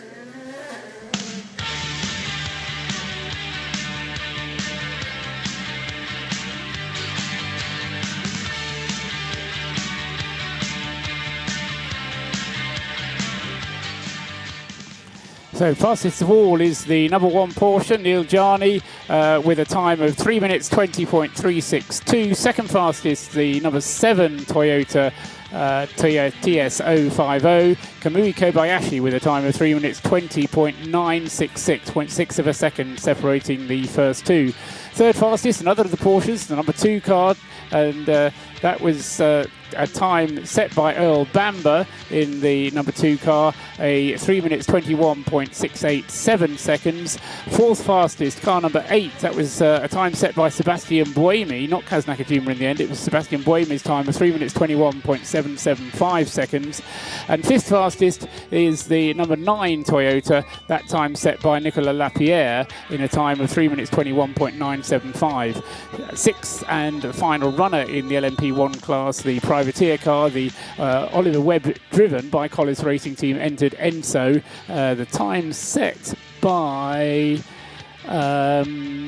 Dominic Kryhammer, I think. Yes, number 4, Dominic Kryhammer setting the time. And he did a 3 minutes 27.828 seconds, just over 5 seconds slower than the other P1 hybrid cars. Fastest of the P2 cars, the number 26 G-Drive Racing Orica in the hands of Alex Lynn, and he did a 3 minutes 30.363 seconds. Second fastest in P2 was actually Matthias Besch at the wheel of the number 13 Rebellion Orica, 3 minutes 31.666. Third fastest in P2, the number 13 Rebellion, and that, 31 Rebellion in the hands of Bruno Senna, and Bruno did a time of 3 minutes 31.749. Fourth fastest in P2, in fact the 2 Jackie Chan DC Racing Oricas in fourth and fifth fastest in P2 with a time of 3:32.025 and 3:32.286 respectively. And then sixth in P2 is the Dragon Speed Orica, and that time for that car 3 minutes 32.491. In LMGTE Pro, fastest car there was the AF Corsa Ferrari number 71, Sam Bird, 3 minutes 54.832 seconds. Second fastest, the number 97 Aston Martin with Darren Turner at the wheel, and Darren did a 3 minutes 55.299 seconds. Third fastest in GTE Pro, the number 51 AF Corsa Ferrari in the hands of James Collado. That's the car, the number 51 car, that will have Michele Rugolo as the third driver rather than Lucas Di Grassi following a late change. But the time set by James Collado in the 51 car, 3 minutes 55.504. Fourth in GTE Pro was the number 95 Aston Martin, and that was Richie Stanaway setting the time in the 95 car of 3 minutes 55.925. Fifth fastest, the fastest of the Corvettes, number 63, with a time of 3:56.004. And sixth in GTE Pro is the Risi Competizione Ferrari Tony Belanda with a time of 3 minutes 56.079. Finally, GTE AM, fastest time there was set by the number 98 car, and that was in the hands of and number 98 was in the hands of Matthias Lauda, I think. Pedro Lamy, in the number 98 car. Pedro Lamy, the fastest. He did a time of 3 minutes 56.082. Second fastest was the D8 Racing, the Krone Racing Ferrari, Andrea Bertolini at the wheel, doing a 3 minutes 57.540. And third fastest in GTE AM was the JMW Motorsport Ferrari number 84, which did a time of 3 minutes 57.614. As John Hindhoff just said, those times, though, won't count for anything. They were free practice. We've got qualifying starting at 10 o'clock. Live from trackside, this is Mobil 1 Radio Le Mans, engineered to perform. And that was Paul Trustwell with the rundown, effectively an hourly update at the end of our coverage of this 4-hour free practice session. Ben Constanturis has been with us in the studio as well, making his debut here on Mobil1RadioLeMans.com. Pretty clean session, really. One or two people exploring the outer limits, but you kind of expect that on the first day out here. But I think people will be pretty happy with their work. Considering what we normally see when the excitement, especially of the silver drivers, gets too much, this has been a very clean session, and no real accidents. A couple of people taking trips into the gravel and gently kissing barriers, but all 60 cars are back in the garages pretty much unscathed. Yeah, absolutely true. One or two scrapes and dings, but nothing much more than that. We had that engine change in the Collis car as well, as reported by Shea Adam from our pit lane team, fueled by SO. The perennial question, Paul, is do you go for your pole time right at the start of the next session? Pole time for P1, yes. At least you lay down your marker. The problem with getting a fast lap round Le Mans is, as it is around many circuits, just the problem of getting a clear lap. And at the beginning of the session, yes, you do get a chance of getting a clear lap. However, the danger is that because you have to do a complete warm-up lap, installation lap, out lap, before you get onto it, you may well find there are other cars on their out lap when you're going on your fast lap. So it can get a bit messy, but normally speaking, there are fewer cars ready to go on the dot of 10 o'clock. Conditions will be good, provided that nobody's left any oil down from the previous session, because there is going to be a session now between now and 10 o'clock for the support races. And so you do need to make sure that the conditions are good, but I see no reason why that shouldn't be a good time. But what I expect is that they will go faster still on Thursday evening than they go this evening, just because that tends to be what happens these days. And there's a 3-degree difference in ambient temperature predicted, and less humidity tomorrow as well. I don't know if that will play a difference, and certainly on track temperature, but air temperature, people go fast because it's cold in the evening, isn't it? Yeah, absolutely right. At least less warm, and the air temperature at the moment is still being given as 29 degrees. Yeah, which is still very pleasant for our walk up to Smoking Dog. Daniele and the rest of the team are preparing our short pit stop. Stay with us here on Mobil 1 Radio Le Mans 91.2 FM. Next up, Shea Adam takes you through the scrutineering from Monday. Lots of good gossip there. If you're just joining us for the first time here around the track on 91.2 FM or joining us around the world, keep us on in the background, and we'll be back with all the build-up. And then, will it be pole position for the 85th running of the 24 Hours of Le Mans? Well, there's only one way to find out, and that's to tune in to Mobil 1 Radio Le Mans 91.2 FM and round the world on RadioLeMans.com.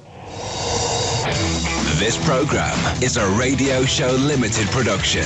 Tell your friends there's more at RadioLeMans.com. 24 hours a day. This is Mobil 1 Radio Le Mans, engineered to perform. The second day of scrutineering for the 24 Hours of Le Mans for 2017 is getting ready to get underway.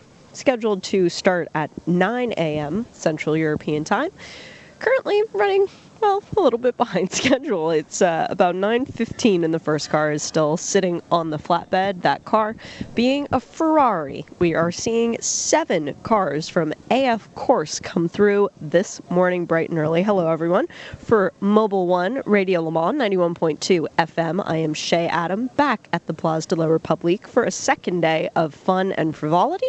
Well, hopefully frivolity. There are nearly double the amount of cars coming through today. We have a shade under 40 than we did yesterday, so that's why we are here so bright and early this morning, going until about 5 o'clock in the afternoon with cars scheduled to go through every 10 minutes. So a lot of drivers to choose from today. We've got Toyota, we've got the Ferraris I've mentioned. The Scuderia Corse Ferraris will also be coming through. Ford Racing, Corvette Racing, both of those cars, and I've got a couple interesting stats to drop on those drivers that'll make them happy.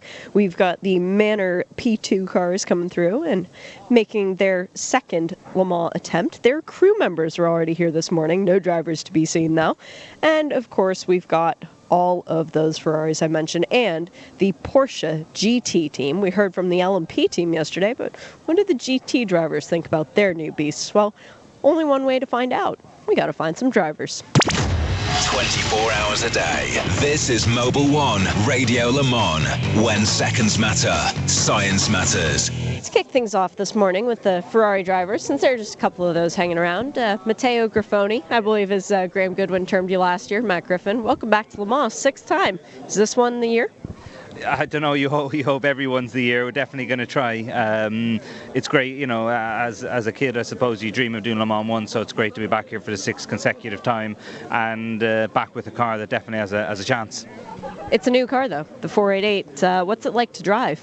It's a fantastic car. It's quite a bit different than the 458 from the previous generation. It's got a lot more tech on it, I suppose, as you know, in everyday life, cars move forward very quickly. It's the same in racing. So that's a good thing and a bad thing, because, you know, obviously it makes the cars better, faster, easier to drive, but you always have the question mark. There's a lot more things potentially to go wrong, and this is a race that, first and foremost, you need a clean run. Back with Clearwater Racing, though, at least that should help you get to a clear run. You know your co-drivers well. You're a Ferrari man through and through, so what's the missing piece of the equation? I don't think we have a missing piece. I think that we've had a really, really great start to the WEC. Teammates are fantastic. The team is amazing, and the car is fantastic.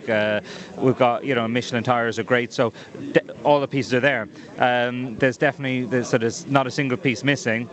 The difficulty comes with put those pieces together in a way that ends up us standing on the podium and hopefully the top step next Sunday. But I think definitely on paper you got to look at us as one of the cars that should be there to run right at the front. We need a clean run, but if we do, I think we should be right there. As the most experienced guy in the car, how much time are you going to get during practice to set it up versus letting your co-drivers adjust?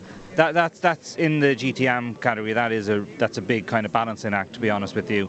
After the test, we sat down with Mok Wang's son, who's the bronze driver, and the thing that I try and foster within a team when I'm racing as the kind of lead driver, so to speak, is, particularly when you come to Le Mans, is you have to have honesty. If you feel you need more laps, say that. If you feel you're comfortable, say that. If you're not happy with the car setup, say that. If for example you're not comfortable at night, be honest. And so we sat down and Wang said he didn't quite feel comfortable, he needed more laps. So definitely for free practice on Wednesday, the main focus for us is to get Wang more laps in the car. Out of the 4-hour session, I think it's anticipated that Wang will do 2 hours. That'll leave me probably with an hour to get the car set up. But we did some really good work at the test day. The lap time didn't say the lap time I wanted it to say, but the feeling of the car was there. So I think got a few more bits to do on the car. We're happy with the tyres, and the main thing is that Wayne can finish Wednesday free practice and say, okay guys, I'm comfortable now, because in the GTM category the bronze driver is the key to the race, to be totally honest with you. Is this really going to be his last Le Mans, do you think? I don't think so. See, Wayne is is super passionate about racing. Everything he does in life, actually, he does to the highest level, and it's clear that with Clearwater Racing, no stone is left unturned in how we go about our racing. He's really enjoying it, and WEC is something that you effectively need a learning year, because with Le Mans, it's the second Le Mans, but it's the first year in WEC, and I think we go into every track and he's like, God, I finally got Spa right at the end of the race. So I think that he's definitely thinking about coming back next year, and whether I'm with him or not, I definitely think he should come back and drive next year. Well, you said it's his second Le Mans. How much of a difference does it make, both with you and Kitasawa, to not have the rookie? You don't have to worry about that. Everyone in your car is experienced here. Yeah, it's super important, and I know that from my point of view, I've never done the Nürburgring 24 hours to race. I've never done. How is that possible? It's something I've never chased, to be honest with you. I have massive respect for the race, and I have massive respect for the guys who do it, but it's not. I don't have for a driver, I'll be honest, I don't have a huge ambition to do the race. I think that you can end up having a big crash that's nothing to do with you, and I like to try and keep control of my situation as much as possible, but never say never. If I got presented with a very good opportunity to do the race, of course I'd do it. But coming back to Le Mans, this to me is the hardest race. There's a lot of pressure on the circuit. While it looks simple, but because the average speed is so high, it's very easy to make a mistake. And I know from my side, every single year I've come back here, I've learned more, and I've been more comfortable the following year. So having a guy who's never been to Le Mans definitely does put an extra pressure on the team, and it's really great that we don't have that this year. And from your point of view, racing just about every single weekend, in some cases twice in a weekend, a benefit, or do you feel tired at a certain point? There is a point, there's a crossover point where you can get a bit of burnout, which I've had before. Definitely, the more you drive, the more comfortable you feel in a racing car, and that's evident when the conditions change. So, for example, at Silverstone in the race when we had that little bit of rain, I was considerably a lot quicker than all the other guys, and I think that comes at it gives you a good feel. On the downside, it does make you tired. I mean, I'm 3 weekends now into 11 straight. I'm racing every single weekend until the first week in August, and I was racing yesterday in Silverstone. I came straight to here, so definitely fatigue is a factor, but you just have to manage it. Shay, I'm gonna go back and I'm gonna do what I need to do with the team, but I'm going to just chill today, have a nap, watch a movie, and just eat and sleep until Wednesday. So it's about managing that, and at the end of the day, I'm a racing driver. I love to race, and the fact that I get to do this almost every weekend is brilliant. Welcome to Le Mans, Jean-Eric Vergne, making your rookie appearance here. Test day went pretty well though, second fastest. Was that your only clear lap? It was the only lap I really pushed. The other one I was only in slow zones or stuff like that, but my first ever lap was 3:32 with traffic, so I was quite impressed with that lap time, and straight away I felt very comfortable on the track, and I was pretty happy with that test day. It's your first time to Le Mans, but it's not the team's first time. How much have they been able to help you adapt to this race? I'm not sure. I think last year they had some issues. We're probably not the strongest team on paper, but I'm pushing the guys very hard to try and have a good one with no mistakes, and try and react quickly to anything that could happen. I think I looked a lot into previous races of many other teams and so on. So I would say I'm a rookie, but with all the knowledge I can get. Yeah, you've done big races before in the past. Why come do Le Mans? Why this one? Well, I think there are 3 amazing races to be done in this life: Monaco Formula 1, 24 hours of Le Mans, and 500 of Indianapolis. So that one's next after this one, huh? Absolutely. Good luck. Thank you. Well, endurance racing for Alvaro Barrien lately has been 60-minute sprint races for the most part, but now you're back, 24-hour race at Le Mans. Second time here, feeling good about it? Feeling very good. Very happy to be here. It's my first time in this class that I'm doing this year here, but very happy and thankful and enjoying every moment of it. And it's my second time. I wish I was doing this race more often, but so who knows in the future. But yeah, just great to be here. And we have a great atmosphere in the team. The team's really motivated and anxious to go racing. So I think we're all in the right spirit. Well, last time a McLaren driver came over to do this race in a Ferrari in this class, last year Rob Bell put the car on pole, so it bodes well for you. No, yeah. You know, Rob's a specialist over here, so no pressure. But no, look, I think the most important, obviously, is the whole 24 hours. Obviously, I'm gonna try to go as fast as I can with no mistakes and try to get the car the most in front possible, and just you know, enjoy and work hard on every minute of the whole week and weekend. You've got a championship under your belt now after a great drive last year in World Challenge. You've got a couple of those guys that you raced against last year here in the race this year, but obviously you're on Michelin's for this race instead of Pirelli's. How different is it to go from tire to tire? You want an honest 100% answer? I can't really answer that. That's fair enough. You got to. These are very good tires. These are very good tires, and I'm looking forward to get back on them after 2014. Obviously, there's a lot of changes, a lot of new things, but I think I can adapt quickly to new situations. Normally I can, and that's what I'm going to try to do this weekend again. And I know for a fact that these tires, just to answer the question, these tires are quite good and quite quick to adapt to, I think. Well, and of course the tires you normally race on aren't here this weekend, so you're not really going against anybody. No, exactly. So yeah, Pirelli doesn't race in this race. So yeah, but I believe it's a big difference from tire to tire. Yeah. Well, you did do Bathurst earlier this year in a McLaren on the Pirellis, so you did have a good race down there. Yeah. Fourth. Talk about that fight back. Talk about Bathurst. Well, the fact that you guys went down so early in the race, you went down a couple laps to make it back into fourth overall. We haven't had an opportunity to hear from you. Yeah. How hard was that drive? Listen, it was very interesting drive, actually. So we had an issue on the first stint with Rob in the car, which cost us a lot of time. So we lost actually like 4 laps, wasn't it? Or three or 4 laps. And look, it was one of the probably best races me personally and my teammates probably did, because we ended up with only 1 lap, almost on the same lap. So to get laps back is like a very difficult task. And we ended up fourth in the race. Yeah, we ended up 4th. So can you imagine? You know, we were on it all the time.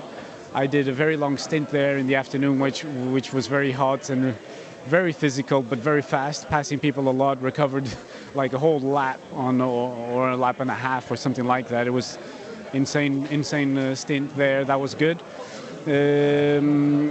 So probably if we were up there all the time on the same lap, we were fighting for a podium for sure. And there was one safety car, one restart that the Ferrari did do a mistake.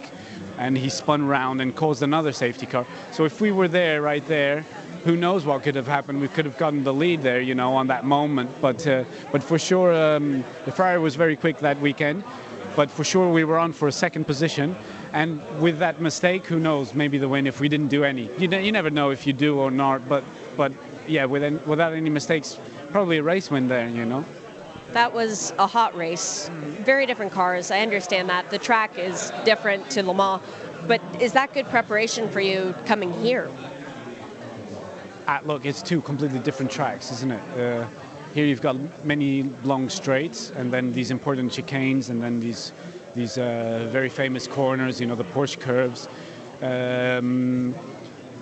But it's a totally different track. Bathurst is in between walls, most of the middle sector, you know, and so it's a completely different track. It's hard to compare both, but yeah, you can compare the distance, but this one's another 12 hours, isn't it? You know, so you're only halfway done when you reach the end of Bathurst in terms of this one. Exactly, isn't it? So When you come to Le Mans, though, for the first time, everything is new and shiny, and you're just trying to take it all in. Are you finding the second time here more enjoyable so far? Well, it's only the beginning, isn't it? But the scrutineering, yeah, for sure.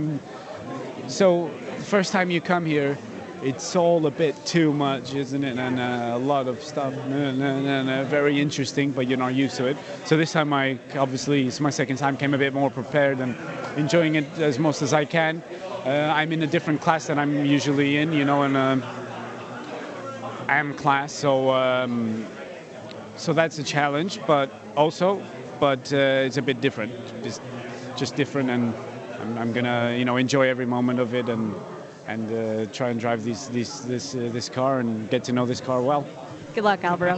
Thank you. Good to see you. Can't help but love the green fire suit, and especially the men behind them. You got Nick Johnson and Tracy Crone. Tracy, another Le Mans, 12 in a row. What is it that keeps bringing you back and keeps bringing Nick back? One of these days we're going to win this thing. I believe that. So that's the intent. That's why we come back. You've got one heck of a gun in the car with you this year. I mean, you're coming in to drive a Ferrari with a guy who's won this race in a Ferrari in the class that you're in. How much insight has he been able to provide to you guys just even on the test day? He knows everything there is to know about this car, so it really helps us. Helps us get set up. We're usually we come here we're chasing the setup a little bit, not this time. Does that give you more confidence going into the race? Oh, clearly, yeah. Because that way you focus on everything else that you need to focus on before the race, and don't need to worry about the car. So it's really an advantage. Well, that's Andrea Bertolini, of course. Now it's the 488 this year. It's a new car for you guys. I know that the seats don't move anymore, but the pedal box does. And I heard a rumor about the pedal box. Talk about what they had to do to it. Well, for me, it's always a problem because I'm not your normal size race car driver. So it's getting fitted for the seat is always key for me. It's very difficult to drive a long race unless you're reasonably comfortable in the car. So having the pedal box move backwards is really amazing technology for us. It's really good. And I heard they had to separate the pedals more too. Oh yeah, the Bigfoot here, the Yeti in the car is really it's a problem for me. In fact, when we were testing in Monza, I kept catching the brake pedal and the throttle same time, so that's always a problem. But working in conjunction with the team and a setup like AF Course, they do that without even thinking. They know to accommodate you and to do everything to make you comfortable. So all the pieces are in place. You just have 15 other cars to beat this year, right? Well, yeah, a whole lot of other cars to beat this year. But yes, that's right. It's really a matter of keeping the car on track, keeping it quick, and staying out of trouble. You've reduced the amount of races that you've done year on year over it, but this one is still the crown jewel. It's still the one that you put on your calendar every year. You looking to come back next year too? Oh yeah, I want to come back every year until they won't let me come back. Well, hopefully that day never shows up. It's not Krone Racing this year, though. It's running under a different team name. What's all that about? Well, we're running under DH Racing, our Chinese partners. We didn't have an entry. They had an entry. They were unable to fill that entry themselves, and we were able to accommodate that as well, and they were able to accommodate us. So it's a nice partnership. We're delighted to be here, and they're delighted to have an entry, and we're it's a lot of fun. One of 15 drivers this year representing the Stars and Stripes in the field. What's it like to come here as an American? Well, it's always unusual because it's not a race that I would say is very well known in the States, but of course the rest of the world knows a lot about it, and this is the ultimate sports car challenge for me. Well, good luck this year. Really hope you finally get to the top step. Yeah, thanks, Shay. Thanks very much. It's quieted down here a little bit at scrutineering, and so it's a good opportunity to talk with Sam Bird. You've been racing cars, well, yesterday and the day before that don't make much noise, so you're not used to a loud environment, are you? No, I'm used to nice, quiet race cars at the moment. It'll be mega to get back in the 488 and see what she can do around this amazing circuit. We obviously had the pre-test last week or the week before. All the weeks are kind of rolling into one at the moment with me. You're not alone in that, mate. No, I know. But it's great to be back here. This is an event that drivers who can participate in Le Mans look forward to. When it's over, you're almost counting down until the next one, especially if it hasn't gone your way the year before. You're thinking, wow, I just want to get back there and do it all over again to put it right. So that's what we're here to do for sure. So that's your situation right now with the DNF last year. Yeah, it was really disappointing last year. We came here off the back of two pole positions and 2 wins, so we had a perfect start to the year, myself and Davide. We came here thinking that we could compete, and we couldn't because the Fords were too strong, and we had issues with our car, with the power. Not in terms of what the BOP was, but actually there was a physical issue with our engine, and then a rim broke and everything fell apart. So very disappointing, but we, like I said, we're aiming to put that right. To finish first you must finish, and let's see how we can do. You've got a newbie in your car this year. What's it like bringing Miguel to the circuit? He's mega, and he's such a talented driver. Obviously Audi rated him massively, and it's a shame to see him leave a great program, but their loss is our gain, and we've welcomed him into the Ferrari family with open arms. We're happy that he's in our car because he's shown that he is very, very fast at learning, and I think that he'll be great. There's a lot of competition in your class, but also we've had 7 Ferraris coming through scrutineering today, some of them in AM. How much can you guys use from the AM cars in terms of setup, translating it between both classes? This year maybe a bit more because they're going to have the same tyre as us to run, so maybe we can get a little bit of info on them, but they run a different power. We can look at theirs, but we'll mainly be looking setup-wise at the 51. We were pretty competitive though in the test day. I was pretty happy with the performance of our car, and I think they were more looking at us than us looking at them. There seems to be quite a bit left from the test day though. You feeling confident about your Ferrari for this year? Ferrari hasn't won in a while. Yeah, I would love to be the one to put that right. You've come second before. How hard is it to get back up on the podium after you visited? I've actually, my best finish at Le Mans is 3rd in LMP2, and I did a lot of driving that year. Roman and Julian, they did a great job, but I did a lot of driving that year, and I've never been so tired in my life. I think an hour after the race I was asleep. That was me done for the day. It'll be an extremely tough race this year. The competition is so fierce in GT Pro. So many incredible world-class drivers. On top of that, you obviously have the thing that everybody talks about, being the BOP. That can win or lose you a race in itself, let alone how good the other drivers are. So it'll be an extremely tough 24 hours. We need to make sure everything goes correct. All the pit stops, every lap of the race, everything needs to be squeaky clean. And we'll see how we're doing going into the final stint. Having had such good experience in the LMP2 category, do you look at these new cars now and are you tempted to drive them at all? Right now my focus is on GT Pro and with my work with Ferrari. I mean, imagine if Ferrari ever made an LMP1. It would be phenomenal. I always see these kind of mock-up hybrid things of them in LMP1 and in Formula E and loads of other things. And you think, wow, if only they would do that, and if only they would do this. But right now, my focus is on GT Pro, and I'm very happy to be there. Yeah, LMP2 looks amazing. LMP1 looks amazing as well. But I made the decision at the end of 2015 to go the GT route instead of the LMP1 route, and I'm extremely happy with my decision. Yeah, I would say good call on that one. You've done the race enough times now. What's your favorite part of this whole week? The bit where I get strapped in the car and don't have any other interruptions. I love my office. It's the best office in the world.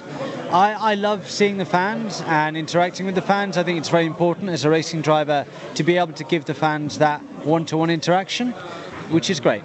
But I'm not going to lie, nothing beats strapping in the car, turning the engine on and trundling out the pit lane, knowing that you're about to let your car and yourself loose on an amazing circuit like Le Mans.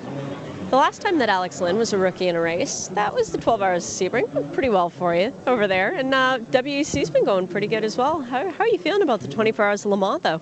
Yeah, no, I have to say I've had a pretty dream start to my season this year.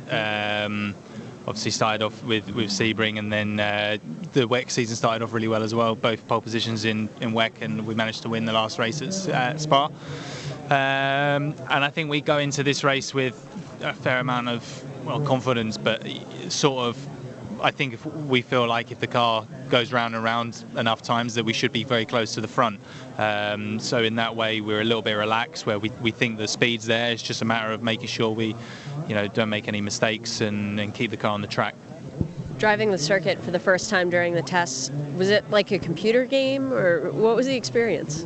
It was such a cool experience, to be honest, and it's, you've watched so many laps and you've seen it on TV so many times, and it looks just as cool as it feels just as cool as it looks on TV, and that for me was the best thing. Was it's just like I imagined it, and that was such a cool feeling. But the speed, I mean, that element had to be surprising. It's something that you don't realise really, because you're wide open on the throttle for I don't know, like 45 seconds, and then every straight you're over 210 miles an hour and you don't even realise it, but it's just such high speed all the time until suddenly you approach the braking zone or you approach a fast corner, and then you realise very quickly how fast the car's actually going. You are the highest rated driver in the car, but it's your first time here. Roman Rusinov's been here a million times before. Pierre Thierry, same thing. They've both been on the podium here at this race. What information have they been able to give you to help you adapt to this whole environment? I think exactly that. They've given me a lot of guidance in terms of how to manage the week, how to manage the weekend, how to manage the race. I'm slowly but surely building up my experience of endurance racing throughout this year. Obviously, I've had my first 12-hour race at Sebring and then my first 24-hour race at Nürburgring 3 weeks ago. So sort of I'm building up my experience slowly but surely, and hopefully all of that I've taken from those races I can put into hopefully having a good result this weekend. Have you ever been to anything quite like this scrutineering though before in your career? The funny thing is I've been to this race probably 10 times already when I was a kid. My dad used to take me when I was younger. So it's all new to me, but it's sort of not, which is quite cool, and because it's a new experience, but I sort of knew what to expect.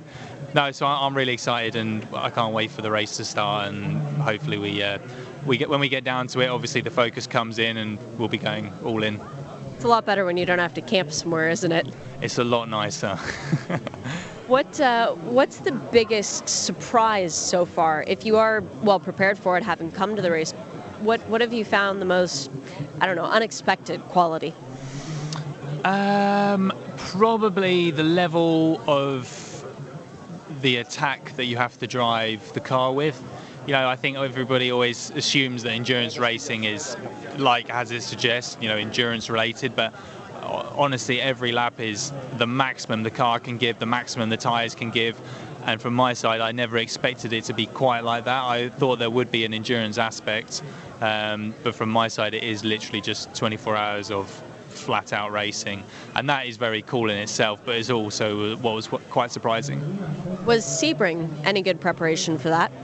That for me was obviously a very high pressure environment, and certainly the stints I did, I felt, the last one certainly, when we managed to get track position on the number 5 Action Express car, and at that point it was keep track position at all costs sort of thing. It's like, okay, well, that sort of means big risk, and every overtake on every GT car was on the maximum.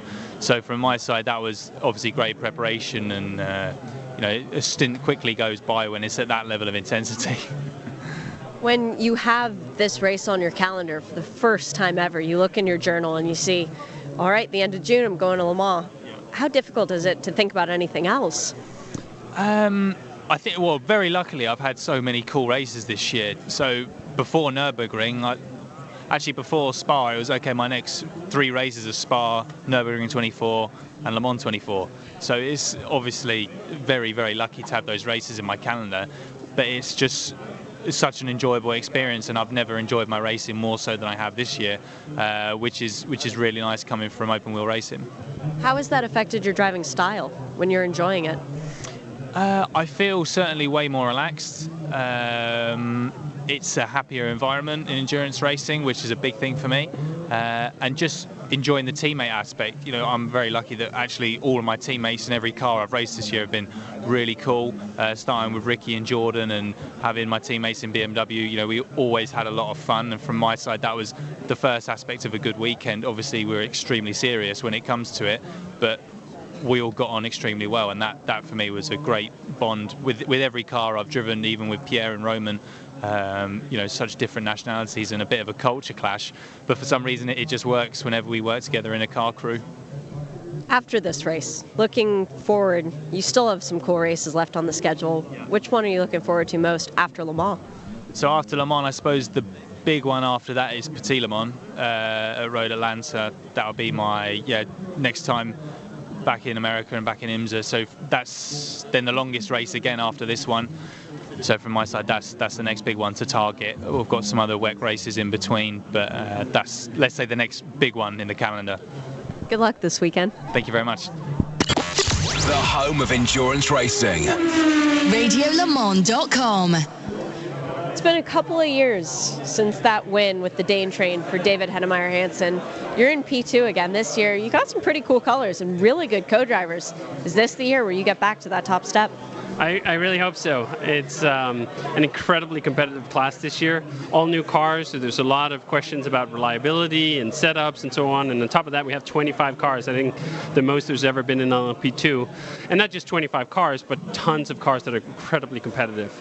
But we have a fantastic lineup. We have a team that's completely experienced and well-versed in Le Mans. So I'm really looking forward to it. And let's see, targeting the podium and just take it from there and see where it goes. First of all, you just have to make it through to the end with no mechanicals.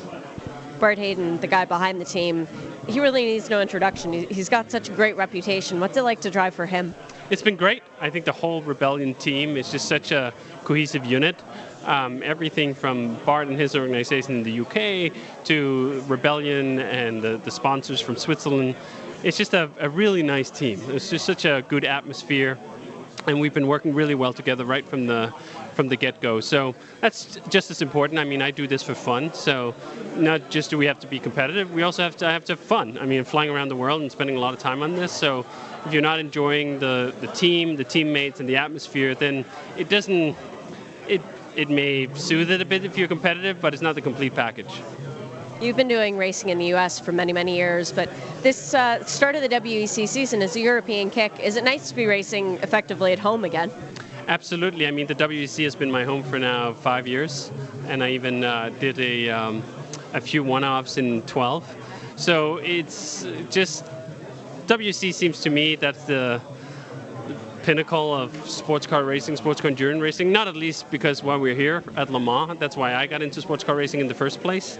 So being part of the series that revolves around that is always really special. And on top of that, this is the class for me, LMP2, the most exciting cars in a class that's dedicated to gentleman Pro-Am racing.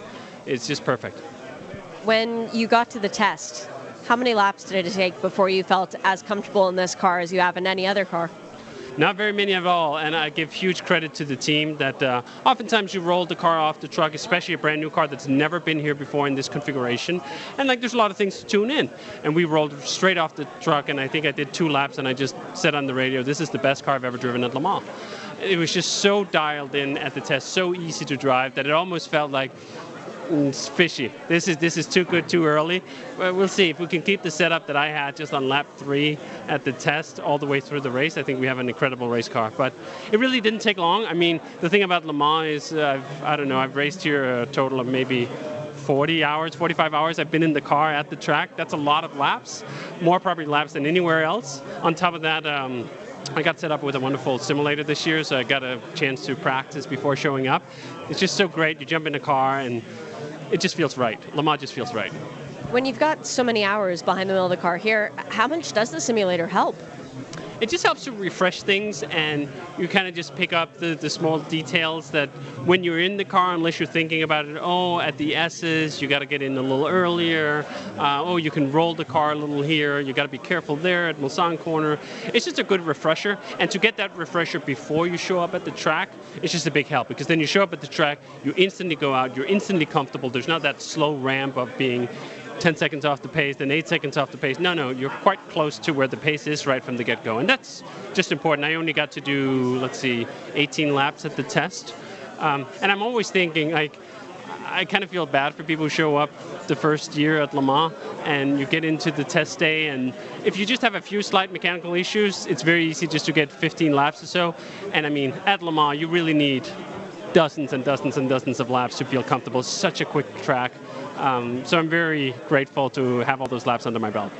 We're hearing from teams different strategies, maybe 9 laps for a stint, maybe 11. What's the team telling you? You're going to push the whole time? I think we don't really have the accurate fuel data on that. It's interesting because all the other years I've been here, fuel has never been an issue. It's been an issue. I was here with the HPD in 15, which could go 2 laps less than everyone else on a tank of fuel, but there was nothing I could do as a driver. And that's how it's been all the other years I've been here. I never had to explicitly fuel save. So that's a whole new concept for me, and it might very well be something that we have to do here. I think we are just on the borderline between can you go 1 lap more, can you go 1 lap less. So we still have to figure that out once the test opens up and we can run some quick consecutive laps for entire stints. How hard is it to think about lifting and coasting? You're a racing driver. You want to go flat out the whole time. Absolutely. I think that's where some of the pro drivers in the team really have some good experience for me to lean on. There's a lot of other categories of racing where that's a completely normal thing. You just have to do that. I've never had to fuel save at all. So maybe I have some patterns and some habits of overlapping pedals and so on that are not as conductive to saving fuel as possible. It's fun. It's fun to have a new challenge, and it's fun to try that, and we'll see. Lucky number 13. Good luck this year. Absolutely. Thank you. The Porsche GT team has made their way under the scrutineering tent, and Dirk Werner, it's nice to have you back at Le Mans in a Porsche. What was it like at the test day, driving the 911 RSR? It was an exciting feeling because it was the first time we brought this new car to the track, and to be part of that was already exciting. And in the end, for me, it was only my third test day I did, because I was only here in 2010 and 11 before. And I had to adapt to the track again a bit, and then to the new car as well. So it was a lot to learn for me again, but also for the team, for the setup of the car. So we had a busy time, but in the end, I think worked out pretty well. We could find out a good base setup now for this long race week. You've driven with your co-drivers already this year, but they were coming in to help you because it was for your championship. Now you come in as a third driver to help them with theirs. How difficult is that to go back and forth like that? It's not really difficult because the car is pretty much the same car between US and Le Mans now. And I know all the other drivers from different races, also from the time we spent together as factory drivers, for example in the fitness camp. So it's not difficult to fit in. Usually it's all professionals. The team works really professional, so it doesn't take a long time really to adapt to the new team or the new teammates. So in the end, I enjoy it. I want to help Kevin and Michael for their championship and for Le Mans. And it's the biggest race of the year, and very important for Porsche, but also for me. And to be here as a Porsche factory driver is very special, and I was looking forward to this race for a long time now. Is it less pressure for you as the third driver than it is in the IMSA series? In the end, it's not less pressure. The pressure is always the same. We always want to win. And of course, I'm here to support the other guys. I maybe don't make decisions the same way as I do in the championship, where I drive the full season. I'm relying more on their expertise, or it's their team effort, their championship, more than it is mine. So what I want to do is to support them, to help them. If I can help them with my feedback or the setup, it's fine. But it's more important for me that they feel comfortable, and I then just try to fit in somehow. You drive with Patrick Pilet and IMSA, and is it fun for you to think about being on track at the same time in a different car as PP? Yeah, in the end, we are still one team. It's not that we would really fight against each other on the track. So But maybe work together on the track, draft down the Mulsanne with your normal teammate? yeah, that would be fun, I guess. But yeah, I already realized that I have a lot of different teammates this year. I've been at the Nürburgring with Jörg and Laurens, and now I'm here with Kevin and Michael, and then in the US I was with Patrick and Fred already. So nearly drove with all the factory drivers in one team. So everybody knows each other very well, and in the end it doesn't really make a big difference which of these drivers you have as a teammate. You can trust them, and you can be sure they give their best, and they're very good on track and off track. So it's good fun to work with all of these guys. And when you get to go to the events like the fitness camp, where you all become even better friends, how important is it to not only your physical condition, but mental, because you are learning these people? Yeah, it's important that you work together as a team on a racetrack, on a race event. And for this, it's good if you know each other well and you can trust each other.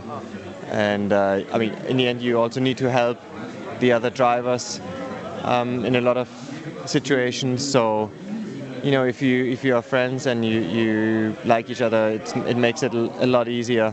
And I have to say, so far, in the end, my whole career, I never had teammates that I didn't like, and well, of course, some have become friends, some are not so close, but then on the other hand, it's a professional sport, and that perspective, everybody gives his best anyway. The only car in your class that you've really not raced against so far this year is the Aston Martin. Coming out of the test day, who are you most worried about for the span of the race as being your biggest competition? I think on paper it looks like Corvette is really strong. On track it was really close in the end, with Ford even being a bit behind. So I'm not sure how much you really can take from the test day. And I think in the end we have to wait till qualifying or maybe even the race to see how the performance of each car is.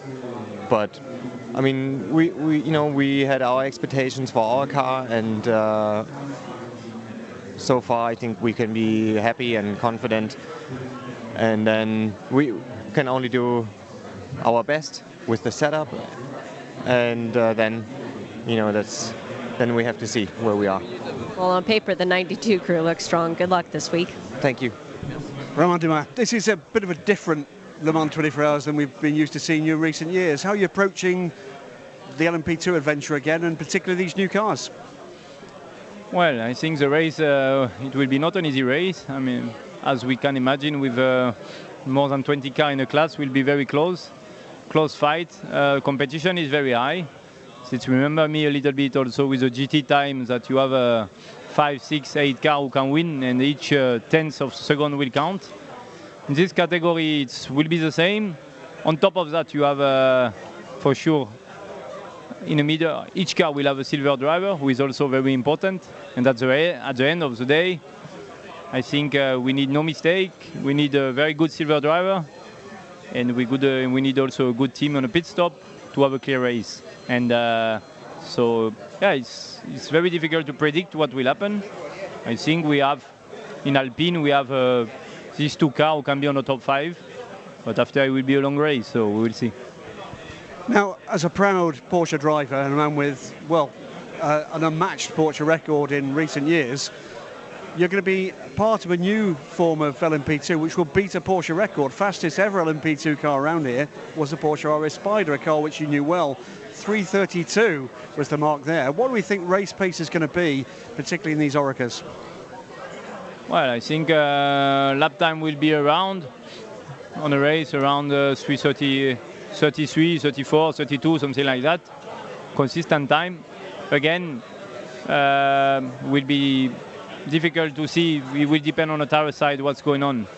One lap is something we saw in Spa, but after we all have the same tires, and I mean Michelin is there, but with not a lot of cars. So in terms of tire size, so far it's not a big fight in this category, and it also means that I don't know. I am sure we can win a lot of time if we have let's say development tires. But okay, it's like that. It's a rule. You have to have customer tires, and we have to play with that. We have to have also. I think a proper setup, a nice setup for the tires, because it will be very hard for them to have a 600 horsepower with a lot of degree. I heard about 30 degree, so I think it will be very tough for the tires. There's one thing that, from what we're hearing from a couple of the drivers, you'll be bringing over from your LMP1 experience to LMP2, which is, it seems to be the case that some of the teams think they may be able to squeeze an extra lap out on fuel with some lift and coast in these stints. What do you think? Well, I think for sure you have, the target is to do the maximum lap you can do in a stint with the fuel you have. But again, it's a compromise between performance, tires life, because at the end of the day you have also to think about. It's good to make one more lap, but if you have to stop because you have no tires at the end, it makes no difference. So first of all, you have to achieve a complete stint with this 3 stints or more with the same set of tires, and after we will see about the fuel. There's an irony here. You're moving across from a World Championship winning stint with Porsche, a race winning stint here at the Le Mans 24 Hours, but actually now you're going to be up against your colleagues, albeit in a different class, but in a car that's faster in a straight line. You could be overtaking a Porsche LMP1 car.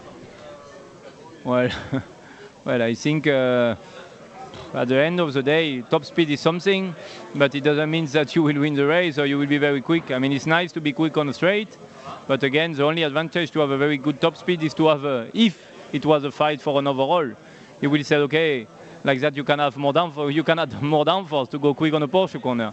But at the end of the day, I mean, yes, LMP1, LMP2 is quick on the straight, but it doesn't mean nothing for me. What is important is the lap time at the end of the lap. And LMP1 is still the best car, and it will be I mean, you cannot compare an LMP1 with a proper factory car with an LMP2 who is from the private team. I mean, it's like if you compare the Peugeot car for Pikes Peak and my car. It's the same. It's miles away. That's the final question from me, which is, you are a driver that does like a challenge. You like the challenge of endurance racing. You like the challenge of Dakar, for instance. You clearly love the challenge of Pikes Peak. You're an old-fashioned sort of modern racing driver. What's the challenge that motivates you for this LMP2 class this year? Well, the challenge was, or is, to try to win the class. The challenge is also that I didn't want to stay at home. The challenge also, you know, I had some discussion to do with a Porsche on GT, with a factory car, but I already won it. So I said my dream will be to win in LMP2. Like that I will win all the classes.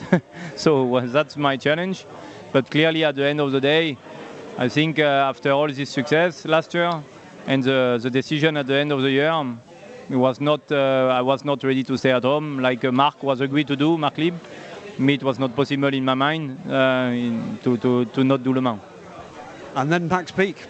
And then Pikes Peak next week. Next week I was in Pikes Peak yesterday, so it's why I'm a little sick today. It was too cold there, but I was yesterday there, and next week we go again, and we will see. I hope we can win. I think we have a good chance to win, but we need.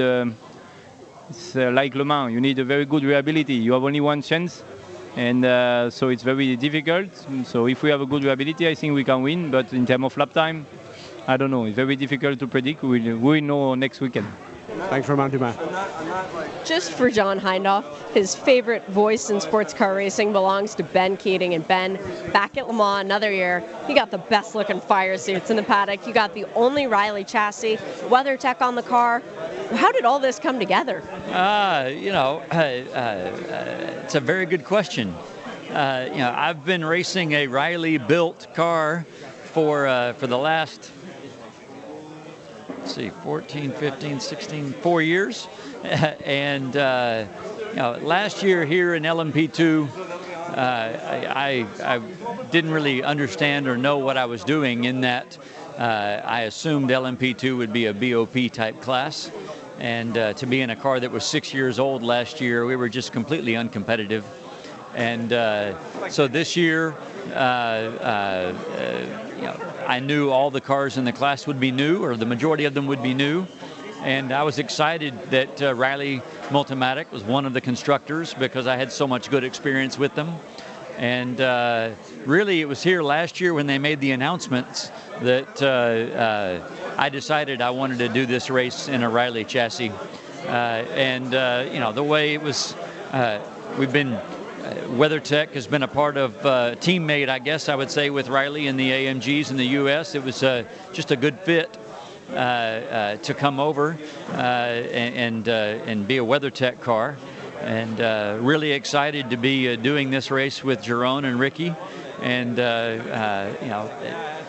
hope we continue some of the IMSA luck that my co-drivers have had over here. So we'll see.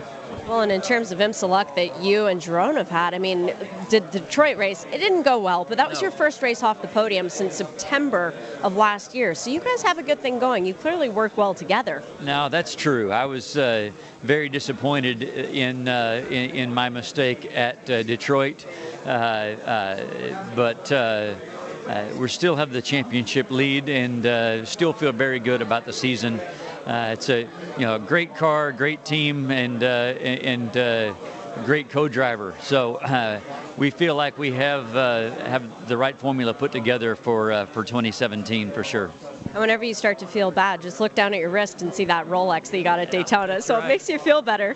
Coming into this race, though, you've got no teammate. You've got no one else even running the same car. You're coming off of IMSA, where you've got another car under the same tent. Is it intimidating going at it by yourself? Intimidating, no. We're not up to speed yet. Test day, we were the slowest of the four manufacturers, and I have to wonder, how much of that is development, how much of that is having a bunch of cars on the track that have had time to dial their car in. How much of it is being able to run in the WEC series, or whether it's just getting comfortable with everything, with the tire, with the cars, and having so many different cars out there, like Oreca having I think 13 cars out there, makes a difference. Those engineering, the manufacturer can help share some engineering notes. And so, being the only Riley out there, I think does put us a little bit behind the learning curve. But we expect to. We've made a lot of changes from the test day. We expect to be quicker, on Wednesday. We hope to be quicker on Wednesday. Quite frankly, I don't know if it'll be enough yet or not. We have a lot to make up to be competitive, and the race is a whole different animal. It is one of the things that I have always felt strongly about when it comes to Riley is he builds a very strong car, a very reliable car, and so to a certain extent, I feel like that has the possibility of coming into play in a 24-hour race like this. Well, and you've been driving Rileys and winning in Rileys, as you said, for 4 years now. And back in 2013, there was a Porsche involved. I mean, you've been through so many different varieties of car that Riley's engineered. Is there any similarity? When you get in the LMP2 car, can you tell that it's Bill Riley sitting on the pit box? Absolutely not. There are no similarities, and it is such a strange experience for me to go from a GT3 car to getting into the prototype. It is a very big learning curve for me to become quick in the prototype because and it's not about the capabilities of the car as much as it is convincing my brain that the car is capable of going into the corner that much faster. Especially after Detroit. I've got a little bit of that hesitancy in the back of my brain the car is capable of much more than my brain will let me do right now, and I hope to work my way up to that as we get closer. Looking at the data from the test day, I gave up a ton of time in the Porsche curves, and that's just confidence. That's just being willing to go through there as fast as the car can do it, and that's all about me, not about the car. Well, and the cure to that is seat time. So hopefully the more time you get behind the wheel Wednesday and Thursday, the more relaxed you'll be. That's right. Hopefully so. Speaking of Detroit, everything okay physically from that? I think so. I'm my wrist is very sore.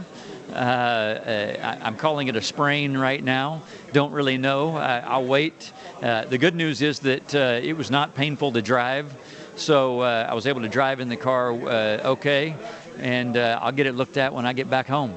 Yeah, you got Watkins Glen to worry about there. And you are still leading the championship over Christina Nielsen and Alessandra Balzan.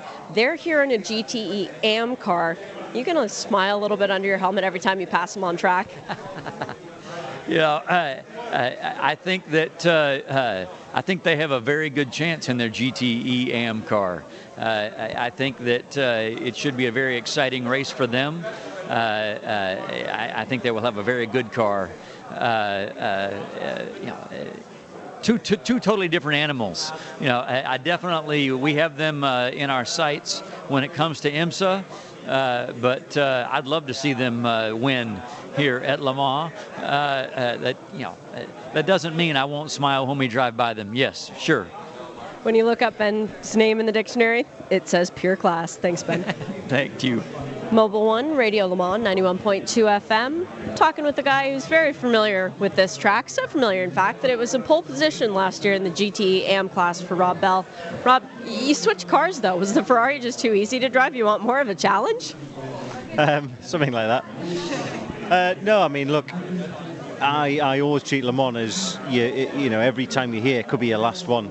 It's not a shoe-in, it's not a guarantee as to, are you going to be offered a drive? Are you going to be able to do it because I've got other commitments?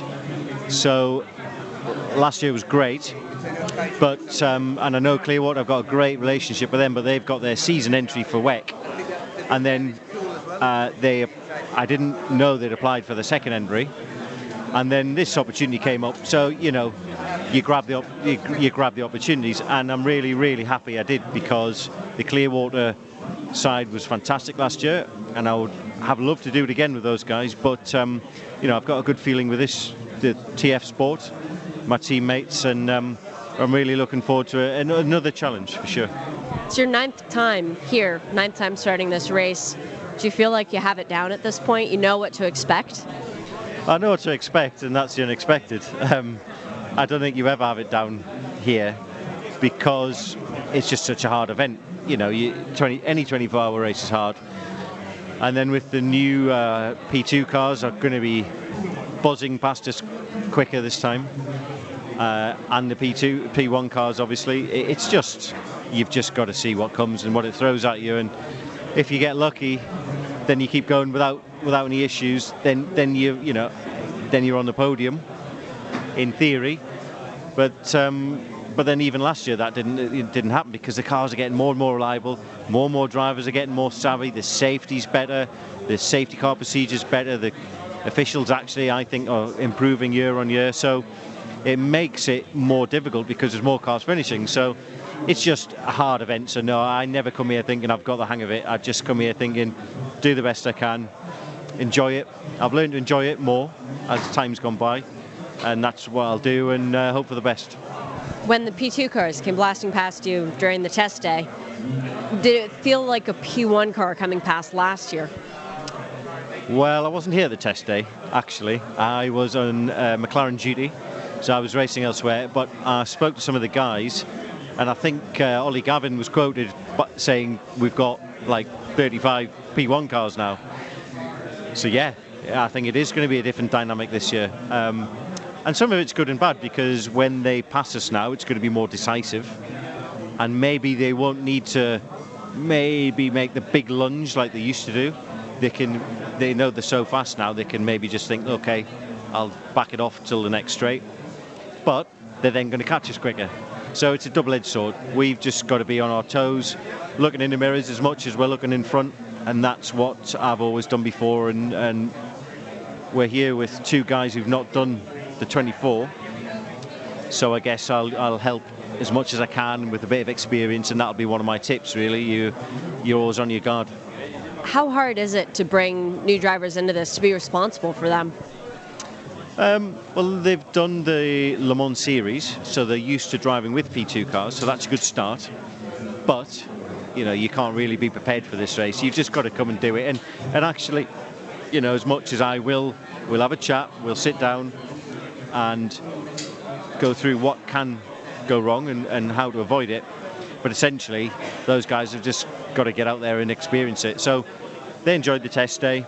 We've got, 2 test days before the race, and you got to learn sharpish. What's it like driving an Aston Martin as a Brit? It's got to be pretty cool. Yeah, I agree. I've been lucky enough to do Le Mans with them twice before, and absolutely loved it. And I'm lucky to drive with other brands. I've driven Ferraris at Monza, and it is a bit special. We're not on home soil, but having said that, the Aston's been here a lot, and it's almost part of the Le Mans history. It definitely is, and to be, it's got a Union Jack on it. Yeah, it is quite special actually. And given how many fans come down from the UK, I mean, I've heard that country pretty much shuts down during this week because everybody's here cheering you on. You must feel a lot of support when you're driving around the track and see the Union Jack. Yeah, absolutely. I've got friends here. I've got guys who I've met here and become friends with over the years, and they come back. They've been coming a lot longer than me. They're year on year, and it's a nice culture. It's a nice thing because the guys who I've met and heard of sort of meet here once a year. So they have their social gathering once a year with the boys here, and you hear it when the national anthem's played. They sing loudly, and that's quite a cool thing as well. Well, and it's the same for us in the paddock. We see each other once a year. It's a reunion on that aspect too. These drivers that you're up against in the GT AM class are so strong. You've got such good competition out there. Anyone in particular you're keeping an eye on? No. Just everybody equally? No, I've learned, one thing I have learned over the years is, look, it doesn't really matter because you can only run your race. And I learned that the hard way. And so it's a different mindset. You go and do a 1 hour race or 6 hour race, yeah, you can have a look and see what the opposition are doing and counter their strategy sometimes, but actually here, you run your race to the best of your ability, you play your cards right with safety cars, and if you're in the end somewhere near, maybe the last 2 hours, you can have a little view what's going on, but if there's a car that's got an overall package which is quicker, what can you do? So we'll just focus on our job and getting 99-100% out of what we've got. And I think if we can do that, then I'm quite happy with our chances. It'd be pretty cool if you could get 2 poles in the same class in different cars 2 years back to back. Good luck, Rob. Thank you very much. Thank you. It's hard to look beyond Toyota as the favorites this year for the overall win here at Le Mans. Mike Conway, you guys in the 7 car have been having such a strong year coming into it. Do you feel like momentum is finally on your side and that maybe coming in as the favorites, it's a new position for you? Yeah, I don't know if we're true favorites because our sister cars obviously picked up 2 wins this year, but in terms of how we are internally in the car and our engineers and so on, yeah, we feel pretty good with what we've had this year. They've given us a mega car all season, and we got to show a lot of that at Spa, so that was good. But yeah, full prepared for Le Mans. It's a long, from January, you're thinking about, well, even when you leave here, in a week's time, you're thinking about the next one. So I think from what we started with this year, all the improvements we've made, and that we knew we needed to make, I think we've reached a lot of the targets, so that's been good. But it's been hard to tell as the season's gone on really where you stand once you get here, because to run the same package and when everything's the same for everybody, that's when you know. And we got a good feel of that last week at the test, and it seems pretty good so far. So yeah, I don't know, I don't like to get too ahead of myself here. It's such a long race. You just got to take it stint by stint and see how it evolves. But I think the team done a great job, and we just got to keep doing what we're doing, working hard, and see where we are after like 23 hours. This is your 4th time here. Feel like you kind of know the ropes at this point? Yeah, definitely feel like you know the ropes, but I don't think it gets any easier each year because there's always new challenges and tweaks with the car, and everything's not quite the same every time we come back. So, but yeah, feel like you understand it a lot more and what you need to do from your own point of view. But yeah, it was good for me to take the start last year. That was nice. First time I'd done that here at Le Mans. So on that side of things, feel good, prepared, taking all the starts this year as well. So yeah, that's one part of it, kind of out of the way. But then the first stint is normally the most interesting in terms of seeing how it plays out, because that's the first time you'll get the full grid going out there doing 3 or 4 stints on one set of tyres and seeing what we can do. So yeah, things can change as the stints go on. If you struggle with warm-up or pick-up, it can change so much. So yeah, but I think from all the testing we've done, we feel fairly prepared. It's just making sure we get it right on race day. How much of a change are you expecting in the car from test day to when you go out on Wednesday? It can always start a little bit green just because there's been normal traffic running on the roads again, so it can start off a little bit slow, but there's not been any rain, I don't think, since the test, so I think there's still all the rubber down in a lot of corners than there were before. So but yeah, I think we'll see some good times in the first qualifying, and it'll be good to run in the dark again, get used to that. And then Thursday, maybe we'll see the big lap times, but who knows? With the hotter weather, it could get trickier in terms of lap time, so yeah, we'll see. With this being such a hot Le Mans, the hottest one we've seen in years, certainly since you and I have been coming to this track, how does that affect the way that the Toyota drives? It doesn't affect it too much. It's just, if it gets really hot, then the car has a tendency to slide around just because you're losing a little bit of grip once you get a high track temperature, just like any track.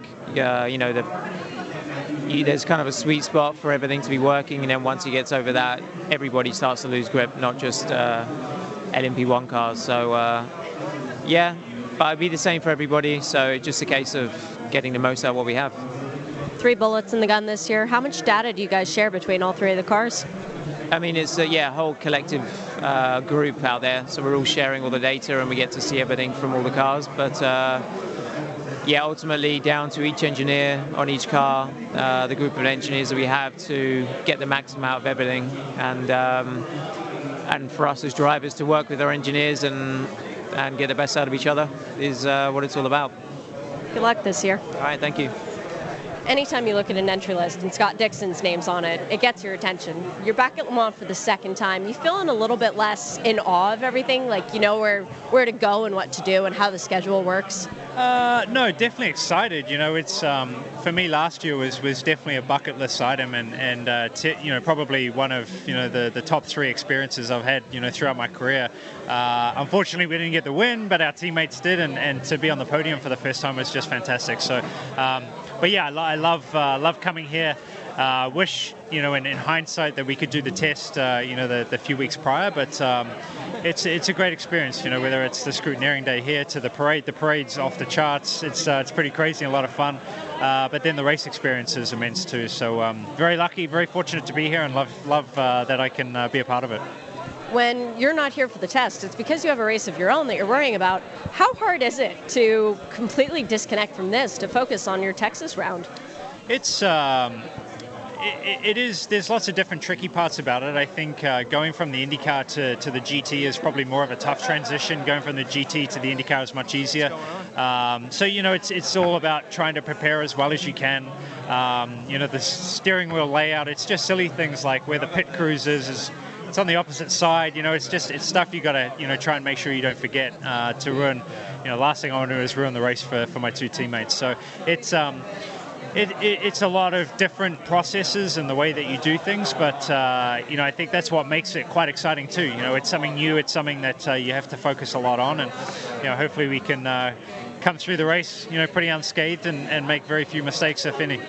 Well, at least when you're running here, unlike Daytona and Sebring, you're not worried about your teammates' championship hopes or anything like that. You're just going for the win. Is it less pressure? No, these big events, there's always more pressure. So, I think for me, and definitely the endurance drivers, you're maybe not as equipped or used to the scenario, but, I feel a lot more, not more relaxed, but a little more confident than last year, just for the sheer fact that I've never been here before. So that will definitely help. But, it's a fun experience, but like any form of racing, we're here to win, and unless we do that, we're not going to be happy. Well, 4 cars, you've got lots of team information that you guys can share back and forth. What's that been like for you to learn and look at 12 driver traces? Yeah, you do and you don't. I think you stay somewhat confined in your team, and then kind of at the end of the day, you definitely look across the board and see what people are up to. Because a lot of the driving style depends on how the car's set up too. But for me, I just try to process enough information so that I'm close enough to my 2 teammates that I'm not being the handbrake or anything on there. So it's there is a lot of information that can sometimes be a bit daunting. For this year, it's not all new. You don't have a new crew to learn. I mean, you've known Brad Goldberg, your engineer, for years and years. How much of a relief is it to come in and see all the same faces and know, okay, I know how this works? For me, that's been the best part of this whole experience. Last year was, I'm coming with a team that I know. I would say 90% of the personnel on the team I've worked with at some point on the IndyCar program over the last 16 years. So it's, for me, I couldn't have asked for a better transition or experience. It just feels like home. It's just a different track and a different building and that kind of stuff. So that was very nice. So yeah, it's definitely feels like a tight team, a real team, something that I've been part of for a long time, and I think that helps a lot. It's still Chip Ganassi's name over the door at the end of the day, and that's got to feel good. Absolutely. It's cool to see the passion that Chip has, and to see his expression last year with coming back and what was on the line, and what he's been able to achieve across many platforms. So I think that definitely just showed what he's capable of. Scott, pleasure, and good luck this year. As always, thank you. Thanks a lot. Another year, another Le Mans, more Corvettes coming back to play. Antonio Garcia, how many Le Mans is this for you now? 8? I don't know how many. I think this is my 11th without, it should have been my 12th when we retired. We didn't start on 2 years ago. So yeah, a few years now. You come into this race this year, though, with 2 wins already in the IMSA series under your belt, including Sebring. How much of a help is it to win at Sebring when you come to Le Mans? Every single race is important. So this is the IMSA season is kind of a build-up to this race. So it's good to start with a 24 hours where we run with no issue, nothing. The team ran a perfect race, and we all did. We just didn't have the pace to fight for the win. But again, that's what it counts. When you have the car, you need to perform, and actually we were lucky enough to win as a team the other 3 races. So I think we are really good prepared. Looking at how the test went and how our test went before coming here, everything seemed to be very good, and everybody was happy with the car, so that's also a very important thing. So we will see. If we have the pace, I think we are on the best team to win this race. But so far we still need to. It's still too early to know if we have everything we need to. But I think we are in a really good spot. Last time you drove this race with Jordan Taylor as your 3rd driver, you guys finished on the podium there. A little bit of unfinished business, though. Yeah, that was a bit of a Le Mans classic, basically, in a way that we had to change one of the air hose. For the air jacks valve, we had to change that. We lost 2-3 minutes in there, and in IMSA you can get all that back quite easy, but here to lose 3-4 minutes is almost impossible to get it back. So we lost over a lap, and we almost get everything back, but at the end Ferrari ended up winning. So yeah, I'm sure this is a good shot to win this race with Jordan again. it's a good bonus for the Corvette team coming in here. You've raced against the Fords, you've raced against the Porsches, you've raced against Risi Ferrari. The only unknown quantity is the Aston Martin, as far as you guys are concerned. Are you expecting a great deal of speed to come out now from all the other cars? I mean, it's good to know everybody you're racing with. So even if WEC teams are a bit different than the IMSA teams, most of the drivers drove at most of the races up back there, like Sebring or Daytona. So now we only need to fight against new teams, like instead of Risi or on top of Risi, say of course, or Aston Martin or the European side of the Ford. So it's just more cars, even more difficult to win the race because there is more good cars to fight with. But at the end, it's that, I mean, you just need to keep doing your job, and if you do your 100% and you win, that's perfect. And if you don't, because somebody's faster than you, I mean, at least you can go home happy enough. I mean, not super happy, but that's the goal. The 3 Corvette in the States has been so good all year. The handling, the setup, the crew, everything. How similar does that car feel to the car you have here at Le Mans? It's actually the same one, so I hope. Well, I know it's the same car, but like the setup, the tires you run, like, does it feel as good? I mean, that's the only question mark, because here we run different Michelins, but in a way, we were lucky enough that the test went really smooth, weather was nice, so that made us do many laps. So that's we kind of put aside that. We know how all 3 compounds work, so that's a good thing. And yeah, that was the only downside against the WEC teams. Like they've been able to run this tire already for a few races, so that was the only question mark for us. But now, so far, I think we learned what the tire is doing, and I hope the 3 car keeps performing as it's been doing in the States. And when we go back to the States, it's straight into the Watkins Glen round, the 6 hours. That'll feel like nothing after this. You come in as the points leader. When do you guys start thinking about that race again? The day after Le Mans? I mean, actually, even now. I mean, even now, you keep trying, you keep testing. At the end, many things you test, you also think about the future and what might work in later on in the year. So I think so far even we found a few things that might work later on in the year. So I just want to get back and see if that works or not. But I mean, once the race is over here again, we will be 100% focused there to win the manufacturer championship and if possible to claim that driver championship that has been very, very tough in the last 3 years for us. Like 3 years in a row third was very, very tough for us. Best of luck this year. Thank you.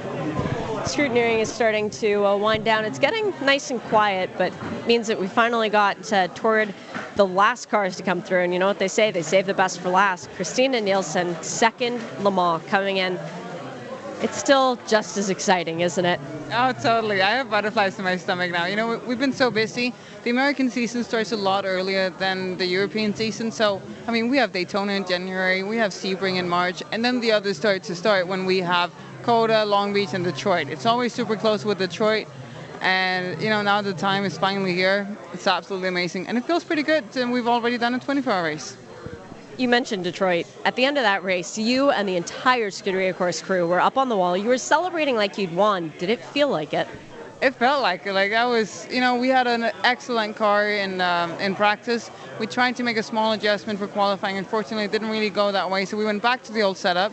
Absolutely loved the car. The guys nailed it in the pit stop. Alessandro drove his ass off. Like, I'm just so proud to be with those guys. They do a really good job. And at the moment, we're fighting for every inch, and I think we're doing pretty well at it.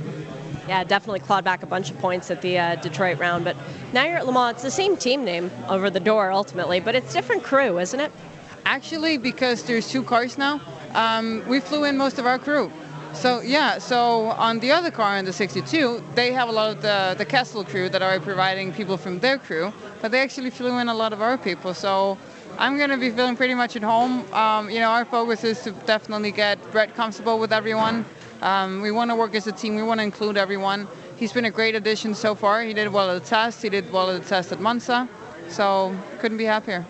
You're bringing Brett Curtis into your car. You race against him in GTD. Were you watching him as soon as you knew he was going to be the third member in those IMSA races, watching, seeing his patterns and trying to figure him out? Well, we definitely, had him as one of the top priorities when we were looking at a bronze driver to bring to the program. And mostly because he's proven to be a solid long distance driver. I think he's one of the strongest bronze out there. And, he's done Le Mans before. The experience that you have around Le Mans, it's going to be a big challenge for Alan. Luckily, he's very good at adjusting and very good at, picking up pace and just getting right into it. But the fact that you have the experience makes a massive difference. So the more the better, and Brett was a great addition that way. There's quite a height discrepancy between the two of them, though. How's that going to work? It's great. I'm no longer the tallest. So as a female, that's great. But now we make it work. I think the key for us and for anyone else to do teamwork the right way, we always ask, what do you want and what do you need? If it's something you need, all right, we'll try and adjust it the best way possible. But if it's something you want, maybe rethink it once or twice. Be generous, think about everybody on the team. It's selfless. And everyone does that. And honestly, in America, they do tires and fuel at the same time. Over here, they do it separately. So we have such a long time for the pit stops. If something happens or, if it's short of fuel, we don't want to take that long or that much time, but we have more time than we do in America. I mean, we've been doing well at the pit stops in America, so I don't think it's going to be an issue. Because it is a different pit stop with most of your same crew from the U.S., how much of Wednesday is going to be dedicated to pit stop practice and driver change practice? That would be a question for the engineer. I'm focused on the driving, and our engineer is pretty on point with these things. It's a priority for him. So, he always tells us, hey, drivers, be here for driver change practice and this time. So, it's a team that's dedicated to doing a good job. You just got to do what you're told sometimes, right? Hey, they know what's best sometimes, so. So you've been here once before. You know how the song and dance works. I've been asking people all day, what aspect of this race do you enjoy the most? Oh, that's a good question. I think there's something about every 24-hour race when you cross the finish line, when you've made it through.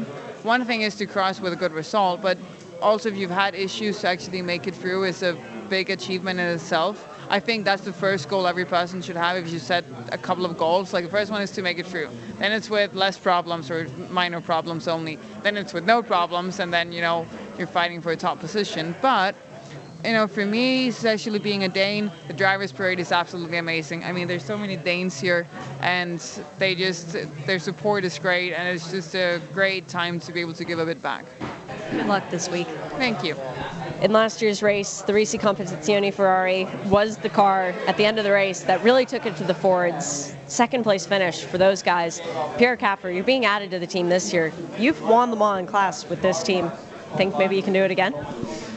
Oh, for sure. I mean, it's a long time ago, so I think it's time to do it again. And I'm really happy to be back and to be a little part of this big project. Straight away, I felt really comfortable at the pre-test with the new 488. It's a fantastic car. And the Risi boys I'm feeling like I'm back home. And it's really nice with all the atmosphere. And I'm pretty sure it's one of the toughest races this year in the GT Pro category. I mean, if you see all the manufacturers, if you see all the driver lineup, that must be a battle like a sprint race from the first until to the last second. And I cross my fingers that we also have the little luck on our side. You've been doing a lot of racing in a lot of different GT cars this year. Jumping back in the Ferrari, did it feel familiar? Yes, I have to say straight away when I jumped in the car, I feel really confident, and I'm really looking forward for the next couple of days, and especially when we have our first practice and for sure also the race. This year, the third driver in the Risi car in the States has been James Colato. He's not going to be running Petit Le Mans because he can't count back from 9. He's having a baby that same weekend. Might this be a hint of you in the car that weekend? Well, I don't know. We have to ask this to Giuseppe Risi, but as far as I know, my schedule is free at that weekend. Well, because the engineers have offered the drive to me, so I'm just wondering if you're taking my seat. Oh, maybe I'm your coach then. That would be also nice. That would work for me. You come back to a race like Le Mans, it's another class for you. Coming back to GTLM, you look at the competition, you see the other names, you mentioned that. Are you happy that you're in this class, or do you maybe wish for an easier path?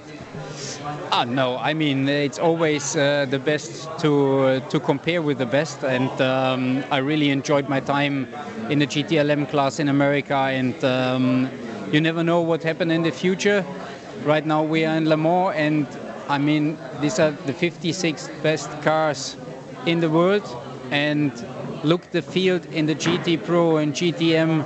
It's amazing who are driving this year, this race, and the competition inside both categories is just amazing. And I think it's really nice for the spectators this year to watch this race.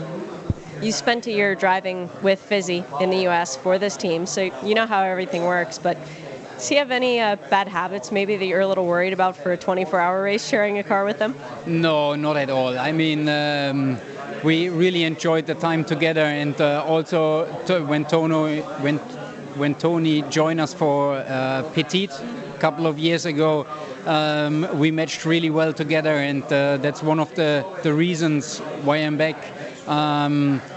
To have this kind of atmosphere, this is what you need to build up something big.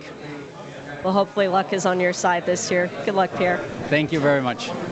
Moss Scrutineering 2017 has come to a close. All of the cars have gone through their technical checks. All the drivers have cycled through this little area that they've had us sitting in, and had all the drivers, more importantly, sitting in, so that we could have an opportunity to talk to them and find out their impressions. Heard from a lot of people who were expecting quite a bit from this race, and it's honestly a bit of a relief coming into this year's Le Mans that so many people are upbeat and optimistic about it. 60 cars, 180 drivers. Graham Goodwin, who made the biggest impression on you out of Scrutineering? All of them. It's been beautiful weather here. It's not a brilliant crowd, it has to be said, here this year. It's down a little, I think, of the crowd in the square, but the weather's been fantastic. We've seen most all the drivers, one or two latecomers, Rubens Barrichello, with a bit of a security emergency at Charles de Gaulle that's had to helicopter in, so we've not seen him through this area. But no Tony Kanaan either. Should be noted he's doing simulator work today. That's right. He's got to go down to Paris to do the rookie test today, and he'll clear the administrative tests at the circuit tomorrow. What have we learned? We've learned that GT Pro guys do not want to talk about balanced performance. Frankly, neither do I. We've learned that LMP2 is becoming a bit of a political hotbed with lots of denials, counter-denials, rumour, speculation and whatever about pace. We've learned that the LMP1 guys, Toyota are very confident. Porsche have got something for them. Whether or not they've got enough is going to be interesting. We've learned the GTM guys believe they may have the best race of the lot. What we've learned across the board, though, is that this is going to be a race of pretty high quality. It is going to be a race of pace. Whether or not it becomes a race of attrition is going to be, left up to the racing gods. But I just have an inkling we might see something special this coming weekend show. I've got this feeling, leaving Scrutineering, that we could see a surprise from the only Riley chassis in the field, that if they can get things figured out, they might just have that ability to do their own thing and run their own race pressure-free. You weren't left with that impression? I just think they've got no choice, is the honest answer. They were so far away at the test day, so far away, that the only thing they can do is to come here, run the practice and qualifying, find a race pace and run that pace. If that's good enough, if they can stay out of trouble, that will be good enough. But they didn't have a trouble-free run at the test day. They weren't very quick either. I think they've just got to hope that this race comes to them. I think you're going to see a lot of teams doing that. We are going to see some blindingly quick times in qualifying. I'm not at all convinced we're going to see the same when it comes down to the race proper. I think you're going to see these LMP2 cars in conservation mode more than anything else. So we'll wait and see. Qualifying into the night with these cars, I think we're going to see something very special indeed. You are absolutely going to see qualifying lap records smashed in LMP2. You may very well see that in other classes as well, not least LMP1. I think the ultimate record might go here. Let's wait and see. And talking about LMP1, we saw Toyota today, we had Porsche yesterday. Porsche were cautiously optimistic. Toyota felt very reserved. Did you get the same impression? I think Toyota have shown what they would like us to see for the moment. What else is left? Well, I think we'll find out when it gets to happy hour. As for Porsche, they've told us that we've not yet seen their true pace. They didn't have to show us their true pace.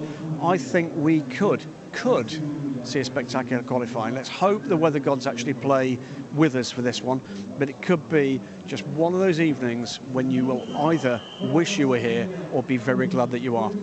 And of course, all that will be brought to you live and free on Mobil 1 Radio Le Mans 91.2 FM. If you're at the circuit, tune in on the radio. If not, well, why aren't you here? We understand that some people can't be. It will be broadcast online as well.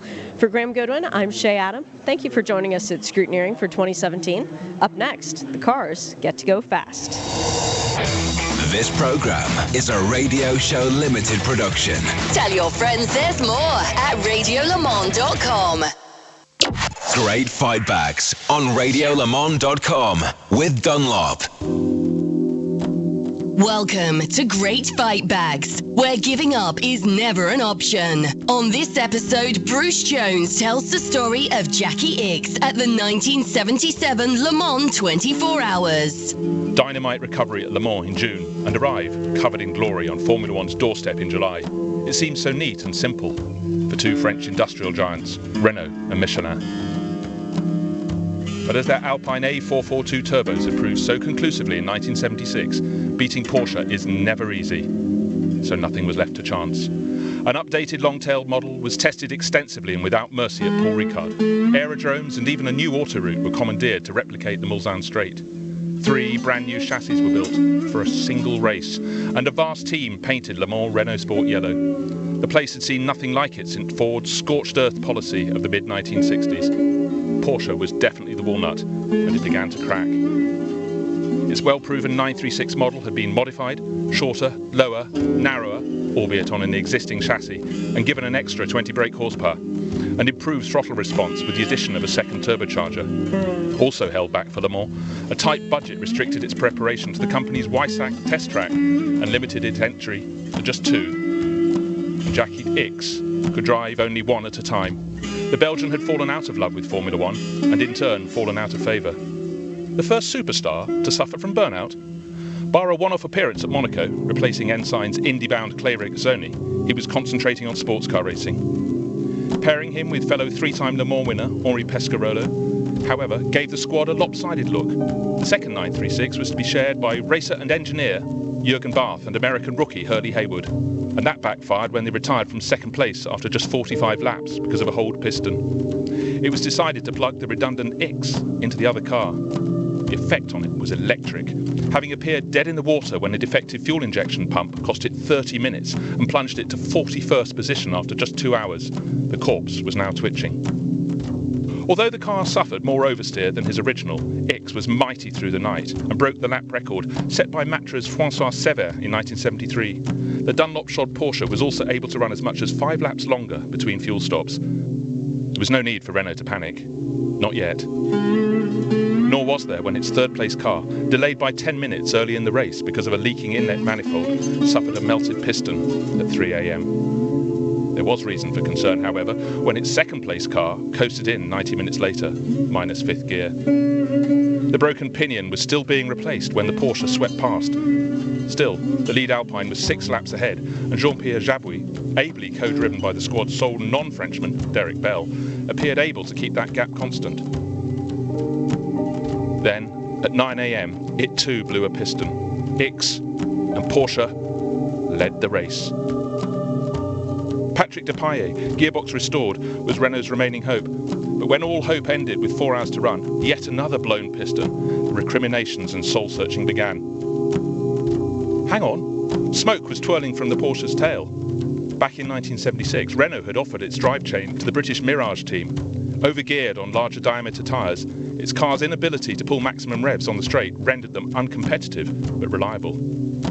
One ran out of fuel after 59 laps. But with 45 minutes left on the clock, the survivor, driven by Jean-Pierre Jarier and Vern Schuppen, was suddenly in the hunt. Porsche, meanwhile, pored over its stationary, silent machine and the rulebook. The decision to begin running conservatively on part throttle had been a mistake. The resultant weak mixture had melted a piston. All was not lost, however. The final lap had to be completed within a certain percentage of its penultimate lap for a car to be classified. A plan was hatched. With the spark plug removed and an incongruously large clock taped to its steering wheel, Bath edged the wounded 936 out onto the track. The bearded German was selected for this nerve-wracking task because of his extensive mechanical knowledge, and because Ickx had reached the maximum permitted time at the wheel. The lead was still large, but nothing could be guaranteed. At 3:59 p.m, Bath began the crucial lap. Back in 1968, driving a Ford GT40 for the JWA team, now running the Mirages, Ickx had denied Porsche its maiden Le Mans victory in a thrilling dive to the finish. He'd felt in control and confident throughout. This time, at the height of his sports car power, he was powerless and nervous. He'd driven sublimely, arguably harder for longer than anyone else ever had at Le Mans, but his hat-trick and record-equalling victory would be won, but an agonising crawl. Join us again for more great fight bags with Dunlop on RadioLeMans.com.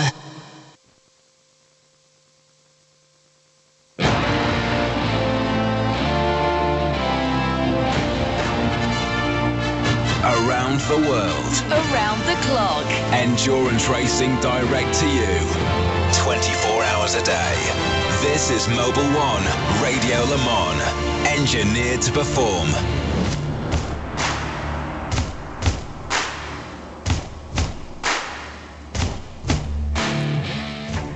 Darkness just starting to descend here at Circuit de la Sarthe, and very nearly the stage is set for the first part of qualifying for the 2017 edition of the Le Mans 24 Hours. So we're about to get rocking and rolling. We did have a red flag in the previous session though for the Road to Le Mans cars, the LMP3s and the GT3s, so therefore this session may be a little late starting. It is billed for 2 hours between 10 p.m. local time and midnight, and this will be the opening exchanges therefore of a 3-part qualifying session totaling 6 hours. You're listening to Mobil 1 Radio Le Mans for 2017, live here at the track on 91.2 FM and globally on RadioLeMans.com. And let's get a first word from one of our pit lane team for this session, fueled by Esso. Here is Bruce Jones. Anthony Davidson, I'm glad I grabbed you before you went qualifying, but your car appears still to be being settled, I think we could say. Yeah, a bit of fine-tuning going on. They've been working on it through this short break. We made some setup changes during the right at the end of the stint, and which didn't work. So we had to go back on quite a few changes, and I think they had to change some other major parts on the car as well in the process. So the guys and gals have done well to get it all back together just in the nick of time. Now, obviously, in the testing for Le Mans, tried to look really right on it. Did you let Porsche think they're in the mix now, and now we go qualifying, you're going to put them straight again? Well, to be honest, we're not going to focus that much on quali. I think Kazuki's just going to do one run. Hopefully he gets a free lap, and that just puts us in the top 5, and then that's job done for today, because then gives you a guaranteed top 5 place for the start of the race, which is ideal. You don't want to be any further back than that, really. You want to be in with all the hybrid P1 cars. That's the bare minimum. And then, if he gets a traffic-free lap, which he probably won't, because you never do, then maybe we'll be higher up the order. But like I say, not much emphasis on quali really for a 24-hour race from our side anyway. Maybe Porsche will try harder, but I doubt it as well for them. And that's the car that's firing up now. So they've done well, and that's really the main thing. Is we got a lot more setup work to be done. The track was very different today from what it was 2 weeks ago with these hotter conditions. So the main thing really is having a nice race balance, which we haven't got yet. Okay, well, best of luck in finding it, and thank you very much. And that's obviously the number 8 Toyota crew. Thank you, Bruce. And we will hear in a moment or two from Joe Bradley at the other end of the pit lane. And our pit lane team is fueled by Esso for 2017. Johnny Palmer here in the main box. It's Graham Goodwin joining me for this session. Throughout it, in fact, GG, through from 10 o'clock or thereabouts. We're not quite sure, Graham, at this stage what time the session will begin. No, it may well be related to that earlier red flag from the what was a pretty incident-filled Road to Le Mans free practice. 49 of the 50 cars out there, Paul. I don't know if you've got an in, Paul Dresswell, on what caused that red flag. I don't know what caused the red flag, I'm afraid, but the session will finish at midnight, even if it is late getting underway. At least that is the thing that we are being normally advised. It will be getting underway, I'm told, in about 15 minutes. But then it will, instead of being a 2-hour session, be an hour and 3/4 session or whatever it is. I'm assuming that there is some barrier repair work to be done following an incident in the Road to Le Mans qualifying session that we had earlier on. Yep, a grid of LMP3 and GT3 cars out for that, and darn fine they looked. But, I mean, isn't it interesting listening to Anthony Davidson and hearing what he's saying about it not being a qualifying effort, and as long as they qualify in the top 5. I mean, masses of pinches of salt. I mean, obviously, you know, Anthony's doing what he's supposed to do in terms of saying what's going to happen, and I dare say that Kaz will only do one qualifying run, but it will be a good enough qualifying run to get the car on the front row of the grid. You can almost feel it in your bones, don't you? Although what was interesting was that he said the car wasn't quite where it needed to be just yet. What do we think then? Is it going to be pole position runs tonight? I think they'll make a first effort for it, but they'll do exactly the same thing tomorrow.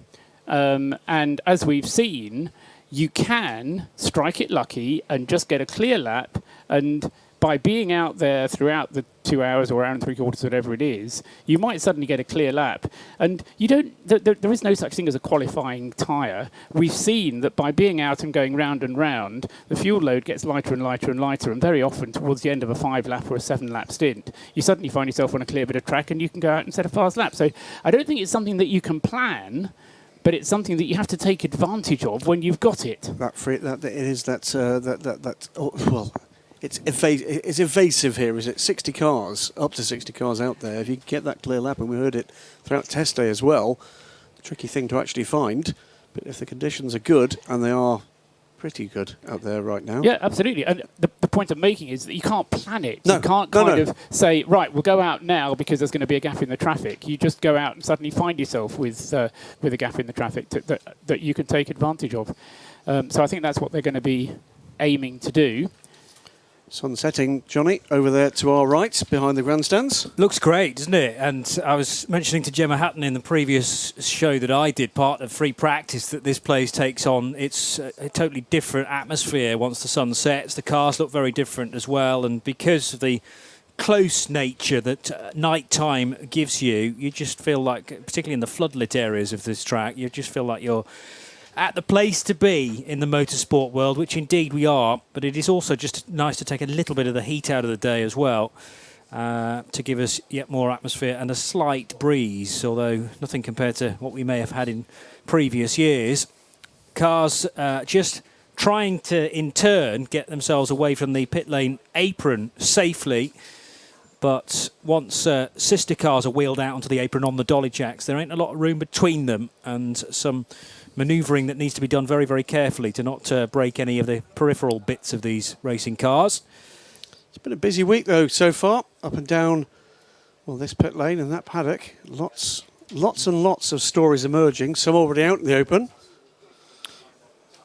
Mark Patterson just working his way off the pit wall and back into the garages. They are in the far end of the pit lane, in the rather new garages. 60 cars in total at this event. Down to, again, our pit lane team, fueled by Esso and Bruce, for another update. It's body language analysis. Toyota, very laid back. Porsche, coiled like a spring. No drivers in the car yet. Neil Yarni is waiting to take number 1 out when he gets into it, and Timo Bernhard, but they could not be more different. Toyota, we feel, have the speed, but clearly in that last session in the the official practice, we saw that Porsche got right in among them, but they look like very different outfits. Yes, we know the cars look remarkably similar when you look at them head on, but the way the double Porsche LMP1 garage is a hive of activity versus Toyota looking rather more laid back at the moment. I think that might tell you something about what's going to go on early in the session, but they may want to have several shots at it, I feel. And just to give you a clue, about half the cars in the pit lane look ready to go out at the start. The others may be delayed by 10 minutes, and some look as though they're going to really wait quite a while. The car's almost not being worked on, but at the moment, as I say, number 1 and 2 Porsches ready to get out there. Thank you for that. We're just ticking down the final few seconds before the session hopefully goes live. There's discussions being had at Chevrolet Corvette with 2 cars here this year once again, the 63 and the 64, and fan of the show, guest of the show earlier on, and certainly a fan of Mobil 1 Radio Le Mans, Ollie Gavin, was deep in conversation there. It looks like he won't be put in the car, at least initially, although the race suit was on, so he can be on a late call, as it were. 5 wins so far in 2 different classes for Oliver Gavin at the Le Mans 24 Hours, looking for a 6th. That would bring him up to the level reached already by ex-teammate Olivier Beretta. And, GTE Pro and the relative pace of the cars up and down that really very, very high-quality 13-car grid will be one of the big storylines. Pole position here is yet another. Lots going on in the LMP1 hybrid market at the moment, waiting to find whether or not we will get another taker to join Porsche and Toyota in this grid. And beyond that, one of the big talking points is the relative pace of the LMP2s. But then the coming force that might be, Johnny and Paul, a new LMP1 privateer class. Just before we go to that, and just before we get Paul's thoughts on that, a quick word with Pipo Derani with Bruce Jones in the pit lane. Pipo, what's the feeling like in the Ford GT camp at the moment, just before the first of the qualifying sessions? Well, I think everyone is very optimistic. You know, it's a hard job. You know, Le Mans is what everyone prepares for a full year, and here we are. You know, we don't know exactly what to expect yet. We don't know how our competitors are at the moment, but we're just focusing on our job, on our program, whatever we have to do, and hopefully that's gonna be good enough. But you know, in the end, it's a very long race, so we hope that you know, before you win the race, you need to finish. So hopefully, our reliable 4GT can make a difference in that area. Now, obviously, when you were here for the Le Mans test, the team was here, the conditions were much cooler. It looks like it's going to be as hot as it has been today between now and Sunday afternoon. How much has that changed the way the car feels and how you set it up? Well, I think there won't be much of a difference. To be honest, we're really going to be the same for everyone, right? So if the temperature is going to wait, car handle is going to be the same for. So our test program done, taking everything we have from the list, and we'll see where we end up. And who's going out first in 67? Harry is going to start, and I'm going to be second. There we go. Thanks very much, Pipo Derani. So Harry Tinknell, fully loaded, ready to go. Thank you, Bruce. Right, we should have started the session by now. We haven't started the session quite yet, but you're listening to Mobil 1 Radio Le Mans as clear-up continues after the earlier Road to Le Mans event, available around the circuit on 91.2 FM and globally on radiolemans.com. Let me give you a quick weather update. The DuraGarage.com weather update then. We'll be doing this on the top of the hour throughout the race as well.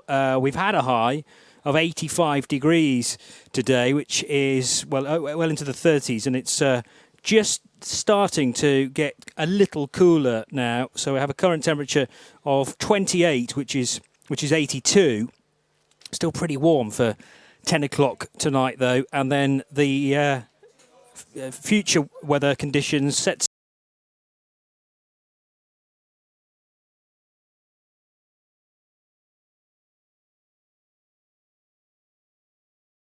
around Circuit de la Sarthe. Hope you see the latest weather from DuraGarage.com on Mobil 1 Radio Le Mans for 2017.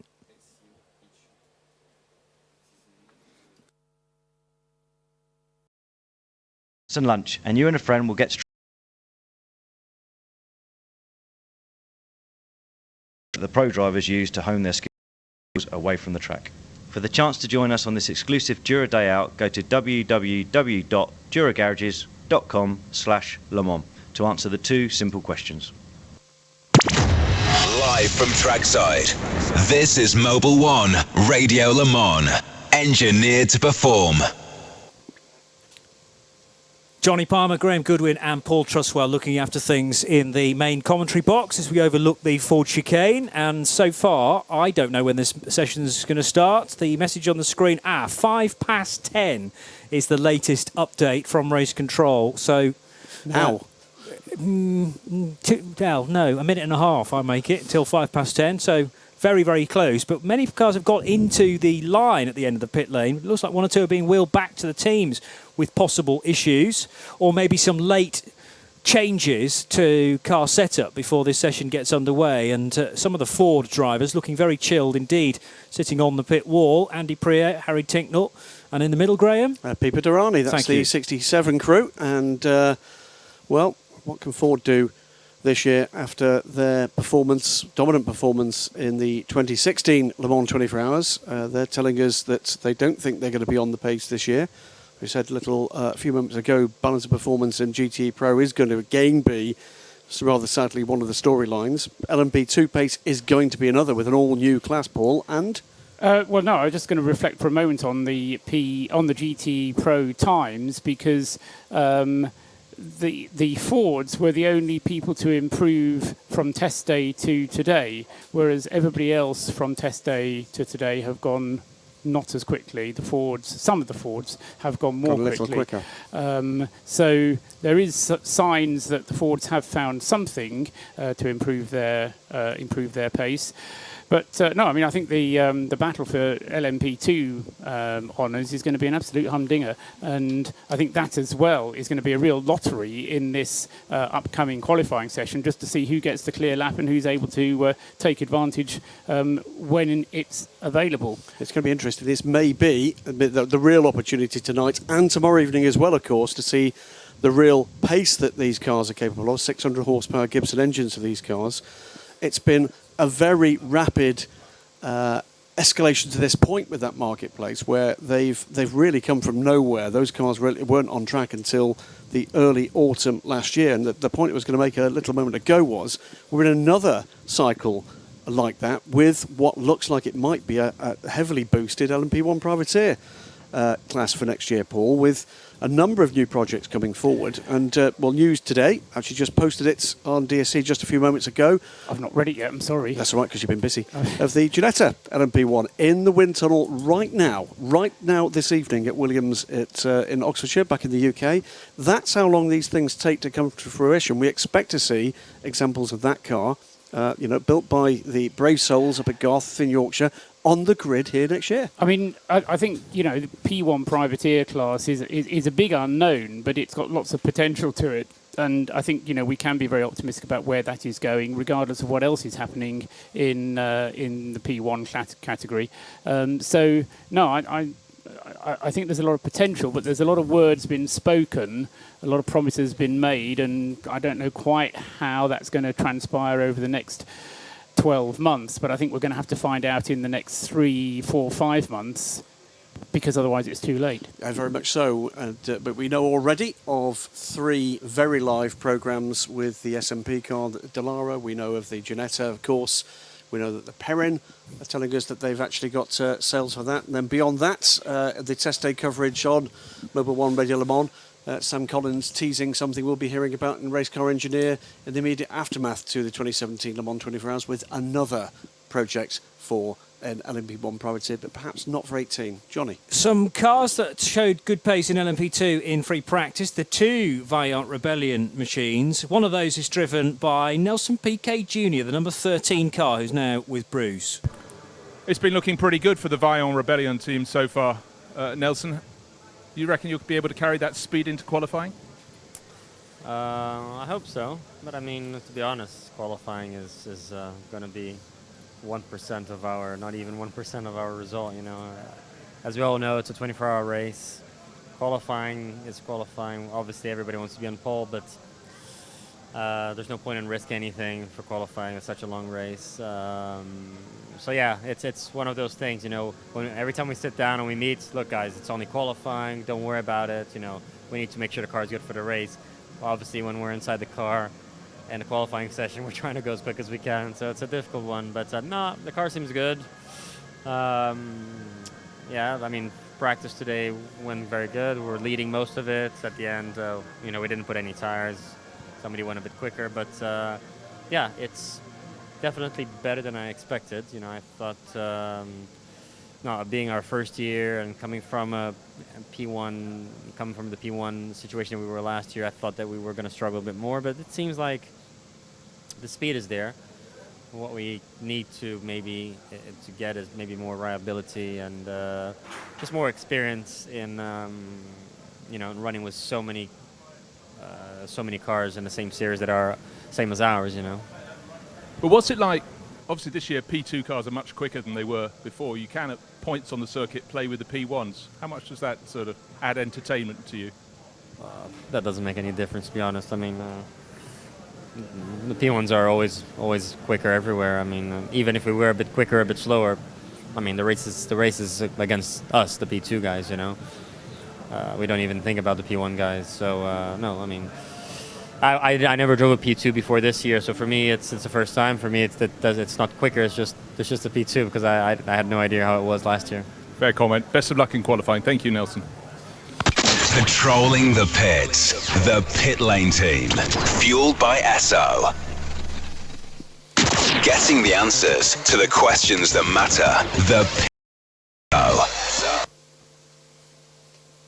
And Nelson Piquet Jr., the latest interviewee from our pit lane team, fueled by Esso. You will have noticed, the eagle-eyed amongst you, that we've gone past 10, and there still isn't any cars out on track. And we haven't had a further update yet, Paul, to tell us of a new time. No, and my systems, which were connecting superbly to my friends over at Al Kamel for the free practice session, aren't actually connected at the moment. So I just wonder whether there's something actually in addition to the barrier work that we know is going on with timing systems. But no further information coming through yet as to what time this session is going to restart. Let's say the most recent update saying that it was going to start at 10:05. It's already 10 past. So either that was a typo and it was actually meant 15:15. I don't know.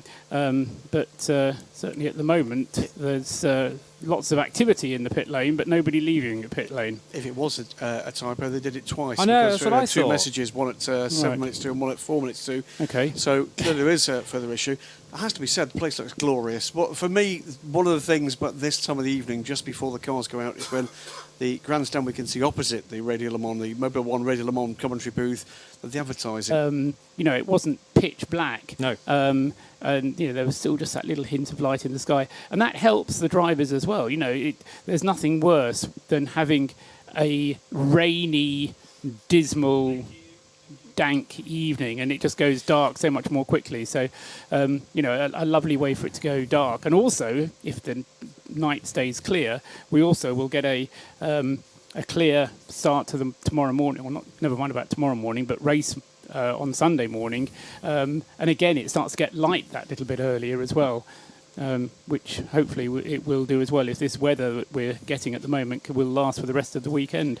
And this race is deliberately held as close as possible to the longest day, is it not, so that we get the least amount of night time running? Yes, as long as there's no strikes or student unrest or elections or various other things that have affected its timing in the past. You're absolutely right.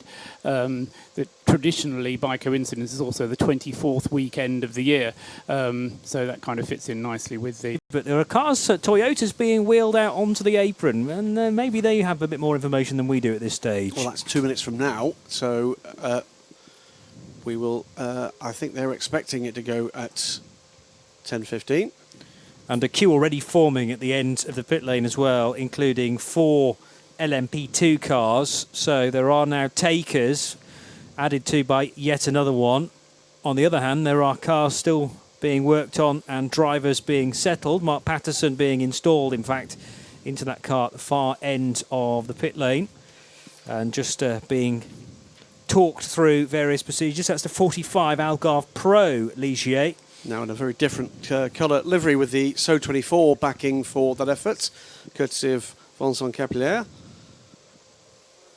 Big smiles at Ford, and they were working their way through a programme in free practice. I remember seeing at least one of their cars going pretty slowly towards the end of the lap, and then all of a sudden it burst into life, almost as if it was buying itself some space to go for a quick lap. But I was mildly concerned about one of the GTs. We haven't had any dramas for that team, have we, yet? Not really, no. Not really? No. I mean, we had a couple of dramas in the free practice, a couple of punctures for the cars. 60 Clearwater Ferrari, and I think it was Alvaro Parent did a very good job bringing that car home with... Oh, no, it's Sergio Cato that did a very good job bringing that car home.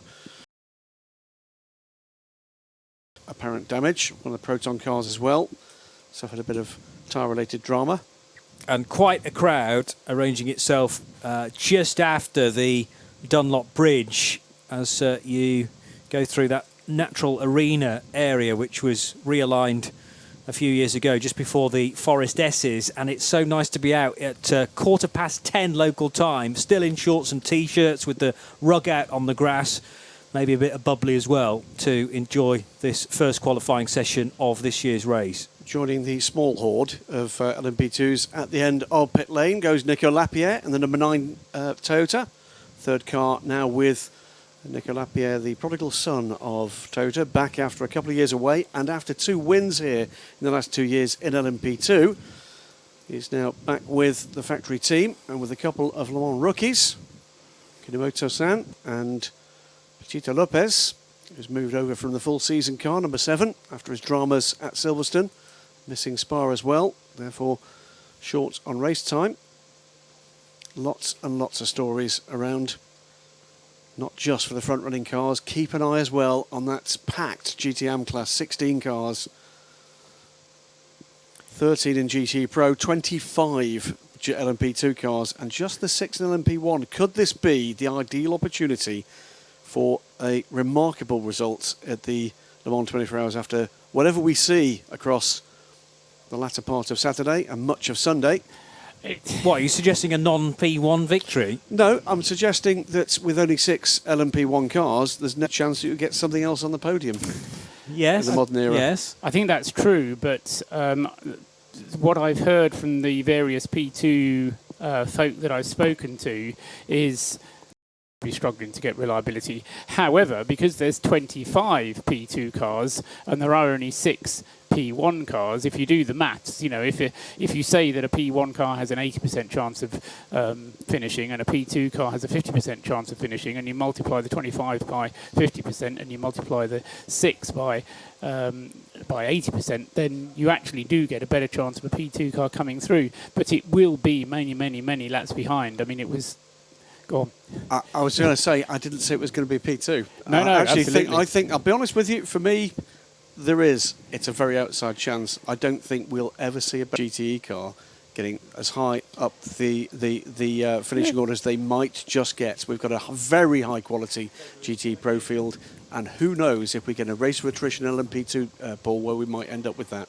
Exactly so, yes, so we'll have to see. We will, and we've had GT cars get very close. We've had a GT car win Petit Le Mans, haven't we, in the soaking, pouring rain. So, I mean, anything can happen in motor racing, and I think Graham's point that something slightly unusual has a stronger chance of happening this year because there are only 5 factory LMP1s in the entry. A little more from Bruce Jones, part of our pit lane team fueled by SO. Well, I wanted to find out when the session was going to start. It's going to be very soon. John Booth of CEFC Manor was telling me 20 past, allegedly. Yeah, 20 past for the barrier repairs, but there's an issue with the timing that we need to fix, of course, before we go out and qualify. But shouldn't be too long now. Now, what people couldn't see on Radio Le Mans was the set of wheels being brought out from the back of the garage for your number 25 entry. Who's going to go out and do the qualifying in that? We've got Petrov in car 25, start the qualifying.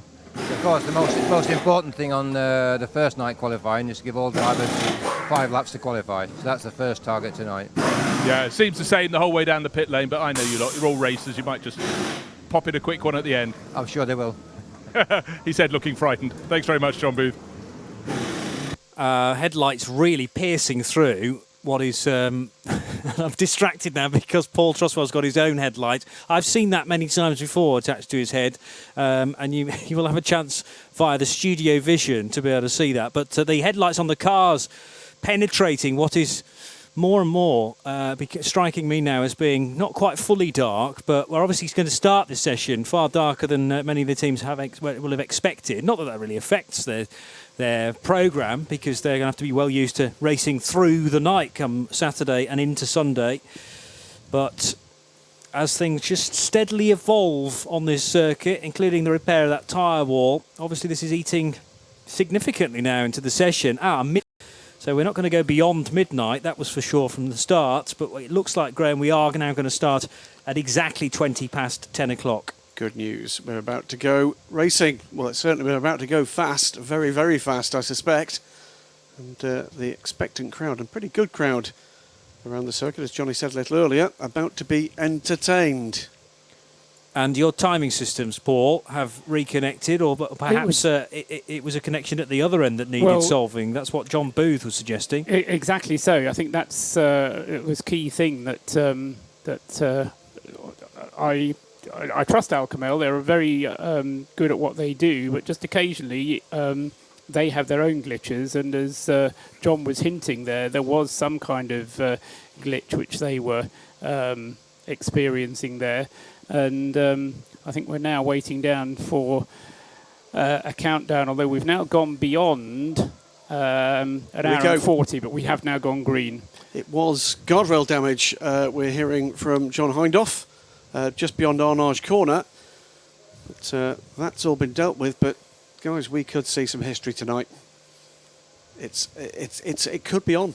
We could see the fastest ever lap around this fantastic circuit. The suggestion is from elsewhere within the Mobil 1 Radio Le Mans team that the gods of motorsport are kind of keeping us on tenterhooks here because they know what we've got to come in this session. Will it be something special? I mean, the conditions are perfect. We've got some very rapid LMP1s in their current format, with the hybrids giving out more power than ever. And well, yes, stick around for the next hour and 40 minutes, I would suggest, because potentially the pole position time may come from this session rather than tomorrow's too. And we have, in recent years, Paul, seen some of those really quick times come very late in the session. Yeah. I mean, I'm always amazed that they can be done in full darkness, but we do find that towards the end of the session is when the track is at its clearest, and the people have done what they needed to do. Some of the slower cars say, okay, we've finished what we're doing with qualifying, we'll put the car away. And so very often the track is quiet right at the end. But the other thing that happens, of course, is that the more that the track rubbers in, the faster and faster it becomes. Now, a feature of this week's Le Mans week is that with the extra time being given to some of the the support races, Road to Le Mans and the Porsche races, there's going to be 2 races for the Road to Le Mans. So there's actually going to be more activity on the racetrack during tomorrow than we would normally have on a Thursday, which in turn means that the track tomorrow should be even more rubbered in and therefore should be even quicker. So yes, I think we are going to go down into the 2-minute 16s. That's very, very quick. I think you mean 3. 3-minute 16, sorry. Yes, we're going to go into the 3-minute 16s. But if the track continues to improve and it's a similar night to this tomorrow, there's no reason why we shouldn't go even quicker tomorrow, because both of the sessions from 7 o'clock until 9 o'clock and also from 10 till midnight, both of those sessions tomorrow are qualifying sessions.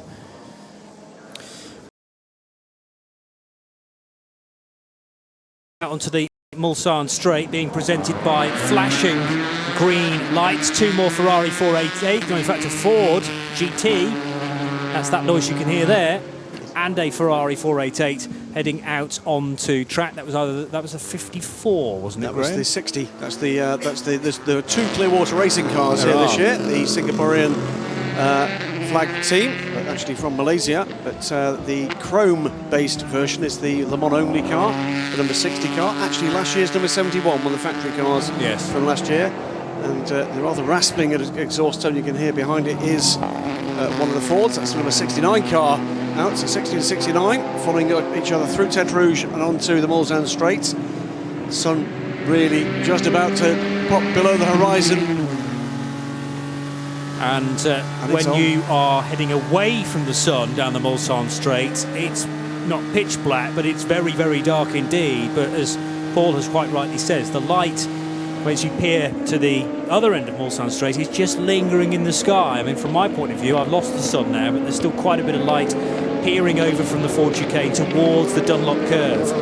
First cars going through to start their first flying laps, and it's a Toyota and a Porsche in the leading group, amongst a gaggle of LMP2s. They too looking at record pace here. The all-time lap record here for an LMP2 car set a decade ago by Jos Verstappen. That was a 3:32 in Porsche RS Spider days. Now, it's not going to be a Porsche that sets the LMP2 lap record. It's going to be something else, very likely an Oreca, I would hazard a guess. It's not a difficult one, but could it be Porsche? Or will it be, as most people seem to expect, Toyota that make the pace tonight? And, I'll tell you what, Graham, I was fairly impressed by Porsche's speed during the free practice session earlier today. You know, they were right there and matching Toyota's times. Now, yeah, you can argue about how hard Toyota was necessarily trying, but Porsche were certainly trying to improve their car between the test day and this weekend, so you can be sure they will have made some changes. Absolutely. Just watching where the purple sectors are going to come from. The first we've seen at the moment is Nico Lapierre in sector 1, and the number 9 Toyota. That car was in the lead group. I think is the leading LMP1 car on the road. So are you looking for a potential pole position lap out of the first 4 or 5 here, Graham? Possibly. Really? Yeah, I mean... That's going to be a bit of an anticlimax for people covering the sessions But tomorrow. we won't know. We won't know until the last moments. No, that's very true. But I mean, is it more likely to happen at the start of this 2 hours than at the end? It's likely to happen at both ends, I think. And based on what Anthony Davidson was telling Bruce Jones, he said Kaz Nakajima is going to go out and try and set a quick lap very early on in this session. So, although interestingly, it's Buemi who's taking the car out, so that shows how much Anthony knew. But you know, very often, the beginning of the session, the track is quiet. Because not everybody goes out straight away. If you get out and you're right on it straight away, then there's no reason why you shouldn't go quickly, provided that there's no debris that's been left as a result of that incident during the Road to Le Mans qualifying session. If there's some oil on the track or some cement dust down drying things up, then that may be a reason why cars aren't able to go quickly straight away. But apart from that, there is no reason why this first flying lap from whether it's Sebastian Buemi, whether it's Neil Jarni in the Porsche, shouldn't be right there in the 2 minutes 18. 2 minutes 18, remember, was the fastest lap in the test weekend. I have to say, Timo Bernhard wasted no time at all exiting Arnage that time around, and that's where we put the damage that was being repaired, just beyond Arnage corner. So I couldn't see any debris on the track via the headlights from the number 2 Porsche. And although Bernhard had to hesitate briefly in order to lap a GT car on the exit, he certainly wasn't hanging around. But no doubt about it, Graham, the Toyota's going even faster than Timo. Right, here come the first of the flying lap brigade, and the first across the line is going to be Nico Lapierre. 3:19.710 is the first offer, but that's from Timo Bernhard, not Nico Lapierre, who was held up in the Ford chicane by the ARC Bratislava Ligier. So under 3:20 immediately for Timo Bernhard. 3:19.7, that with the fastest third sector of the session so far, goes to the number 2 car. Still quick men out there. It's another 3:19. It comes from Sebastian Buemi, 34 thousandths of a second, the gap between first and second. But we've still got over 3 seconds to find to get onto that lap record pace, Johnny. Yeah, well, there's plenty of time to go, as we must say, because although we've been denied 20 minutes of this session, it's an hour and 40 now, because the session must be completed at midnight, we're told from the race control messages. This is just getting started, and Timo Bernhardt, well, I was doing him down because I expected the Toyotas to be quicker than him. In fact, a 3:19.710 is the best of the opening laps, but we'll see what happens this time with the Toyotas. But we do have a new qualifying lap record in LMP2, and it goes first dibs go to Ho Pin Tung, the Mighty 38, the new Mighty 38, the Jackie Chan DC Racing Orica. Ho Pin Tung in the 38 goes through the 3:31.794, beating the decade-old record of Jos Verstappen, but that, I think, is going to be blown into the weeds before we go too much deeper into the night, guys.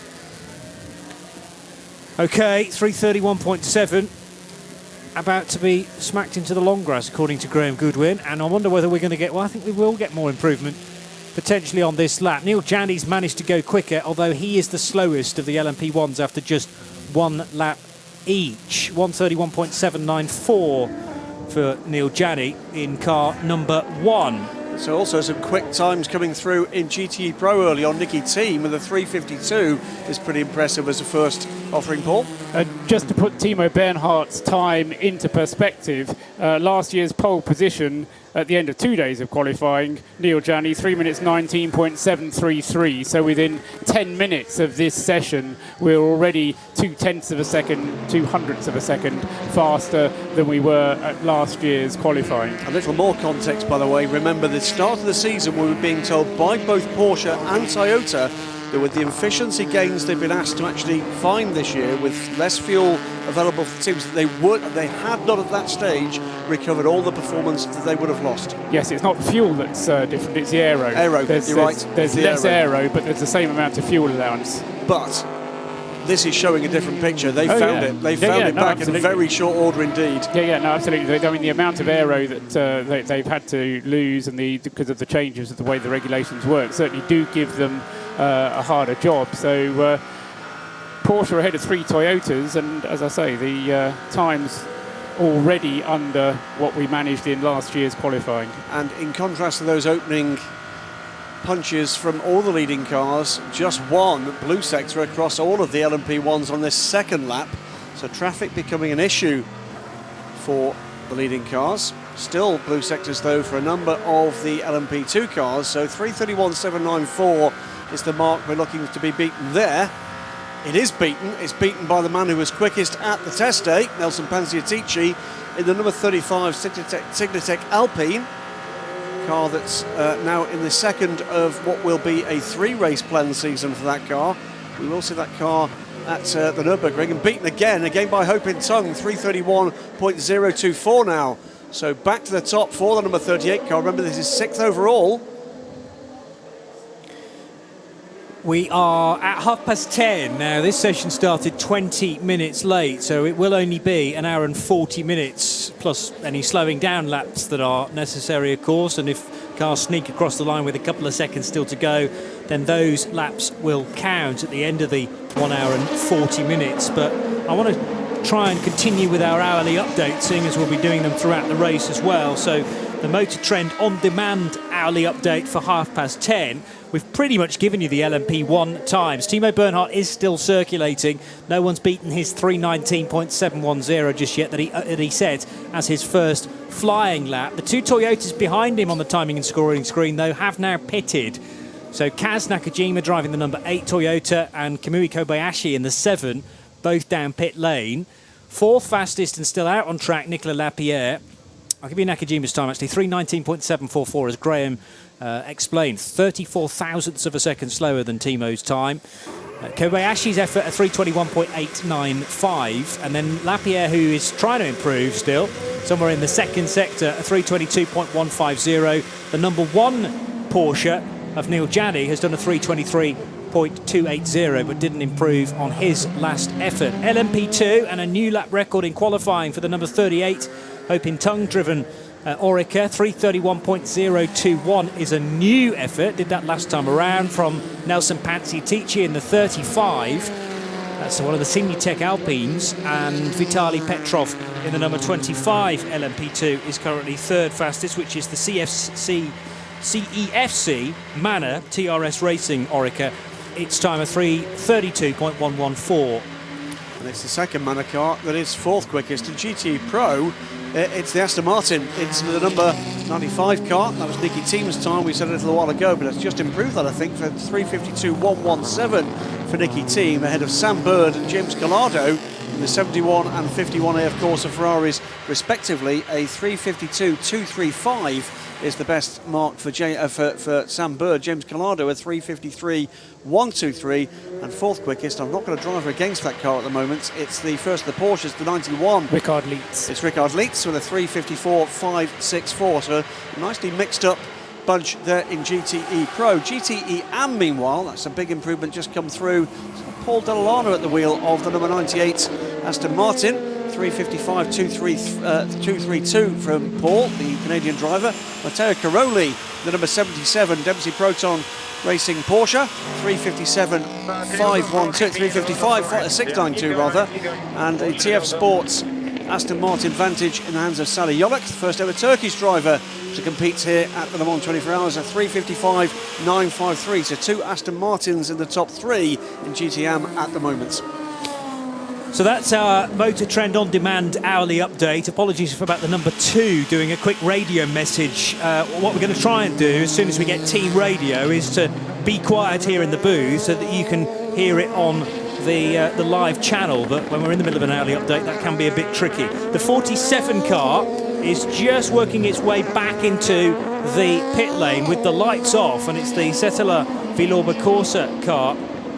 Second time that car has had problems out on the circuit, Johnny, because at the beginning of the free practice session earlier today, that car first of all stopped on the circuits, then had a similar slow lap back to the pits, and it's not actually made it. He's made it into the pit lane. He's made it through the timing beam at the beginning of the pit lane, but he's probably only 20 yards past the pit entrance, and now marshals have to go to his assistance. Well, the issue with this is clearly it's related to, well, possibly an electrical problem, but the engine's been shut off, so it doesn't have any headlights, it doesn't have any rear lights either on the legality panel area.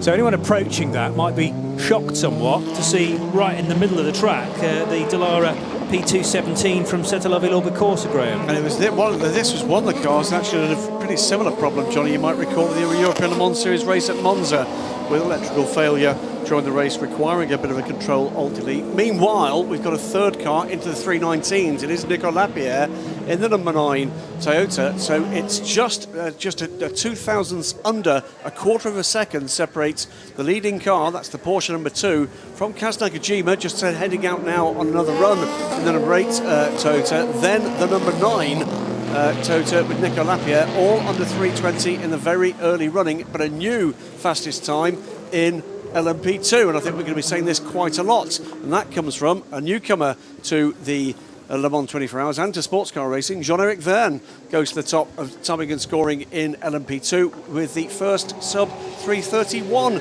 time of the qualifying session, 3:30.847, Paul. Now, part of the problem here is, and I know it's nice to get excited about it all and looking at top times, but part of the problem is that for the teams, they have 3 drivers each to get through their night qualifying laps, and that means 5 laps each for each of their 3 drivers. Now, bearing in mind that they've just lost 20 minutes of this session through no fault of their own, if they do have a problem, and clearly the number 47 car is going to have to work at getting its drivers qualified, but rather than going out and setting a fast lap, the team managers are going to be saying, never mind about your fast lap, matey. We need to get Johnny into the car because Johnny's got to go out and do his 5 laps. And even though you're champing at the bit, Graham, to go out and set a fast lap, Johnny needs to do his night laps. And then after we get Johnny in the car, then we need to get Bruce in the car to do his night laps. It's almost like, you know, when you've had your greens, then you can have your ice pudding. That's what it is. Making drivers wait, just as we had to wait to get this session going. Only fair. But the point that should remind ourselves we should be keeping an eye on is that it's one of these drivers in one of these cars that's very important indeed gets his laps in. That's Tony Kanaan. Needs to be getting his laps in this evening, and I'm just looking where they are in the order. He was out in the car in the early part. He is indeed. He's already completed 4 laps. There you go. So that's going well. Well on course for Tony Kanaan. Spent Monday not at scrutineering with the rest of the team, but in Paris doing the required rookie simulator test. Late replacement, of course, for the injured Sebastien Bourdais. The number 24 TRS Racing Manor car working its way now towards the Porsche curves. In fact, it's going to head into the pit lane. Now, thankfully, the number 47 car has been retrieved by the marshals, so the route into pit lane for that P2 and anybody else wishing to go our side of the pit wall, if you like, their route is now safe once again after good work from the marshals. I'm not sure how much further down the pit lane, though, the 47 car managed to get, whether it returned to the garage. It wasn't very far away by the time the marshals had pushed it. What is a steep hill here as part of the pit lane? Absolutely. It does have to go all the way to the row of woe. That's where its garage is, right at the top end. Right. Big time. Jean-Eric Verne pits from the provisional pole position in LMP2.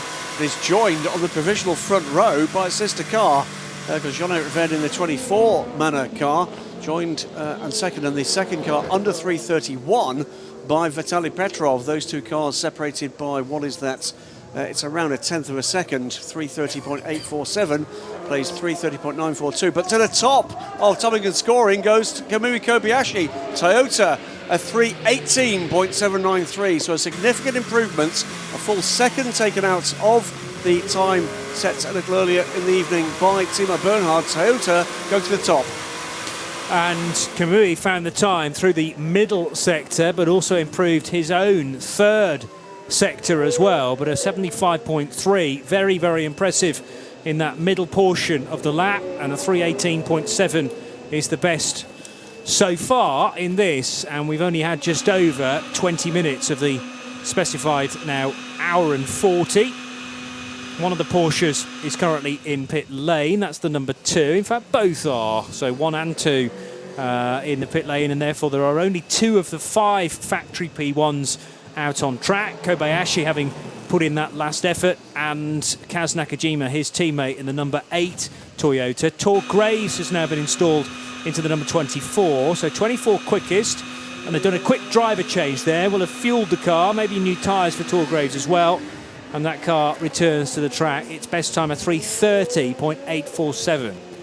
Interesting that both of the Toyotas, the number 7 and the number 8 Toyotas, doing 3-lap stints as an opening lap, then coming in for fuel and or tyres, whereas the 2 Porsches, 1 and 2, going out and doing 5-lap stints. Now, bearing in mind what I said about the qualification requirements, it does make sense to do 5-lap stints, unless you're having a go at doing something in the direction of a qualifying lap, which we did hear that Kaz Nakajima was going to do, and he has gone out. In fact, that driver ID was wrong on Sebastian Buemi, wasn't it? It was never Buemi. I think it was always Nakajima, right? Because there was a curious little message that came up on our screen saying, if your driver ID is incorrect, please send a message to the chief timekeeper. So I think they were aware that one or two of the driver IDs hadn't been properly picked up either by the timekeeping system or by the driver not having set the ID to the correct setting. One quick point, the number 47 car has not been recovered yet by its pit crew. Still sits underneath race control in full and complete darkness. Not a light to be seen on that car. That is absolutely safe. Yes, but it's curious why the team isn't going down there to pick it up, unless because of the electrical failure, the driver hasn't been able to communicate with the team where he is, and the team don't know that he's down at the bottom end of the pit lane. Something a bit daft, but it's a possibility at least. A yellow flag somewhere on the circuit at the moment. Significantly improved time, by the way, for this 6th quickest car. Let's give them a mention. Yes. It is the Bicolis, the solo LMP1 privateer car. Meantime, we've got, I think, a Ford GT with trouble on the pit lane. Oh, and more trouble on pit lane. Right, well, one man that might be on the spot to be able to tell us this is Bruce Jones. He's watching what's happening with the 47, but also some shuffling around of GT cars, Bruce. Oh, well, a huge about it. Suddenly turned into a car park down here. I can't see 47. I saw 2 Viorva course mechanics sprinting down the pit lane. fact, hold on, I think one of the drivers has come down. We're standing pretty much by a Toyota. We cannot see the car. We're just standing 2 mechanics down. I don't think it's enough. And I think it's Giorgio Sernaiotto's run down, one of the drivers, to try and find his car, because he quite fancies getting some laps in. But it's out beyond the weighbridge. It's right down. If you're not at the circuit, it hasn't got as far as the podium, which is obviously on that massive gantry just over pit entry. So I think what you were saying about a 1 hour, 40-minute session, trying to get all the drivers just to do their laps, first and foremost, and then if you can throw in a good time, for that team in particular, it's become very difficult. But I'd say a third of the teams are now in the pit lane pretty much. 35 and 36, the Senior Tech Alpine cars that have looked very good indeed. Both about to go out again, number 36, but it's a real case of get the drivers on the circuit, get their 5 laps, and then get them in, and then just repeat, and then maybe your third driver is going to be the one that goes for the time. Right, thank you for that, Bruce. And for the moment, at least, there's no point in trying to set a fast lap because we've got a slow zone out on the circuit.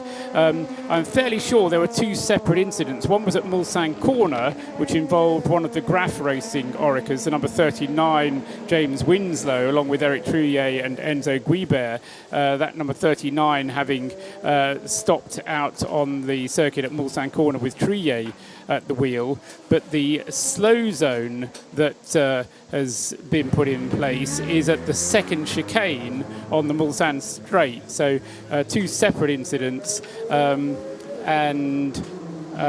unless the one slow zone is because the incident is at Mulsanne Corner.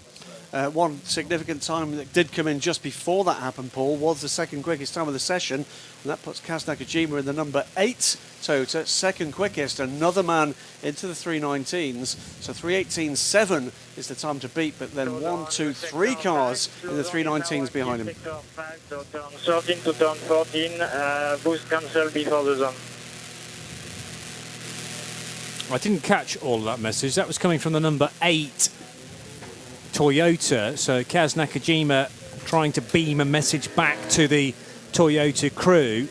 And let me just see if I can describe through this slow zone what the issue is, because there are illuminated boards being displayed by marshals as 2 cars, at least 2 cars, are heading through there at the 80 kilometres per hour. And one of them is either the 91 or the 92 Porsche. This is heading into Mulsanne Corner. Mulsanne Corner, yes, thank you, at the end of the Mulsanne Straight. And in a moment or two, the Porsche nails it, so does the Toyota behind. There is a car in the barrier on the left-hand side. That's the reason why the yellow flags are being displayed. Now, in fact, the pace is upped. Yeah, that's the number 39 Graf Racing Oreca, which is off there. I was thrown slightly because the slow zone starts just at the exit of the second chicane. Little more from Bruce, who is part of our pit lane team, fueled by Esso. Well, I was trying to be helpful. You mentioned the 39 Graf Racing car. Went up to the garage to try and find anybody. James Winslow would have been a helping hand.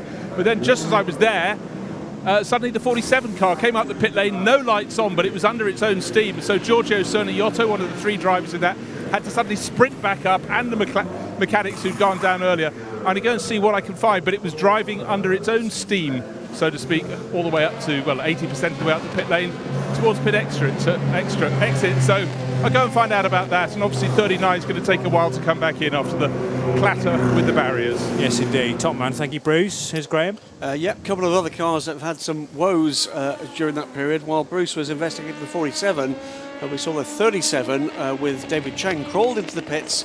We'd heard the car was slow out on the circuit, crawled into the pits. Alex Brundle put aboard the car, but the car now in the garage. We also saw, briefly mentioned, I think it was 68 Ford, one of the 2 USA cars, that stalled in the pit lane, was pushed back some considerable distance by the team back into its pit stall. It was the 68, so that car didn't get away cleanly either. So it's not particularly clean running, it has to be said, for everybody just at the moment. It's really bad. It's pretty undrivable. It's probably only good just to get us through our laps. The rear is the problem. The front is actually really good. High speed, more front balance. But the rear, as soon as you lean on it, it gives up. Under braking, the car is moving around everywhere. It's a really bad. We can't be there. That's Richard Westbrook aboard the number 69 car. Yeah, which is one of the 4 Ford GTs here this year, and Westy driving with Scott Dixon and Ryan Briscoe in the Ford Chip Ganassi Team USA. There are 2 UK entries, there are 2 USA entries, and complaining about lack of grip on the rear tyres there. Speaking of tyres, by the way, our track temperature with Dunlop is 31 ambient and 32 track. Yeah, 32.8 degrees Celsius for the track temperature. Ambient's dropped quite a bit, actually, now that we've lost the sun. 26.8 degrees Celsius here at Le Mans.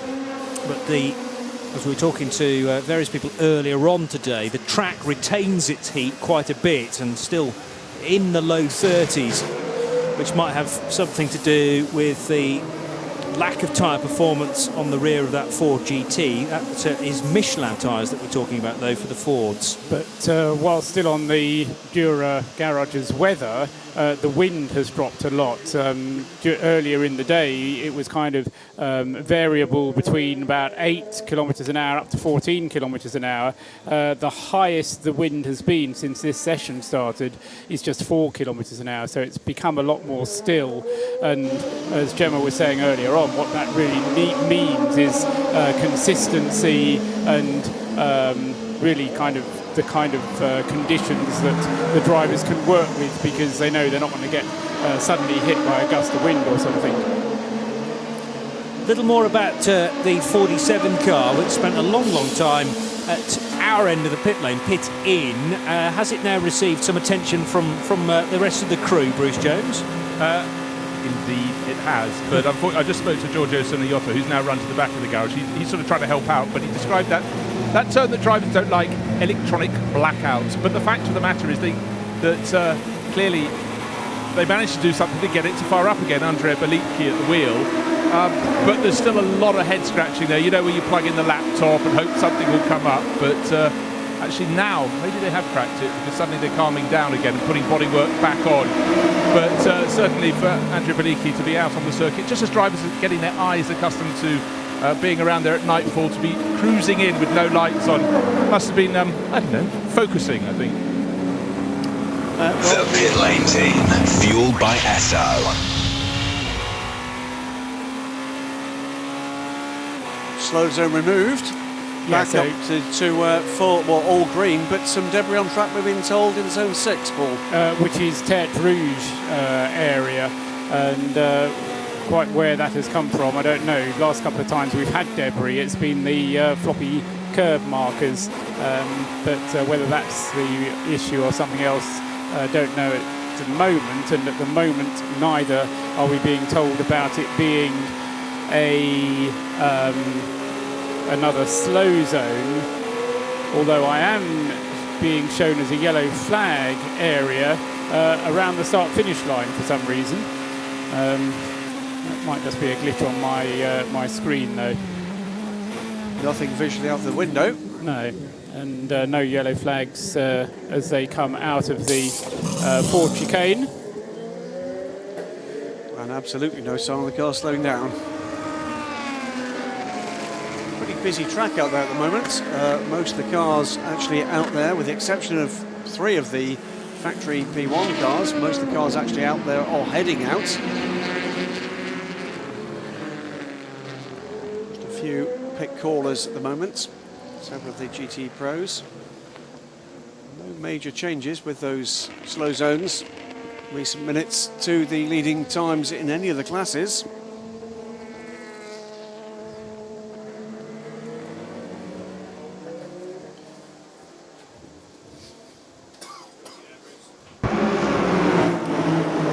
There seems to be a problem with the number 50 Labra competition Corvette, because it's in the garage. Fernando Reis is not in the car. Roman Brandella is not in the car.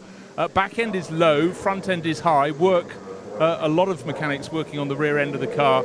So for the arts car Corvette, not looking super wonderful at the moment. And as we keep on saying, this session has lost the first 20 minutes off the front end. Roman Brandella is now starting to put his helmet on, but I don't think this is quite going according to the textbook, I'm afraid, for the 50 Labra Corvette. Brandella, Bruce, is the only driver who hasn't yet been in the car, but none of them have yet done 5 laps. Philippon did 4, Fernando Reis did 2.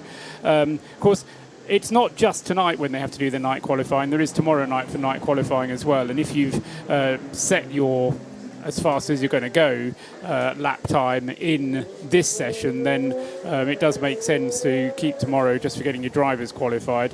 But as I say, that was the car which had the damage after it clattered against the tyre wall coming back from the Porsche curves in this morning or this afternoon's free practice session. With Philippon on board, wasn't it? It was Philippon on board when it had its crash, and it's Philippon who brought it in, but Brandello taking it out again.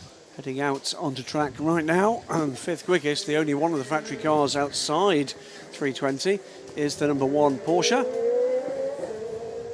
Don't know if we're getting some radio through from the number 8 car. Not worried about it. Okay, fine. That's Anthony Davidson just on his out lap, coming out in the number 8 Toyota into a yellow flag zone, which is at, I think it's still coming out of the second chicane, isn't it? Now that's more recent, isn't it? It's car 27. It's a fire for car 27, we're being told on the screens. That is the SMP Dallara. Mikhail Alishin at the wheel of that car. Brand new car here. Its first race. Still getting used to the fact that there is only one SMP car. Correct. And yet 2 cars from G-Drive, 2 cars from Manor, and 2 cars from Jackie Chan. And what doesn't make it any easier is the 2 cars from G-Drive are not in the same team. No, well, yeah, but and so we're coming into the second chicane on board the number 8 Toyota. We've got a view now. Nissan corner. Well, so you're right. And there is attention over to the left-hand side, which I suspect is where that number 27 Dallara has come to a rest. Yeah, so the SMP car then, which had behind the wheel of it Mikhail Alishin. You did say that, didn't you? And the early trouble for them. Although you say early trouble, we're not quite halfway through this session. We're not quite halfway through this session, but we're coming up to the point where there is only an hour left on the session. And yeah, some indication that that car has had contact with a barrier.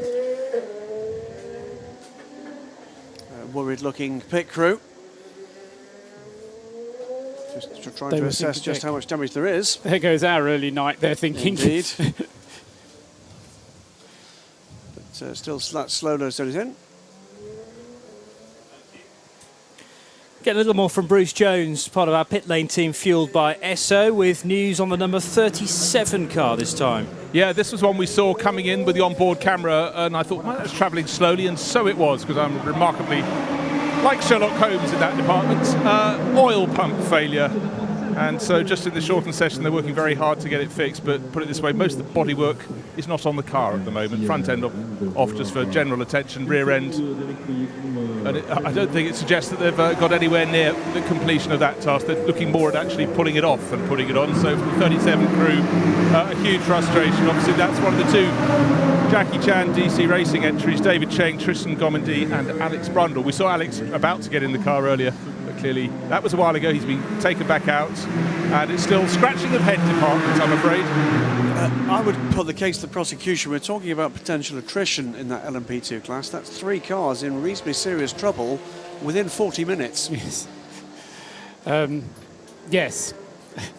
And the funny thing is with the attrition is that whereas the Oreca's tend to be at the top of the list when it comes to times, the attrition seems to be hitting them regardless of whether they're Dallaras, Oreca's or the Ligiers. So we'll see how that one pans out. The 37 car has done 3 laps with David Cheng at the wheel, but neither Gomendy nor Alex Brundle have been out in it just yet, although there is still an hour for them to do so as and when that oil pump problem is resolved. So whilst we're not going to be seeing quick laps at the moment with the recovery of the SMP Dallara underway, we can still, of course, Paul, have those night laps scored. Yes, absolutely, and that's what they really should be concentrating on now. Kobayashi has done his, Mike Conway is doing his at the moment. Nakajima is in the number 8, and Anthony Davison, as I said, has now taken that car out. Earl Bamber is on an outlap with the number 2 Porsche, that car having been started by Timo Bernhardt. Quite long pit stops for the 2 Porsches. The number 2 car having had a pit stop of just over 15 minutes, and the number 1 having had a pit stop of 10 minutes whilst changing from Neil Jarney to Nick Tandy. First time Tandy has been aboard a 919 at night since the night stint that, well, basically put them in the driving seat for the Le Mans win 2 years ago. We're about to go back to full green, and in fact we've just done so. Withdrawal of that slow zone. So we'll wait and see, with a fire reported for that number 27 car, whether or not the track is in ideal shape or whether or not there was any fluid down from the Dallara. It's not been a sparkling evening for 2 of the 3 Dallaras thus far, with the electrical issues for the 47. No trouble for the 27.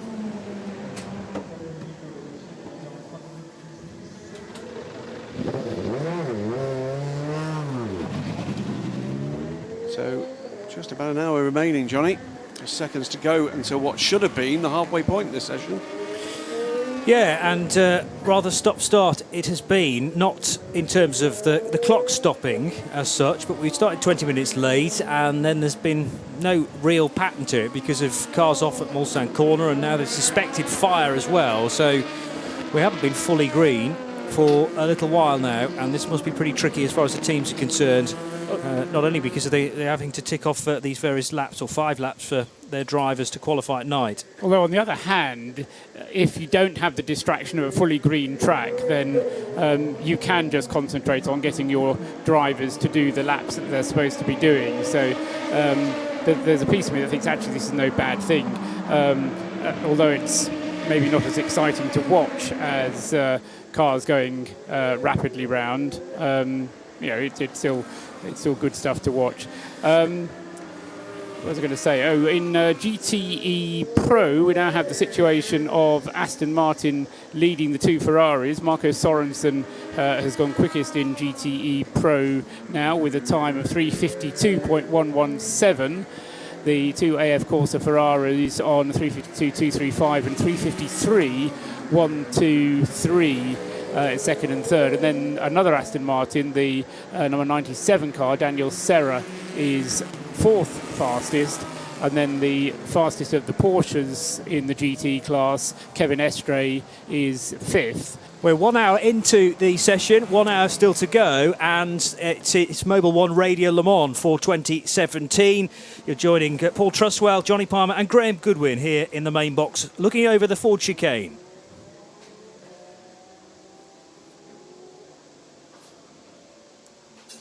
And the latest weather, looking out across the circuit at the moment. We've now lost the sun entirely, so heat is certainly bearable now compared to the rest of the day. 26.4 degrees currently. Track temperature is the 32.8 though, so still in the low 30s.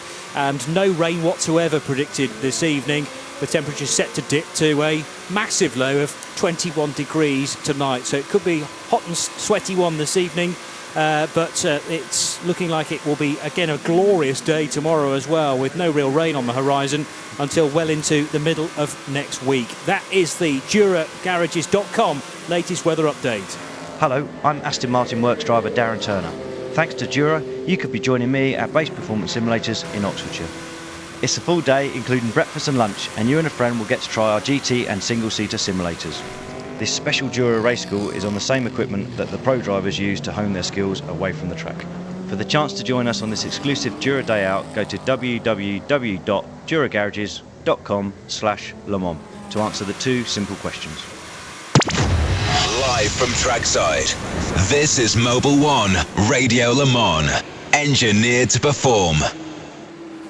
Into the second hour of qualifying, the first part of qualifying for 2017, and it's been a rather staccato session so far, but teams probably quickly turning their attention to other priorities rather than setting quick times.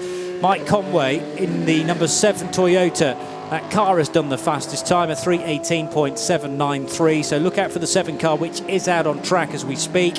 The 8 car is second fastest with Anthony Davidson at the wheel, and third quickest is the number 2 Porsche, driven now by Earl Bamber. Here's the voice of Paul Truswell. Yes, and thanks to James Fairbrother and Andrew Houndston out to spectating out at Mulsanne Corner. Just to report on that SMP car, they've described it as having been fully ablaze when it came into view. It was a very big fire, and it stopped on the left-hand side as we saw on the screens. But it was apparently quite a substantial fire that car had. I suppose it's not fair to assume these things, but one can make guesses based on the problems that some of the other cars were having with oil systems, that it might have been some kind of oil leakage and an oil fire potentially having been the problem on that SMP car. Anyway, the slow zone, as Graham said, has now been removed. And I'm also pleased to say there is going to be a slight reset to the timing monitor in a minute. So I think we can just take a deep breath and we'll go over that one seamlessly. It's been a bit clunky, hasn't it? What I was about to say, just drawing attention to timing at the moment in LMP2, because one of the stories leading into this week has been the performance of the LMP2 cars at the test day, and in particular the disparity between the times set by the Oreca's, 13 of which set the top 13 times, and the best of the rest. And the best of the rest, so we've got a problem for one of the Ligers out there at the moment. That is the 34 car, the Eurasia car, running very slowly at the moment. Sorry, that's the Tocqueville car running very slowly at the moment. Tete Rouge, so a long way to go. It was the number 32 car, the United Autosports Ligier, that was running the best of the rest, but that's now been grabbed back by the best of, in fact, the one untroubled Dallara, because Rubens Barrichello has just gone 9th quickest with a 3:33.796. Driver change taking place at number 95 Aston Martin, with Marco Sorensen clambering out, and new driver getting into that car. Number 95 is fastest with a 3:52.117. Yeah, and that was a time I said it was set by Marco Sorensen. It was actually set by Nicky Thiem, and then he handed it over to Marco Sorensen. So that car cycling through its drivers. And that wasn't Nicky Thiem getting in, so it must have been Richie Stanaway, who is the third driver, the Kiwi in the number 95. Almost all Danish entered car, the semi-Dane train.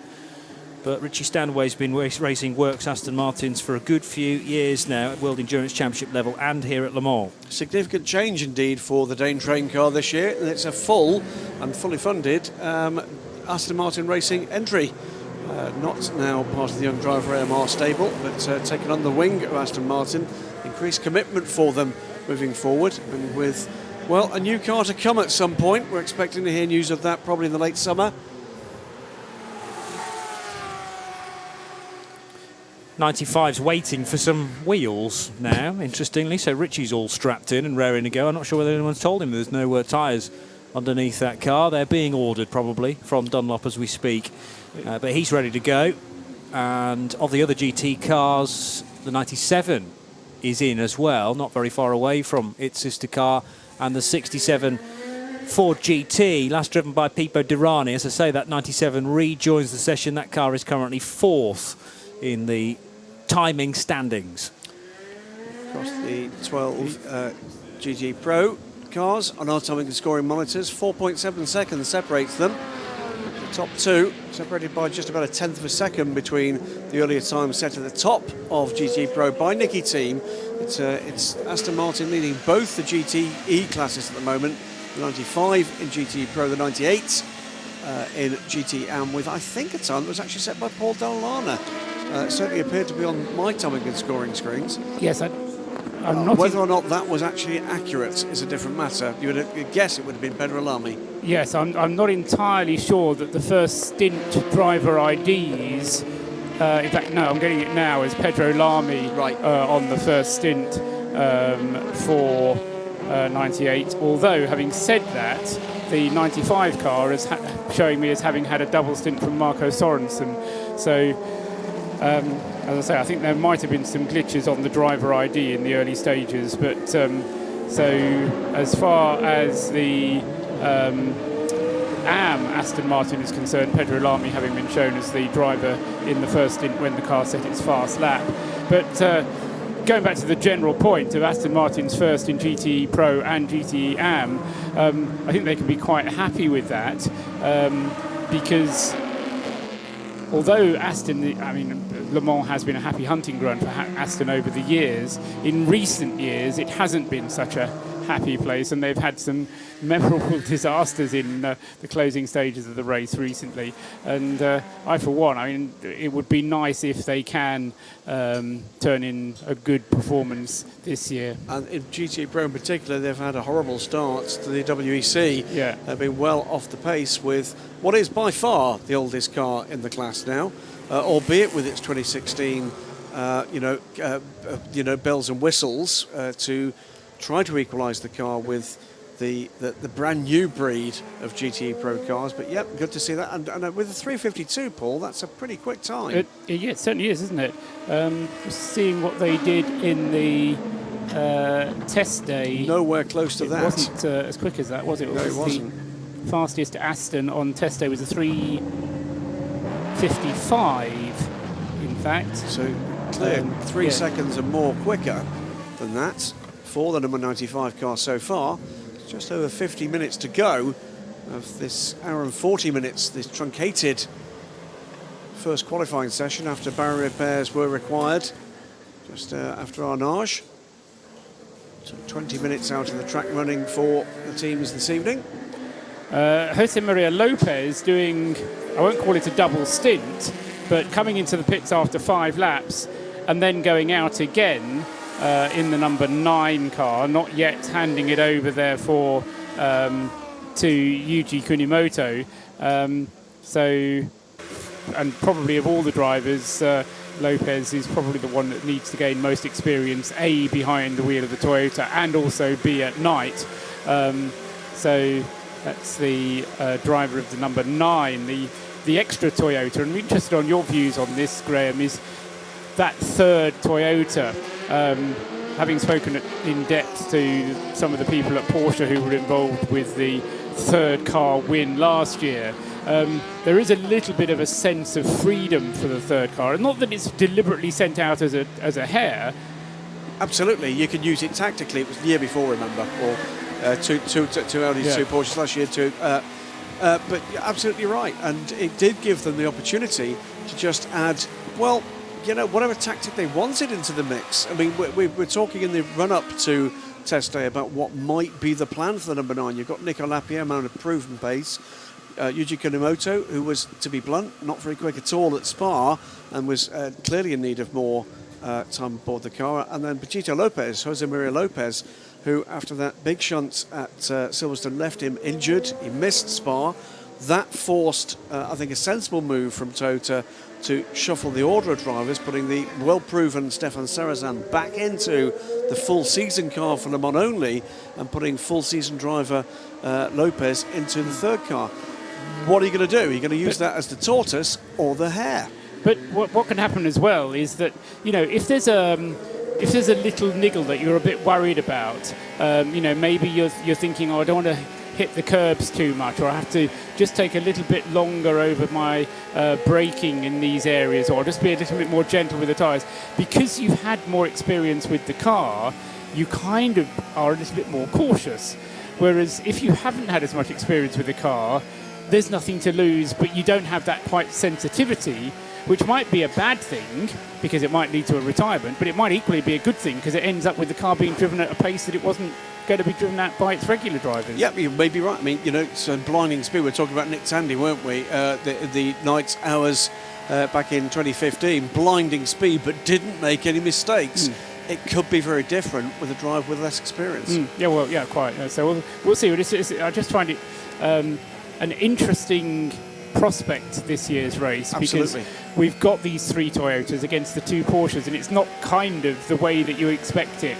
It's not what we've had historically here. Bruce Jones is going solo at the moment as part of our pit lane team, fueled by Esso. Just pause for this team radio.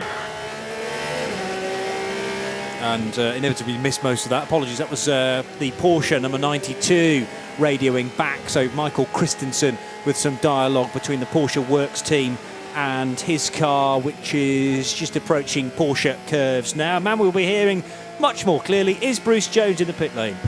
Aha, you see, I can't hear those radio things, so I don't know. I'm talking over them, so apologies. Yeah, I've sprinted up from pit entry to pit exit. 4 garages to the top. Here's the Topquith Motorsport garage. We've talked in P2. A few problems for the Oreca's. Even more problem for the Ligiers. We know the Riley, the 43 WeatherTech car, sitting in the garage, but a problem for Ligier now, and it's the 34 Gulf Racing 1. No throttle response. As I think it was Paul Truswell pointed out, slow in the first sector, unbelievably slow in the middle sector, still not back to the pit lane with Karen Chandler on board. So new team really started to stretch its legs, showed its form in the Asian Le Mans Series, is here at Le Mans on the back of that, and learning as they go, but for the team, very frustrating at the moment. Getting the answers to the questions that matter. The Pit Lane Team, fueled by Esso. And yeah, Karen Jandok did a great job there to bring that car back. It looked scary stuff heading out into the Mulsanne at much reduced pace, but a spin just outside our field of view. And that was the 34 car again. Just coming back down pit lane. I think that car has had a spin coming into the pits. Okay, so it was trying to get in the pits anyway, Yeah, and has spun trying to slow perhaps. It didn't seem to come from the correct direction quite. But so Karen Jandok has got the car back, and Karen coming to Le Mans after, well, he was telling us at Scrutineering, a fabulous day at the Williams Grand Prix 40th anniversary celebrations at Silverstone. Something like 40,000 people turned up for that, Paul. It was 44,000, I think they eventually had. We were going to go, I must admit, but Robin had GCSE revision to do, or at least that's what he said. Apparently the car was travelling slowly as it came through the Porsche curves. Right, it could have been just, I think what I may have just seen is him coming across the right side of the track. Yes, if he was on the left-hand side and then needed to be across the right-hand side, that may have been what it was. So it was slow on the track. In fact, he was slow at Arnage, so that may have been a puncture or something like that, and he was just travelling slowly back to the pits. But no, Karen telling us got to drive 2 Formula 1 cars at that celebration. The current car of Felipe Massa, which was then created and sent straight to Canada, was one of their allowed filming days. He was telling us the first time he'd ever experienced 1,000 horsepower in a car. And the FW14B, the Nigel Mansell title-winning car, which had not been run at all since being switched off at the end of the Adelaide Grand Prix back in the day. Was that the one that went up and down on its suspension? Yes. I'm not in the habit of plugging stuff that I've written, but Karen's description of the way that car behaved bears reading. I did write something from Scrutineering on Daily Sports Car, worth a look. It sounds completely extraordinary. Yes.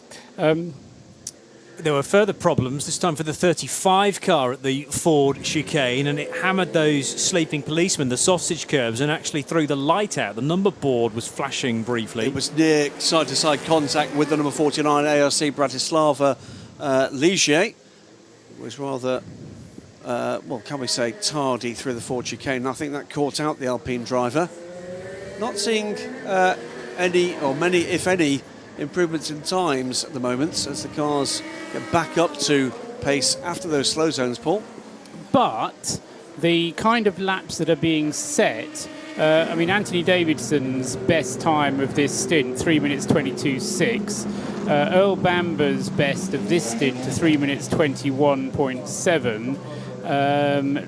Jose Maria Lopez's best in this stint, a 3:22.3, and Nick Tandy's a 3:22.2. So even those are none of those are improvements. They are the best laps set in this stint that they're currently on. So they're not hanging about. No. And I suspect the only thing that's stopping them from being improvements is just coming across traffic at the wrong time, because it is a full racetrack. Because everybody's having to go through and get all their drivers qualified, and a lot of them are not going to be necessarily pushing on. So traffic is going to be, if you come across traffic, it might not be cooperating fully, is what I'm trying to avoid saying in that way. But you just have. I just did, Just didn't I? said it. Yeah. So Yeah, doesn't matter. That's my reading of the way things are going. Just looking up and down timing and scoring to see where we're seeing any kind of improvement at the moment. There's a couple of flashes of blue, so an improvement in sector time for that car in the last couple of laps from a couple of the Fords. But they are still off the ultimate pace. Now, I know there's been a degree of cynicism about this after the events of last year, and possibly rightly so after the events of last year. But I've been having a couple of really in-depth chats with people I tend to trust in that camp, and they are expecting to see that car down on pace from what we saw last year. 351s from memory was the best we saw from the Fords last year. They're at least 3 seconds off that just at the moment. Yeah, it's getting better. These are definitely the right just- tyres to be on. Still a little bit too much overs there in general. That was an update from the number 8 Toyota. We just took a pause there, Paul, just because I wanted to see whether we could get the team radio into the broadcast, and that was Anthony Davidson giving Toyota a bit of an update, so we did hear that clearly. Sorry, Paul. That's okay. So the fastest time by a Ford in qualifying last year was a 3 minutes 51. Now, I think they did that in the race as well. Yeah. I haven't actually got the fastest race laps, but so they were down in the 3:51, so they're not as quick yet as they went last year. They do have less boost this year than they had last year, so they do have a different BOP balance of performance this year than last, which is more restrictive on them. No, I mean, I think that's the nature of the beast somehow, isn't it? And very often in any case, this is a race that doesn't go to the swiftest. It goes to the ones that are reliable, that stay out of the pits, that are quick enough. And I mean, you only have to look at the driver lineups in the Fords and the fact that there are 4 of them. You're not going to write them off, even if they're not playing right at the front of the field on pace. Occurs to me by this point we should have seen Tony Kanaan complete those laps. Need to just wind the screen down a little bit to prove that, but I think you're probably right. Certainly in terms of time, if he stayed out, then the Brazilian IndyCar start, requiring his effectively rookie laps here. Yes, but they're also night qualifying laps, which everybody has to do. Yes, so he's done his 5. Joey Hand has got into the same car and done his 5, but decided he wants some more of it because he's gone back out again in the number 68 car. All 3 of the 67 car drivers have done their laps. Tinknell, Dirani, Andy Prio is currently on his 4th. So getting through it, under 40 minutes to go. So the teams will be ticking off the items on their to-do list. It's always nice with that highlighter pen to go through those. I'm sure they take as much pleasure in that as I do. Particularly the VAT return. JMW Motorsport Ferrari, a fantastic story to have that car finally in the race. Victorious with the 458 at Monza in the last ELMS race. Well, it's a new Ferrari and it's a new driver lineup for that crew, number 84. One of the new drivers is Dries Van Tor, who's now with Bruce. Dries, is it true that you joined JMW Motorsport to drive their Ferrari because it's black, red and yellow, the Belgian national colours? Yeah, I mean, it's a really cool event. I'm really happy that I can drive with JMW on a Ferrari. And yeah, I mean, it's a really cool project they made in Belgium for the 100th driver. I'm really happy that I can be part of the project, and I'm really thankful for the people who helped me out there. I mean, my dad helped me, the three companies who supported me. So I'm really happy that they made a project like this. Now, of course, you have experience with Team WRT and the Audis at the Spa 24 Hours. How different does it feel here at Le Mans? Yeah, of course. I mean, I'm used to the Audi. I'm used to WRT, but I mean, I'm liking it here. Of course, it's different with no ABS, but I mean, it had to do some getting used to. But now I'm used to it, and it's really fun. I enjoy the car a lot, driving, especially in the night. It's a really cool feeling. And yeah, I mean, we still have a big one on our calendars, part 24, like you said. But now we're just focusing on 20 Le Mans and Spas later. So try to do our best here and see what we can do. Now, Rob Smith is driving the car at the moment, but it must be fun also to have a driver you know very well, Will Stevens, to work with here. So you know him from the Blancpain series so well, the same garage. Yeah, I mean, it's really cool that me and Will Stevens could get this drive together. I mean, I know Will already 2 years. We drove last year Spa, LMP2 race. He was in WRT last year as well. And he's my teammate this year in Endurance, so I know him really well. He's a really good driver, he's really fast, so I'm happy that he's on board. And we know each other points, weak points, so I mean, it's cool that we can have each other and support each other in the race. Well, Dries, best of luck and thanks for talking to us. Graham Goodwin, have you had a chance to catch up with Jim McWhirter or anybody else from that team so far this week? Very much so, and particularly with Rob Smith, who's the gentleman driver, if you like, aboard the car, and he's had a smile as wide as his face all week. He is the archetypal driver for whom this is the combination of an absolute racing dream, and is loving it. They're brand new Ferrari 488, purchased by the way as a GT3 car and upgraded as a new car, because that's the cheaper way of doing it apparently. Wow. Than actually just buying a GTE car. And of course what it also means is they've got the bits should they decide to race it later in its career as GT3, with things like the ABS that you don't have in GTE. But it's a cracking little team. So many familiar faces have been around for a better part of a decade with that team, and you and I, Johnny, had the privilege of commentating on the very last race and the last win for its Ferrari 458. They're just super people, and that car looks brilliantly prepared. It's not quite the same livery as we saw the 458, which, if you were wondering, is a tribute from Jim McWhirter to the Bugatti Type 46. Very nice. A doff of the cap to that then. Fantastic. And in order to change a GT3 to a GTE, it'll be a different size fuel tank, I'd imagine. And as you say, GTEs don't run with ABS. They do run with a little bit of traction control, I understand. Having spoken to Matteo Cairoli at Monza, saying that actually the Porsche Cup car that he had driven at Monza actually more challenging than the GTE, because there is no driver aids on a Porsche Cup car in things like the Mobil 1 Porsche Super Cup, for example. We're beginning to see some improved times, not at the very sharp end of any of the classes at the moment, but improved time from Giancarlo Fisichella in the 6th now in GT Pro Risi Competizione Ferrari 488.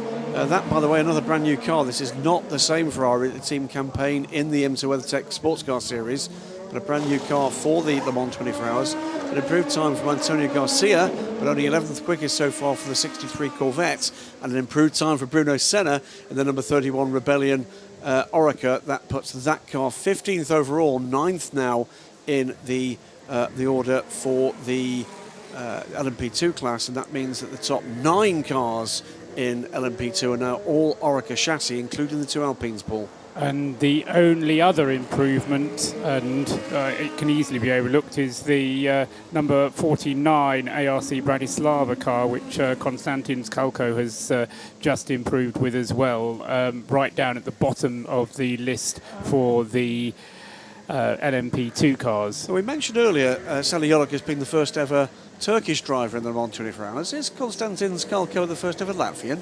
Certainly since it's been Latvia, although there may have been a driver from that region who would have been entered as a Russian in the past, and that I don't know. Want to draw as well attention to young Rick Breukers, 19 years, I think he's only just turned 19 as well, Rick Breukers, and his Le Mans debut, but his 18th 24-hour race. This year. But extraordinary. I mean, yes, of course, there's been a family history there with the Grantic organisation. His dad, Ivo, who's been a kind of stalwart of that series since its beginnings. But Rick, I've got a funny feeling he's only just had his 19th birthday. Yes, he had his 19th birthday on the 14th of May.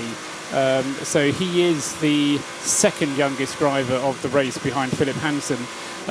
Third youngest driver in the race is Dries van Tor, who we're just hearing from. So Dries was 19 in April, Rick was 19 in May. So those are the youngsters out there. Spin around on the circuit. And that was the 49 car. It's obviously, it's Constance's Calco is delighted to hear his name mentioned on Radio Le Mans. Was he actually just clipped the grass on the outside, and that's taken the car around at Tête Rouge. He's managed to get the car safely to the inside of the track, but has not got enough lock to turn the car around quite, has he? Marshals are encouraging him to try. They believe he probably can get it done. I don't think he wants to risk damaging the car, though. Bruce Jones would like to combat your first ever Turkish driver in the field, because he thinks there may have been a guy called Arkin Arka 10 or 12 years ago, and now wants to look it up to double check, but apparently there may have been a Turkish driver in the race previously, according to Bruce. Yeah, Graham is master of looking these things up, so I won't even try. It always helps when you're going to spell it. Yes, Arkin or Arkim, but okay. Well, Graham's on that. We're just a couple of minutes away from our Motor Trend on-demand hourly update, and the car in the barrier there is the 49. We said, didn't we? It is. Yes. It's not now in the barrier. Nosed into. Yeah, it's not hit the barrier. Okay. He's tried to turn the car around. Is looking for just a tiny bit more lock. Marshals have come firing to the the car back assistance into of the life as 49, well. and that car, I think, will be back on its way pretty soon. It might be a case of having to look at the entry for the race 10 or 12 years ago to have a look at whether there was a Turkish driver. And the 49 car's back on the move, so that's good news for Con Calco. And he's careful not to pull back across the bows of cars that are on the racing line heading through Tête Rouge and onto the Mulsanne Straight into proper darkness now, after we are getting very close to 11:30 here at Circuit de la Sarthe for the 85th edition of the Le Mans 24 Hours. Number 95 back in the garage, just checking the temperature of the Dunlop tyres underneath the Aston Martin, with the single illuminated green light just behind the driver's door. That tells us and everybody else around the circuit that car is currently quickest in GTE Pro from the 71 Ferrari and the 51 Ferrari. The 7 Toyota, Stefan Sarrazin taking that car out so far, fastest in this first of 3 qualifying sessions. A 3:18.793 is currently the time to beat. So half an hour more of qualifying to come tonight, at least, on Mobil 1 Radio Le Mans. You're tuned to 91.2 FM around the track and globally on radiolemans.com.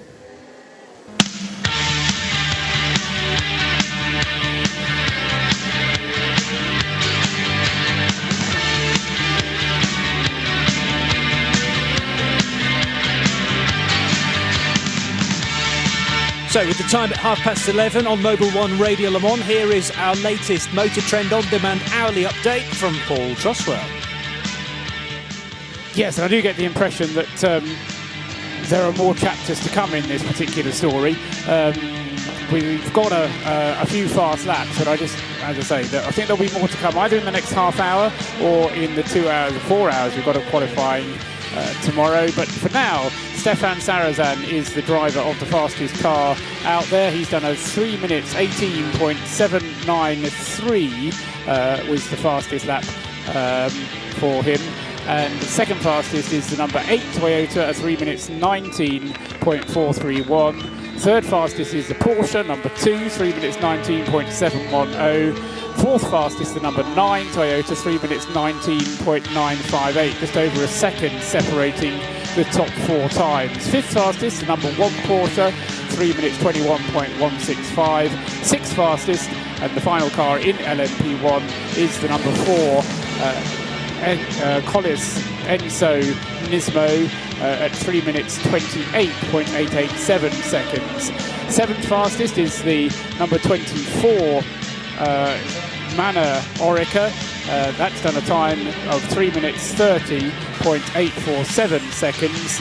And then next up, second in the LMP2 is the other Mana Orica, so the 2 Manas first and second, a 3 minutes 30.942, just a tenth of a second separating the 2 Mana cars, 24 and 25. Third fastest in LMP2 is the number 38 Jota Jackie Chan, DC Racing Orica at 3 minutes 31.024.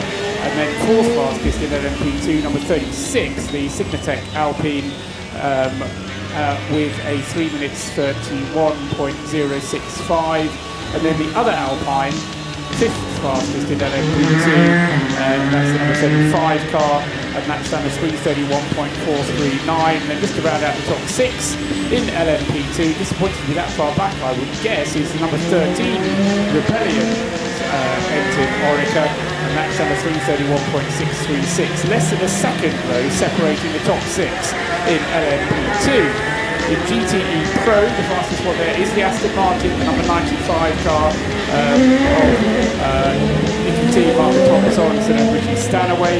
That having done a time of 3 minutes 52.117 seconds. Second fastest in LMP2 are the two AF Corsa Ferraris, second and third, 71 ahead of 51, with 71 having done a time of 3:52.235, and then the third fastest car, the 51 car, having done a 3 minutes 53.123 seconds. That's practically a second slower than the race than the fastest car in GT Pro. Fourth in GT Pro is the number 97 Aston Martin.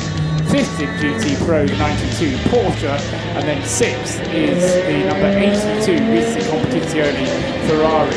In GT AM, Aston Martin again to the fourth, number 98 car with Pedro Lani set a time of 3:55.134. Second in GTE AM is the number 77 Dempsey Proton Racing car, Porsche, 3:55.692.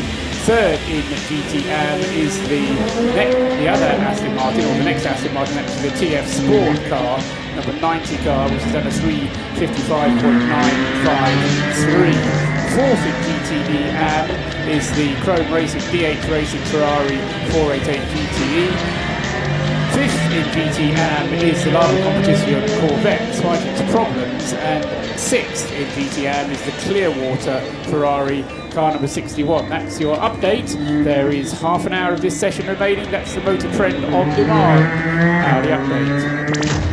Live from trackside, this is Mobil 1 Radio Le Mans, engineered to perform. 25 minutes of the session to go then, and we are heading towards potentially some quick times towards the end of this session. Have to wait and see, but Patrick Pilet's found a bit of speed through the opening sector, at least on this lap. The number 91 Porsche, otherwise looking relatively stable in the top six, which is where we see the LMP1s, and then the remainder of the top 25 all locked out by LMP2s with Jean-Eric Verne in the 24 Orica. That car is currently fastest at 3:30.847, chaps. Happy to report an improvement in time for what the previously troubled number 47 Settelar Valoba Corsa Dallara. Andrea the Don Bellicchi now at the wheel of that car, 21st overall with a 3:34.846, now fully back up to speed. The Dallara P217, all Italian crew. We were told, and again bearing in mind some of the driver IDs at the beginning of the session might have been inaccurate, but I was told that it was Bellicchi in the car at the beginning of the session, so it is entirely possible that that car has only been driven in this evening session by Bellicchi. Certainly no evidence that anyone else has been behind the wheel, but yes, it has been out and done, having had 2 stops. It's done a good stint now of 4, it's on his 5th lap of the stint. So inside 25 minutes to go, in fact under 24 minutes to go now. The first qualifying session ahead of the 2017 Le Mans 24 Hours. At the moment, Toyota's 1-2. Aston Martin's at the top of both GTE classes. And it's an all-manner LMP2 front row. Yes, I know they'll be very pleased with that performance thus far. Cars in trouble. We did mention the number 37 Jackie Chan car, didn't we? We did. That was oil pump, wasn't yes, it? that car hasn't returned since then. And the other two, the 27 car we know about, that's been That's the SMP car that stopped out on the circuit having had the fire. And the only other car to have done a limited number of laps is the 47 car, which has just been out again. Everybody else has gone out and done at least 10 laps in the first hour and a quarter of this session. This broadcast so far has had a distinct lack of Joe Bradley, so just going to try and see if we can locate Joe Bradley, part of our pit lane team, fueled by Esso. What you got, Joe?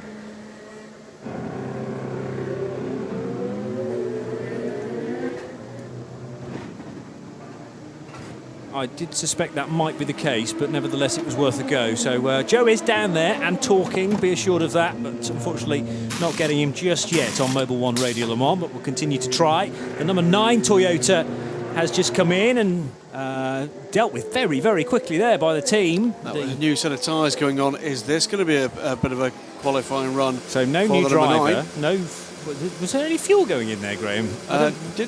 Didn't see it, but I may be wrong. It was a pretty quick turnaround. It did look like tyres only, didn't it? And they certainly didn't hang around in getting a new set of Michelins on that Toyota, and it was sent again. We won't ever see a stop like that during the race, of course, because the cars will come in, well, ideally for fuel. You would think they would, if it went on strategy, they're coming in with an empty tank or near empty tank and being fueled to the brim, and then that's the thing that absolutely must happen. It might be then fuel plus tyres, it might be fuel plus tyres plus driver change. But the thing about the fueling, Johnny, is there's not much you can do about it to make it happen any quicker. Having spoken to some of the engineers about this, the best thing the driver can do in order to make the refueling quicker is to stop on his marks, and so that the fuel just goes straight in and they don't have to worry about moving the nozzle around. But what can make a difference is in the time spent in the pits, and one of the keys to this is how you choreograph your wheel change. In this type of racing, you can't do anything else while the fuel is going in. So if you're going to change the tyres, you need to do that as a separate activity. And one of the things that the teams work on is changing the wheels, and there are different ways of doing this. I don't know if you've ever done this, Graham, but it might be an interesting exercise for one of your reporters to go and talk to all of the different teams and see whether they do corners, whether they do sides, and all that kind of thing, because there are some very different ways of approaching this one. And Johnny and I spent some time last night looking at some of the different tactics that are used. And Porsche has been very quick in the WEC races that we've had so far this year.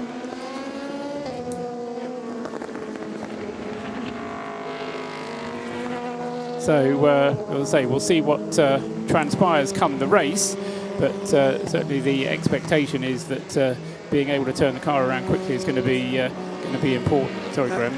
That's fine. There's no problem. It's a couple of mild dramas, I think, for the number 29 Team Netherlands, De Lara. The first thing was that popped up on something and scoring to ask the 29 team manager to report to the stewards immediately. Then we just got a quick shot of the car leaving the pit lane, but very slowly indeed. Jan Lammers is at the wheel of that car. It's now shown potentially has actually been stopped out on circuit, and that won't be very far into the lap, Paul. No, just trying to pick him out on the tracker as to where he has got to. Can't see him at the moment, which might mean that he's stationary. We'll try and get back to on that one. Andre Lotterer has just gone out of the pits, and he is in fact having his second turn behind the wheel of the number 1 Porsche, because Neil Jarni hasn't been out. I wonder if they're keeping Neil Jarni back. Oh no, Neil Jarni has been out, so I beg your pardon. All 3 drivers have been out in the number 1, just as all 3 drivers have been out in the number 2. So all the nighttime driving for the 1 and the 2 has been completed. We've got Sarazan behind the wheel of the 7 Toyota, and the only driver we haven't had behind the wheel of the number 8 is Boemi, but we were shown him as being behind the wheel at the beginning of the session, so probably all the Toyota drivers have been out. New fastest time in LMP2. It goes to the other Manor car. Vitaly Petrov leapfrogs his teammate Jean-Eric Verne with a 350.502. So it's a battle of the Manors at the moment. 7th quickest overall for the Russian ex-Formula 1 driver, ahead of the French ex-Formula 1 driver in the 25 Manor car, now ahead of the 24. It's been all about them all evening, Paul. I'm going to give Joe Bradley another chance to get to air. He's desperate to do so. Here's Joe from the pit lane. Oh, means you're getting something. And right with the 71 Ferrari, who's just going through a very hurried pit stop. They are using to practice what they'll be needing to do in the race. So there's no, even though time's not of the essence here, or maybe it is, with the session coming to a close. And that is the beautiful sound of the 71 Ferrari. Couldn't quite see who was in the car, guys, but when these cars are coming in for fuel and tyres, they're treating it as they would in the race and going through the motions. Yeah, certainly no time being wasted, and important to rehearse the pit lane procedure as well, so that all the teams get it right come the race. There's quite a lot of choreography required in a pit stop, whether it be for a GT car or for one of the prototypes. Davide Rigon showed at the wheel of number 71, and that car at the moment second quickest in the GTE Pro class, just a tenth of a second back from that time set early on by the number 95 Aston Martin ball. But interesting again that the 71 Ferrari seems to have the legs of the 51 Ferrari. I mean, of course, very eager to make amends for what happened here at Le Mans last year, when, quite frankly, it was a bit of a disaster for AF Corse. But we do sometimes see one car just being a little bit quicker than the other, and throughout both the test day and today's running, it is the 71 which has been the slightly quicker one. Interesting duel at the moment in the what we should call probably the post-Bruni era, to see which is going to be the crew that basically gets the slightly more favoured status. James Collado had been setting the pace together with Jimmy Bruni. He's now got this new partnership together with Alessandro Pierguidi. At the moment, Sam Bird and Davide Rigon really impressing as a duo in the full season. And of course, we had dramas earlier today for AF Corse with the withdrawal from the Le Mans 24 Hours of the driver that should have been third man in that 51 car after sustaining an injury in a charity football match, no less. Lucas de Grassi now out of the Le Mans 24 Hours, replaced by Michele Rugolo in the number 51 Ferrari. Miguel Molina, by the way, will complete the trio in the 71. Rugolo only a gold, though, compared to de Grassi, who was platinum. But has far more experience in a GT car. A gold driver who knows what he's doing and doesn't have a broken leg is probably better than a platinum one who can't get out of the car in time. Done this race 4 previous times, I think, Rugolo. Yeah. I looked it up. 2003 was his first attempt at this race. Importantly for him, he's on the list of drivers exempted from going through the full qualifying procedure, so he doesn't have to go and do the simulation and all that kind of thing. And the timing screen goes fully blue at the top of LMP2, and it's 2 quicker times. Bruno Senna briefly went to the top of timing and scoring in LMP2 in the 31 Rebellion. First man into the sub 330s to the 329.851. But Mathieu Vazevière, a man who just been talking about a man with a damaged foot. Here's a man that damaged his foot just a few weeks ago. 329.333 for the TDS Racing number 28 car in the hands of Mathieu Vazevière. Back from injury, back into that 28 car. He helped anchor to a podium finish in the first race of the season for the WEC at Silverstone. 329.333 is the new qualifying lap record. We've seen plenty of them this evening. I suspect that's not the last we'll see. It's good enough for 7th overall behind the LMP1 squad. But Mathieu Vazevière to the top at timing and scoring.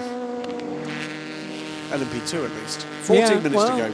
It's promising that it's for the secondary prototype category that maybe we are going to be seeing something reasonably special towards the end of this session, if 1 or 2 teams deciding to go for quick laps. There's no sign of that happening in P1 just yet. There was improvement showing up briefly on the GTE Pro's timing screen. That was Alessandro Pierguidi finding a bit of pace, but carrying it on through the lap. I think he may have, well, that's still a respectable time, so look out for the 51 possibly improving as well. Some oddness going on that timing screen. We're seeing improved times disappearing, but just to put it into context, by the way, that time from Vazevière, that is already well over 3 seconds quicker than the LMP2 lap record. 3:32 it used to be in the hands of Jos Verstappen, not the current Verstappen superstar, but the previous one. That's how long ago it was, in a Porsche RS Spider. I think think I remember those days. Is that a bad sign? Now that I've been coming to this race for nearly 10 years. It's a very good sign. Shows a man of culture, a man of experience, perhaps. Yes. I would say, though, that LMP2 was an entirely different category that you can't really compare. I mean, apart from the fact that its name is the same, there was nothing in common, really, with LMP2 in those days than what it is now. It's just like that Paul Trustwell pouring cold water just for having fun comparing. Lap times potentially being deleted. Have we had any other times then flashed up or flagged up for track limit infringement? No, not seen any of that at all this evening. Okay. We've had various warnings coming up, but no mention of lap times having been deleted. Which laps are you worried about? Well, it was a car in the top 4 of GTE Pro. I thought it was the 51, which the split time was showing purple, which indicated that Pierre Guidi was set to improve. In the end, he didn't that time around. But I had seen that one car in the top 4 may be on for... Although the sector time itself didn't turn purple, all we had was a split time at a minus figure, and that was purple. That's what Graham... I saw that exact that's same what thing. Graham's suggesting, that there's just one or two things that aren't making sense on the timing screen. I'm showing Pierre Guidi as having done an outlap followed by an in-lap, followed by another outlap, followed by another in-lap. So possibly that's what's confused the timing system, which will be because the sector 1 times will have been long, short, because the sector 1 times include pit stop time, obviously. Yeah. Some better news after the poor news earlier in the session, Paul, for the Graf Racing team. Both their cars just had improvements in time. Richard Bradley improving in the number 40 car to a 3:32.987. And the car that was in trouble very early on in the session, the hands of Eric Trillier, now in the hands of Enzo Gibert, has been something of a star in the early races of the European Le Mans Series.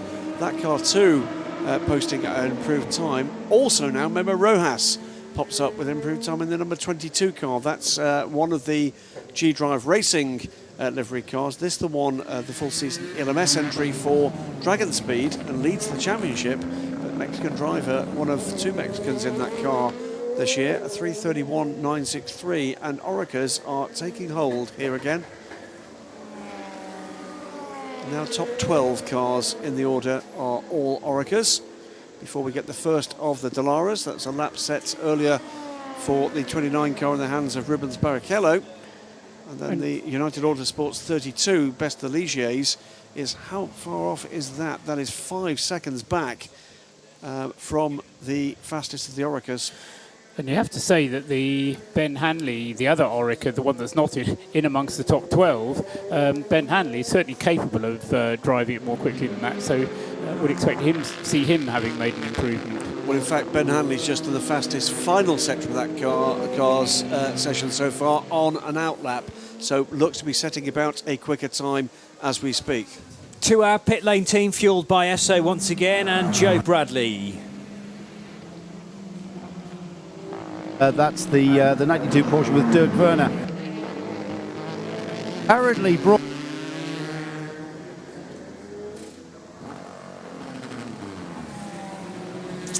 Getting some of Joe, but not all of Joe, and we'd like all of him if possible. So we'll go back to him just as soon as we can. 9 minutes to go, and here is Graham Goodwin. Significant change in the GTE Pro order, not least because it's the quickest we've seen by far from a Ford this evening. And that comes courtesy of Andy Prio aboard the number 67, one of the 2 UK cars. 5th fastest now in GTE Pro, but a 3:54.118 still sees that car a full 2 seconds plus 1/1000th of a second back from the leading car in class. That's still the 95 Aston Martin. So Andy Prio, 3:54.118, good enough for 5th quickest in class. Paul Croswell? Yeah, just trying to pick the bones out of that one, because the next fastest Ford is the 68 car, and even though that is only 11th in GTE Pro, it is only a second behind Andy Prio. So you've got 11 cars in GTE Pro separated by a second. So it might be one of those things where you're looking at it saying, oh, you know, it's way out of it. But I mean, Johnny, you've watched enough GT racing to know, it's going to be nose to tail, door handle all the way for the first 3 hours at least, and only after that, when the door handles start to get worn away, will they start to sort themselves out, I expect. That's why I keep coming back here, I think. I mean, I like the P1s just because of their raw pace and the ability to be able to do corners, beyond the level of physics. But GTs, 16 of them in AM and 13 of them in Pro, I think it's going to be epic. It's going to be great. And, are we going to see lap record pace here from the GTE Pros this evening? No, we're not. And for all the reasons that we're all, too addled, I'm afraid, to go back into with balance of performance up in the air still until this race starts, or even potentially in the race, I'm told. But we're not going to see lap record pace here. What we are going to be looking for is the kind of race pace we might expect from these cars. Ford telling us, either on or off the record, they do not expect to be close to the pace they had this time last year with that BOP change in the lead up to the race, after being, frankly, slow at the test day, but that's not the first time we've seen it. Yeah. We'll see. 2-3 hours into this race, we will see.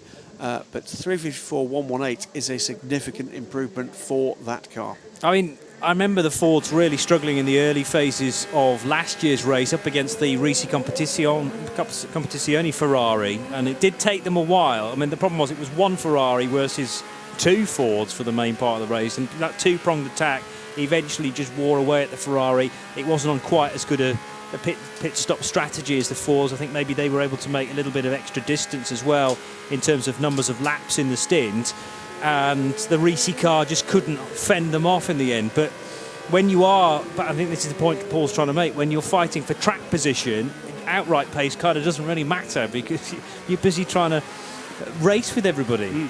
And by just being a little bit more efficient in the pits, if you can save, just say 2 seconds on every pit stop, that's going to be enough to get you out and in amongst the battle that you've just fallen behind out on the track. So, and then you need a little bit of a luck with the yellow flag zone or something like that.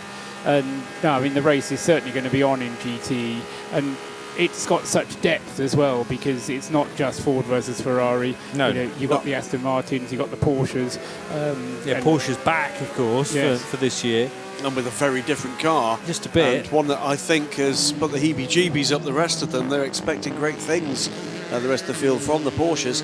I'm just watching a couple of cars at the moment looking to make improvements. Ben Hanley, let's not forget, another Le Mans rookie here, one of the all-rookie crews, the number 21 Dragon Speed crew in the 21 Oreca, and is beginning to make an impact on those timings. He's still not quite yet joined the queue of Orecas at the front of the LMP2 field. Pierre Caffer at the moment on a quicker lap for the Risi Competizione car. Sorry, it's Patrick Pilet, I've misread that. So Pilet might be about to make a bit of a leap up the order aboard the number 91 Porsche. 8th quickest at the moment, but 2 quickest sectors 1 and 2 for the Porsche pilot Pilet. Due across the line anytime now. Well, using every single bit of the road available to him, and some of the grass, and plenty of the curb as well. So if they are looking out for track limits towards the end of the lap, then Pilet was pushing the envelope almost beyond what was necessary. Over the line he goes, and it's a 355.230. Does not improve, so that was a poorer third sector than we've seen from the car thus far in the session.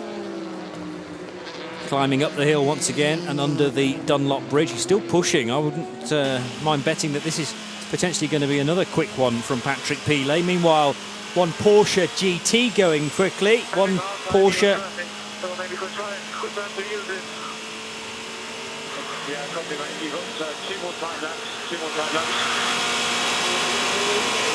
Two more fast laps, I think that was the flying message. Laps, Two more flying laps, okay. Timo Bernard, was it? Yeah. Yes, it was, in the 2, correct. And that's going to be to the end of the session, because we only have 3 and 3¾ minutes of this session remaining until checkered flag at midnight. If you're out on the track, though, you get to run to the end of the lap that you're on when the checkered flag comes out. You're allowed to finish that lap, so that will enable you to go on, and that's why Timo's got 2 more flying laps available to him.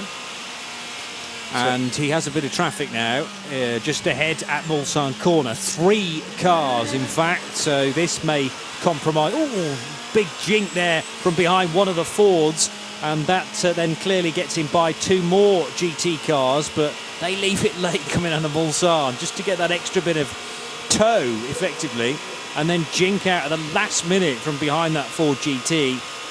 Now carrying great speed down towards the kink and Indianapolis corner proper, braking and turning at the same time into this banked left-hander at Indianapolis, and then Arnage corner, the right-hander. No one to trouble Timo Bernhard here, but the laps or the split time suggest that that traffic may well have cost him any chance of improving. Looking to try and find a 3:19. The last time around it was a 3:27 for Timo Bernhard, but nevertheless it's still useful track time for the next 2.5 minutes. Some teams showing signs of easing things back, and already some congratulations for Mathieu Vasvier. Slaps on the back down at the 28 crew. They reckon that's good enough for provisional pole at least overnight and into 2 further sessions for TDS Racing and their Orica. That's some comeback from injury for Mathieu Vasvier. Big smile. Manu Collard, a man about to start his 23rd consecutive Le Mans 24 Hours. Manu Collard contested every single Le Mans 24 Hours since 1995. That is an amazing record. Best result of second as well, I think he's had. So yeah, it's not too bad. With a variety of factory teams in amongst that lot. As car over to the right-hand side, taking a shortcut, was off the track there. There was no improvement for Timo Bernhard, by the way, as I suggested there wouldn't be. And he's gone for one more flying lap because there's just 1 minute and 15 seconds now on the clock as we get closer and closer to midnight here on Mobil 1 Radio Le Mans, 91.2 FM and around the world on radiolemans.com. Tricky first hour to this session, but some decent running in the second hour, and as Paul's made the point already, I assume most of the 5 laps that drivers needed to put in will have been done through the course of tonight. For most, certainly, not all, because of the various teams that have had problems, and you know, there haven't been a huge number, but of course if you're one of the small number, it's still a pain because in effect your qualifying for tomorrow has now been compromised because you have to do your night qualifying laps tomorrow. And you know, I'm put in mind of the SMP car, which had the problem, the Jackie Chan car, which also had the problem in the pits with the oil problem. Tomorrow's sessions run from 7 p.m. till 9 p.m, 10 p.m. till midnight, and you can do your night laps at any point from 10 till midnight? At any point from 10 till midnight, exactly. Okay. So it doesn't have to be dark? No. It still counts from 10 o'clock on the dot. So 1 second, 0 seconds. That is the end of the session with the checkered flag out then, and obviously anyone that has worked their way out onto one final lap will be permitted to finish that. It's Mobil 1 Radio Le Mans, and we are looking at temperatures as low as 21 degrees Celsius here as the checkered flag is waved, and we can just about see it from this position at the Ford chicane. Weather update from DuroGarages.com gives us a low temperature of 21 degrees tonight, and pretty much 0 chance of any rainfall, despite some suspicions that we might get a bit of the wet stuff during this last session. Tomorrow's looking glorious once again, although not quite as hot as today, more like a 28 degrees Celsius high, and that will give us a track temperature well into the mid-30s. That's the latest weather from DuroGarages.com. Hello, I'm Aston Martin Works driver Darren Turner. Thanks to Dura, you could be joining me at Base Performance Simulators in Oxfordshire. It's a full day, including breakfast and lunch, and you and a friend will get to try our GT and single-seater simulators. This special Dura race school is on the same equipment that the pro drivers use to hone their skills away from the track. For the chance to join us on this exclusive Dura Day Out, go to www.duragarages.com/Le Mans to answer the 2 simple questions. 24 hours a day. This is Mobil 1 Radio Le Mans. When seconds matter, science matters. And celebration already has started down at TDS Racing because of their LMP2 provisional pole time. There's still 4 hours, though, in order for that to be bettered, to be quickened, and there'll be plenty of LMP2 teams out there trying to do just that tomorrow, although we have at the moment one car that is quickest. 24 will be trying to nibble at their heels tomorrow.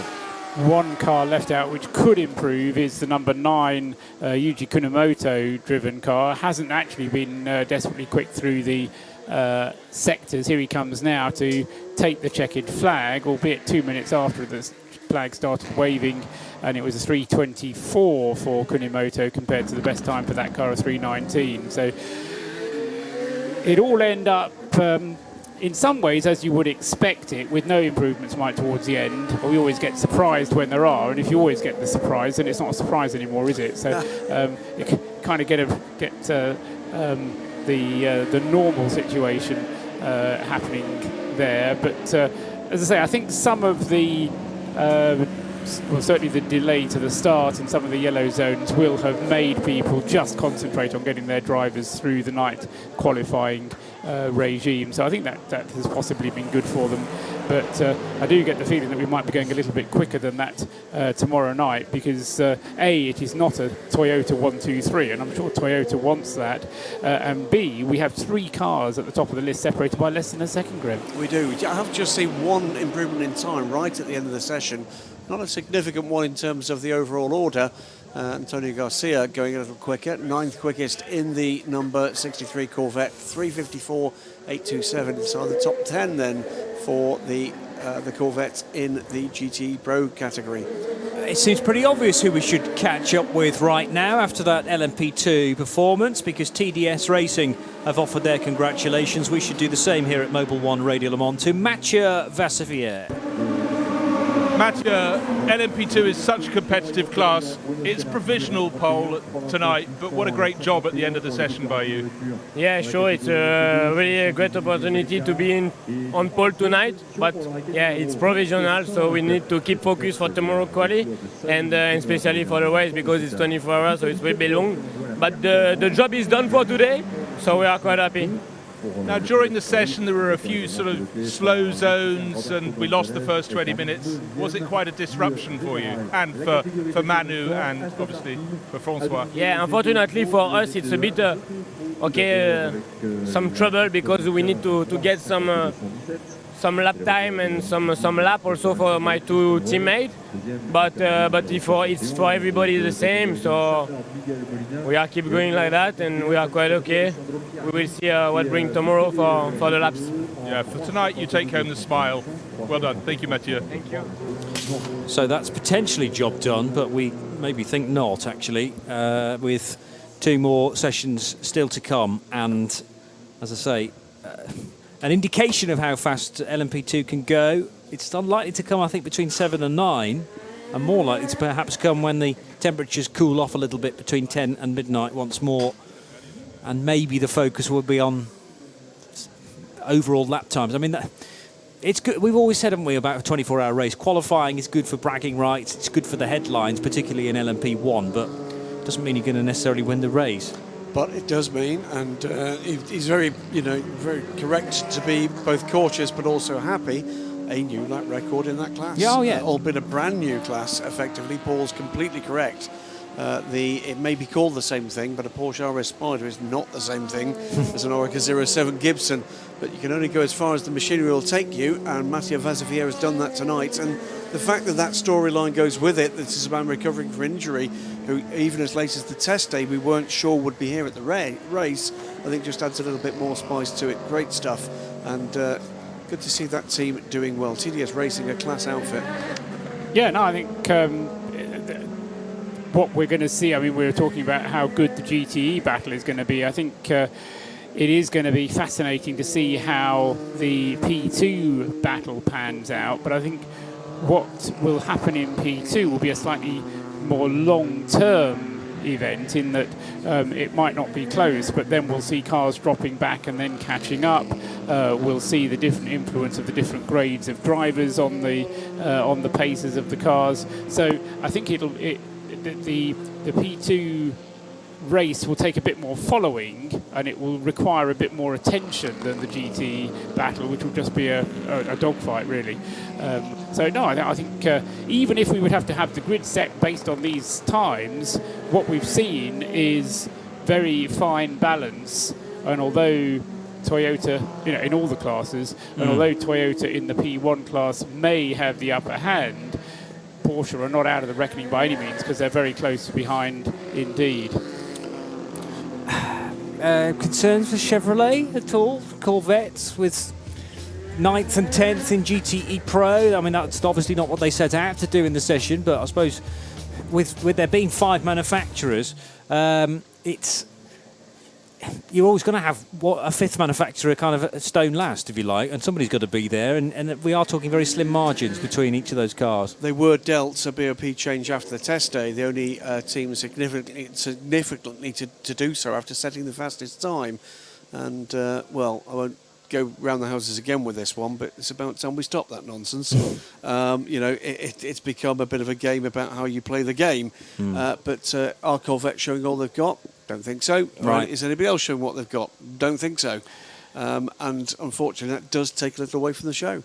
Well, the Fords came within 2 seconds of the provisional pole time, so they crept that one in relatively late on, didn't they? Because I remember the Fords being 9th, 10th, 11th and 12th not so long ago. Yeah, I think, as Graham says, it's very difficult to know how much to read into this.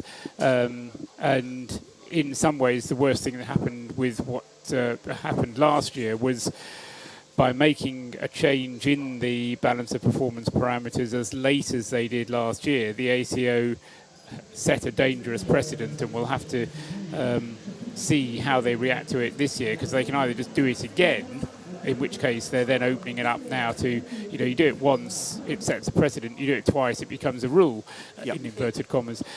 So I think, the less said about it, the better in some ways. We're right in the wake of that, aren't we? Yeah. We're right in the wake of that decision absolutely. and subsequent decisions, really. And it's created a bit of disturbance of the force, if you like, that really needs to be sorted out. This does need to find a happier place than we've got at the moment, because what you've got at the moment are teams expecting to be punished for pace, and that can't be the way we go forward. GTE AM, not a huge surprise to see the number 98 Aston Martin at the top of the times, but 77 Porsche came within half a second of it. That's actually a reasonably large margin. Matthias Lauda last to be in the 98 car, which has bossed GTE AM quite a bit in recent years. Can anyone stop that car, do you think, barring major incident? Well, we know it's quick, and we know it's particularly quick in the hands of Pedro Lamy.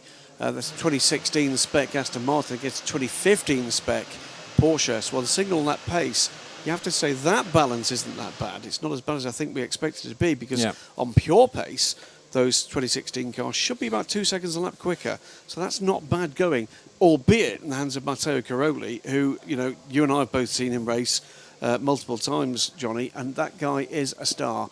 He is going to be, there's no doubt in my mind that he's going to be a name that we're going to be talking about for much of the rest of our careers.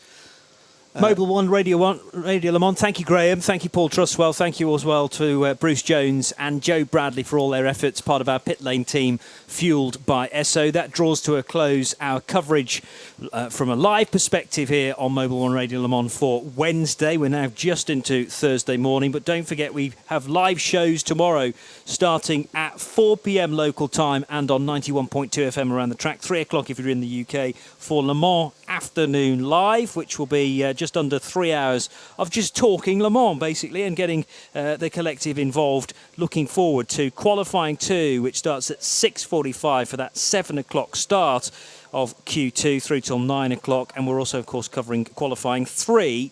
The session is 10 o'clock through till midnight, but we'll be on air from 9:45. Thank you for joining us here on 91.2 FM, Mobil 1 Radio Le Mans. It's good night for now, though, from Johnny Palmer, from Paul Trustwell and from Graham Goodwin. This programme is a Radio Show Limited production.